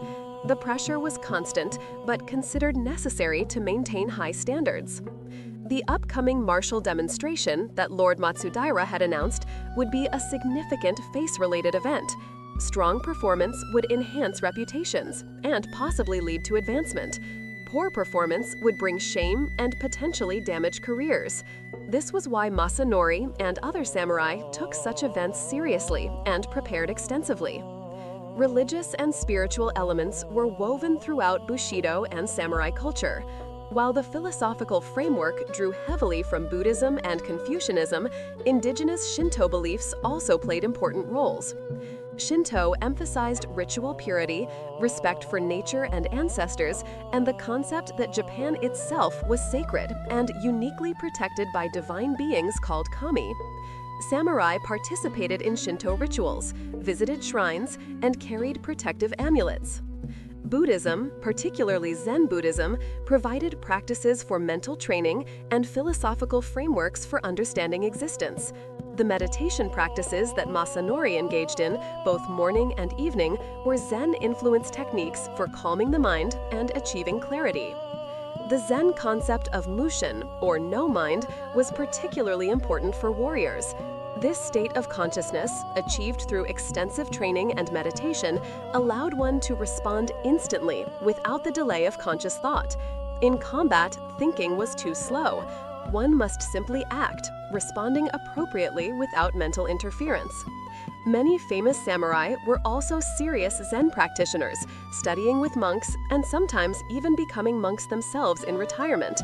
The relationship between Zen and swordsmanship was considered so close that some sword schools incorporated Zen meditation and philosophy directly into their martial training. As we contemplate these many aspects of Bushido, we begin to understand that it was far more than a simple code of conduct. It was a complete philosophy of life that addressed questions of meaning, purpose, ethics, aesthetics, and human potential. The samurai believed that through dedicated practice, self-discipline, and adherence to proper principles, one could cultivate exceptional character and capability. A person was not simply born with fixed qualities, but could be refined and improved throughout life, much as a swordsmith refines raw steel into a perfect blade through repeated heating, folding, and hammering. This belief in self-cultivation through discipline made the samurai culture extremely demanding, but also offered the hope that anyone who embraced the path seriously could achieve excellence. Natural talent mattered less than consistent effort over time. The daily life we have witnessed Masanori living exemplifies this philosophy in action. Every moment is an opportunity for practice and improvement. Every task, no matter how mundane, is performed with full attention and proper form. Every interaction with others is governed by principles of respect and propriety. This way of life was sustainable because it provided deep meaning and purpose. Masanori was not simply going through motions or fulfilling arbitrary requirements. He was participating in something larger than himself, connecting to his ancestors who walked this path before him and to the future generations who would follow. The code of Bushido would eventually decline as Japan modernized, and the samurai class itself was abolished in the late 19th century. But its influence on Japanese culture persisted, shaping attitudes toward work, duty, discipline, and personal excellence that continue to resonate even today. For now, in the year 1650, Bushido remains vibrant and central to Japanese society. The way of the warrior continues, refined over generations and passed carefully from master to student, from parent to child, an unbroken chain of tradition and excellence. Let us return now to Masanori's day to witness the final hours before the cycle begins anew. Chapter 7: Night Watch and Contemplation, 110 to 130. The deep night settles over the castle town like a heavy blanket. Most of the residents sleep, but the town is never entirely unguarded or unwatched. Security, even in times of peace, remains a constant concern for the domain's leadership. Masanori's normal duties do not include night watch, but tonight he has volunteered to take a shift. This is not required of a samurai of his rank, but he believes that occasionally sharing in this duty demonstrates solidarity with the junior samurai who perform it regularly and maintains his own awareness of the domain's security measures. He dresses in his regular attire, securing his swords and adding a light outer coat against the night chill. Before leaving his home, he pauses at the small household shrine where the family maintains offerings to their ancestors and to the protective kami. He bows respectfully, a brief moment of acknowledgement and connection to the spiritual dimension of his existence. The streets are quiet as he walks toward the guard station. The moon is nearly full, providing enough light to see clearly. The traditional architecture of the town, with its wooden buildings and tiled roofs, is transformed by moonlight into a landscape of silver and shadow. He passes several other watchmen during his walk, each acknowledging the other with a silent nod. The night watch is vigilant but quiet, maintaining security through presence and awareness rather than loud patrols or aggressive posturing. The guard station he is assigned to tonight is located at one of the key intersections in the Samurai Quarter, a position that allows observation of several major streets. When he arrives, he finds Matsui Kojiro, a young samurai in his early 20s, already on duty. Takeda-sama, the young man greets him with a respectful bow. I did not expect to see a samurai of your rank volunteering for night watch. The security of the domain is every warrior's responsibility, Masamori responds. Besides, it has been some time since I performed this duty. It is good to remind myself of what our junior samurai experience regularly. They settle into the watch routine, standing at positions where they can observe the surrounding streets while remaining alert for any unusual sounds or movements. The duty is mostly uneventful, as crime in the samurai quarter is extremely rare. However, vigilance must be maintained. An attack could come from outside enemies, and fires are always a danger in a town of wooden buildings. As they watch in companionable silence, broken occasionally by quiet conversation, Masanori takes the opportunity to learn more about the young samurai. This too is part of his responsibility. The senior samurai should take interest in the development of junior warriors. Tell me, Matsui-san, how long have you been in our Lord's service? 3 years, Takeda-sama. I completed my training and was accepted as a full retainer shortly before my 20th birthday. And your duties? I serve in the military administration, primarily helping to maintain records of the Ashigaru forces and ensuring proper distribution of equipment and supplies. It is not prestigious work, but I hope to prove myself worthy of greater responsibility in time. All work in service of the Lord has value, Masanori observes. Without proper administration of supplies, even the greatest general cannot succeed. Take pride in your work and perform it with excellence. Thank you, Takeda-sama. Your words are encouraging. They continue talking, and Masanori learns that Matsui comes from a family of lower-ranking samurai who have served the domain for several generations. The young man is dedicated and serious, exactly the kind of reliable retainer the domain needs. I understand there will be a martial demonstration next month, Matsui mentions. I am both excited and nervous about participating. It is natural to feel both emotions, Masanori replies. The demonstration is an opportunity to show your progress and dedication. How is your sword work? My teacher says I have decent fundamentals, but need to develop more fluidity in my movements. I sometimes think too much during execution, which creates hesitation. This is a common problem, and one I struggled with myself when younger. The mind must be trained to be present without interfering. Have you practiced meditation? Some, but not as diligently as I should. I suggest you increase your meditation practice. Spend time each morning in zazen before beginning your physical training. Learn to observe your thoughts without attachment, to be aware without grasping. This mental training will translate into more fluid physical technique. I will do so, Takeda-sama. Thank you for the guidance. This kind of mentoring interaction is common among samurai. The more experienced warriors have a responsibility to guide those who are younger and less experienced. Knowledge and skill should be shared, not hoarded. The strength of the domain depends on the quality of all its warriors, not just a few exceptional individuals. As the night deepens, they observe the slow patrol of the moon across the sky. Occasionally, they hear sounds from the town below, a dog barking, a baby crying, the creak of wooden buildings settling in the night air. Each sound is noted and evaluated, but none indicate anything requiring action. Masanori finds these quiet night hours conducive to reflection. The busyness of the day, with its constant demands and activities, leaves little room for deep contemplation. But here, in the stillness of the night watch, the mind can wander more freely. He thinks about the pattern of his life, the daily cycles that repeat with small variations but fundamental consistency. Rise before dawn, train, attend to duties, train again, manage family responsibilities, practice cultural arts, sleep, repeat. To some, such a routine might seem monotonous or limiting, but Masanori finds deep satisfaction in it. The routine provides structure and purpose. Each day offers opportunities to improve, to refine technique, to better understand principles that guide proper living. He reflects on the upcoming martial demonstration and his own preparation. His sword work remains sharp, but Master Teshin's observation about tension in his shoulders was accurate and requires attention. His archery is good, but could be more consistent. He must increase his training intensity over the coming weeks. He also thinks about his son Takeshi and the boy's development as a warrior.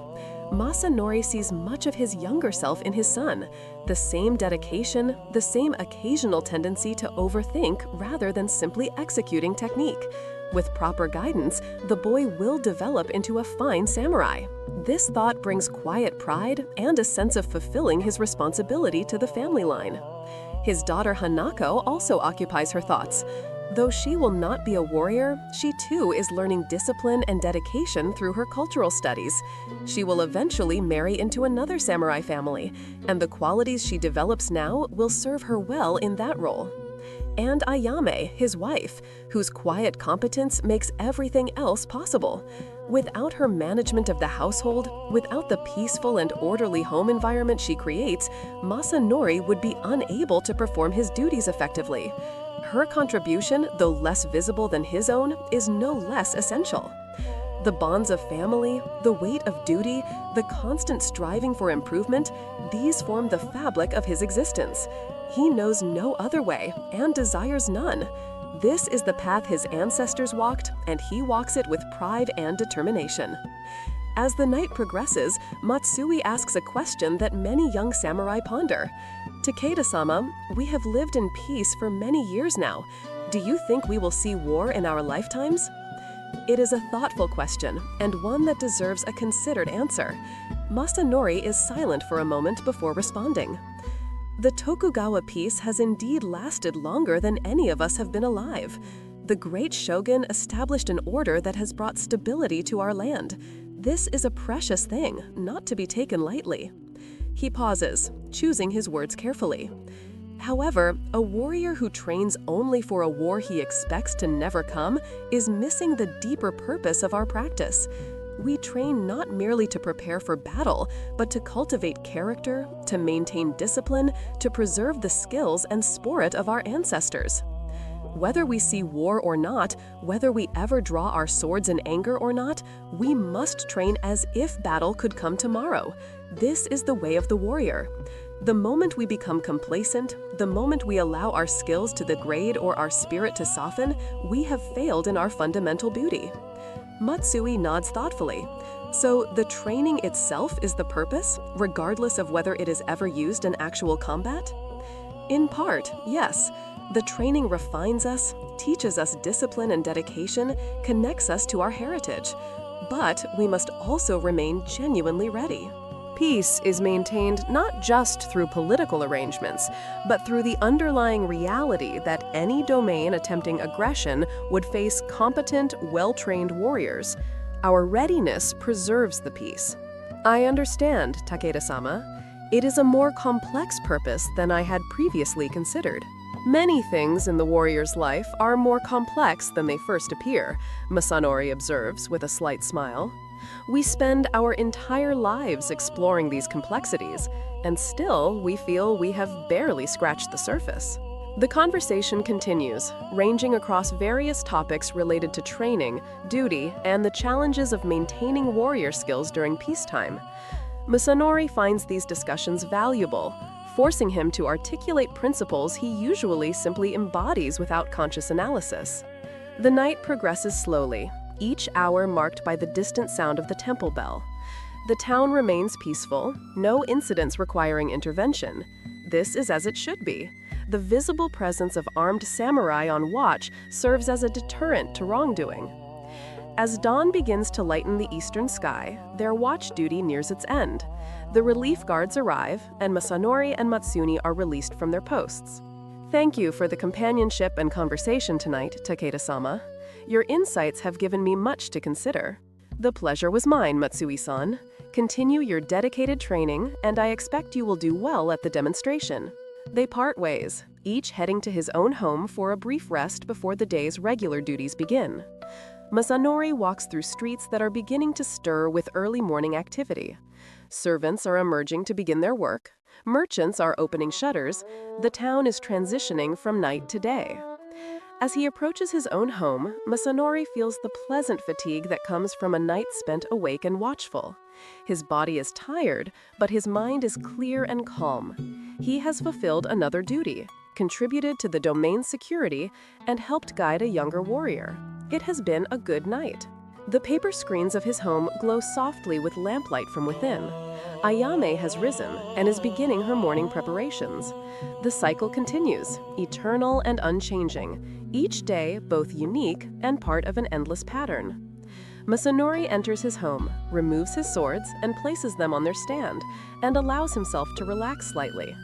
He has perhaps an hour before he must begin his normal morning routine. He will use this time to rest briefly, gathering his energy for another day of service. But first, he kneels before the family altar and offers a brief prayer of gratitude. Another night has passed safely. Another opportunity to serve has been fulfilled. The way continues, one day at a time, one action at a time, one moment at a time. This is the life of a samurai. Demanding, disciplined, filled with duty and responsibility. And yet, for those who embrace it fully, deeply satisfying and meaningful beyond measure. The temple bell rings out across the castle town, marking the hour of the rabbit. Dawn has arrived, bringing with it the start of a new day. For Takeda Masanori, exhausted from his night watch duty, this presents a choice that tests his discipline. His body craves sleep. The temptation to rest for a few more hours is strong. But the way of the warrior does not accommodate convenient exceptions. The routine must be maintained. Discipline exercised only when convenient is not true discipline at all. He rises from the brief rest he allowed himself and begins his morning preparations exactly as he does every other day. The water for cleansing is cold and shocking, but it clears away the fog of fatigue and sharpens his awareness. He performs his morning meditation, though maintaining focus requires more effort than usual given his tiredness. This is precisely the point.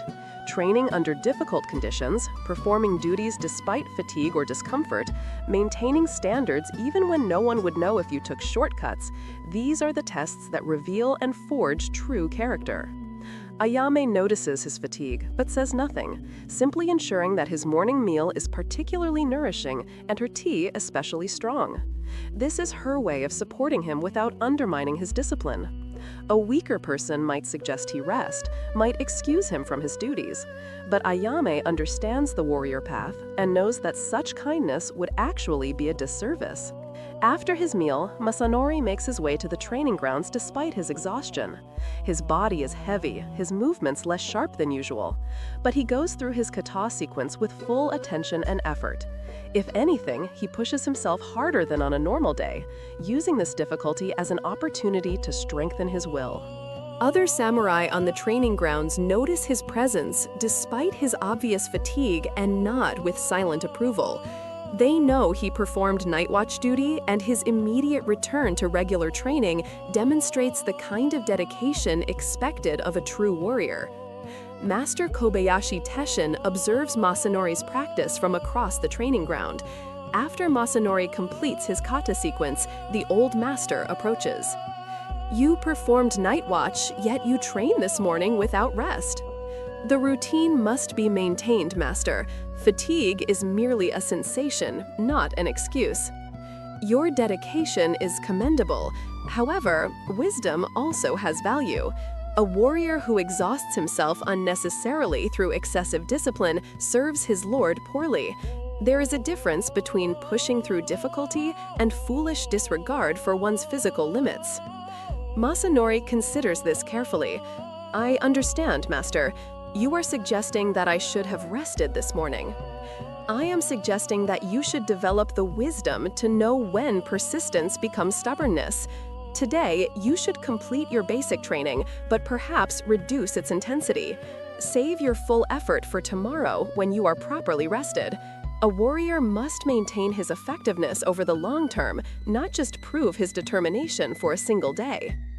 This is a valuable lesson, and Masanori bows deeply in acknowledgement. "Thank you, master. I will adjust my training accordingly." "Good. Remember, Bushido requires not just dedication, but also wisdom. Knowing when to push forward and when to conserve strength is itself a martial skill." The master moves on to observe other students, leaving Masanori to reflect on this guidance. It is a subtle point, but an important one. True discipline includes the wisdom to maintain sustainable practice over a lifetime, not just to demonstrate extreme effort in isolated instances. Masanori completes a reduced training session, enough to maintain his routine, but not so much that he risks injury or excessive depletion. He finds that this moderate approach, while initially feeling like a compromise, actually allows him to maintain better focus and quality of technique than if he had pushed through with full intensity. This, too, is a lesson. Sometimes less is actually more, particularly when approached with wisdom and proper understanding of one's goals. After training, Masanori heads to the administrative building to begin his official duties. The work today includes reviewing the inspector's report from Yamada Village. The inspector has confirmed that storm damage did indeed reduce the harvest significantly, and the villagers' petition was truthful. Masanori prepares his recommendation to the Lord, suggesting a 25% reduction in this year's tax assessment for Yamada Village, with the understanding that they will work to restore full production next year. He documents his reasoning carefully, showing how this mercy serves the Lord's long-term interests by maintaining the villagers' ability to produce and their loyalty to the domain. The work is detailed and requires concentration, but Masanori finds himself managing it effectively despite his fatigue. The mental discipline he has cultivated through years of training allows him to focus when necessary, even when not at his physical best. At midday, Sato Hideaki stops by his office to discuss preparations for the upcoming martial demonstration. "I thought we might begin practicing together as we discussed, perhaps tomorrow evening if you are available." "Tomorrow evening would be excellent. My schedule is clear after the regular training session." "Good. I have been thinking about what to demonstrate. The Lord expects excellence, and we should choose techniques that showcase our skills while also being appropriate for public viewing." They discuss various options, weighing the advantages and challenges of different demonstrations. Should they perform solo kata or paired exercises? Should they demonstrate basic fundamental techniques or more advanced applications? Each choice has implications for how they will be judged. "I think paired kata would be most impressive. It demonstrates not just individual skill, but also coordination and timing between partners. And it provides visual interest for spectators who may not fully understand the subtleties of solo forms." "I agree. Let us plan to demonstrate the 5 classical paired kata from our school. They progress nicely in complexity and should take approximately the right amount of time." "Excellent. We should practice not just the techniques themselves, but also our presentation, the formal bows, the spacing, the timing. Every aspect will be evaluated."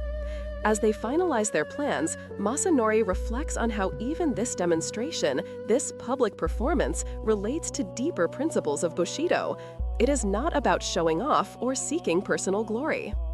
It is about honoring one's teachers by demonstrating what they taught, about representing one's school with accuracy and skill, and about demonstrating that the martial spirit of the domain remains unbroken. "Precisely," Hideaki agrees. "We are not merely performers. We are guardians of a tradition. The audience must feel the reality of our combat readiness, even in a demonstration." They bow to one another, concluding their planning session. "I look forward to our practice tomorrow evening," Hideaki says. "As do I," Masanori replies. As Hideaki departs, Masanori turns back to his desk to organize his final papers for the day. The afternoon sun has begun to dip lower, casting long shadows across the administrative compound. The fatigue from his night watch lingers, a dull weight in his limbs, but his mind remains clear. He places his seal, his hanko, on the final document, locking away the scrolls and brushes with deliberate care. The administrative day is done, but for the samurai, the cultivation of the spirit continues until sleep claims him. Chapter 9. The Way of Tea and Twilight, 150 to 170. Leaving the castle, Masanori does not head directly home. Instead, he directs his steps toward a small, secluded structure located in a quiet corner of the castle gardens, a place he has permission to use due to his rank and his long-standing dedication to the arts. It is a chashitsu, a tea house. The path to the tea house is designed to facilitate a shedding of the world's cares. It winds through a grove of bamboo, the wind rustling the leaves with a sound like whispering silk. He steps onto the roji, the dewy path of stepping stones. These stones are uneven, forcing one to walk slowly, to look down, to pay attention to each step. It is a physical transition from the busy, administrative world of the castle to a realm of pure spirit. At the entrance of the tea house stands a stone water basin, the tsukubai. Masanori kneels. He takes the bamboo ladle, fills it with water, and washes his left hand, then his right, then rinses his mouth, and finally washes the handle of the ladle for the next person. This is misogi, a ritual purification. He is washing away not just the dust of the town, but the dust of the mind, the calculations of taxes, the strategies of sword fighting, the fatigue of the night watch. He enters the tea house through the Nijiriguchi, a small, low door that requires even the mightiest warrior to crawl through on hands and knees. This architecture is intentional and profound.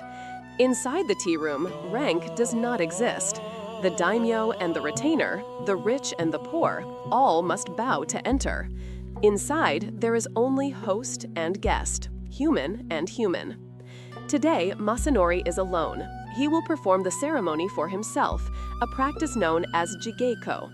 The room is small, 4.5 tatami mats in size, the ideal dimensions established by the great tea master Sen no Rikyu nearly a century ago. The light is dim, filtering through paper screens. In the alcove, a single flower rests in a vase, a camellia bud, wet with dew, capturing the essence of the season. He sits in seiza before the hearth, where the charcoal fire glows softly. The water in the iron kettle, the kama, is already simmering. The sound of the boiling water is described in tea poetry as wind in the pines, a sound meant to evoke a lonely mountain hut, pulling the mind further into tranquility. Masanori begins the ritual. Every movement is prescribed, efficient, and beautiful. There is no wasted motion. This is the essence of chanoyu, the way of tea, but it mirrors the essence of swordsmanship perfectly. In both, the goal is fluid, thoughtless efficiency. He purifies the tea container, natsume, and the bamboo tea scoop, chashaku, with a silk cloth, fukusa. He examines the utensils as if seeing them for the first time, appreciating their shape, their glaze, their imperfections. This is wabi-sabi, the appreciation of the rustic, the weathered, the imperfect. A pristine, perfect bowl is cold. A bowl with a slight asymmetry has a soul. He scoops the powdered green tea, matcha, into the bowl. He ladles hot water from the kettle. Steam rises, carrying the grassy, earthy scent of the tea. He takes the bamboo whisk, chasen, and begins to mix the tea and water. The whisking is rhythmic, a vigorous back and forth motion that creates a frothy, jade-green foam on the surface of the liquid. He sets the whisk down. He lifts the bowl with his right hand, places it on his left palm. He bows to the empty space where a guest would be, acknowledging the interconnectedness of all things. He turns the bowl twice clockwise to avoid drinking from the decorative front, a gesture of humility. He drinks. The tea is bitter, hot, and thick. It jolts the senses. He wipes the rim of the bowl, turns it back counterclockwise, and places it down. For a long time, Masanori simply sits. The silence in the room is absolute, save for the simmering kettle and the beating of his own heart. In this space, the principles of wa, ki, sei, jaku, harmony, respect, purity, and tranquility are not abstract concepts. They are the reality of the moment. Here, the fatigue of the night watch finally leaves him, replaced not by sleep, but by a deep, resonant energy. The tea ceremony reminds him that the samurai is not a machine of war, but a human being capable of immense refinement. The sword takes life, the tea preserves spirit. Both are necessary to the way. As he cleans the utensils, putting everything back exactly where it belongs, he practices zanshin, lingering awareness. One does not simply finish a task and walk away. One completes it fully, the mind remaining with the action until the very end. He crawls out of the small door, stands, and looks back at the tea house. The sun has set. The sky is a deep indigo, the transition between day and night complete. He bows one last time to the space that granted him peace and turns toward home. Chapter 10, The Cycle Completes, 100 to 180. The walk home is done under the cover of early evening. Lanterns are being lit throughout the town, small spheres of warm orange light pushing back the darkness.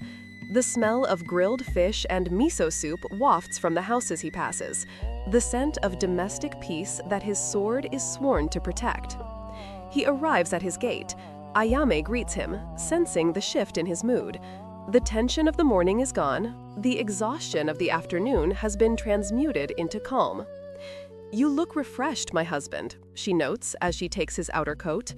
"The tea house was quiet," he replies simply. "The wind in the pines was clear today." There is no need for more words. She understands. The evening meal is finished. The bath is taken. The household settles into the quiet rhythm of the night. Takeshi and Hanako have retired to their sleeping quarters. The house is still. Masanori sits on the veranda, the Engawa, looking out at his garden one last time. The moon has risen, the same moon he watched during his guard duty the night before. It reflects in the small pond, a perfect circle of white light dancing on the dark water. He thinks of the proverb hanging in his room: "Fall 7 times, stand up 8. Today, he fell to fatigue, but stood up through discipline. He fell to the weight of administrative burden, but stood up through the clarity of the tea ceremony. The samurai life is not about being perfect. It is about the constant act of rising. It is about the trying. He considers the day in its entirety. It was not a day of glorious battle. No enemies were defeated, no great speeches made. It was a day of tax reports, of repetitive sword swings, of fighting the urge to sleep, of whisking tea. It was an ordinary day. And yet, in the philosophy of the Edo period, this is where the true victory lies. To live an ordinary day with extraordinary mindfulness. To treat a tax document with the same seriousness as a battle plan. To treat a bowl of tea with the same reverence as a sword. To treat one's wife with the same respect as one's lord. This is the substance of peace. This is the weight of the Pax Tokugawa, a peace maintained not just by laws, but by the collective discipline of thousands of men like Takeda Masanori, holding themselves to a standard that others cannot see. He slides the shoji screen shut, sealing the house against the night. He extinguishes the final lamp. Darkness returns, just as it was when we began our journey 3 hours ago. But it is not a darkness of emptiness. It is a darkness of rest, of recovery, of potential. Masanori lies down on his futon. His swords are at his side. His breathing slows. In 6 hours, the temple bell will ring. The sun will rise. The discipline will begin again. The way of the warrior is not a destination. It is a circle. And tomorrow, Takeda Masanori will walk it once more. Sleep well, samurai. Brothers, the rule is not a chain but a lamp. It warms us, it guides our steps, and it shows what we might become if we walk it faithfully. Amen, Father. In the name of the Father, and of the Son, and of the Holy Spirit. Amen. Welcome. You are about to step into a world that existed for over 1,000 years. A world of stone and silence, of prayer and labor, of community and solitude. This is a medieval Benedictine monastery. Here, 40 monks live according to an ancient rhythm, rising before dawn, praying 7 times daily, working with their hands, eating in silence, sleeping when darkness falls. Their lives measured not in hours and minutes, but in bells and offices, in seasons and liturgies, in the slow unfolding of a single sacred day. For 3 hours, we invite you to experience this day with them, to slow your breathing, to quiet your mind, to witness a way of life that chose permanence over progress, depth over speed, being over achieving. There will be no narration telling you what to think, no music telling you what to feel, only the sounds of stone and wood, of wind and water, of human breath and ancient prayer, and long stretches of silence. Because silence in this place is not emptiness, it is presence. The Whispering Tome invites you to rest here, to observe, to listen, perhaps to remember something your soul has forgotten. Let us begin. A day of silence. Life inside a medieval monastery. Entrance to the cloister. The night air is still. Cold stone walls rise into darkness, illuminated only by the silver light of the moon. Within these walls, a sacred rhythm pulses. Life lived not by the frantic pace of the world, but by the ancient horarium, the schedule of prayer and work. This is a Benedictine monastery. Here, monks have followed the rule of Saint Benedict for over 1,500 years. 3 pillars guide their lives: stability, promising to remain in this community for life; obedience, surrendering personal will to the will of God and the abbot; conversion of life, a lifelong journey of spiritual transformation. Benedict of Nursia wrote his rule in the 6th century, perhaps around the year 530. He had lived as a hermit, witnessed the excesses of extreme asceticism, seen monks competing in self-mortification, starving themselves, chaining themselves to rocks. Benedict rejected these extremes. His rule offered a middle path, neither too harsh nor too lax, a way of life sustainable over decades, over lifetimes. The rule speaks plainly. Idleness is the enemy of the soul. Thus, the brothers divide their day into 3 parts. Opus Dei, the work of God. 7 times they gather to chant psalms and prayers. Lectio Divina, sacred reading, time to meditate on Scripture. And Opus Manuum, manual labor, the work of their hands to sustain the community. Tonight, the darkness before dawn holds a special quality, the great silence. From Compline, the final prayer of yesterday, until prime tomorrow, no word is spoken. In this silence, the soul can listen, the body can rest, and the spirit can turn toward the eternal. Above, stars wheel slowly. A lone owl calls from the forest. The sound echoes across empty fields, across the village sleeping below the monastery walls. Within the chapter house, a single candle burns. The night watch has begun. One monk, chosen by rotation, keeps vigil. His task is simple: remain awake, pray, ensure the candle does not go out, be present while others sleep. This vigil is not punishment, it is privilege. The night hours, when the world sleeps, offer a particular depth. No distractions, no obligations, only the vast silence and the flickering flame. The monk who keeps watch tonight is Brother Martin. He is 35, has lived in this monastery for 12 years. He sits in the wooden stall, his breath visible in the cold air. Brother Martin prays the Jesus prayer. Lord Jesus Christ, Son of God, have mercy on me, a sinner. Over and over. The repetition is not mindless. With each repetition, the prayer sinks deeper, from the lips to the mind, from the mind to the heart, until prayer and breath become one. The monastery is built of local stone, gray limestone quarried from the hills 3 miles distant. Every block was cut by hand, hauled by cart, lifted into place. The church was completed 80 years ago, the cloister 50 years ago, the scriptorium 30 years ago. Each generation adds, repairs, maintains.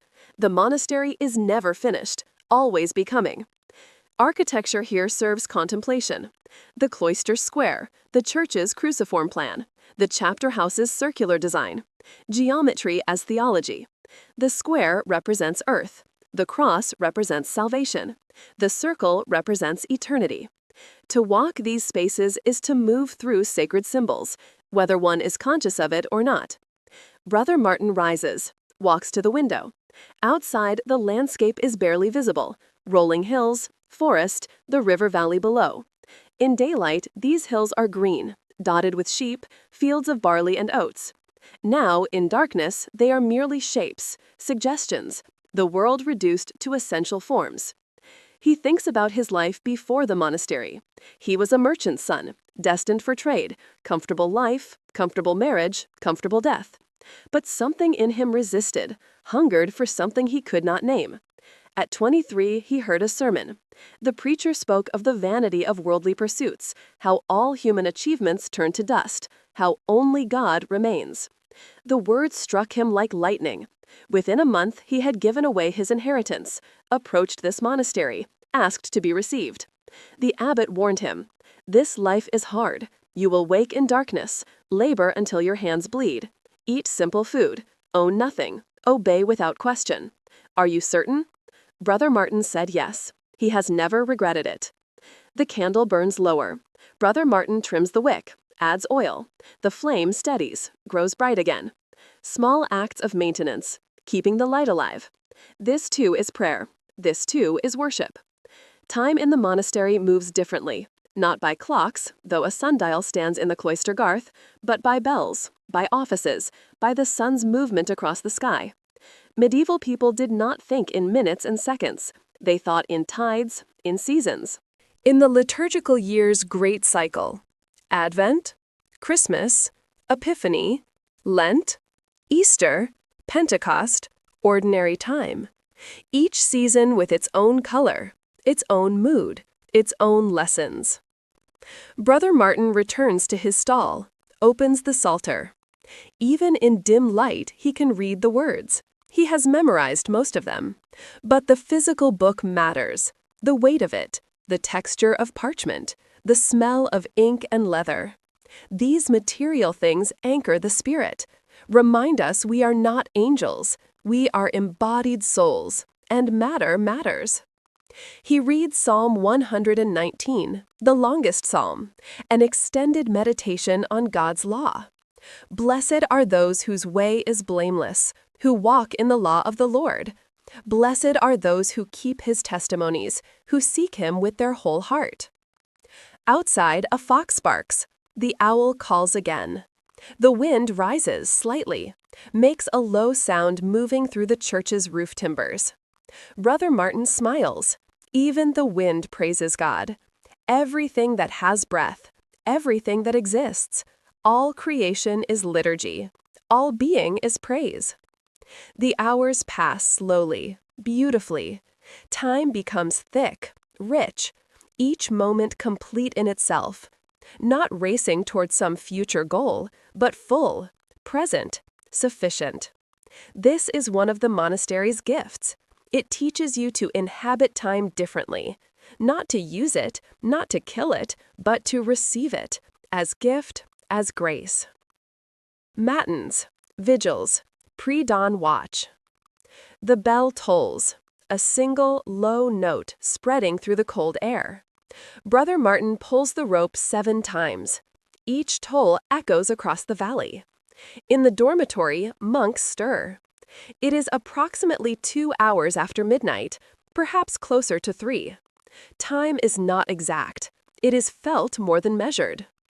The monks rise from their pallets, still wrapped in the great silence.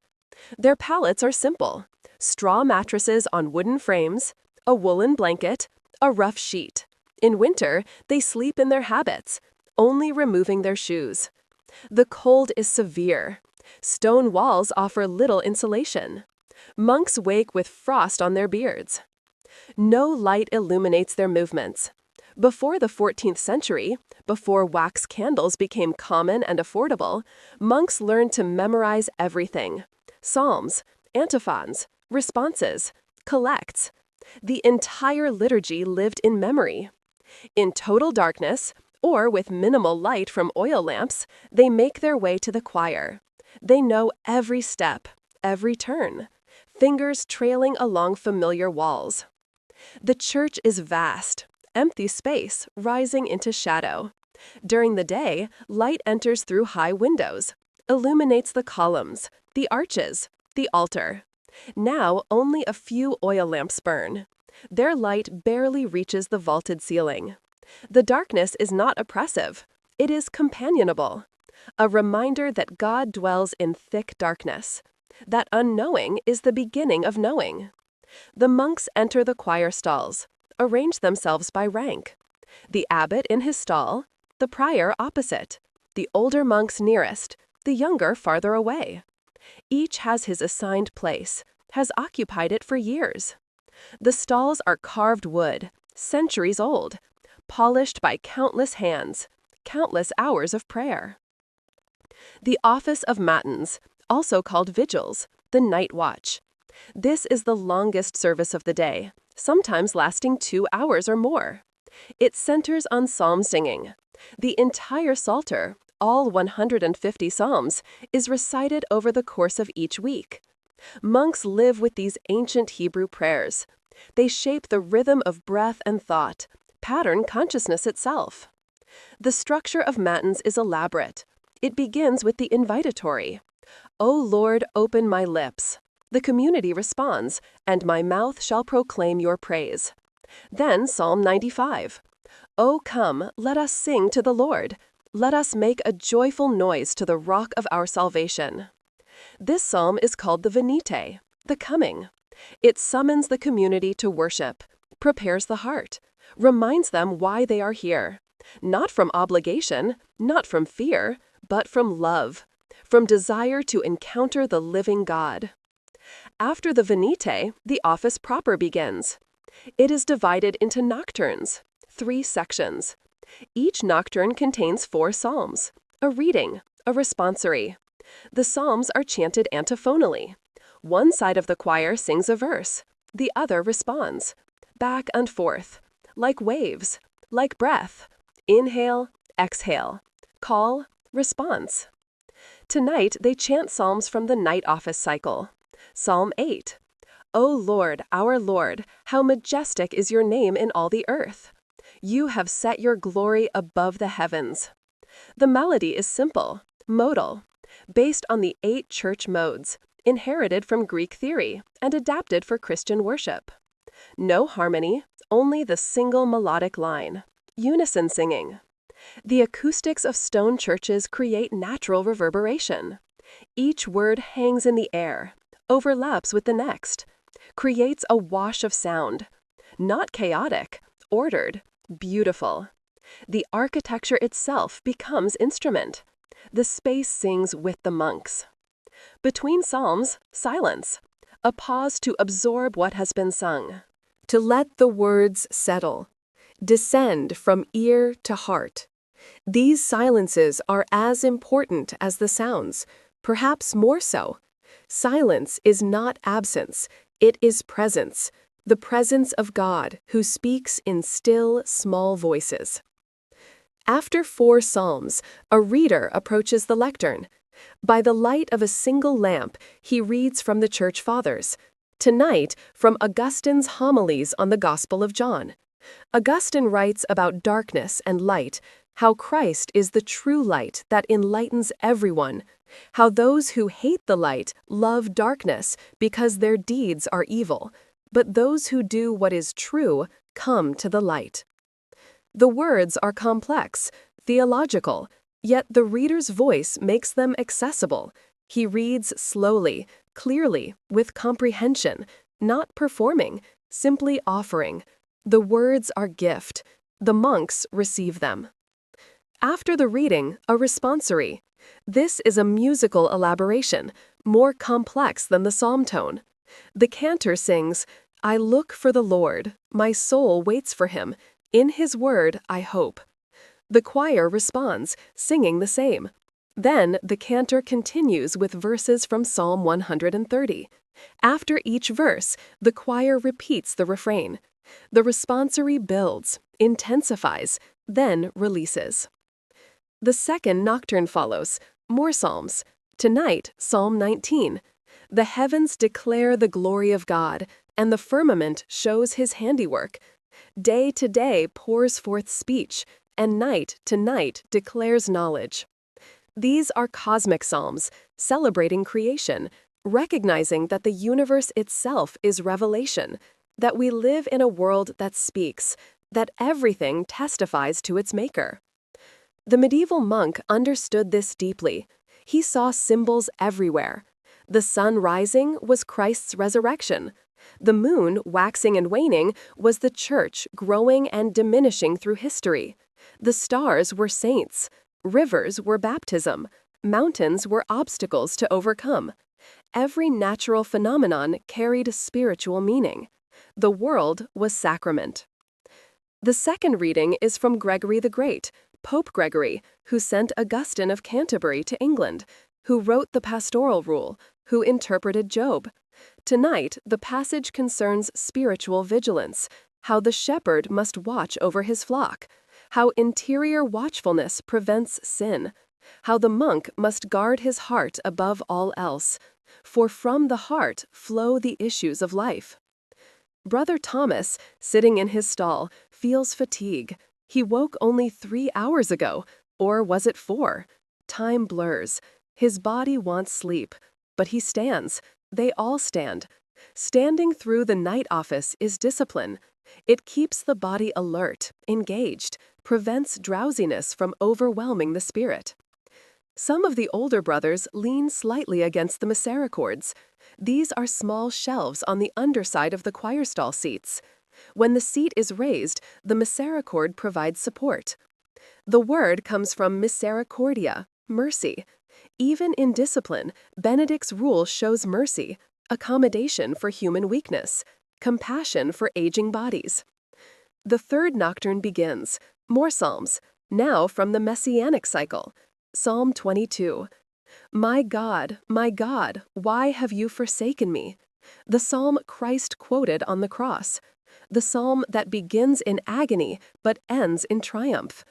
All the ends of the earth shall remember and turn to the Lord, and all the families of the nations shall worship before him.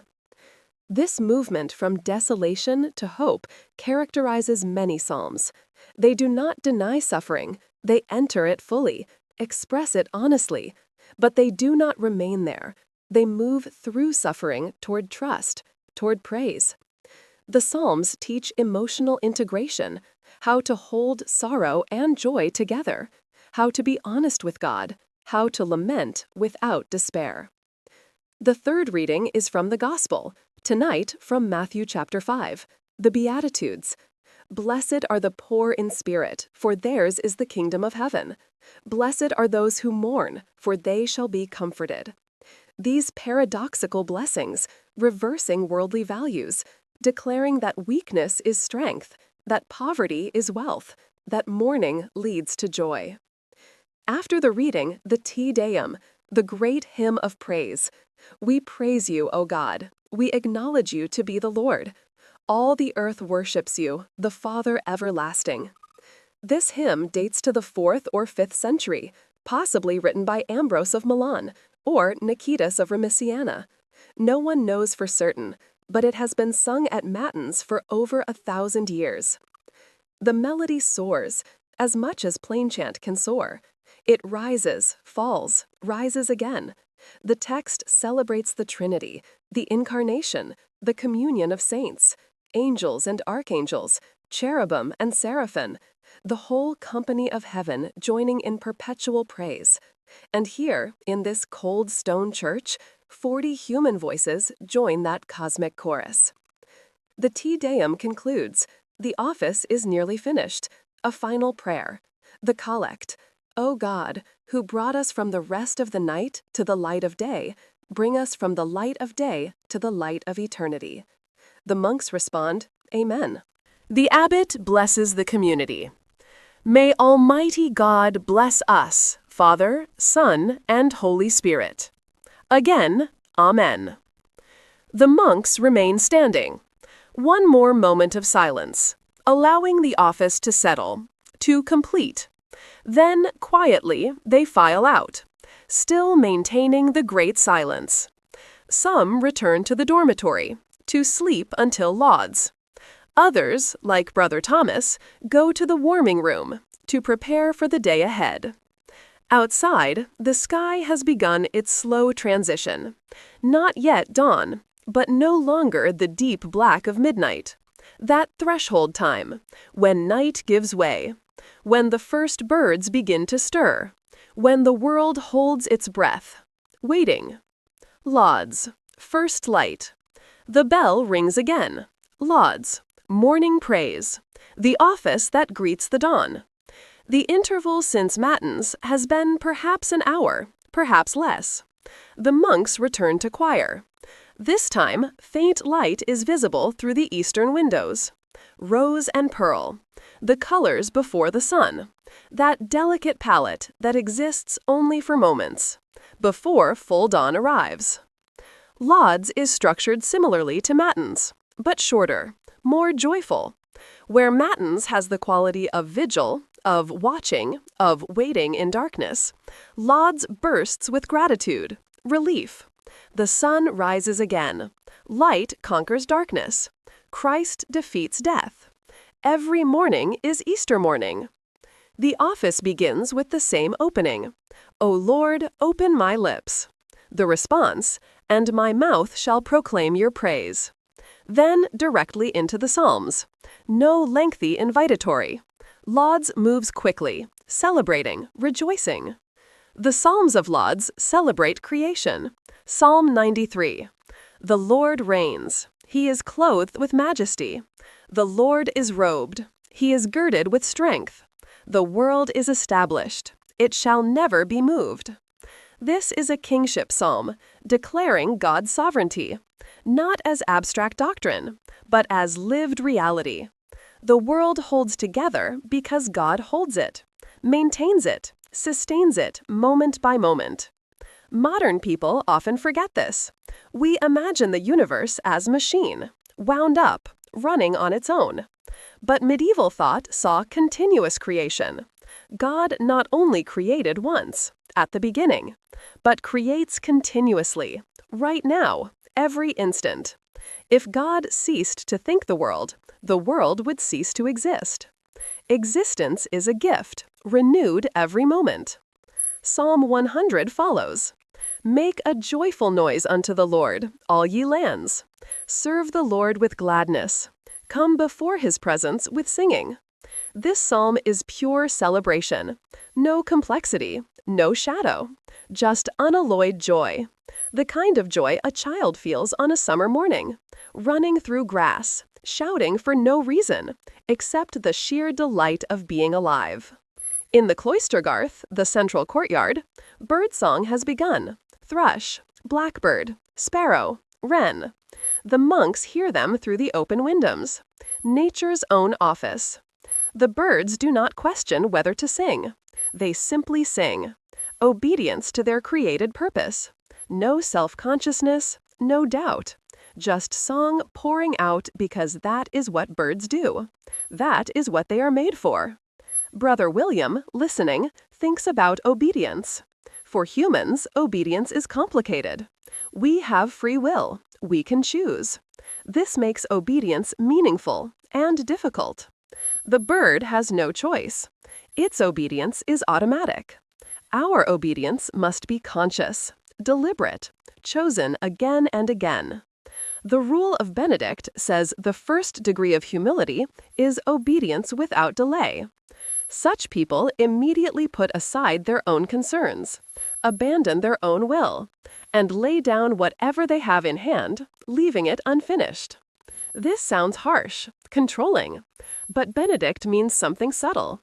He means freedom from the tyranny of self-will, freedom from constant negotiation with reality, freedom to simply respond, to say yes, to trust. A canticle is sung, the Benedictus, the Song of Zechariah from Luke's Gospel. Blessed be the Lord God of Israel, for he has visited and redeemed his people, and has raised up a horn of salvation for us in the house of his servant David. Zechariah sang this when his speech returned, when his son, John the Baptist, was born. It is a song of fulfillment, of promises kept, of hope realized. The antiphons at Lauds change with the liturgical season. Today, in the season after Pentecost, ordinary time, they are simple, direct. The Lord is my light and my salvation. Whom shall I fear? In Advent, the antiphons speak of longing, of waiting. O come, Emmanuel. In Christmas, of incarnation. The Word was made flesh and dwelt among us. In Lent, of penance. Create in me a clean heart, O God. Each season has its own vocabulary, its own emotional tone. The hymn at lauds today is ancient, possibly dating to the 6th century. The melody is Ambrosian, named after Saint Ambrose of Milan, who introduced congregational singing to the Western Church. The words praise the morning light, draw parallels between physical sun and spiritual sun. Medieval people loved puns, wordplay, multiple layers of meaning woven together. Outside, the sky blazes pink and gold. The sun breaks the horizon. Exact moment impossible to pinpoint. One moment it is below. The next, a sliver appears. Then more. The light spreads rapidly, illuminating first the highest points, the church tower, the treetops, then descending, touching lower and lower, until even the valley floor glows. Brother Martin, who kept the night vigil, watches through the window. He has seen thousands of sunrises, yet each one moves him. The reliability of it, the faithfulness. The sun does not decide whether to rise. It simply rises, because that is its nature. God's faithfulness is like that, not dependent on our mood, our worthiness, our readiness, just there, constant, sure. The office concludes with a collect. Lord God, King of heaven and earth, direct and sanctify, rule and govern our hearts and bodies, our thoughts, words, and deeds this day. A prayer for the day beginning, for guidance, for protection, for integration of self, that heart and body might move together, that thought and action might align, that interior and exterior match. The monks process from the choir, still maintaining silence. Though the great silence officially ends after prime, most monks continue it. Words are used sparingly, only when necessary. Silence is not restriction, it is spaciousness, room for God to speak, room for the heart to hear. They move to the warming room, one of the few spaces in the monastery with a fire. A large fireplace burns constantly from October through March. Here, the monks may warm their hands, their feet. Medieval monasteries were brutally cold. Stone floors, stone walls, high ceilings, small windows. The heating technology of the time could barely make a dent. Monks wore layers. First, a linen undershirt, then a woolen tunic.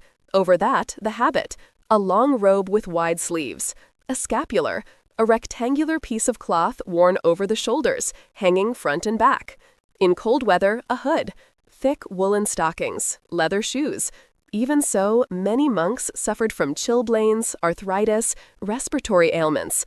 The physical cost of this life was real. But the warming room offered respite.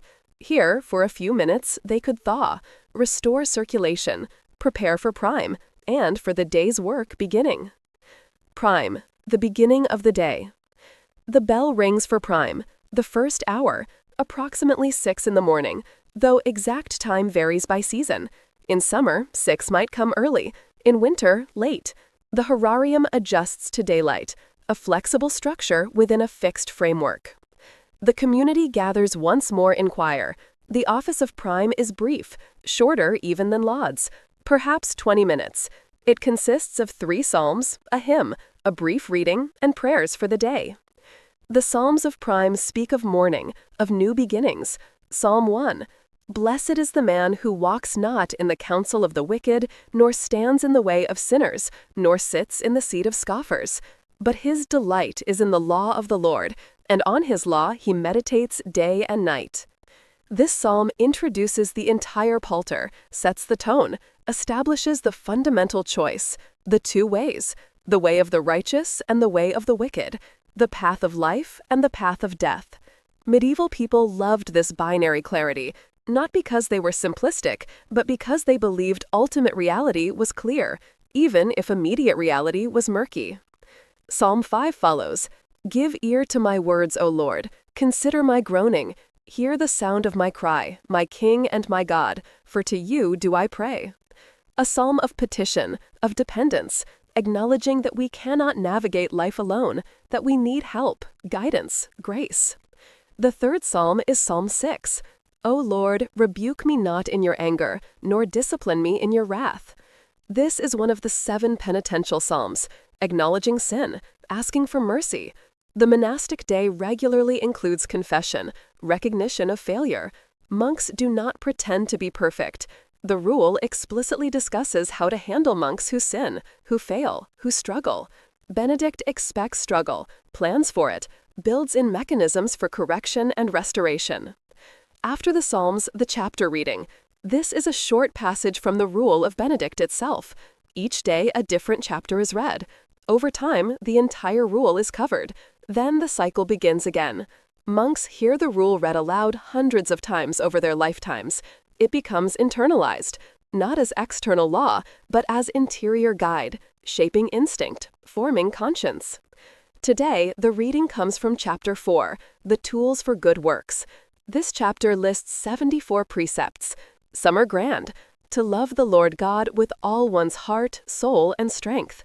Others are mundane, not to be a gossip, not to love much speaking, not to speak useless words or words that move to laughter.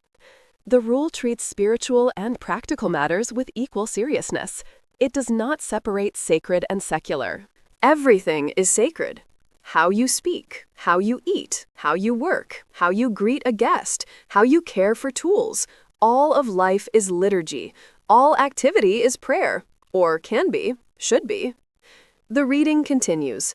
To fulfill God's commandments daily in one's deeds, to love chastity, to hate no one, not to be jealous, not to harbor deceit in one's heart, not to make a false peace, not to forsake charity. These are not easy commands. They require lifelong effort, constant vigilance, daily conversion, which is precisely Benedict's point. The monastery is not a refuge from struggle. It is an arena for struggle, a training ground, a spiritual gymnasium where the soul is exercised, strengthened, transformed. After the reading, the abbot speaks. He assigns the day's tasks. The monastery operates as a small village, self-sufficient, producing nearly everything it needs. This requires diverse labor: farming, baking, brewing, carpentry, masonry, blacksmithing, weaving, cooking, animal husbandry. Each monk has skills, aptitudes. The abbot matches task to person. Brother Thomas, continue in the scriptorium. You are copying the gospel book. This is priority work. Brother William, the herb garden needs attention. The sage must be harvested before it flowers. The comfrey needs dividing. Brother John, bake for the community, also the guest house. We have visitors. Ensure they are well fed. Brother Peter, you are hospitaller this week. Welcome any who arrive. See to their needs. Remember, we receive them as Christ. The assignments are given simply, without elaborate explanation. Each monk knows his skill, his capacity. The abbot, who has lived among these men for decades, understands their strengths, their limitations, their spiritual states. He distributes work according to ability and need, but also according to what each soul needs for its formation.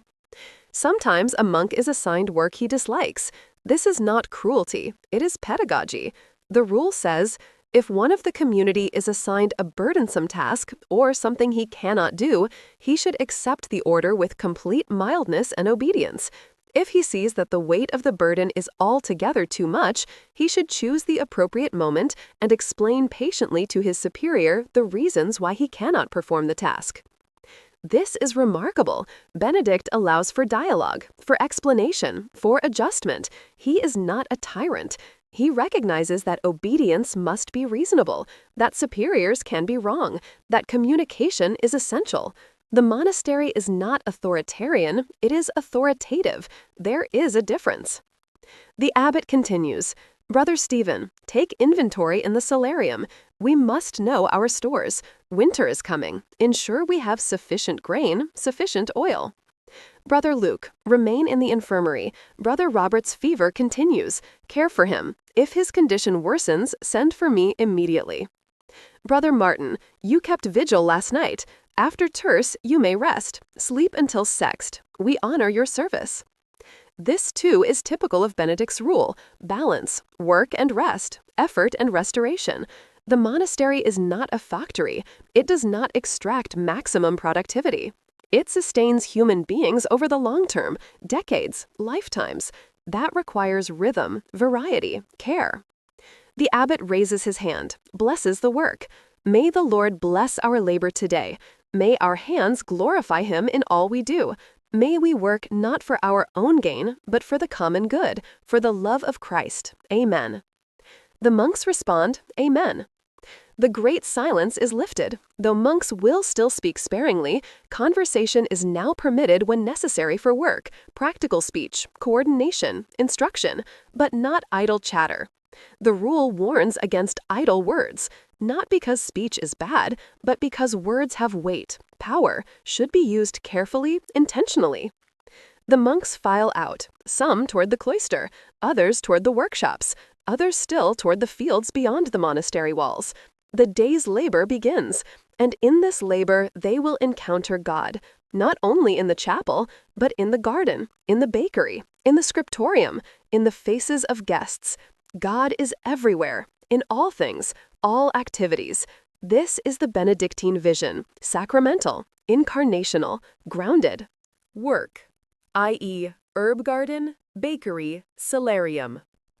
In the herb garden, Brother William kneels.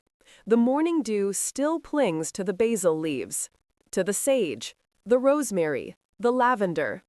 This physic garden serves two purposes. It provides herbs for the kitchen, adding flavor to otherwise bland meals, and it provides medicine for the infirmary, healing herbs, pain relief, fever reduction.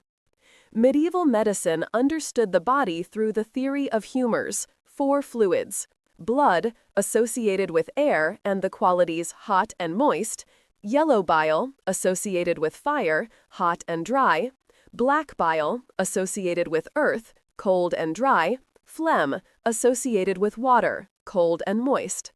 Each humor corresponded to a temperament: sanguine, choleric, melancholic, phlegmatic.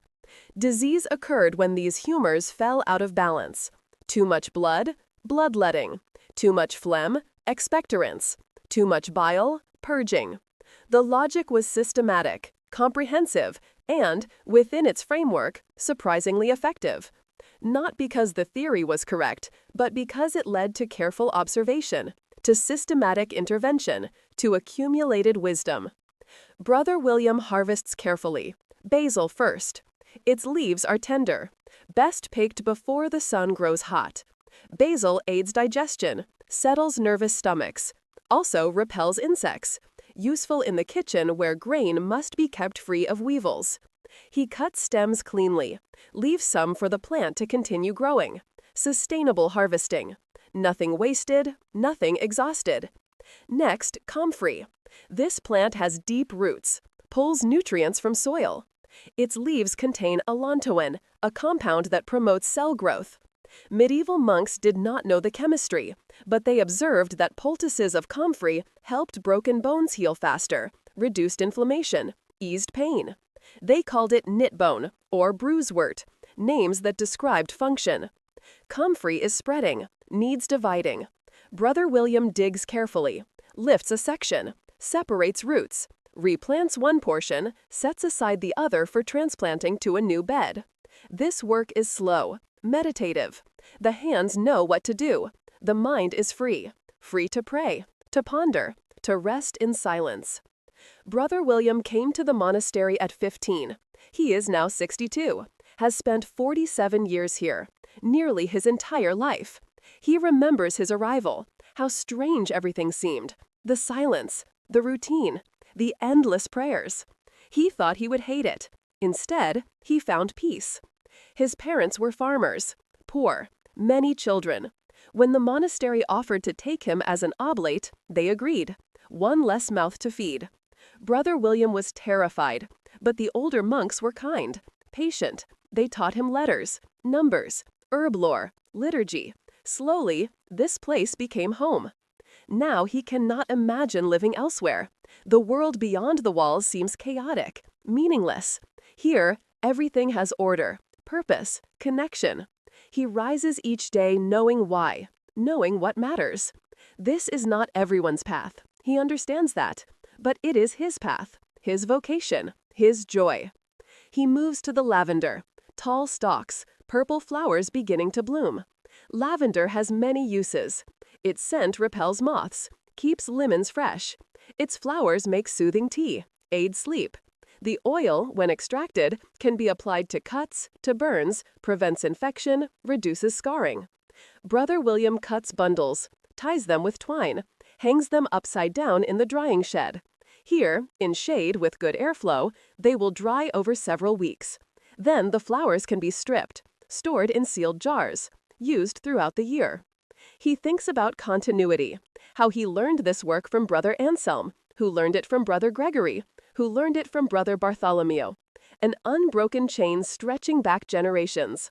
And he is teaching Brother Aidan, a young monk of 20, ensuring the knowledge continues. This is how traditions survive, not through books alone, though books help, but through apprenticeship, person to person, hand to hand. Slightly sour from the natural fermentation. It keeps well, can last several days without molding, essential in a time without refrigeration. The dough has been rising since yesterday evening. Natural yeast captured from the air. Wild yeast spores that live everywhere. They land in the dough, begin to feed on the flour's sugars, produce carbon dioxide. The dough expands, becomes airy, alive. Brother John uses a starter, a portion of dough saved from each batch and added to the next. This ensures consistency. The yeast colony remains stable. Some monasteries have maintained their starters for decades, even centuries.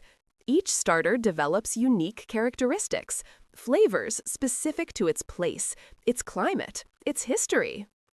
The flour is stone ground, milled from grain grown in the monastery's own fields. Rye primarily, some wheat. Wheat is expensive, reserved for feast days, for communion bread, for honored guests.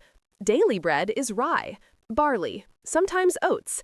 These grains grow well in northern climates, tolerate cold, poor soil, unreliable weather.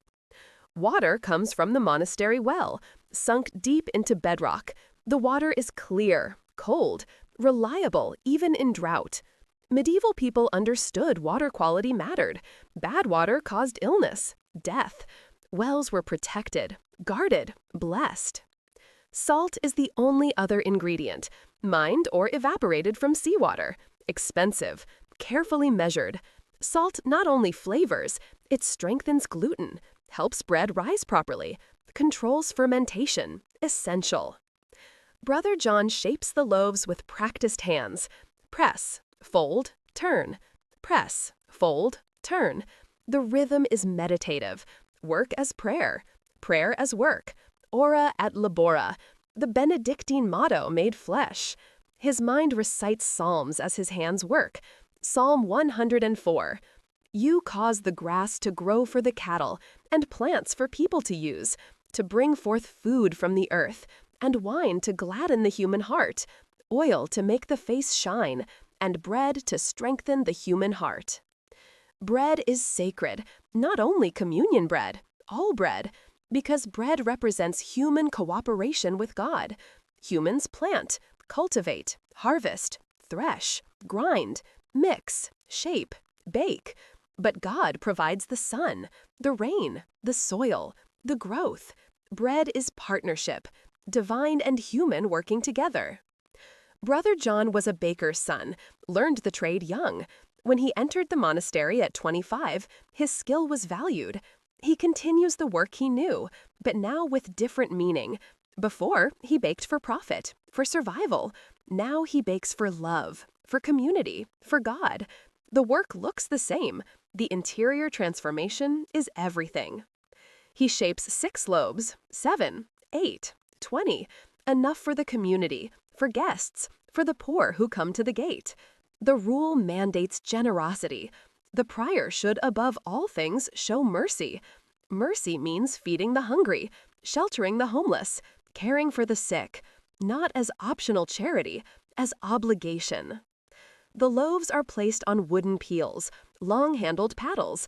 Brother John slides them into the oven, works quickly. The door opens briefly, heat escapes, must be minimized. Each loaf is positioned carefully. Spacing matters.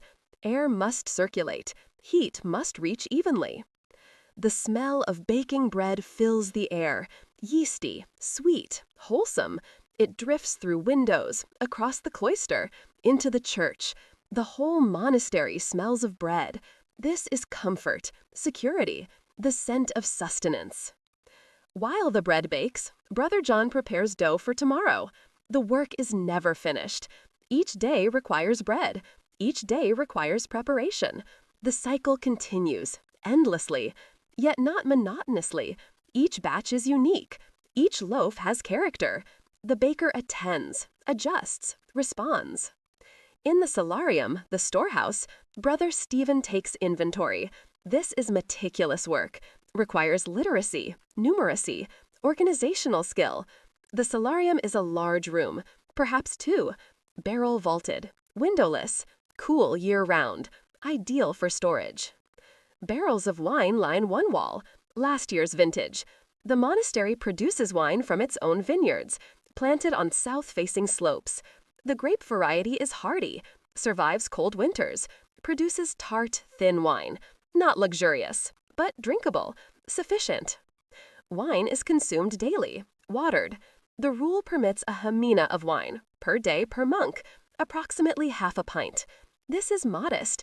Continental monasteries often allowed more. English monasteries, where ale was common, sometimes substituted. The point is not intoxication. It is nourishment, hydration. Medieval water was often unsafe. Wine and ale were safer.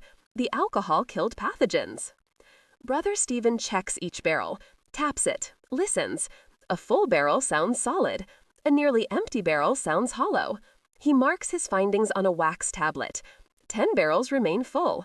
5 are half empty. 2 are nearly gone. 15 barrels total. At current consumption, this will last until the next vintage is ready. The calculation is tight, but adequate. Cheese occupies another section. Wheels aging on wooden shelves. The monastery keeps sheep, goats, cows.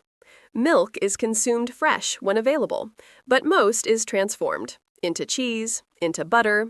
Preservation is essential. Without refrigeration, milk spoils in hours. Cheese lasts months, years. Brother Stephen examines each wheel, looking for mold, for cracks, for any signs of spoilage. 6 wheels are ready, their rinds firm, their texture appropriate. Another 12 need 2 more months. The aging room is kept at consistent temperature, consistent humidity, achieved through careful building design, thick walls, small windows, ventilation holes positioned precisely.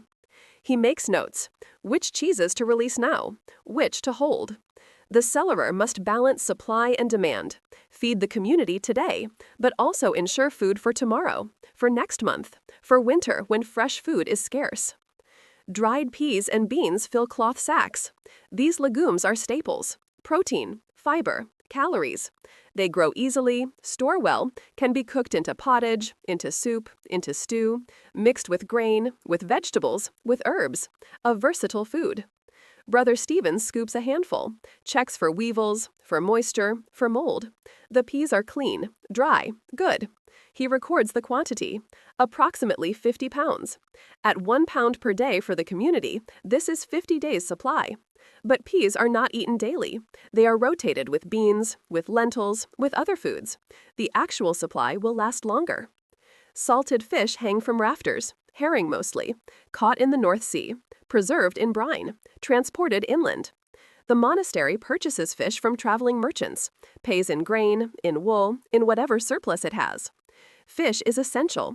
The rule forbids meat from 4-footed animals, but allows fish, so fish is eaten frequently, especially during Lent, during Advent, during the many fast days that punctuate the liturgical year. Brother Stephen counts 40 fish. Each provides 1 meal for 1 monk, or nearly. Fish is often stretched, cooked with vegetables, with grains, made into stews where a little fish flavors much broth. The 40 fish will last perhaps 6 weeks. New supplies must be arranged soon. He calculates, thinks, projects. The cellarer's work is strategic. He must think weeks ahead, months ahead, anticipate needs, plan purchases, manage resources. It is complex work, requiring both practical skill and spiritual maturity. The rule says the cellarer should be like a father to the whole community. This means not only managing goods, but caring for people, ensuring everyone is fed, clothed, sheltered, no one lacking, no one hoarding. Brother Stephen closes his tablet. He will report to the abbot at the next chapter meeting. They will discuss what to buy, what to sell, what to trade. The monastery is economically active. It participates in the wider world, but always with the goal of sustainability, of service, not of profit for its own sake. He walks through the solarium, runs his hand along a barrel, feels the smooth wood, the cool iron hoops. These material things, these provisions, they represent security, stability, the monastery's ability to sustain itself, to weather hardship, to remain faithful to its calling, regardless of external circumstances. This is stability in Benedict's sense, not merely staying in one place, but rootedness, commitment, the willingness to say, "This is my place, these are my people, this is my work. I will not flee when difficulties come. I will not abandon ship when storms arise. I will remain. I will persevere. I will trust." Terce and Chapter House. The bell for terce, the third hour, mid-morning, approximately 9 o'clock. The sun is higher now, the day warming. The monks gather again. 3 psalms, brief, focused, an acknowledgement that God's praise should punctuate the day, not only at beginning and end, but throughout. Terce is the shortest office, perhaps 10 minutes. The psalms are often from the gradual psalms, psalms of ascent, sung by pilgrims traveling to Jerusalem, climbing toward the temple. Psalm 123, "To you I lift up my eyes, O you who are enthroned in the heavens." These are psalms of longing, of dependence, of recognition that we cannot save ourselves, that we need help from beyond ourselves. Medieval spirituality was comfortable with neediness, with vulnerability. Modern culture often demands self-sufficiency, independence, strength. The Psalms teach different virtues: receptivity, openness, humility. The office concludes with a brief prayer. "O God, come to my assistance. O Lord, make haste to help me." This invocation opens every office, repeated 7 times daily. It becomes ingrained, automatic. In moments of crisis, monks find this prayer rising spontaneously, embedded in memory, in muscle, in breath. After terce, the community processes to the chapter house. This daily meeting is central to Benedictine life. Here, decisions are made. Concerns are raised. The rule is read and discussed. Faults are confessed. Penance is assigned. Reconciliation happens. The chapter house is circular, or sometimes polygonal. The architecture matters. In a rectangular room, some sit at the front, some at the back. Hierarchy is spatial. But in a circular room, everyone faces the center. Everyone is equidistant from the focal point. This does not erase hierarchy. The abbot still presides, but it changes the feel, makes discussion more communal, less authoritarian. The monks sit in order of seniority, not age, seniority, the date they entered the community. The abbot in the place of honor. To his right and left, the oldest brothers in profession, those who have lived this life longest, whose wisdom has been tested by time. The younger monks sit farther back. They listen more than they speak, learning by observation, by absorption. The abbot opens with prayer. Let us pray. Lord, teach us your ways, guide our decisions, illumine our darkness. Help us to live according to your will. Through Christ our Lord. Amen. All respond, Amen. The day's chapter from the rule is read aloud. Today, chapter 31, on the cellarer of the monastery. As cellarer of the monastery, there should be chosen from the community someone who is wise, mature in conduct, temperate, not an excessive eater, not proud, excitable, offensive, dilatory, or wasteful, but God-fearing and like a father to the whole community. The reading continues. Instructions on how the cellarer should treat the vessels and goods of the monastery. Let him regard all utensils and goods of the monastery as sacred vessels of the altar, aware that nothing is to be neglected. This is remarkable. Kitchen pots are sacred, storage jars are sacred, farm tools are sacred. Everything is holy, everything matters, nothing is merely utilitarian. All of creation participates in God's holiness. The chapter continues. He will take the greatest care of the sick, children, guests, and the poor, knowing for certain that he will be held accountable for all of them on the day of judgment. The cellarer's responsibility is immense. He must balance competing needs, limited resources, ensure fairness, show mercy, maintain order. It requires wisdom, patience, prayer. When the reading finishes, silence. The monks reflect. Each considers how this teaching applies to him, even those who are not cellarer, because the principles are universal. Care for things, care for people. Recognize that stewardship is sacred trust, that we are accountable, that how we treat material goods reveals our spiritual state. Then discussion begins, not heated debate, not argument for its own sake, but genuine dialogue. How does this chapter apply to their current situation? What does it teach about stewardship, about service, about humility? Brother Thomas speaks first. His voice is quiet, respectful, but clear. Father Abbot, I have noticed waste in the kitchen. Brother Benedict throws crusts to the pigs, but those crusts could be dried, ground into breadcrumbs, used to thicken soups, extended our flour supplies. The cellarer, Brother Stephen, nods. You are right. I will speak with Brother Benedict. Ensure he understands. We waste nothing here. Nothing. Brother William raises his hand, waits to be recognized. The abbot nods. Brother William speaks. The infirmary roof leaks. In last week's rain, water damaged some of our herb stores. The dried comfrey was ruined. We lost perhaps 2 months' supply. The roof must be repaired before more rain comes. The abbot considers. Brother Stephen, can we spare materials, labor? Brother Stephen replies, yes, we have slate tiles, lead for the joints. Brother Mark is skilled in roofing. Brother Daniel can assist. 2 days' work should suffice. The abbot decides. Then let it be done. Tomorrow. Prioritize this. The infirmary is essential.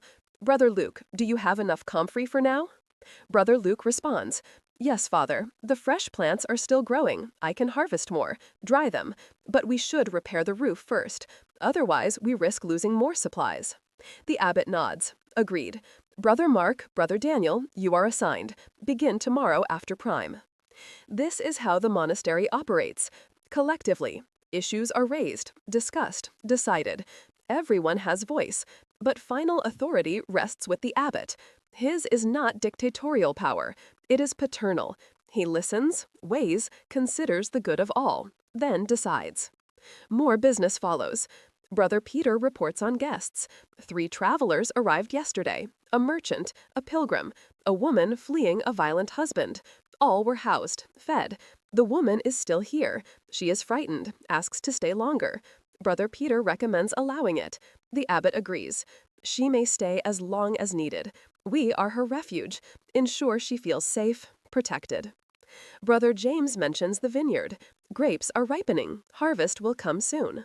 Perhaps 3 weeks. All hands will be needed. The abbot notes this. Plans accordingly. Harvest time disrupts routine. Offices are shortened. Work extends into evening. It is intense, exhausting, but necessary. And afterward, relief, gratitude, the year's wine secured. Then the chapter of faults. This is a distinctive Benedictine practice. Monks publicly confess minor infractions, not sins requiring sacramental confession, but violations of the rule, failures in community life. The purpose is not humiliation, it is accountability, honesty, preventing resentment from festering. Brother Aidan, a young monk, stands. Father, I accuse myself. Yesterday I spoke harshly to Brother Timothy. He corrected my work in the garden. I responded with anger. I sinned against charity, against humility. I ask forgiveness. The abbot replies gently, Brother Aidan, we all struggle with pride, with defensiveness. Thank you for your honesty. For your next 3 days, practice silence. Speak only when necessary for work. This will help you guard your tongue. Reflect on your words before speaking. Go in peace. Brother Aidan bows, returns to his seat. The penance is light, medicinal, not punitive. Its goal is formation, growth, transformation. Another monk stands. Brother Hugh. Father, I accuse myself. I broke the silence after Compline. I spoke to Brother Simon about a task for today. It could have waited until morning. I violated the great silence. The abbot responds, Brother Hugh, the great silence is sacred. It protects rest, protects prayer. But your intention was not malicious. You were concerned about work. For the next week, spend an extra 15 minutes in Lectio Divina each day. Meditate on the value of silence, on the discipline of waiting. Go in peace. This continues. Several monks confess, receive correction. The atmosphere is not judgmental. It is supportive. Everyone understands that we fail, that we struggle, that sanctity is not perfection, but direction. Not absence of sin, but willingness to acknowledge sin, to repent, to try again. The chapter concludes with prayer. The Lord's Prayer, spoken in unison. Our Father, who art in heaven, hallowed be thy name. Thy kingdom come, thy will be done, on earth as it is in heaven. Give us this day our daily bread, and forgive us our trespasses, as we forgive those who trespass against us. And lead us not into temptation, but deliver us from evil. Amen. 40 voices as one, the prayer Christ taught, the prayer that shapes Christian life. Forgiveness requested, forgiveness extended, daily bread acknowledged as gift, God's will prioritized over personal will. This is the monastic project. This is the Christian project, conforming the self to Christ, slowly, imperfectly, but persistently. Then dispersal. The monks rise, file out, back to work. The morning continues. The rhythm holds. Scriptorium. Deep work. Brother Thomas climbs the stone stairs to the scriptorium. His knees ache. He is 53, has copied manuscripts for 30 years. The work takes its toll. Eyes strain, back hunches, fingers cramp. But he continues. Because this work matters. Because books are how knowledge survives, how truth is transmitted, how wisdom crosses generations.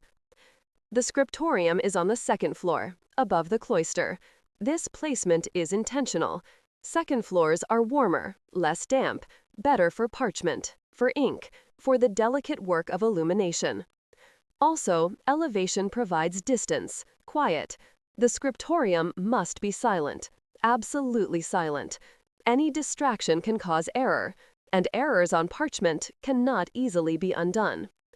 The room is long, rectangular, 7 desks arranged in a row, each positioned near a tall window. Windows face south, maximizing daylight. In Northern Europe, light is precious. Summer days are long, but winter days brutally short. Work must be concentrated when light is available. Each desk is simply constructed. Oak plank on trestles, slanted top to angle the work toward the light. A small shelf underneath for supplies. Quills, knives, pumice stones, rulers, compasses. Everything organized, within reach. The scribe does not want to search for tools, break concentration. Brother Thomas settles at his desk. Before him, the manuscript he has been copying for the past 6 months. A gospel book. Matthew, Mark, Luke, and John. When completed, it will go to a newly founded monastery, 50 miles distant. They have no gospel book of their own. This copy will serve them for generations, perhaps centuries. The process is painstaking. First, the parchment itself must be prepared. This is done elsewhere, in the parchment workshop, by lay specialists. Calfskin, vellum. The best quality comes from calves, young animals. Their skin is smoother, finer, more uniform. The calf is slaughtered, its skin removed, flesh scraped away. The hide is soaked in lime solution. This loosens hair, loosens remaining tissue. After soaking, the hide is stretched on a frame. Scraped again with a curved knife called a lunellum, named for its moon shape. The scraping removes hair, evens thickness, creates smooth surface. Then the parchment is dried under tension, rubbed with pumice, treated with chalk. The result is pale, smooth, slightly translucent, ready to receive ink. A single calf hide yields perhaps 4 usable sheets. The cost is significant. Parchment is expensive, precious. Nothing is wasted. Even the smallest scraps are saved, used for practice, for drafts, for notes. The parchment is ruled. This Brother Thomas does himself, using a sharp stylus. He pricks marks along the edges, guides for the ruling, then draws the stylus across, creating grooves, horizontal lines to guide the text, vertical lines for margins. The ruling must be precise. Any error will be visible in the finished work. Brother Thomas uses a straight edge, checks each line twice. The preparation alone takes hours, but it is essential. Without proper ruling, the text will wander, become unreadable. Beauty and function are inseparable. The manuscript must be both usable and beautiful. Then the writing. He dips his quill pen in iron gall ink. The ink is black, permanent. The recipe is ancient. Oak galls crushed to powder. These are growths on oak trees, caused by wasp larvae. The galls contain tannic acid. This is mixed with ferrous sulfate, iron salt. The chemical reaction produces dark pigment. Gum arabic is added, tree resin. It binds the mixture, makes it flow smoothly, adheres to parchment. The resulting ink is durable, water-resistant, will not fade for centuries. Medieval manuscripts survive because of this ink, because scribes cared about permanence, about legacy. Brother Thomas's pen is goose quill. The flight feathers of geese make excellent pens. They are strong, flexible, hold ink well. Each quill must be prepared, hardened by heat, trimmed to proper length, the nib cut at precise angle. Too steep and it scratches, too shallow and it spreads ink unevenly. He tests the nib on a scrap, adjusts, tests again. Satisfied, he begins. His script is Carolingian minuscule, developed in the 9th century during the reign of Charlemagne. This hand revolutionized writing. Before Carolingian reform, scripts were diverse, often illegible. Regional variations made texts difficult to read across different areas. Charlemagne standardized, created scriptoria across his empire, trained scribes in uniform script. The result was clarity, efficiency, increased literacy. Carolingian minuscule is beautiful, each letter carefully formed, proportioned, spaced. It is legible even to modern eyes. Many of our lowercase letters derive directly from the script. Brother Thomas writes slowly, deliberately. Each letter receives full attention. The pen must be held correctly, the nib at proper angle. Too much pressure and the letter bleeds. Too little and it spreads ink unevenly. The stroke must be confident. Hesitation shows, creates irregularity. He copies the Gospel of Luke, chapter 15, the parable of the prodigal son. A certain man had 2 sons, and the younger of them said to his father, "Father, give me the portion of goods that falls to me." So he divided to them his livelihood. The words flow from his pen, words he knows by heart, has prayed with for decades, words that have shaped the moral imagination of Christendom. The story of the son who demands his inheritance early, travels to a far country, wastes everything, returns humiliated, expecting judgment, receiving instead embrace, forgiveness, celebration. Brother Thomas thinks about this parable often. He sees himself in the prodigal, who doesn't. We all waste gifts, pursue foolishness, return broken, and God's mercy remains, constant, unfailing. The father in the story does not lecture, does not say, "I told you so." He runs, embraces, restores. This is the character of divine love. But Brother Thomas also sees himself in the elder son, the one who stayed, who obeyed, who worked faithfully, and who resents grace extended to the undeserving. This is harder to admit, but true. Sometimes he resents younger monks, their energy, their enthusiasm, their lack of scars. He thinks, "I have suffered for this life. Why do they get it easily?" Then he remembers. The father says to the elder son, "Son, you are always with me. All that I have is yours." This is the gift of stability, of perseverance, not dramatic conversion, but steady, daily faithfulness. Both sons are loved. Both are invited to the feast. God's generosity includes everyone. The work continues. Brother Thomas completes 4 lines, 5, 6. His back begins to ache. He shifts position, stretches, returns to work. On a good day, he might complete 4 pages. Today feels good. His hand is steady, his concentration sharp. perhaps 5 pages. Around him, other monks work in silence. Brother Richard, at the next desk, illuminates an initial letter. He has mixed gold leaf with gum arabic and binder. Applied it carefully to the designated space. Now he burnishes it with a smooth stone. The gold must shine. It must catch the light and reflect it back. Illumination in the literal sense, making light, creating radiance. The pigments Brother Richard uses come from nature, from minerals, from plants, from insects. Red from cinnabar, mercury sulfide, or from red lead, toxic but brilliantly colored. Blue from ground lapis lazuli, imported at great expense from Afghanistan. This blue is more valuable than gold, reserved for the Virgin Mary's robes, for depictions of heaven. Green from copper compounds, verdigris, created by exposing copper to acid. Yellow from saffron, the dried stigmas of crocus flowers. Or from orpiment, arsenic sulfide, dangerous, must be handled carefully. These pigments are mixed with binders, egg white, gum arabic, sometimes honey. The mixture must be right. Too thick and it clogs, too thin and it runs. Brother Richard paints with tiny brushes, made from squirrel hair or sable.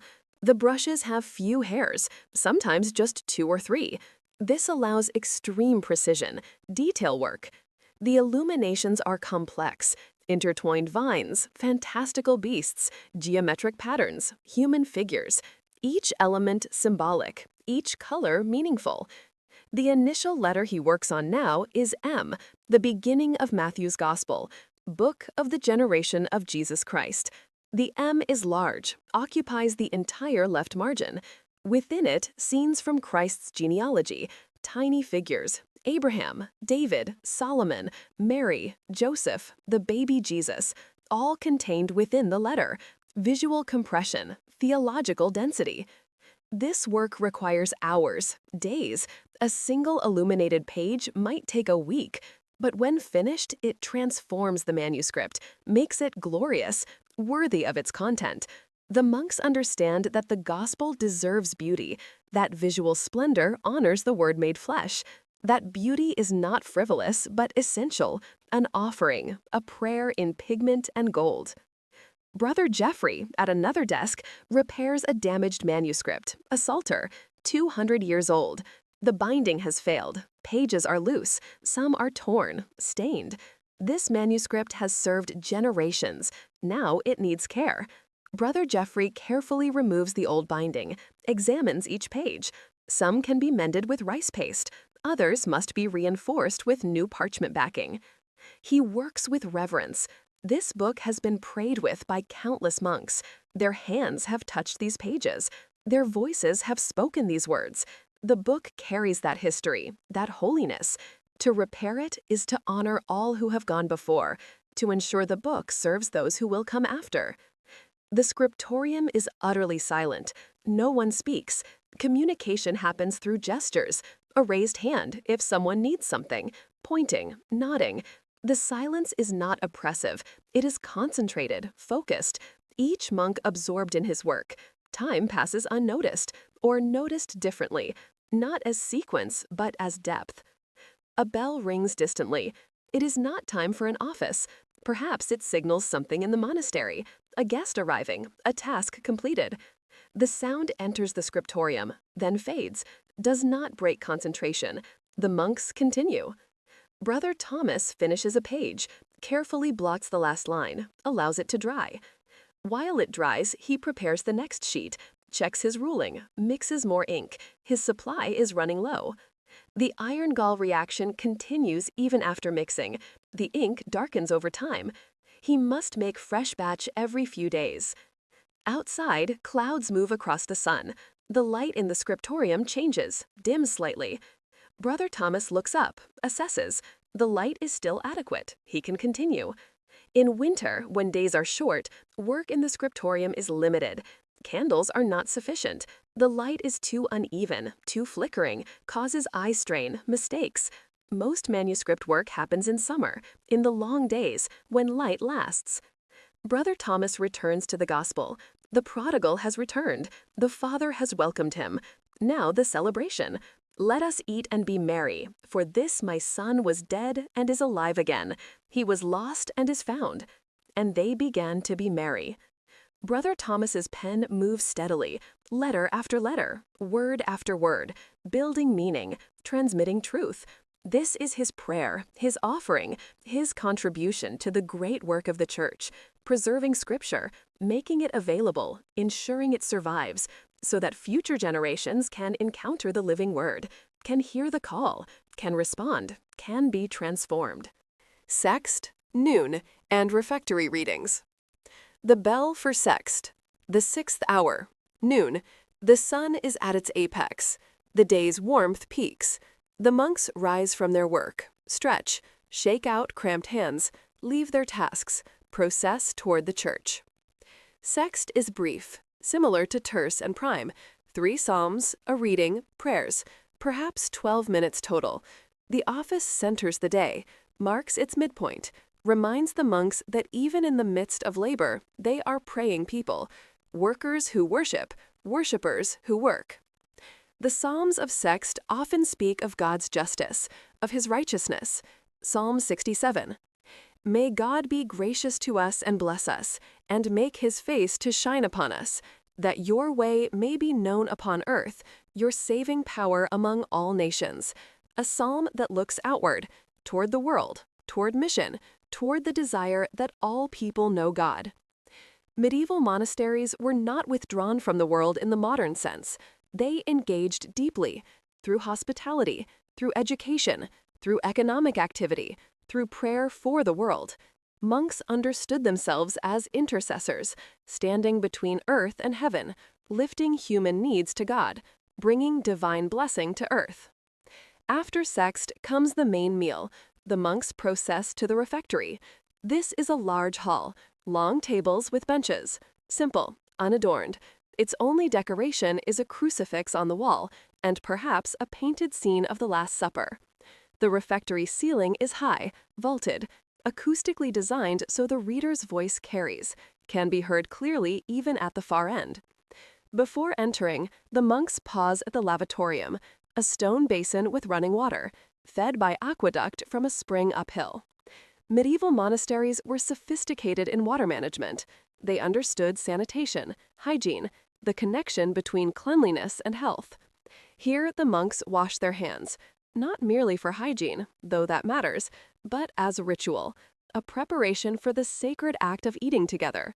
Water purifies, symbolizes baptism, rebirth.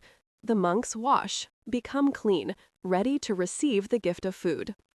Inside, each monk stands at his assigned place. They do not sit until the blessing is spoken. The abbot enters last, takes his place at the head table, slightly elevated, not to exalt him, but to allow him to see the whole community, to ensure order, to observe needs. The abbot intones, "Bless, O Lord, this food to our use and us to your service, and make us ever mindful of the needs of others, through Christ our Lord." All respond, Amen. They sit. Serving begins immediately. Today, the meal is vegetable pottage, a thick stew of peas and barley, onions, carrots, turnips, whatever the garden provides, herbs for flavor, thyme, sage, a little salt, no meat. The rule forbids the meat of 4-footed animals, except for the sec. Fish is permitted, so is fowl, but most meals are meatless. This is not hardship. Medieval people, even outside monasteries, ate meat rarely. It was expensive, reserved for feast days, for the wealthy. Most people's diet was grain-based, bread, pottage, vegetables, fruits in season, dairy products, fish when available. The monastic diet was better than most peasants, more reliable, more varied, but still simple. Cheese accompanies the pottage, fresh cheese, made yesterday, soft, mild. Also bread. The loaves Brother John baked this morning, still slightly warm. The smell fills the refectory. Apples from the monastery orchard, small, tart, nothing like modern apples. These are cooking apples primarily, but edible raw, nutritious. Wine is served, mixed with water. The ratio is perhaps 1 part wine to 2 parts water. This dilution is standard. Undiluted wine was considered barbaric, excessive. The watered wine provides hydration, light nourishment, mild alcohol content, enough to make unsafe water safe, not enough to intoxicate. The silence of eating is profound. No conversation, no unnecessary sound. Wooden bowls and spoons, minimal clatter. Each monk eats mindfully, aware of the gift, aware that many beyond these walls go hungry. The rule emphasizes this, that monks should eat in such a way that others may desire to eat. Gratitude, not gluttony, sufficiency, not excess. From the pulpit, set into the wall, Brother James reads. The pulpit is stone, built into the wall itself, accessed by a small spiral staircase. It positions the reader above the community. His voice projects downward, fills the space. This architectural design ensures the reading is central, not peripheral, not background noise. Today, Brother James reads from the lives of the saints, the story of Saint Martin of Tours. How Martin, while still a soldier in the Roman army, met a beggar freezing in winter. The beggar was nearly naked, shivering, near death. Martin had nothing to give, except his military cloak, his chlamys. So Martin drew his sword, cut the cloak in half, gave half to the beggar, wrapped the other half around himself. That night, Martin dreamed. He saw Christ in heaven wearing the half-cloak Martin had given. Christ said to the angels, "Martin, who is still a catechumen, has clothed me with this garment." Martin was not yet baptized, but his charity preceded doctrine. His compassion revealed grace already working. The story teaches, charity is not about surplus, it is about sharing what we need. Martin needed that cloak. The winter was cold, but the beggar needed it more. So Martin divided. Both kept half. Both survived. This is equity, justice, recognizing that the goods of the earth are meant for all. Brother James reads slowly, clearly. His voice fills the hall. The monks eat and listen. The reading is not background, it is central. A refectory without the word of God is like a stable for animals, one early monastic writer declared. Humans are not merely bodies. We need food for the soul as well as food for the body. Both are essential. The story continues. Martin renounced military service. He told the emperor, "I am a soldier of Christ. It is not lawful for me to fight." He was imprisoned, accused of cowardice, but he offered to stand unarmed in the front line of battle, to prove his courage. The enemy sued for peace before this could happen. Martin was released. He became a monk, then a bishop, founded monasteries, cared for the poor, opposed heresy, died peacefully. His life was witness, not perfect. He struggled, made mistakes, but his direction was clear, toward Christ, toward compassion, toward simplicity. The reading ends. Brother James now reads from Augustine's Confessions. "Thou hast made us for thyself, O Lord, and our heart is restless until it finds its rest in thee." This famous line, perhaps the most quoted from Augustine, it expresses the fundamental human condition. We are made for God. Nothing else satisfies. Nothing else completes. We try to fill the void with other things, pleasure, success, relationships, knowledge, but the void remains. Only God fits. Only God fulfills. Augustine's journey was long, circuitous. He pursued philosophy, rhetoric, sexual pleasure, ambition. Each promised satisfaction. Each delivered emptiness. He describes this in the Confessions, his restlessness, his searching, his inability to find peace, until finally, in a garden in Milan, he heard a child's voice saying, "Take up and read." He opened the Bible, read Paul's letter to the Romans, and his life changed. He found rest. Brother William, eating his pottage, thinks about restlessness. He has known it, even here, even after decades in the monastery. Some days the life feels empty, repetitive, meaningless. He wants escape, novelty, something different.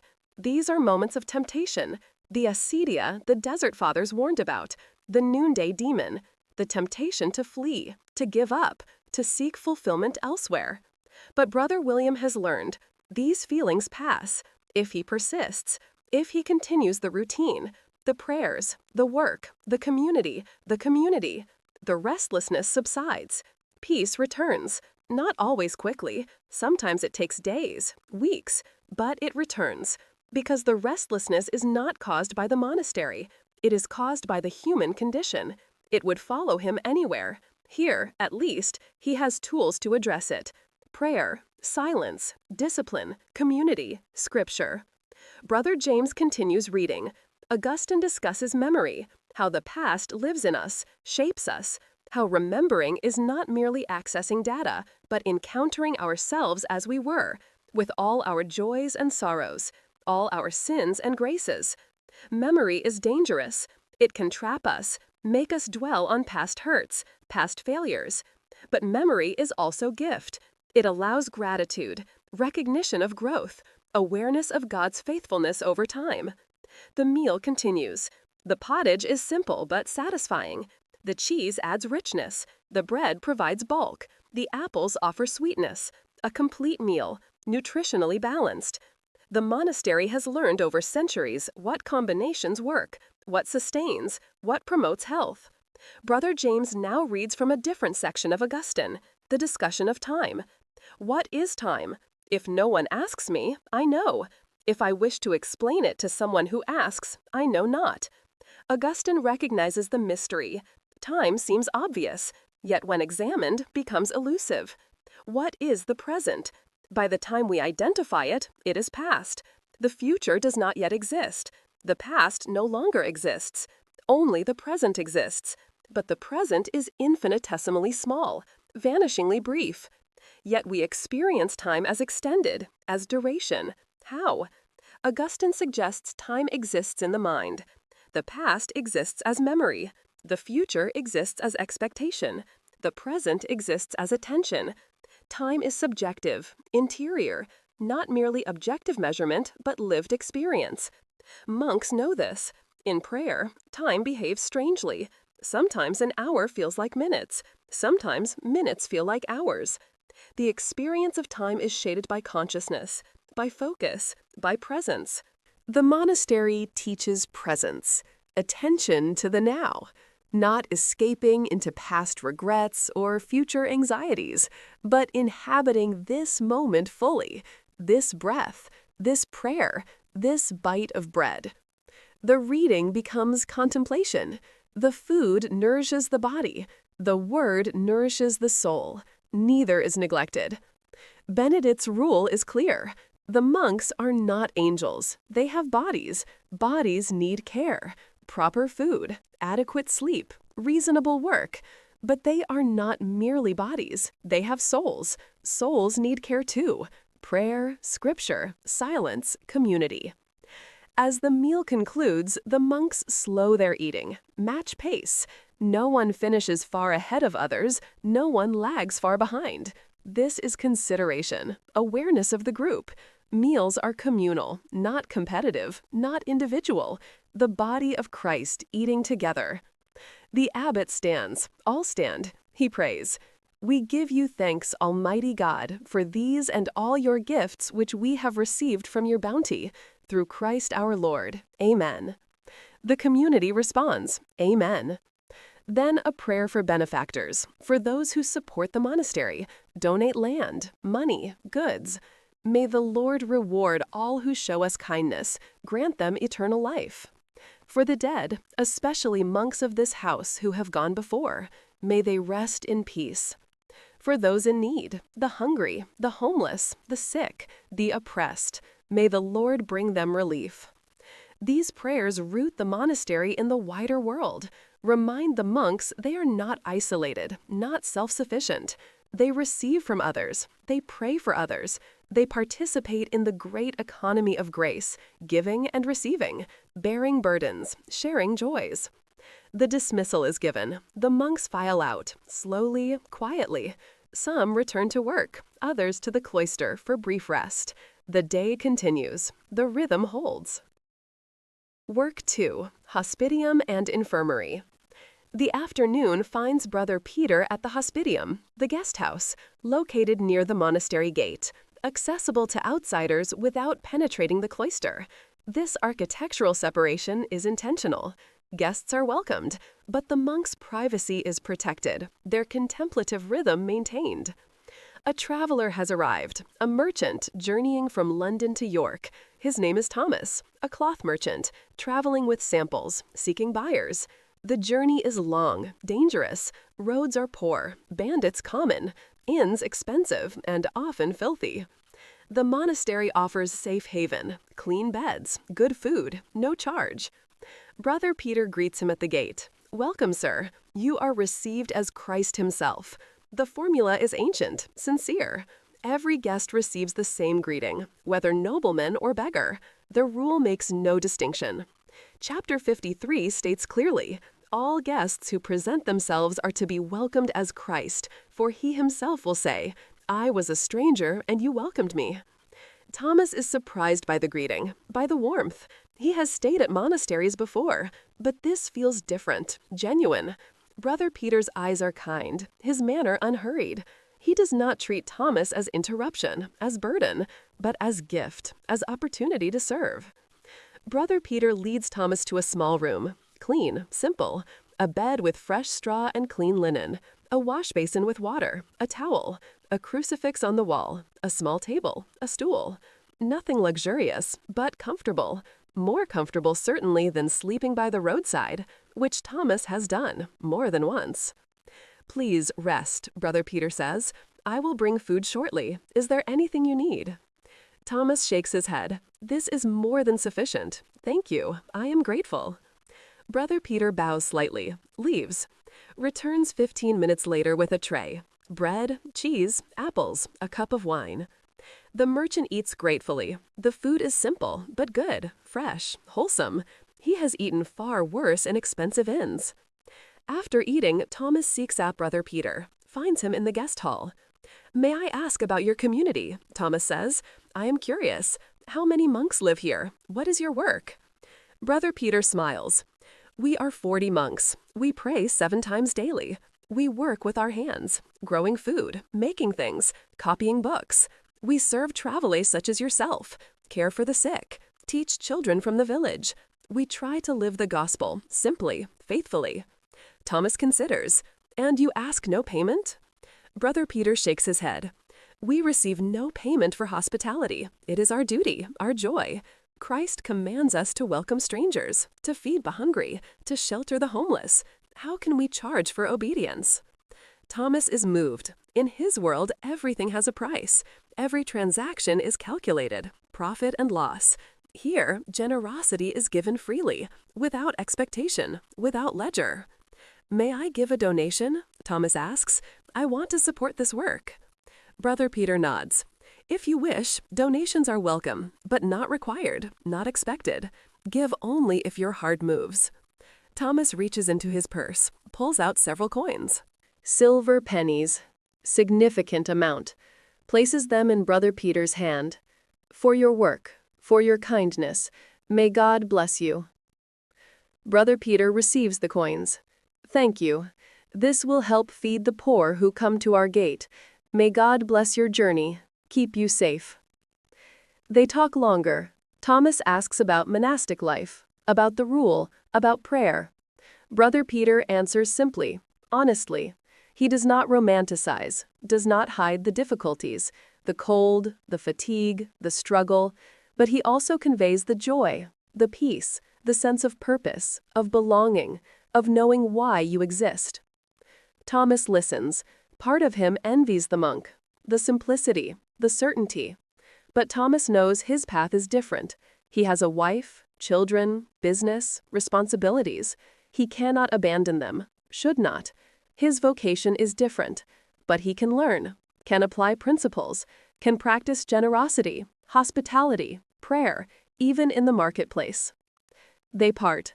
Thomas returns to his room, lies down, sleeps deeply. The bed is hard but clean. The room is cold but safe. He dreams of nothing, wakes refreshed. In the infirmary, Brother Luke tends the sick. Brother Robert, elderly now, has a fever. It has lasted 3 days. His color is poor, grayish, his breathing labored. Brother Luke is concerned. Age makes every illness dangerous. The body's reserves are limited. Recovery is uncertain. Brother Luke has prepared an infusion, feverfew. The name describes its purpose: reduces fever. Also betony for headache, mint to soothe the stomach. The herbs were grown in the physic garden, dried, stored, now they serve their purpose. He helps Brother Robert sit up, holds the cup to his lips. Drink slowly, small sips, it will help. Brother Robert drinks. His hands shake.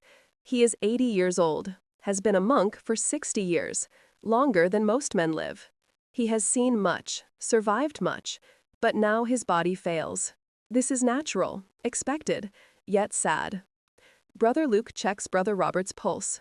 Medieval physicians learned to read the pulse, not merely its rate, but its quality: strong or weak, regular or irregular, rapid or slow, bounding or thready.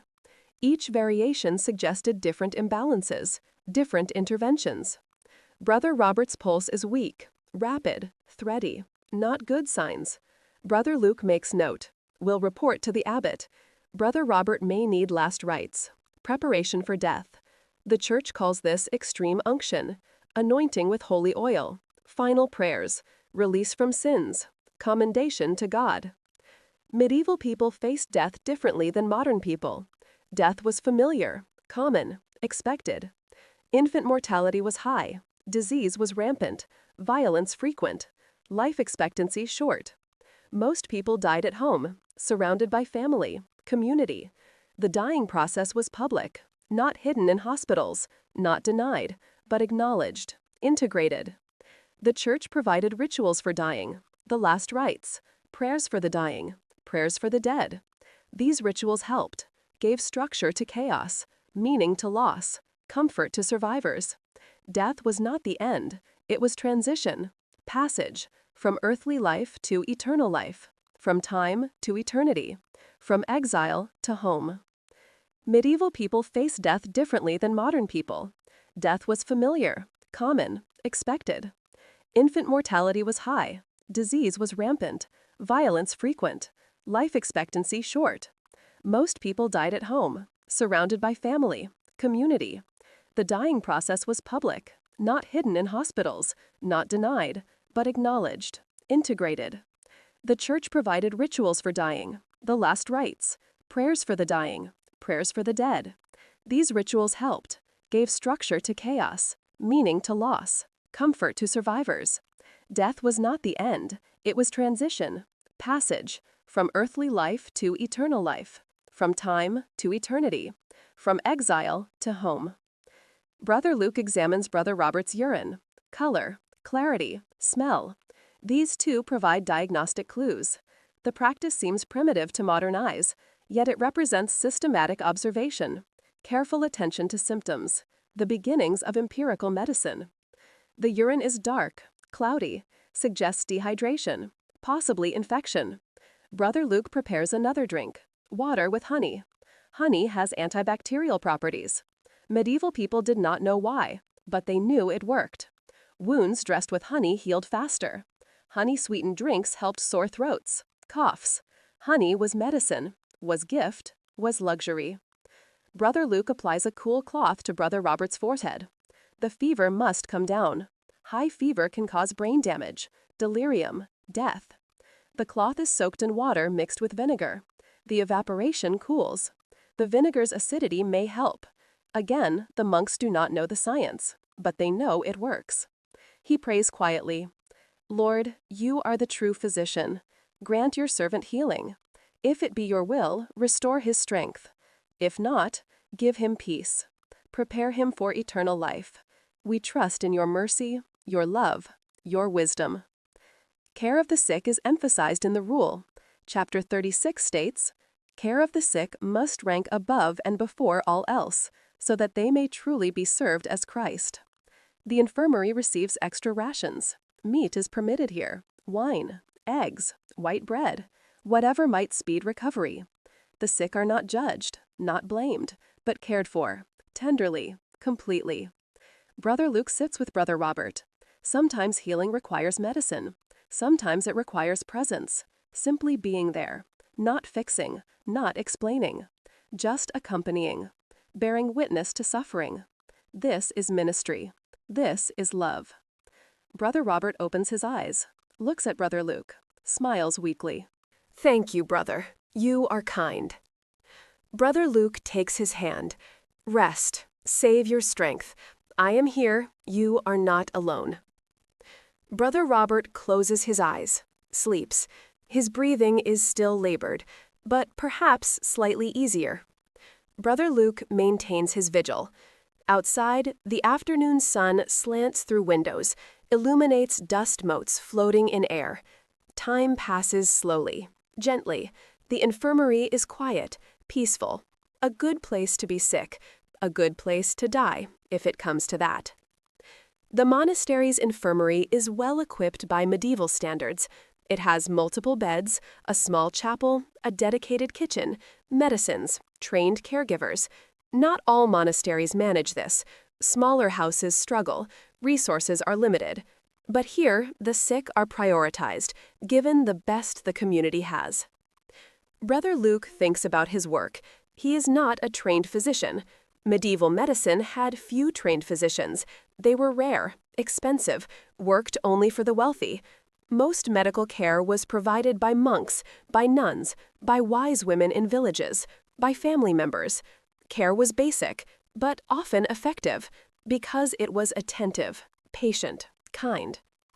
He learned herb lore from Brother Anselm, who learned it from Brother Gregory, an unbroken chain stretching back generations. Knowledge passed person to person, tested by experience, refined over time. Some treatments work, others do not. The monks keep records, note what helps, what harms. This is primitive science, but it is science, observation, hypothesis, testing, refinement. Brother Luke rises, checks on the other patients. There are 3 others in the infirmary. Brother Simon, recovering from a broken leg. It is healing well, set properly, immobilized, given time. Brother Edmund, suffering from ague, probably malaria, common in marshy areas. He shivers, sweats, suffers cycles of fever. Brother Luke gives him willow bark tea. It contains salicylic acid, the precursor to aspirin, reduces fever, eases pain. Brother Harold has severe arthritis. His hands are gnarled, his joints swollen. He is in constant pain. There is no cure, only management. Brother Luke applies warm compresses, gives him tincture of poppy, opium. It dulls pain, allows sleep. The monks are careful with it. Opium is powerful, addictive, used only when necessary, only for severe pain.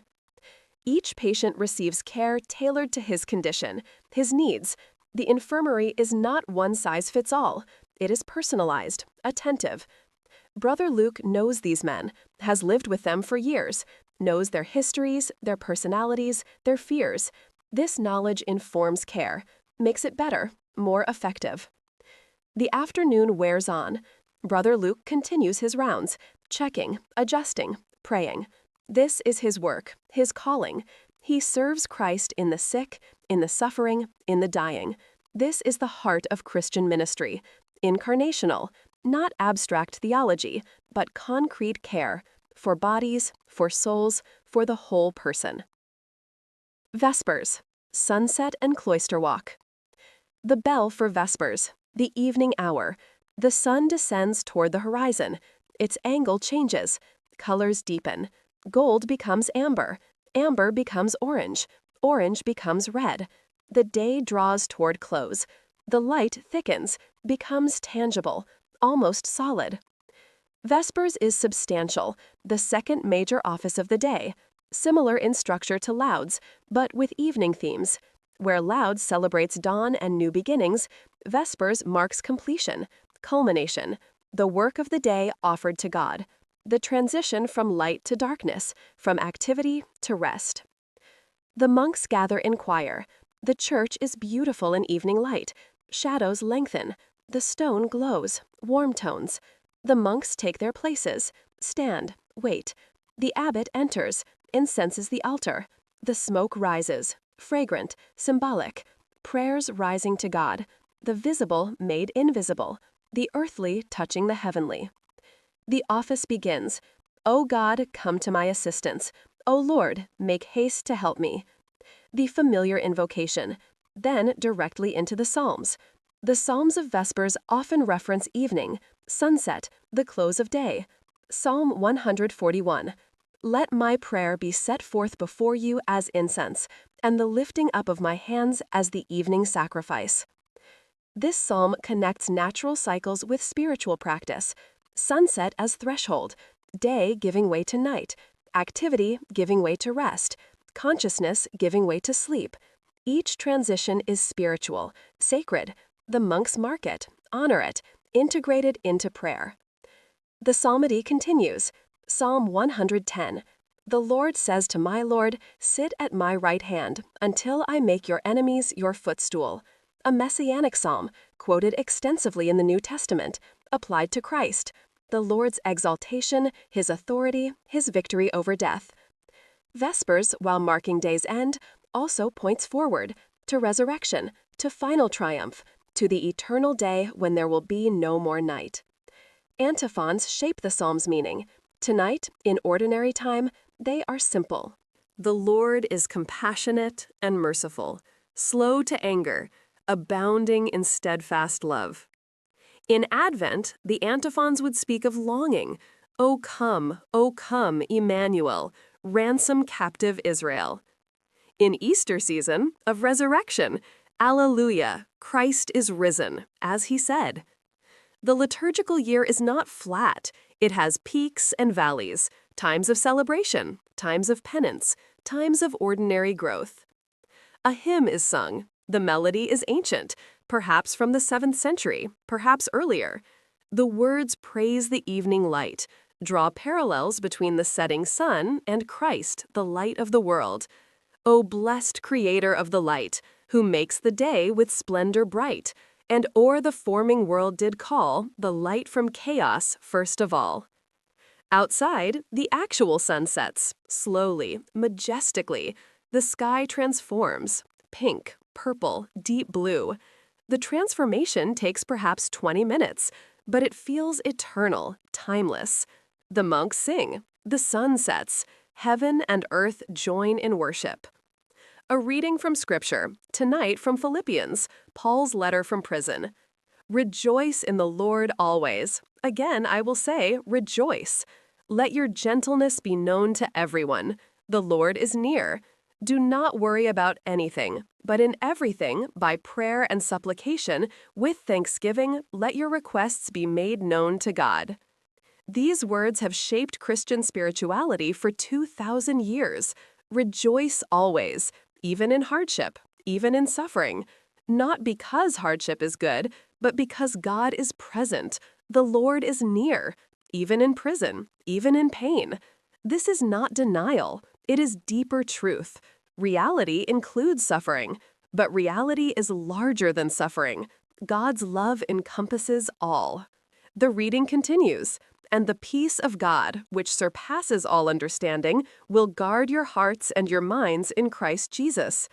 Peace that surpasses understanding, not peace that makes sense, not peace that comes from circumstances being good, but peace that exists despite circumstances, peace that is gift, grace, presence of God in the midst of chaos.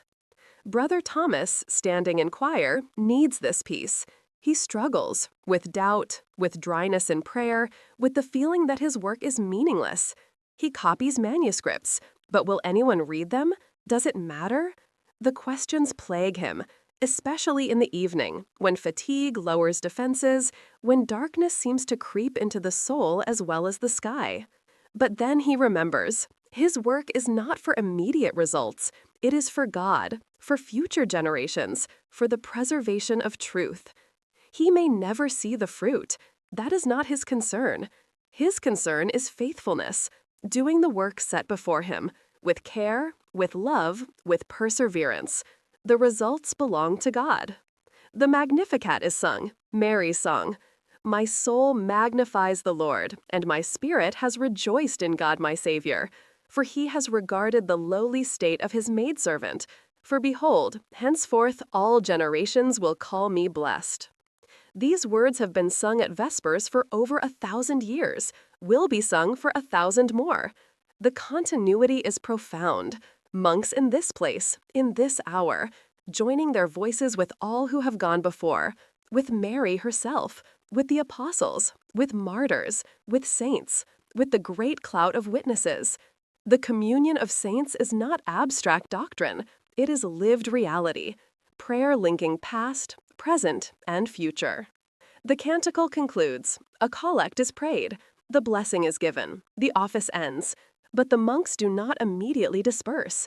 They remain in silence, allowing the office to settle, to complete, to sink into the heart. Then, slowly, they file out. Some go directly to the evening collation. Others walk the cloister first. The cloister walk after Vespers is traditional. Time for reflection, for transition, for decompression from the day's work. Brother William walks slowly. The cloister garth is beautiful in the fading light. The grass is green, well tended. The fountain in the center burbles softly. Water is precious, sacred, symbol of life, of baptism, of the Holy Spirit. The fountain is not decoration. It is theology in stone and water. He notices the shadows lengthening, the way sunlight catches the stone pillars, illuminates one side, leaves the other dark. Light and shadow, knowledge and mystery, both present, both essential. The Christian faith is not all light. It includes darkness, questions, doubt. The via negativa, the apophatic way, knowing God by knowing what God is not. Brother William thinks about the day, the herbs he harvested, the plants that grow strong, those that struggle. The garden as metaphor. Some souls flourish easily. Others require extra care, extra attention. Neither is better, neither worse. Each has its season, its purpose, its unique relationship with God. Brother Thomas joins the walk. He does not speak, simply walks beside Brother William. Companionship without words. The cloister is often called the monastery's heart. If so, this walking is its pulse. Steady. Life-sustaining. The circular path. Round and round. Going nowhere. Arriving everywhere. Medieval people loved circular symbolism. The circle represents eternity. No beginning, no end. Perfection, completion. The circular cloister. The circular rose window in cathedrals. The circular liturgical year. All pointing to the eternal, the unending, the divine. The evening air cools. A breeze moves through the garth, carrying scents of lavender, of rosemary, of newly turned earth. These smells are markers of time, of place, of home. Home. The monastery is home. Not in the sense of family origin, but in the deeper sense, the place where one belongs, where one's deepest self can unfold, where one is known, accepted, challenged, loved. Brother William remembers his arrival here 30 years ago, a young man, uncertain, searching. The cloister then looked the same stones, the same arches, the same rhythm. And yet he is different, shaped by this place, by these brothers, by this life. The monastery has formed him. Not perfectly, he still struggles, still fails, but differently, with more awareness, more humility, more trust. He thinks about the younger monks, Brother Aidan, Brother Daniel, others. They seem so young, so inexperienced. He forgets he was once like them, full of zeal, full of ideals, full of certainty. Time has tempered him, made him gentler, more patient, more realistic, but hopefully not cynical, not bitter, just seasoned. The walk continues. Some monks pray the rosary as they walk, beads passing through fingers. Hail Mary, Our Father, Glory be. The repetitive prayer, like the repetitive walking, creating rhythm, opening space for God to enter, to speak, to transform. Other monks simply brief, observe, allow the mind to settle. The cloister walk is not goal-oriented. It is not about getting somewhere. It is about being present, here, now, this step, this breath, this moment, complete in itself. The bell rings, the evening collation, the light meal before Compline. The monks turn, move toward the refectory. The day approaches its end, not as death, as completion. One cycle finished, another about to begin. Collation, light evening meal, and reading. The evening meal is simpler than the noon meal. Collation. The name comes from the Desert Fathers, from their practice of gathering for readings from the Collationes, the conferences of John Cassian. Cassian was a monk who lived in the 4th and 5th centuries. He traveled to Egypt, interviewed the Desert Fathers, recorded their wisdom. His writings profoundly influenced Western monasticism. Benedict knew them, referenced them, built on them. Tonight the menu is minimal: bread, cheese, perhaps an apple, a cup of diluted wine. Enough to satisfy hunger, not enough to induce heaviness. The evening office still awaits. Compline requires alertness, presence. A heavy meal would bring drowsiness, dull consciousness.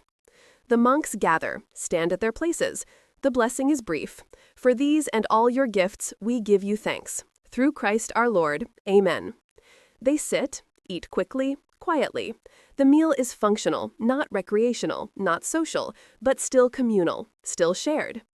Again, reading accompanies the meal, but tonight the reading is lighter, not theology, not saints' lives, perhaps a chronicle, a history. Brother James reads from Bede's Ecclesiastical History of the English People. Bede was a monk at Jarrow, lived in the 8th century. His history is remarkable, comprehensive, well-researched, literary. Tonight's passage concerns the Synod of Whitby. The year was 664. Celtic Christianity and Roman Christianity existed in England simultaneously. They differed on several practices, most notably the calculation of Easter. Celtic monks calculated Easter differently than Rome. This meant Easter could fall on different dates, depending on which tradition you followed. King Oswy of Northumbria called a synod, a meeting, to resolve the dispute. Representatives from both traditions argued. The Celtic abbot Colman defended his calculation, said it came from St. John the Apostle, through St. Columba, an unbroken chain of authority. The Roman side argued from Peter. Christ said to Peter, "You are Peter, and on this rock I will build my church. I will give you the keys of the kingdom of heaven." If Peter holds the keys, his authority supersedes others. King Oswy decided for Rome. The English church would follow Roman practice. This unified liturgy created consistency, but it also meant Celtic distinctives were lost, absorbed. Brother James reads this neutrally, without editorializing. The history speaks for itself. The monks listen, think. The story raises questions about authority, about unity, about diversity. The church is universal, Catholic, but it is also local, particular. How do these balance? How much diversity is healthy? How much uniformity necessary? These questions are not abstract. Monasteries face them daily.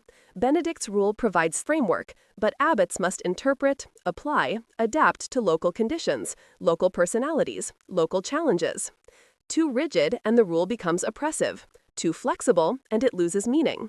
Wisdom is the middle path, holding principle and application together. The reading continues. Bede describes miracles, healings, visions. These were common in medieval hagiography. Modern readers often dismiss them, superstition, credulity.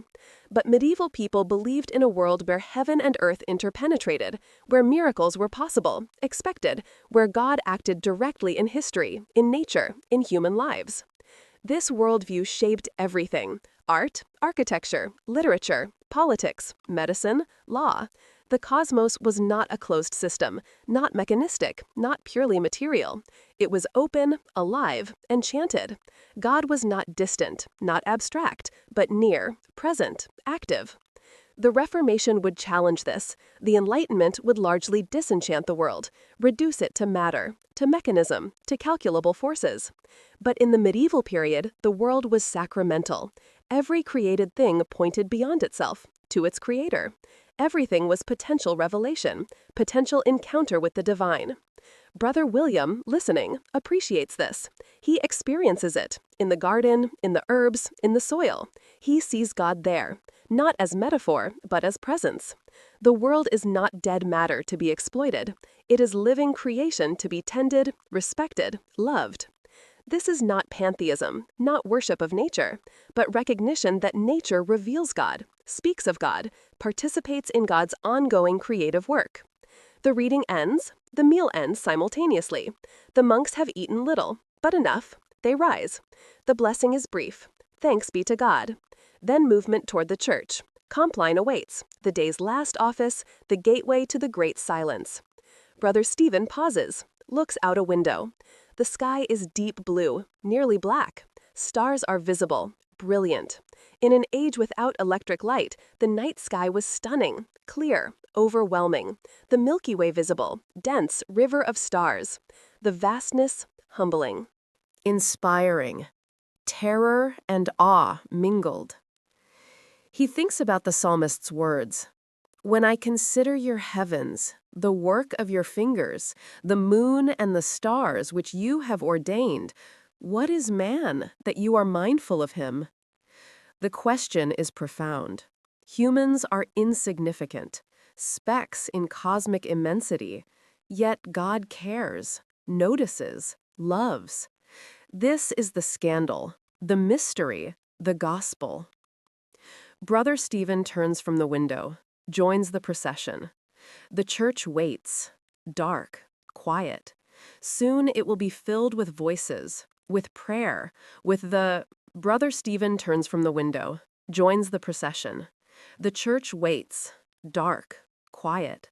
Soon it will be filled with voices, with prayer, with the final act of this day's liturgy. Compline, great silence. The final bell, compline, the completion, the last office before sleep. The word comes from Latin, completorium, that which completes. The day's circle closes. What began in darkness returns to darkness, but not the same darkness. This darkness is full, pregnant with what has been lived, what has been offered, what has been received. The church is lit only by a few candles. Their light is insufficient, inadequate to fill the vast space. Shadows pool in the corners, gather under arches, climb the walls. The monks' faces are barely visible, mere suggestions, forms in darkness. This is fitting. Compline is surrender, letting go, releasing control, trusting the night. The office is brief, briefest of all the hours, perhaps 15 minutes. It begins with examination of conscience, silent reflection.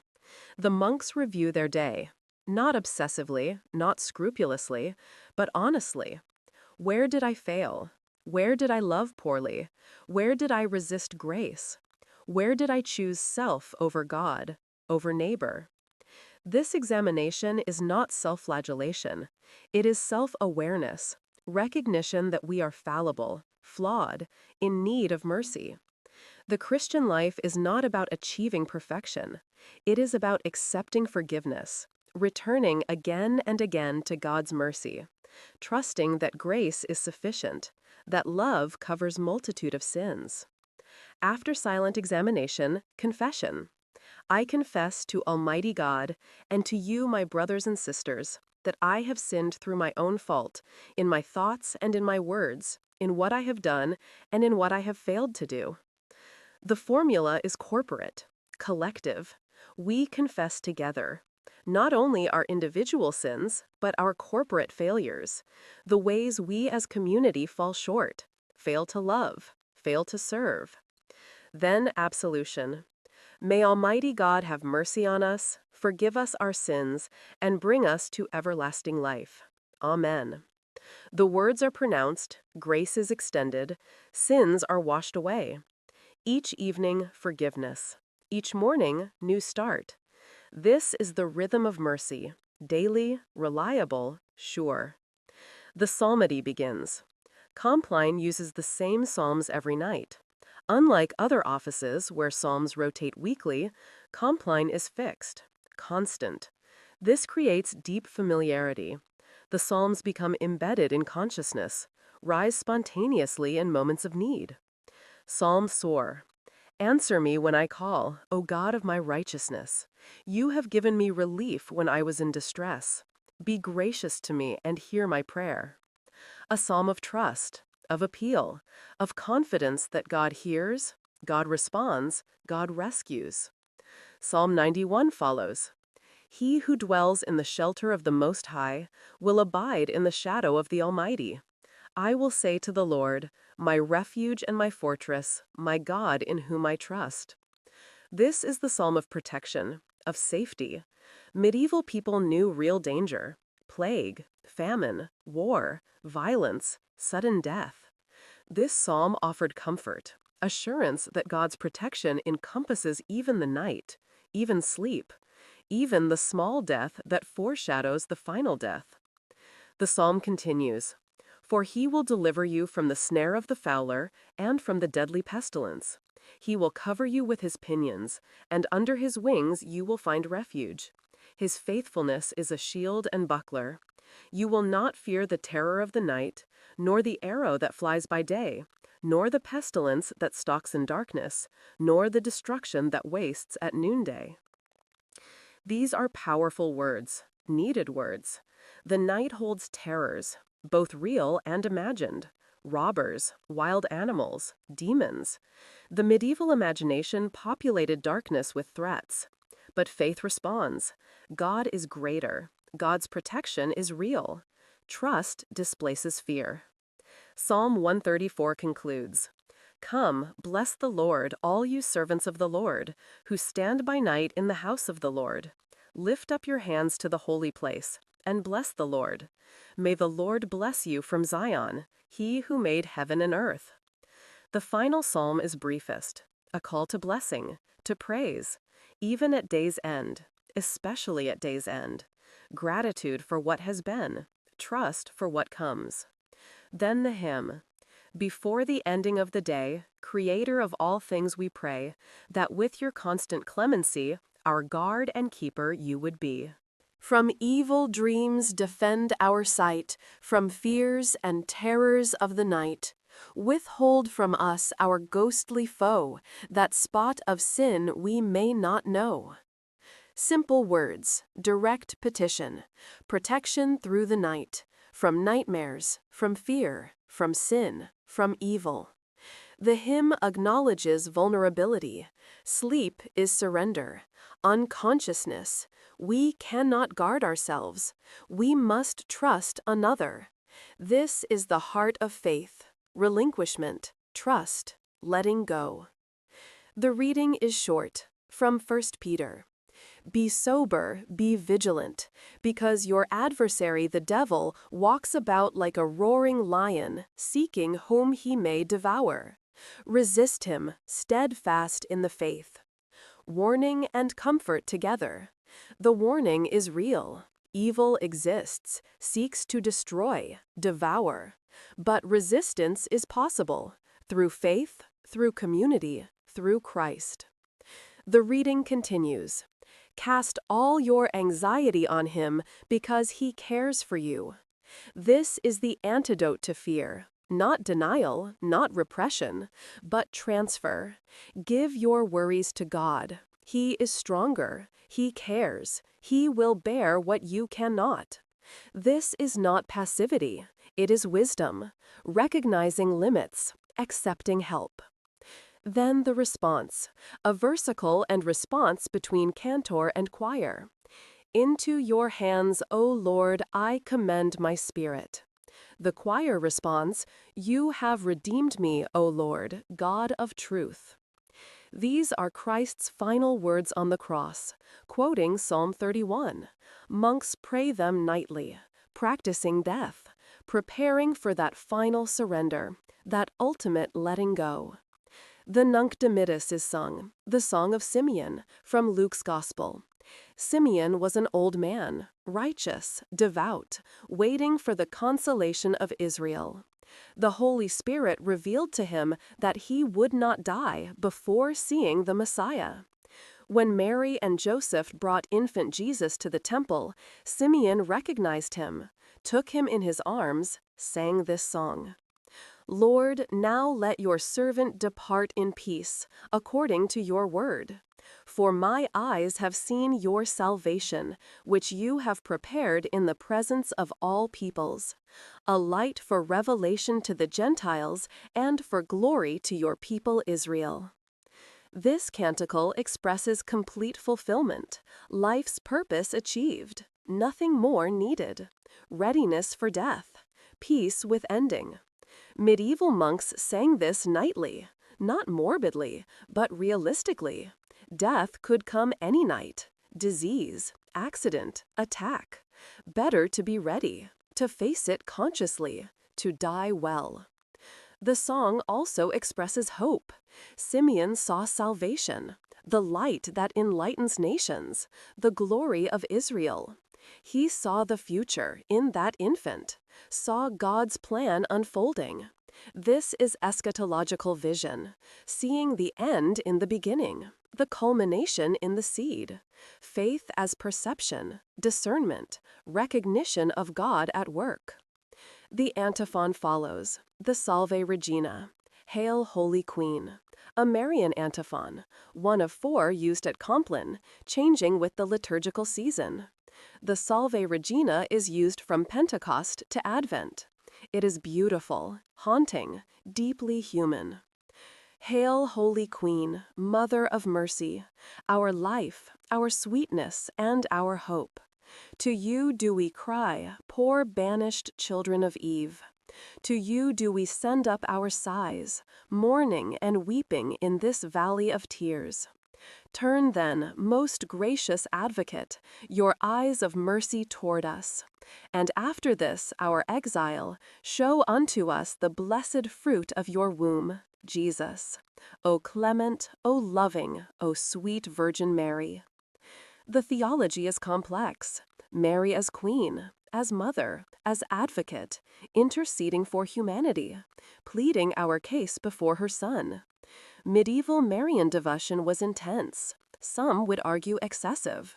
But it expressed deep truths about incarnation, about God's willingness to enter human life through human means, through a woman's body, about the dignity of humanity, the cooperation between divine and human in redemption. The phrase Valley of Tears captures medieval reality. Life was hard, painful, brief. Disease, poverty, violence. Suffering was not exceptional. It was normal. The prayer does not deny this. It names it, acknowledges it. But it also asserts hope. This exile is temporary. Beyond it lies home, redemption, fulfillment, the blessed vision of Christ. The voices rise together in the darkness, 40 men singing. Their voices blend, create harmony, unity. The melody is plaintive, longing. It rises, swells, then fades. The last notes hang in the air, dissolve into silence. The abbot blesses the community. He stands, raises his hand, makes the sign of the cross. May the Almighty and merciful Lord grant us a peaceful night and a perfect end. The phrase is significant. A perfect end. Not just good sleep, but preparation for death, for the final ending. Each night's sleep as practice, as rehearsal. The monks respond, Amen. Then sprinkling with holy water. The abbot moves among the monks, sprinkles each with blessed water, using an aspergillum, a small brush or perforated sphere. The water droplets catch candlelight, sparkle briefly, land on faces, hands, habits. This is reminder of baptism, of being washed clean, of dying and rising with Christ, of beginning again. Each monk receives the blessing, makes the sign of the cross. The ritual is simple, ancient, powerful. Water, word, gesture, sacramental action. Grace made tangible, visible, felt. The final prayer. Visit this house, we pray, O Lord, and drive far from it all snares of the enemy. Let your holy angels dwell in it to preserve us in peace, and let your blessing be always upon us. Through Christ our Lord. Amen. The monks genuflect toward the altar. Turn, process out slowly, silently. The great silence has begun. From now until after prime tomorrow morning, no word will be spoken. 6 hours of complete silence. 7, 8, depending on season. The monastery becomes still, hushed, waiting. Only essential sounds remain. footsteps on stone, the rustle of habits, doors opening and closing, the wind outside, the distant call of an owl, a dog barking in the village below, but no human voices, no conversation, no explanation, no chatter, just silence, deep, restful, holy. In the dormitory, the monks prepare for sleep. Simple preparations: remove shoes, loosen belts, lie down on pallets, pull up woolen blankets. No elaborate routine, no extended meditation. Sleep is gift. Accept it, receive it, trust it. The dormitory is a long room, beds arranged in 2 rows, down both sides, a central aisle between. No privacy, no partitions.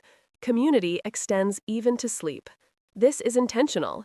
Benedict wanted monks to sleep together, not in individual cells, to maintain community, to prevent isolation, to ensure safety. If someone becomes ill in the night, others will notice, help.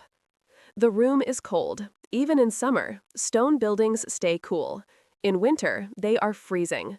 The monks sleep in their habits, only removing outer garments, shoes. Body heat under blankets creates minimal warmth. Sufficient, barely. Brother William lies in darkness. His body relaxes. Muscles release tension. He has worked hard today. His back aches. His hands are stiff. But there is satisfaction, good fatigue, the tiredness that comes from meaningful labor, from work well done. He thinks briefly about tomorrow. It will be similar to today. Same offices, similar work, same brothers, same routine. Some might find this monotonous, boring, but Brother William finds it liberating. The structure frees him. He does not waste energy deciding what to do. The rule decides. The abbot assigns. He simply obeys, shows up, does the work. This simplicity creates space for prayer, for growth, for God. His breath slows, deepens, consciousness begins to fade. The boundary between waking and sleeping blurs. He is not aware of falling asleep. It simply happens. Grace, gift, the small death that renews, that prepares for rising. Brother Thomas, in another bed, struggles to settle. His mind is active. Thoughts race. He thinks about the manuscript, about mistakes he made today, about work remaining. He calculates. If he maintains current pace, the gospel book will be finished in 18 months, maybe less. Then it will be packed, sent to the new monastery. Will they appreciate it? Will they use it carefully? Will it serve them well? He realizes he is attached to the manuscript, to his work. Attachment is subtle temptation. Even good work can become idol, can become source of identity, of pride, of anxiety. Brother Thomas knows he must release, let go, do the work faithfully, then surrender the results. The manuscript belongs to God, not to him. His job is obedience, craftsmanship, love. The outcome is not his concern. He prays the Jesus prayer. Lord Jesus Christ, Son of God, have mercy on me, a sinner. Breathes. Lord Jesus Christ, Son of God, have mercy on me, a sinner. Breathes. The repetition calms, centers, his thoughts slow, his grip loosens. He is not his work. He is not his accomplishments. He is not his failures. He is child of God, beloved, forgiven, free. This identity is stable, unchanging, not dependent on performance, on success, on anything he does or does not do. Sleep comes, finally, gently. He does not notice the transition, simply moves from waking prayer to sleeping rest. The unconscious doing its work, processing, integrating, healing, the body and soul repairing, restoring for tomorrow. Brother Martin, who kept last night's vigil and rested this afternoon, lies awake. He is not sleepy yet. His schedule is disrupted, inverted, but he does not mind. He prays, thinks, rests in darkness. Tomorrow, he will return to normal rhythm. Tonight, he keeps silent company with sleeping brothers, present but not intrusive, awake but not working, simply being. Outside, the moon rises. Silver light falls across the cloister, illuminates the garth, the fountain, the stone arches. The monastery takes on otherworldly quality, beautiful, mysterious, timeless. It looks as it has looked for decades, will look for decades more. Human lives pass through, but the place remains, endures, witnesses. A cat moves through shadows, hunting mice. The monastery keeps cats for pest control. They are not pets exactly, but they are cared for, fed, allowed to come and go. They serve purpose, protect grain stores, keep vermin under control. This is practical, but also theological. All creatures have place, purpose, value. The cats are part of the monastery's ecosystem, part of its life. In the church, the candles burn lower. Eventually, they will go out, leaving total darkness. But not yet. For now, small flames persist, witnesses to light, to presence, to the belief that darkness never has final word. Light may diminish, but it returns, always returns. Dawn follows night, resurrection follows death, hope survives despair. This is the promise, the faith, the truth that sustains. The watch candle burns in the chapter house. Brother Martin, before retiring to the dormitory, made sure it was lit, trimmed, sufficient oil. This candle will burn all night. Someone will keep brief vigil, perhaps an hour, perhaps 2, then return to bed. Another monk will rise, take his place. The vigil continues, unbroken. Someone is always awake, always praying, always watching, holding the night. This practice is ancient, rooted in Scripture. My soul waits for the Lord more than watchmen for the morning. The watchmen were those who guarded city walls at night, who stayed alert while others slept, who watched for danger, for enemies, for the first light of dawn. The monks are spiritual watchmen, guarding the community through prayer, vigilance, presence. The monastery breathes. Inhale, exhale, not metaphorically, literally. 40 men breathing in sleep. Their collective breath moves air, creates rhythm, a living organism, not collection of individuals, but body, the body of Christ. Many members, one body. This is Paul's image, the church as organism, as system, where each part affects all, where unity is not uniformity, but integration, diversity held together by love. The wind rises outside, moves through trees, creates low sound, not quite whistle, not quite moan, just wind, being wind, obeying its nature, moving where it will. Jesus compared the Holy Spirit to wind. The wind blows where it wishes, and you hear its sound, but you do not know where it comes from or where it goes. So it is with everyone who is born of the Spirit. Mystery, freedom, unpredictability, yet also presence, movement, life. The night deepens, the temperature drops, frost may form before morning, winter approaches, days shorten, cold intensifies. The monastery will endure. It always has, through wars, through plagues, through famines, through political upheavals. It remains, prays, endures. This is stability, not in romantic sense, but in hard, real sense, staying, persisting, not fleeing when things get difficult, but remaining, faithful, present. Silence. The monastery rests in the vast darkness, surrounded by fields, by forest, by the sleeping village, a small island of prayer in the ocean of night. And in that small place, 40 men sleep, trusting God, trusting community, trusting the rhythm that has sustained them this day will sustain them tomorrow, will sustain them all their days until they pass from this temporal darkness into eternal light. Closing. The night continues, the silence holds, and in the stillness, something vast, something eternal, something that has no name, but is known by all who seek it, the God who is beyond all naming, beyond all comprehension, yet intimately present, closer than breath, nearer than thought. This is the monastic witness, not perfection, not escape, but presence, fidelity, the willingness to show up, day after day, hour after hour, prayer after prayer, work after work, to trust the rhythm, to believe that small faithfulness matters, that hidden lives have meaning, that ordinary holiness is real holiness. The world outside rushes, competes, grasps, consumes. But here, in this place, a different possibility, a different way. Not better than other ways, not the only way, but a way.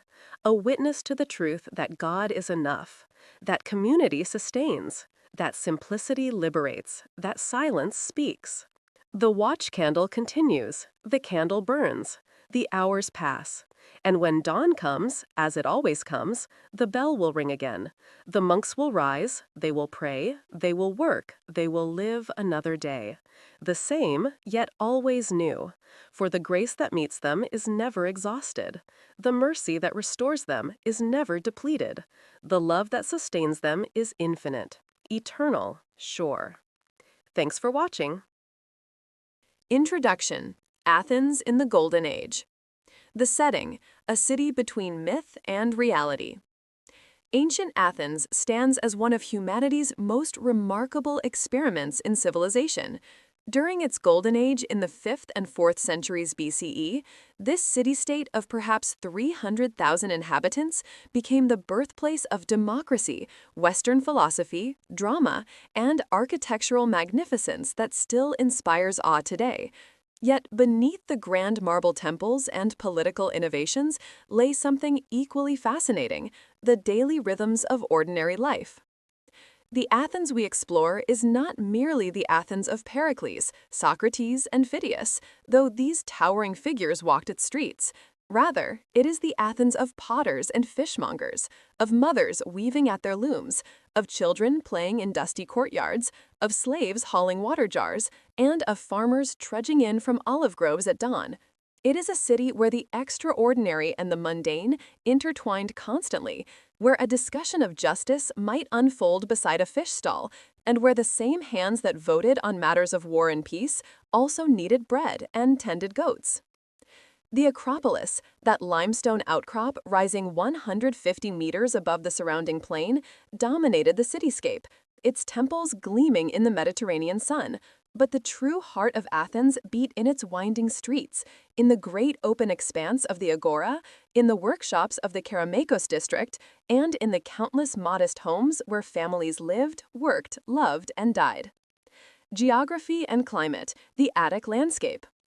To understand daily life in Athens, one must first understand its physical setting.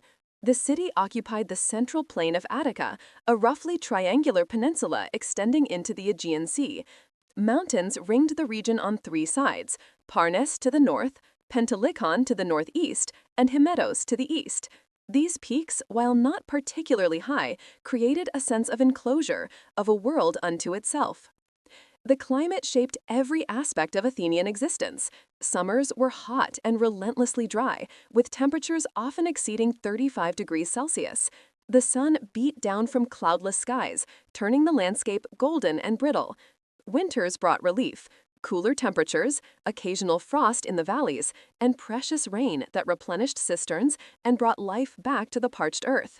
Spring and autumn were glorious, with mild temperatures and the brief flowering of wildflowers across hillsides carpeted in thyme, rosemary, and wild sage. Water was always precious. Unlike many ancient cities blessed with mighty rivers, Athens had only the modest Ilissos and Eridanos streams, which often ran dry in summer. The city depended on wells, springs, and an elaborate system of fountain houses and aqueducts. Every drop of water used in an Athenian household had been carried there, usually by women or slaves, in heavy clay jars balanced on heads or shoulders.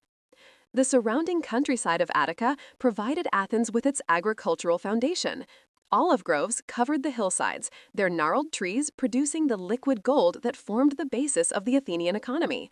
Grapevines grew in terraced plots, yielding wine that ranged from rough and acidic to smooth and honeyed.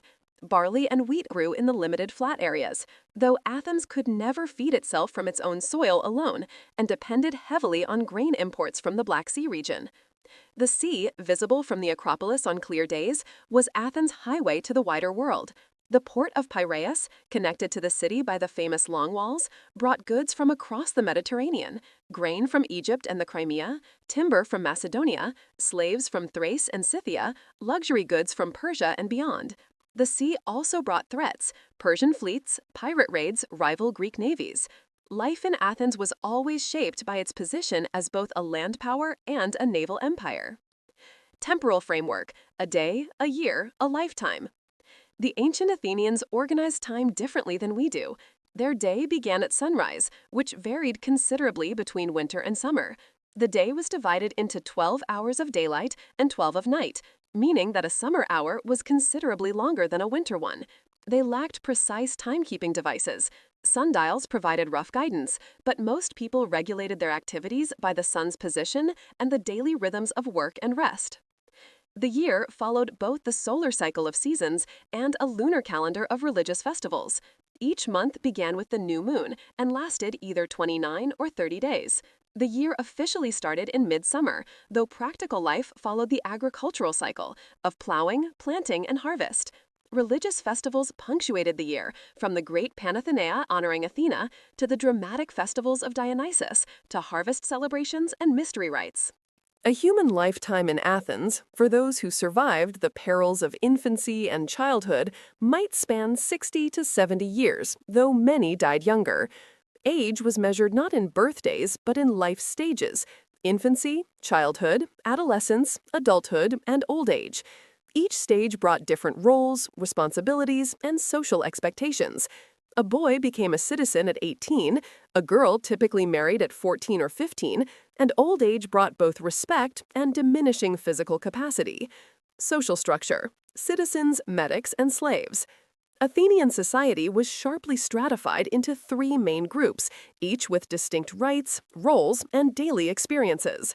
Citizens, politai, were the privileged minority, perhaps 30,000 to 50,000 adult males in the classical period. Only men born to Athenian parents on both sides could be citizens.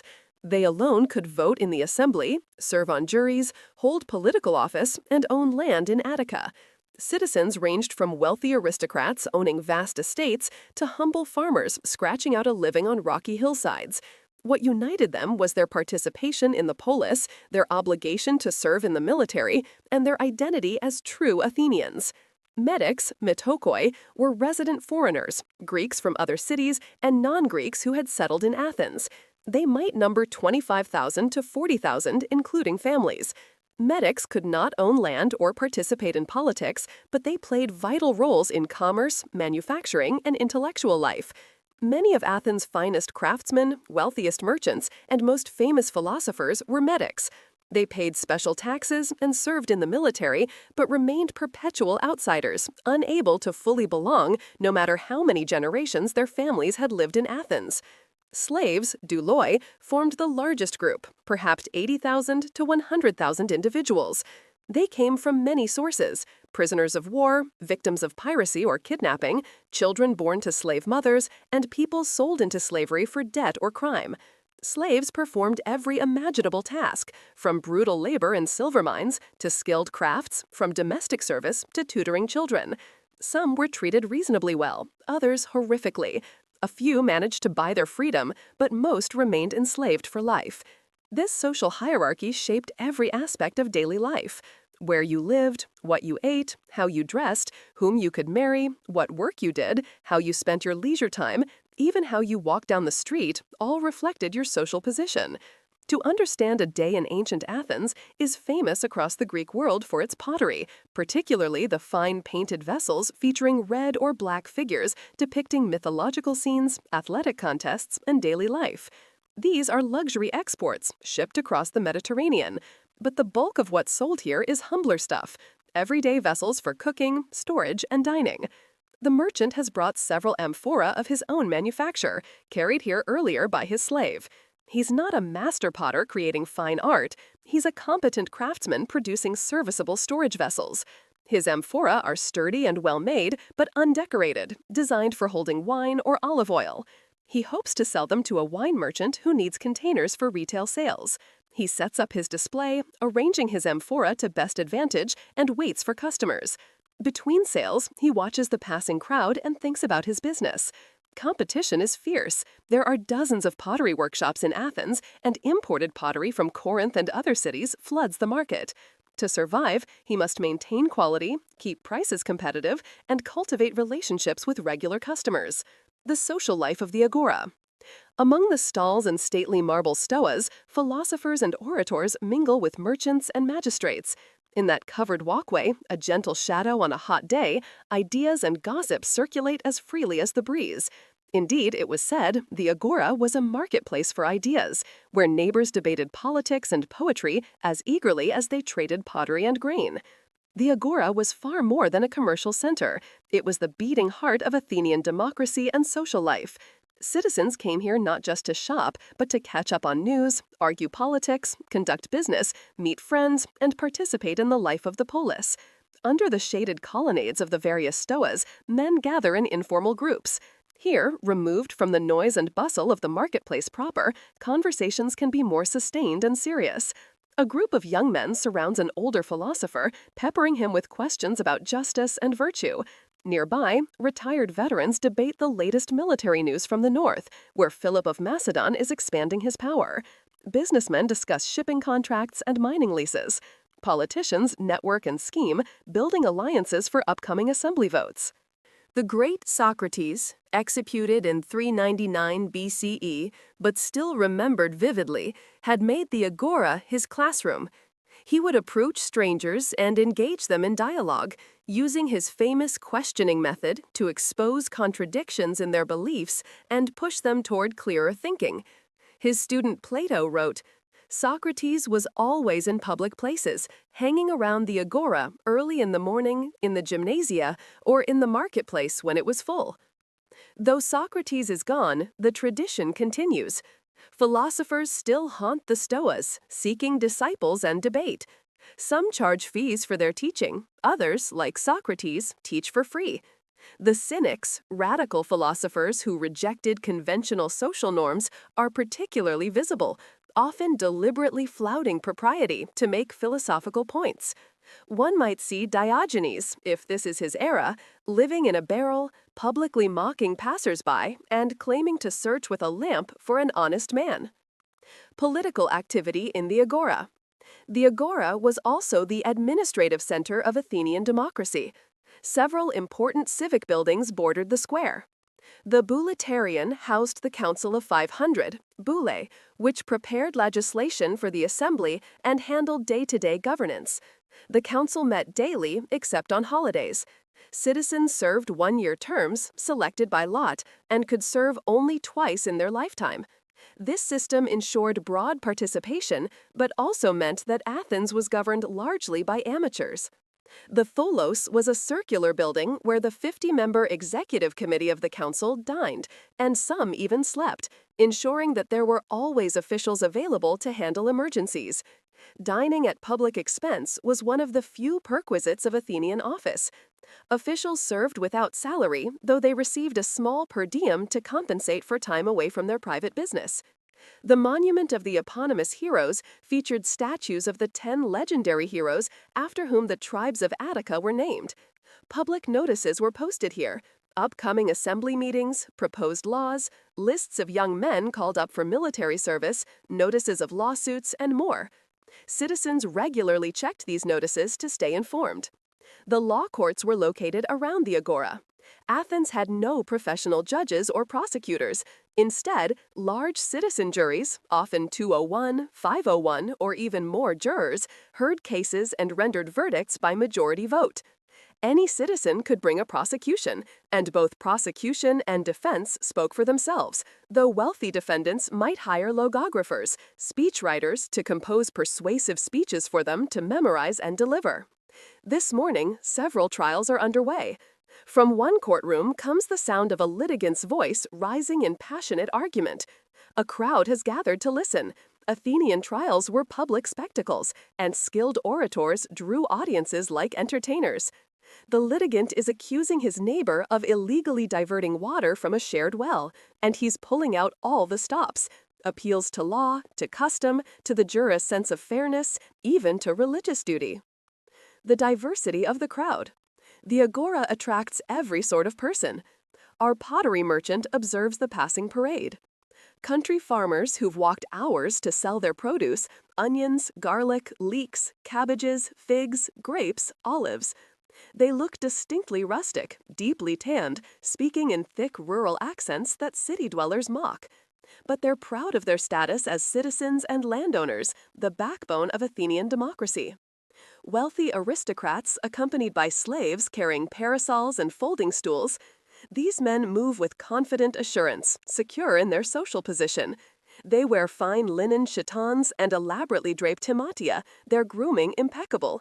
Some sport perfectly trimmed beards, others are clean-shaven in the latest fashion.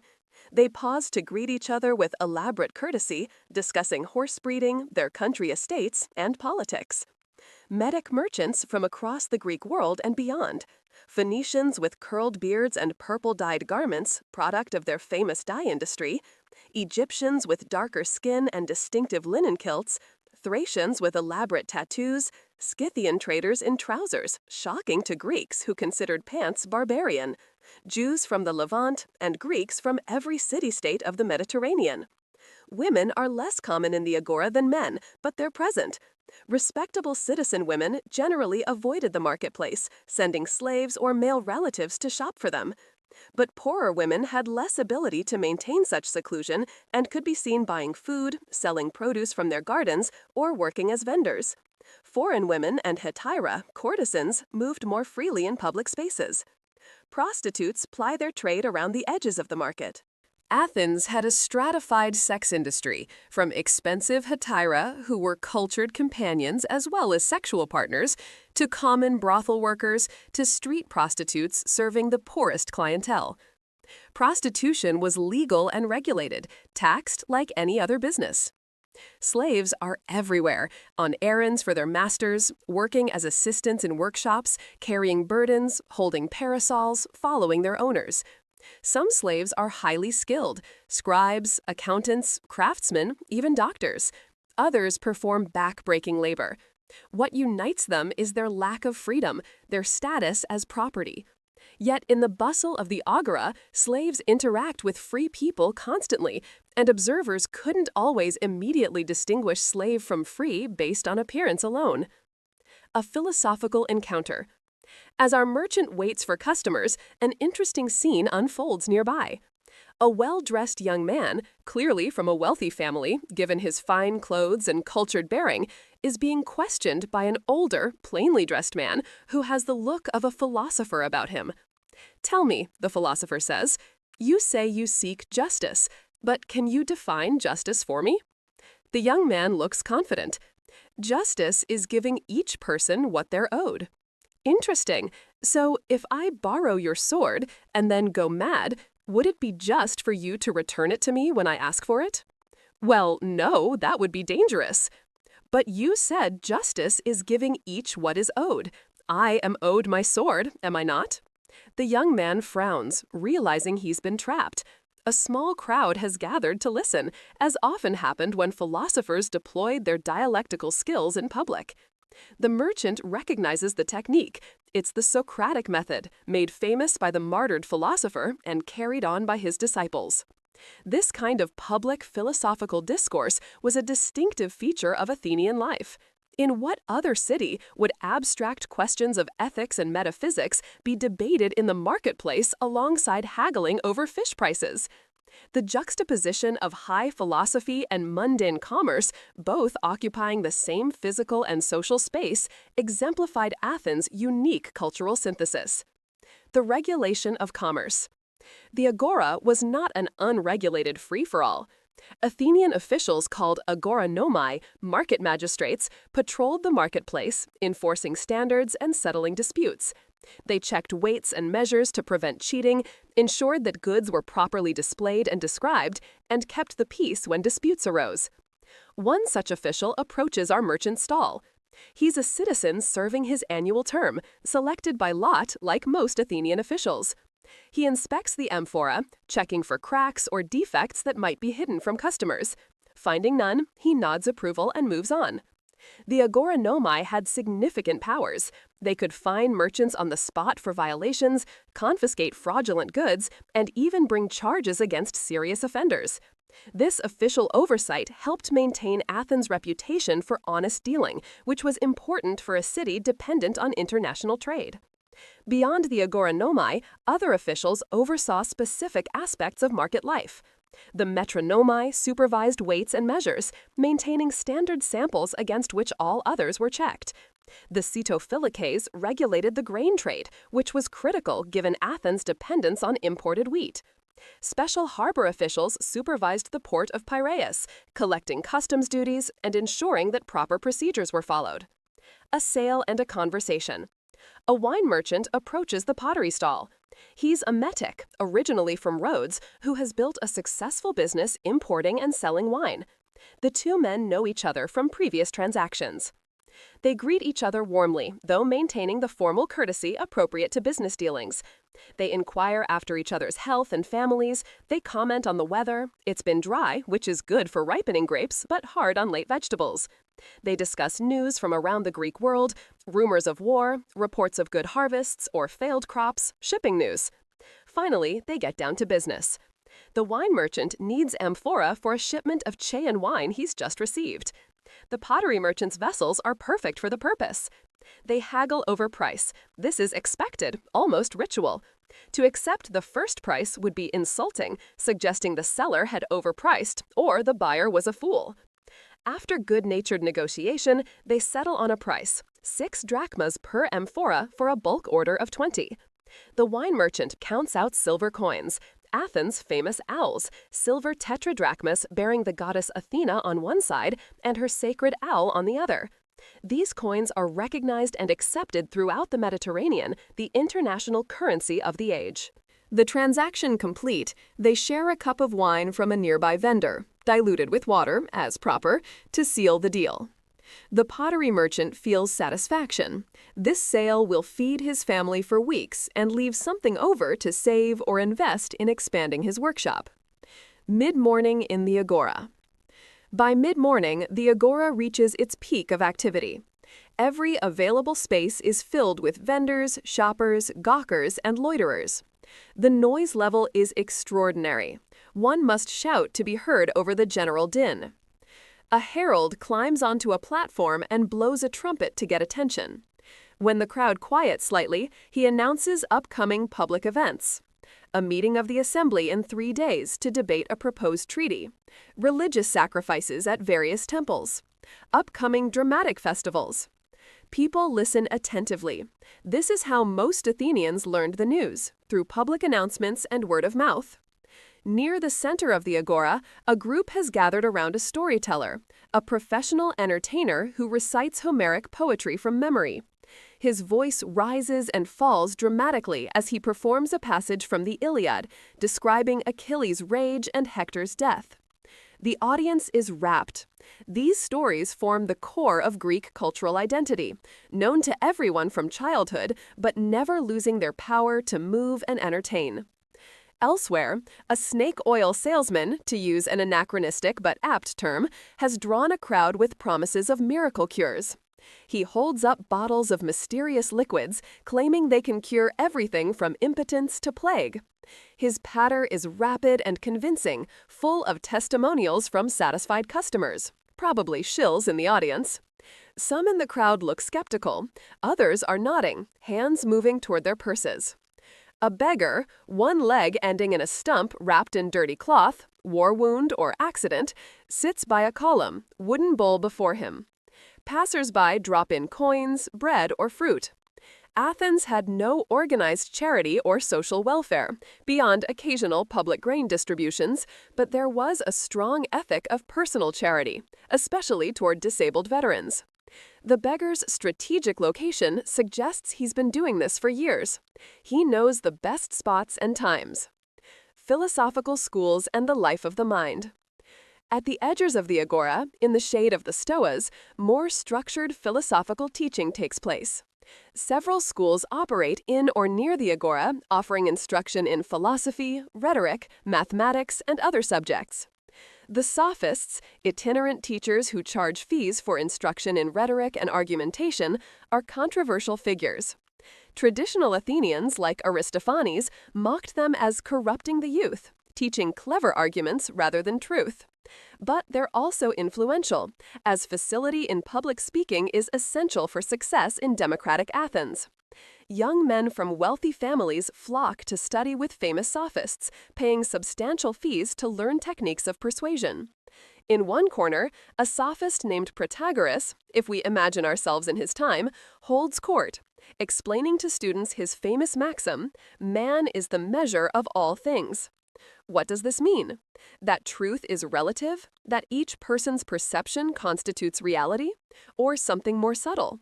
His students debate the question, practicing the very skills of argumentation he's teaching them. The Academy, Plato's philosophical school founded in 387 BCE, is located outside the city walls in a grove sacred to Athena. But Plato and his students often come to the Agora to observe and sometimes to teach. The Academy focuses on mathematics and abstract philosophy, seeking eternal truths beyond the changing world of the senses. The Lyceum, another school located just outside the walls, was founded by Aristotle in 335 BCE. Its approach is more empirical, studying the natural world through observation. Aristotle and his students are famous for walking while discussing philosophy, earning them the nickname peripatetics, walkers. These schools represent Athens' commitment to intellectual life, the pursuit of knowledge for its own sake. In what other city could a man make a living as a professional philosopher, supported by students' fees and wealthy patrons? Athens' prosperity, democratic culture, and respect for learning created a unique environment where philosophy flourished. The Agora as political theater. By late morning, political activity intensifies. It's 2 days before an assembly meeting, and various factions are already campaigning for their positions. A group gathers around a well-known politician. Let's call him Demosthenes, though this is a common name and may not be the famous orator. He's arguing passionately for a harder line against Philip of Macedon, who is threatening Greek independence in the north. His speech is polished, his gestures dramatic. He paints a vivid picture of what will happen if Athens doesn't act: loss of freedom, subjugation to barbarian rule, the end of democracy. His opponents are equally vocal. They argue that war with Macedon would be ruinously expensive, that Philip's intentions are peaceful, that Athens should focus on internal affairs rather than foreign adventures. They question Demosthenes' motives, suggesting he's in the pay of Athens' commercial rivals who would profit from conflict. The crowd listens to both sides, arguing among themselves. This is democracy in action, messy, noisy, sometimes irrational, but fundamentally participatory. Every citizen present will vote at the assembly, and many are still making up their minds. The marketplace becomes a forum for political education and persuasion. This open political debate, conducted publicly where anyone could listen and participate, was revolutionary in the ancient world. Most societies were ruled by kings, tyrants, or narrow oligarchies. Only in Athens and a few other Greek democracies did ordinary citizens regularly debate and decide major policy questions. Religious procession through the Agora. Suddenly, a religious procession enters the Agora, and the commercial bustle parts to make way. A group of priests and priestesses, wearing special ceremonial garments and wreaths, lead a decorated ox toward the altar of the 12 gods at the Agora's edge. Musicians play flutes and lyres, creating a solemn melody. Acolytes carry offerings, baskets of barley, wine in special vessels, honey cakes, and garlands of flowers. The ox, garlanded and probably drugged to keep it docile, walks calmly. If it were to resist or show distress, it would be a bad omen, and the sacrifice might have to be postponed. The crowd watches respectfully. Some join the procession. Others simply pause in their activities and bow their heads or raise their hands in prayer. The procession represents the entire community's relationship with the gods. The sacrifice benefits everyone, maintaining the pax deorum, peace with the gods, that allows the city to flourish. At the altar, the ox is sacrificed with practiced efficiency. The throat is cut, blood collected in vessels, and poured over the altar. Choice portions, thigh bones wrapped in fat, according to the custom established in myth, are burned, the smoke carrying the offering up to Olympus. The rest of the meat will be distributed, some to the priests, some to the sponsors of the sacrifice, some sold in the marketplace, ensuring nothing is wasted. This intersection of sacred and secular, with a religious ritual occurring in the midst of commercial activity, was natural to ancient Greeks. Religion wasn't separate from daily life, but woven through it, connecting every activity to the divine. Dawn in the Athenian household.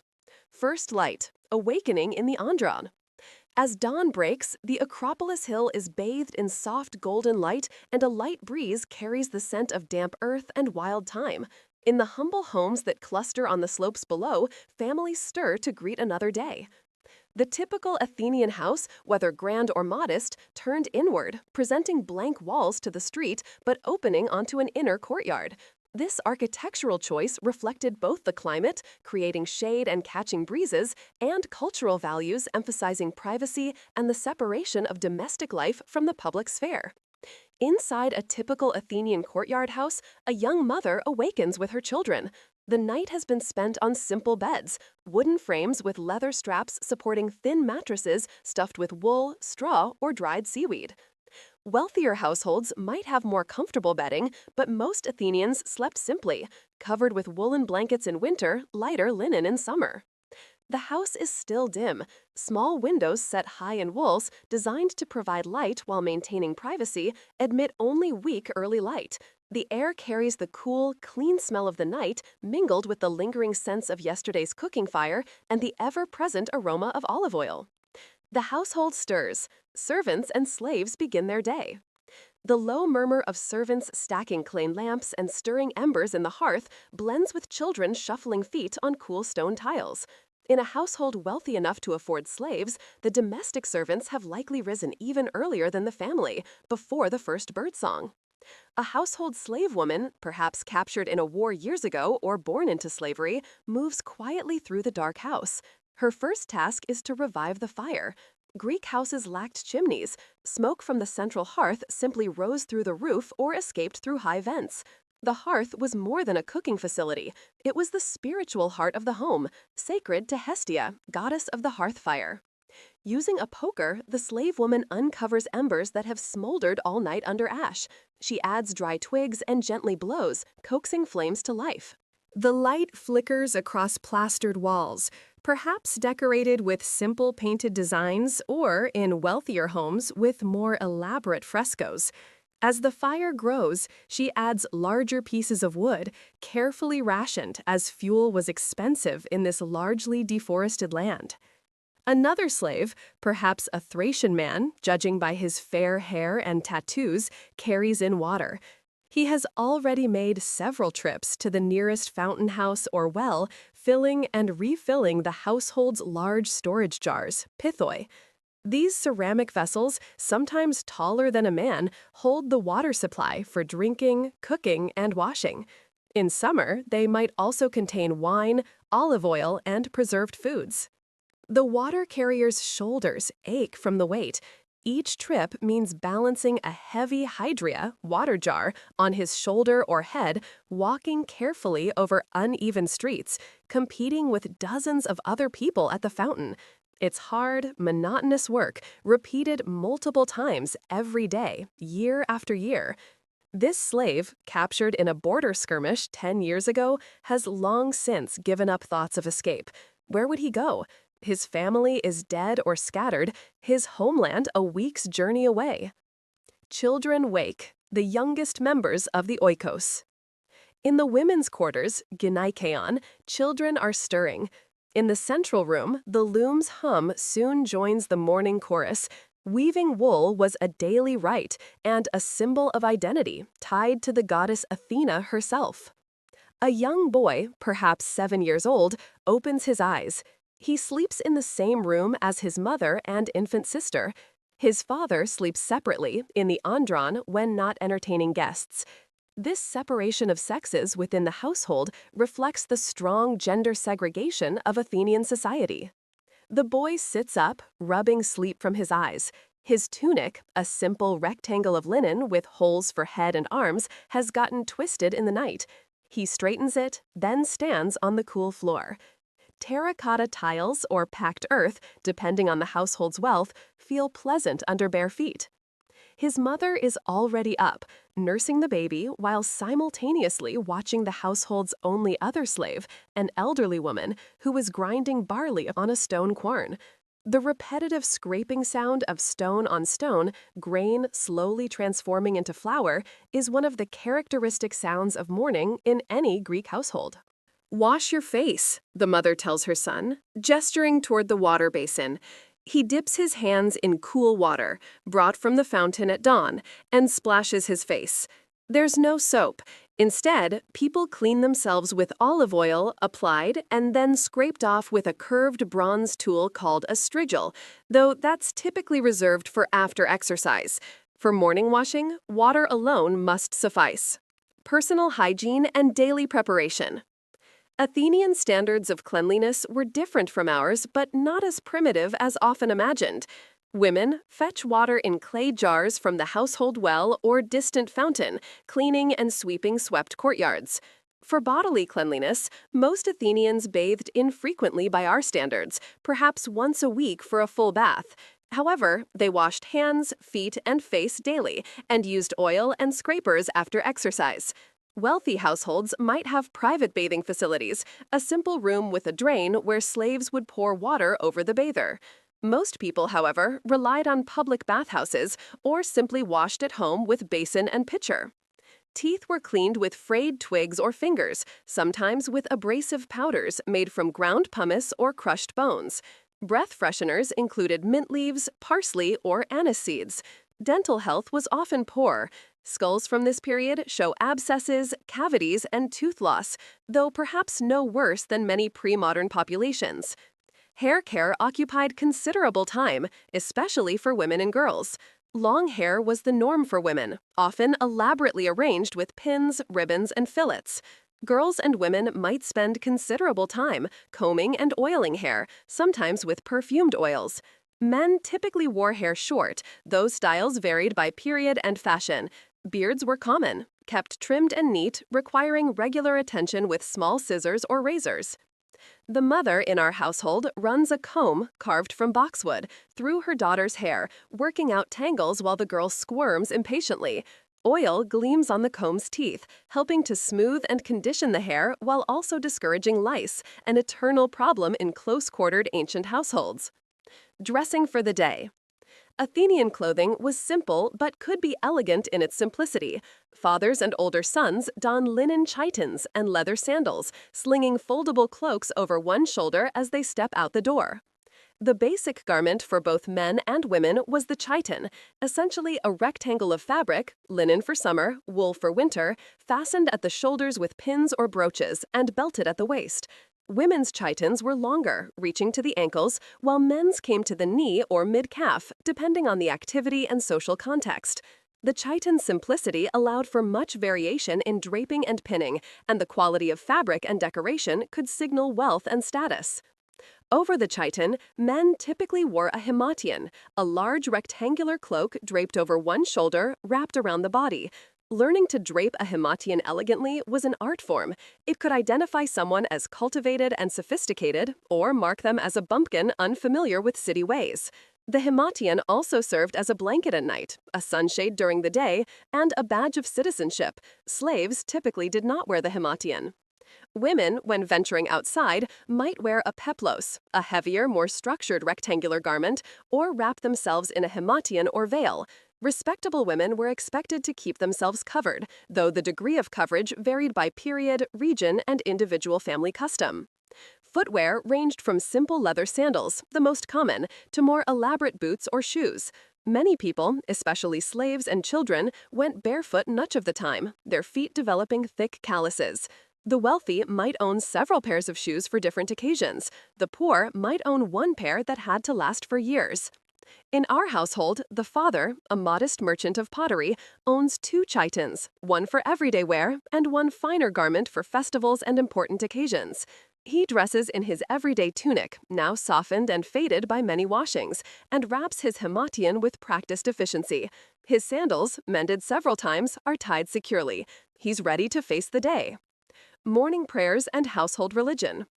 Before leaving the house, before even breaking his fast, the merchant pauses at the small household shrine. Athens is a city woven tightly with faith. Travelers note that Athenians believe countless gods watch over every step and every sunrise, so an offering to the divine is as routine as a handshake. The shrine is modest, a small niche in a courtyard wall containing clay figurines of Zeus, Athena, and the household's protective deities. Fresh flowers from yesterday have wilted. The merchant's wife will replace them today. A small altar holds the remains of last night's offering, ash and a few drops of wine. The merchant pours a libation, a small amount of diluted wine, onto the altar, murmuring a prayer for prosperity and protection. These household rituals, performed countless times each day across Athens, formed the foundation of Greek religious life. Religion was not primarily about belief or doctrine, but about maintaining proper relationships with the gods through offerings, prayers, and sacrifices. The household gods watched over every aspect of domestic life. Hestia protected the hearth fire. Zeus Hercaeus guarded the courtyard. Apollo Augeias stood at the doorway. Ancestors, too, were honored, their spirits believed to linger and protect their descendants. Neglecting these daily rituals could bring misfortune. Maintaining them earned divine favor and protection. For most Athenians, religion was fundamentally transactional. Give to the gods and they will give back. The purpose is practical and intimate. The temple is home to the deity, and the god is given daily offerings of food and drink from the harvest or the city's labors. This wasn't cynicism, but pragmatism, a worldview in which gods were powerful, capricious beings who needed to be placated and honored, but who could also be bargained with and reasoned with. The first meal, breaking fast. As the first meal of the day is prepared, roasted barley bread dunked in watered wine, perhaps with figs or olives, the mother ensures the children eat before running off to play in the sunlit courtyard. The Athenian breakfast, akratismos, was simple and light. Most people ate barley bread or porridge, perhaps supplemented with olives, figs, cheese, or onions. The bread was coarse, made from barley, which was cheaper than wheat and better suited to Attica's thin soils. It might be dipped in wine diluted with water. Drinking unmixed wine was considered barbaric and dangerous. The family gathers around the hearth or in the courtyard. There are no tables. People eat standing, sitting on stools, or reclining if wealthy enough to afford couches. Food is served on simple pottery plates or even on flat bread that serves as an edible plate. The bread comes fresh from yesterday's baking. In most households, bread was baked at home, a laborious process requiring kneading, shaping, and baking in a clay oven. Some neighborhoods had commercial bakers, and it was possible to buy fresh bread from market stalls. The smell of baking bread, that most primal and comforting of aromas, would have been a constant presence in Athenian streets, mingling with other scents of cooking, animals, and humanity. The merchant eats quickly, chewing the dense barley bread and washing it down with watered wine. His wife nurses the baby while keeping an eye on their son, who is more interested in playing than eating. The household slaves eat separately, receiving portions of the same food but after the family has finished. Breakfast is not a leisurely meal or a social occasion. It's fuel for the day ahead. The main meal, deipnon, will come in the evening, when the day's work is done. Now, as the sun climbs higher and the city comes fully to life, it's time to venture out into the streets of Athens. Leaving the house, threshold between private and public. The merchant steps toward the door, passing from the inner world of family and household to the outer world of the polis. This threshold is both physical and symbolic, marking the boundary between the private realm, where women dominated, and the public realm, the exclusive domain of citizen men. At the doorway stands a small statue or marker of Apollo Augeias, the god who protects entrances and exits. The merchant touches it briefly, a gesture of respect and a request for protection on the journey ahead. Dust from the road rises with each footstep over sun-baked limestone. The street outside is narrow, unpaved, and irregular. Athens was not built on any orderly plan, but grew organically over centuries, houses added wherever space allowed, streets following the contours of the land and the needs of traffic. Some streets are wide enough for 2 carts to pass, many are barely wide enough for a single donkey. The morning sun already feels warm, though it's barely past dawn. It will be hot today, as it is most days in summer. The merchant adjusts his himation to provide shade for his head and shoulders and sets off toward the agora. Morning routines and the rhythm of the city. The streets come alive. In the widening light, the city stirs to life. Fathers and older sons don linen chitons and leather sandals, slinging foldable cloaks over one shoulder as they step out the door. Dust from the road rises with each footstep over sun-baked limestone. A young carpenter might carry a sandal carved from oak. A scholar gathers rolled papyrus texts. Soon the streets fill with a quiet bustle. Farmers leading donkeys laden with amphora, fishermen carrying wicker crates of dried fish, and craftsmen unlocking their workshops. The soundscape of morning Athens is distinctive and multi-layered. The shuffle and pad of bare feet and sandaled feet on stone and packed earth forms the bass note. Over this come the sharper sounds: donkeys braying, roosters still crowing from courtyard coops, dogs barking, the creak and rumble of wooden cartwheels on stone, the rhythmic clang from a blacksmith's shop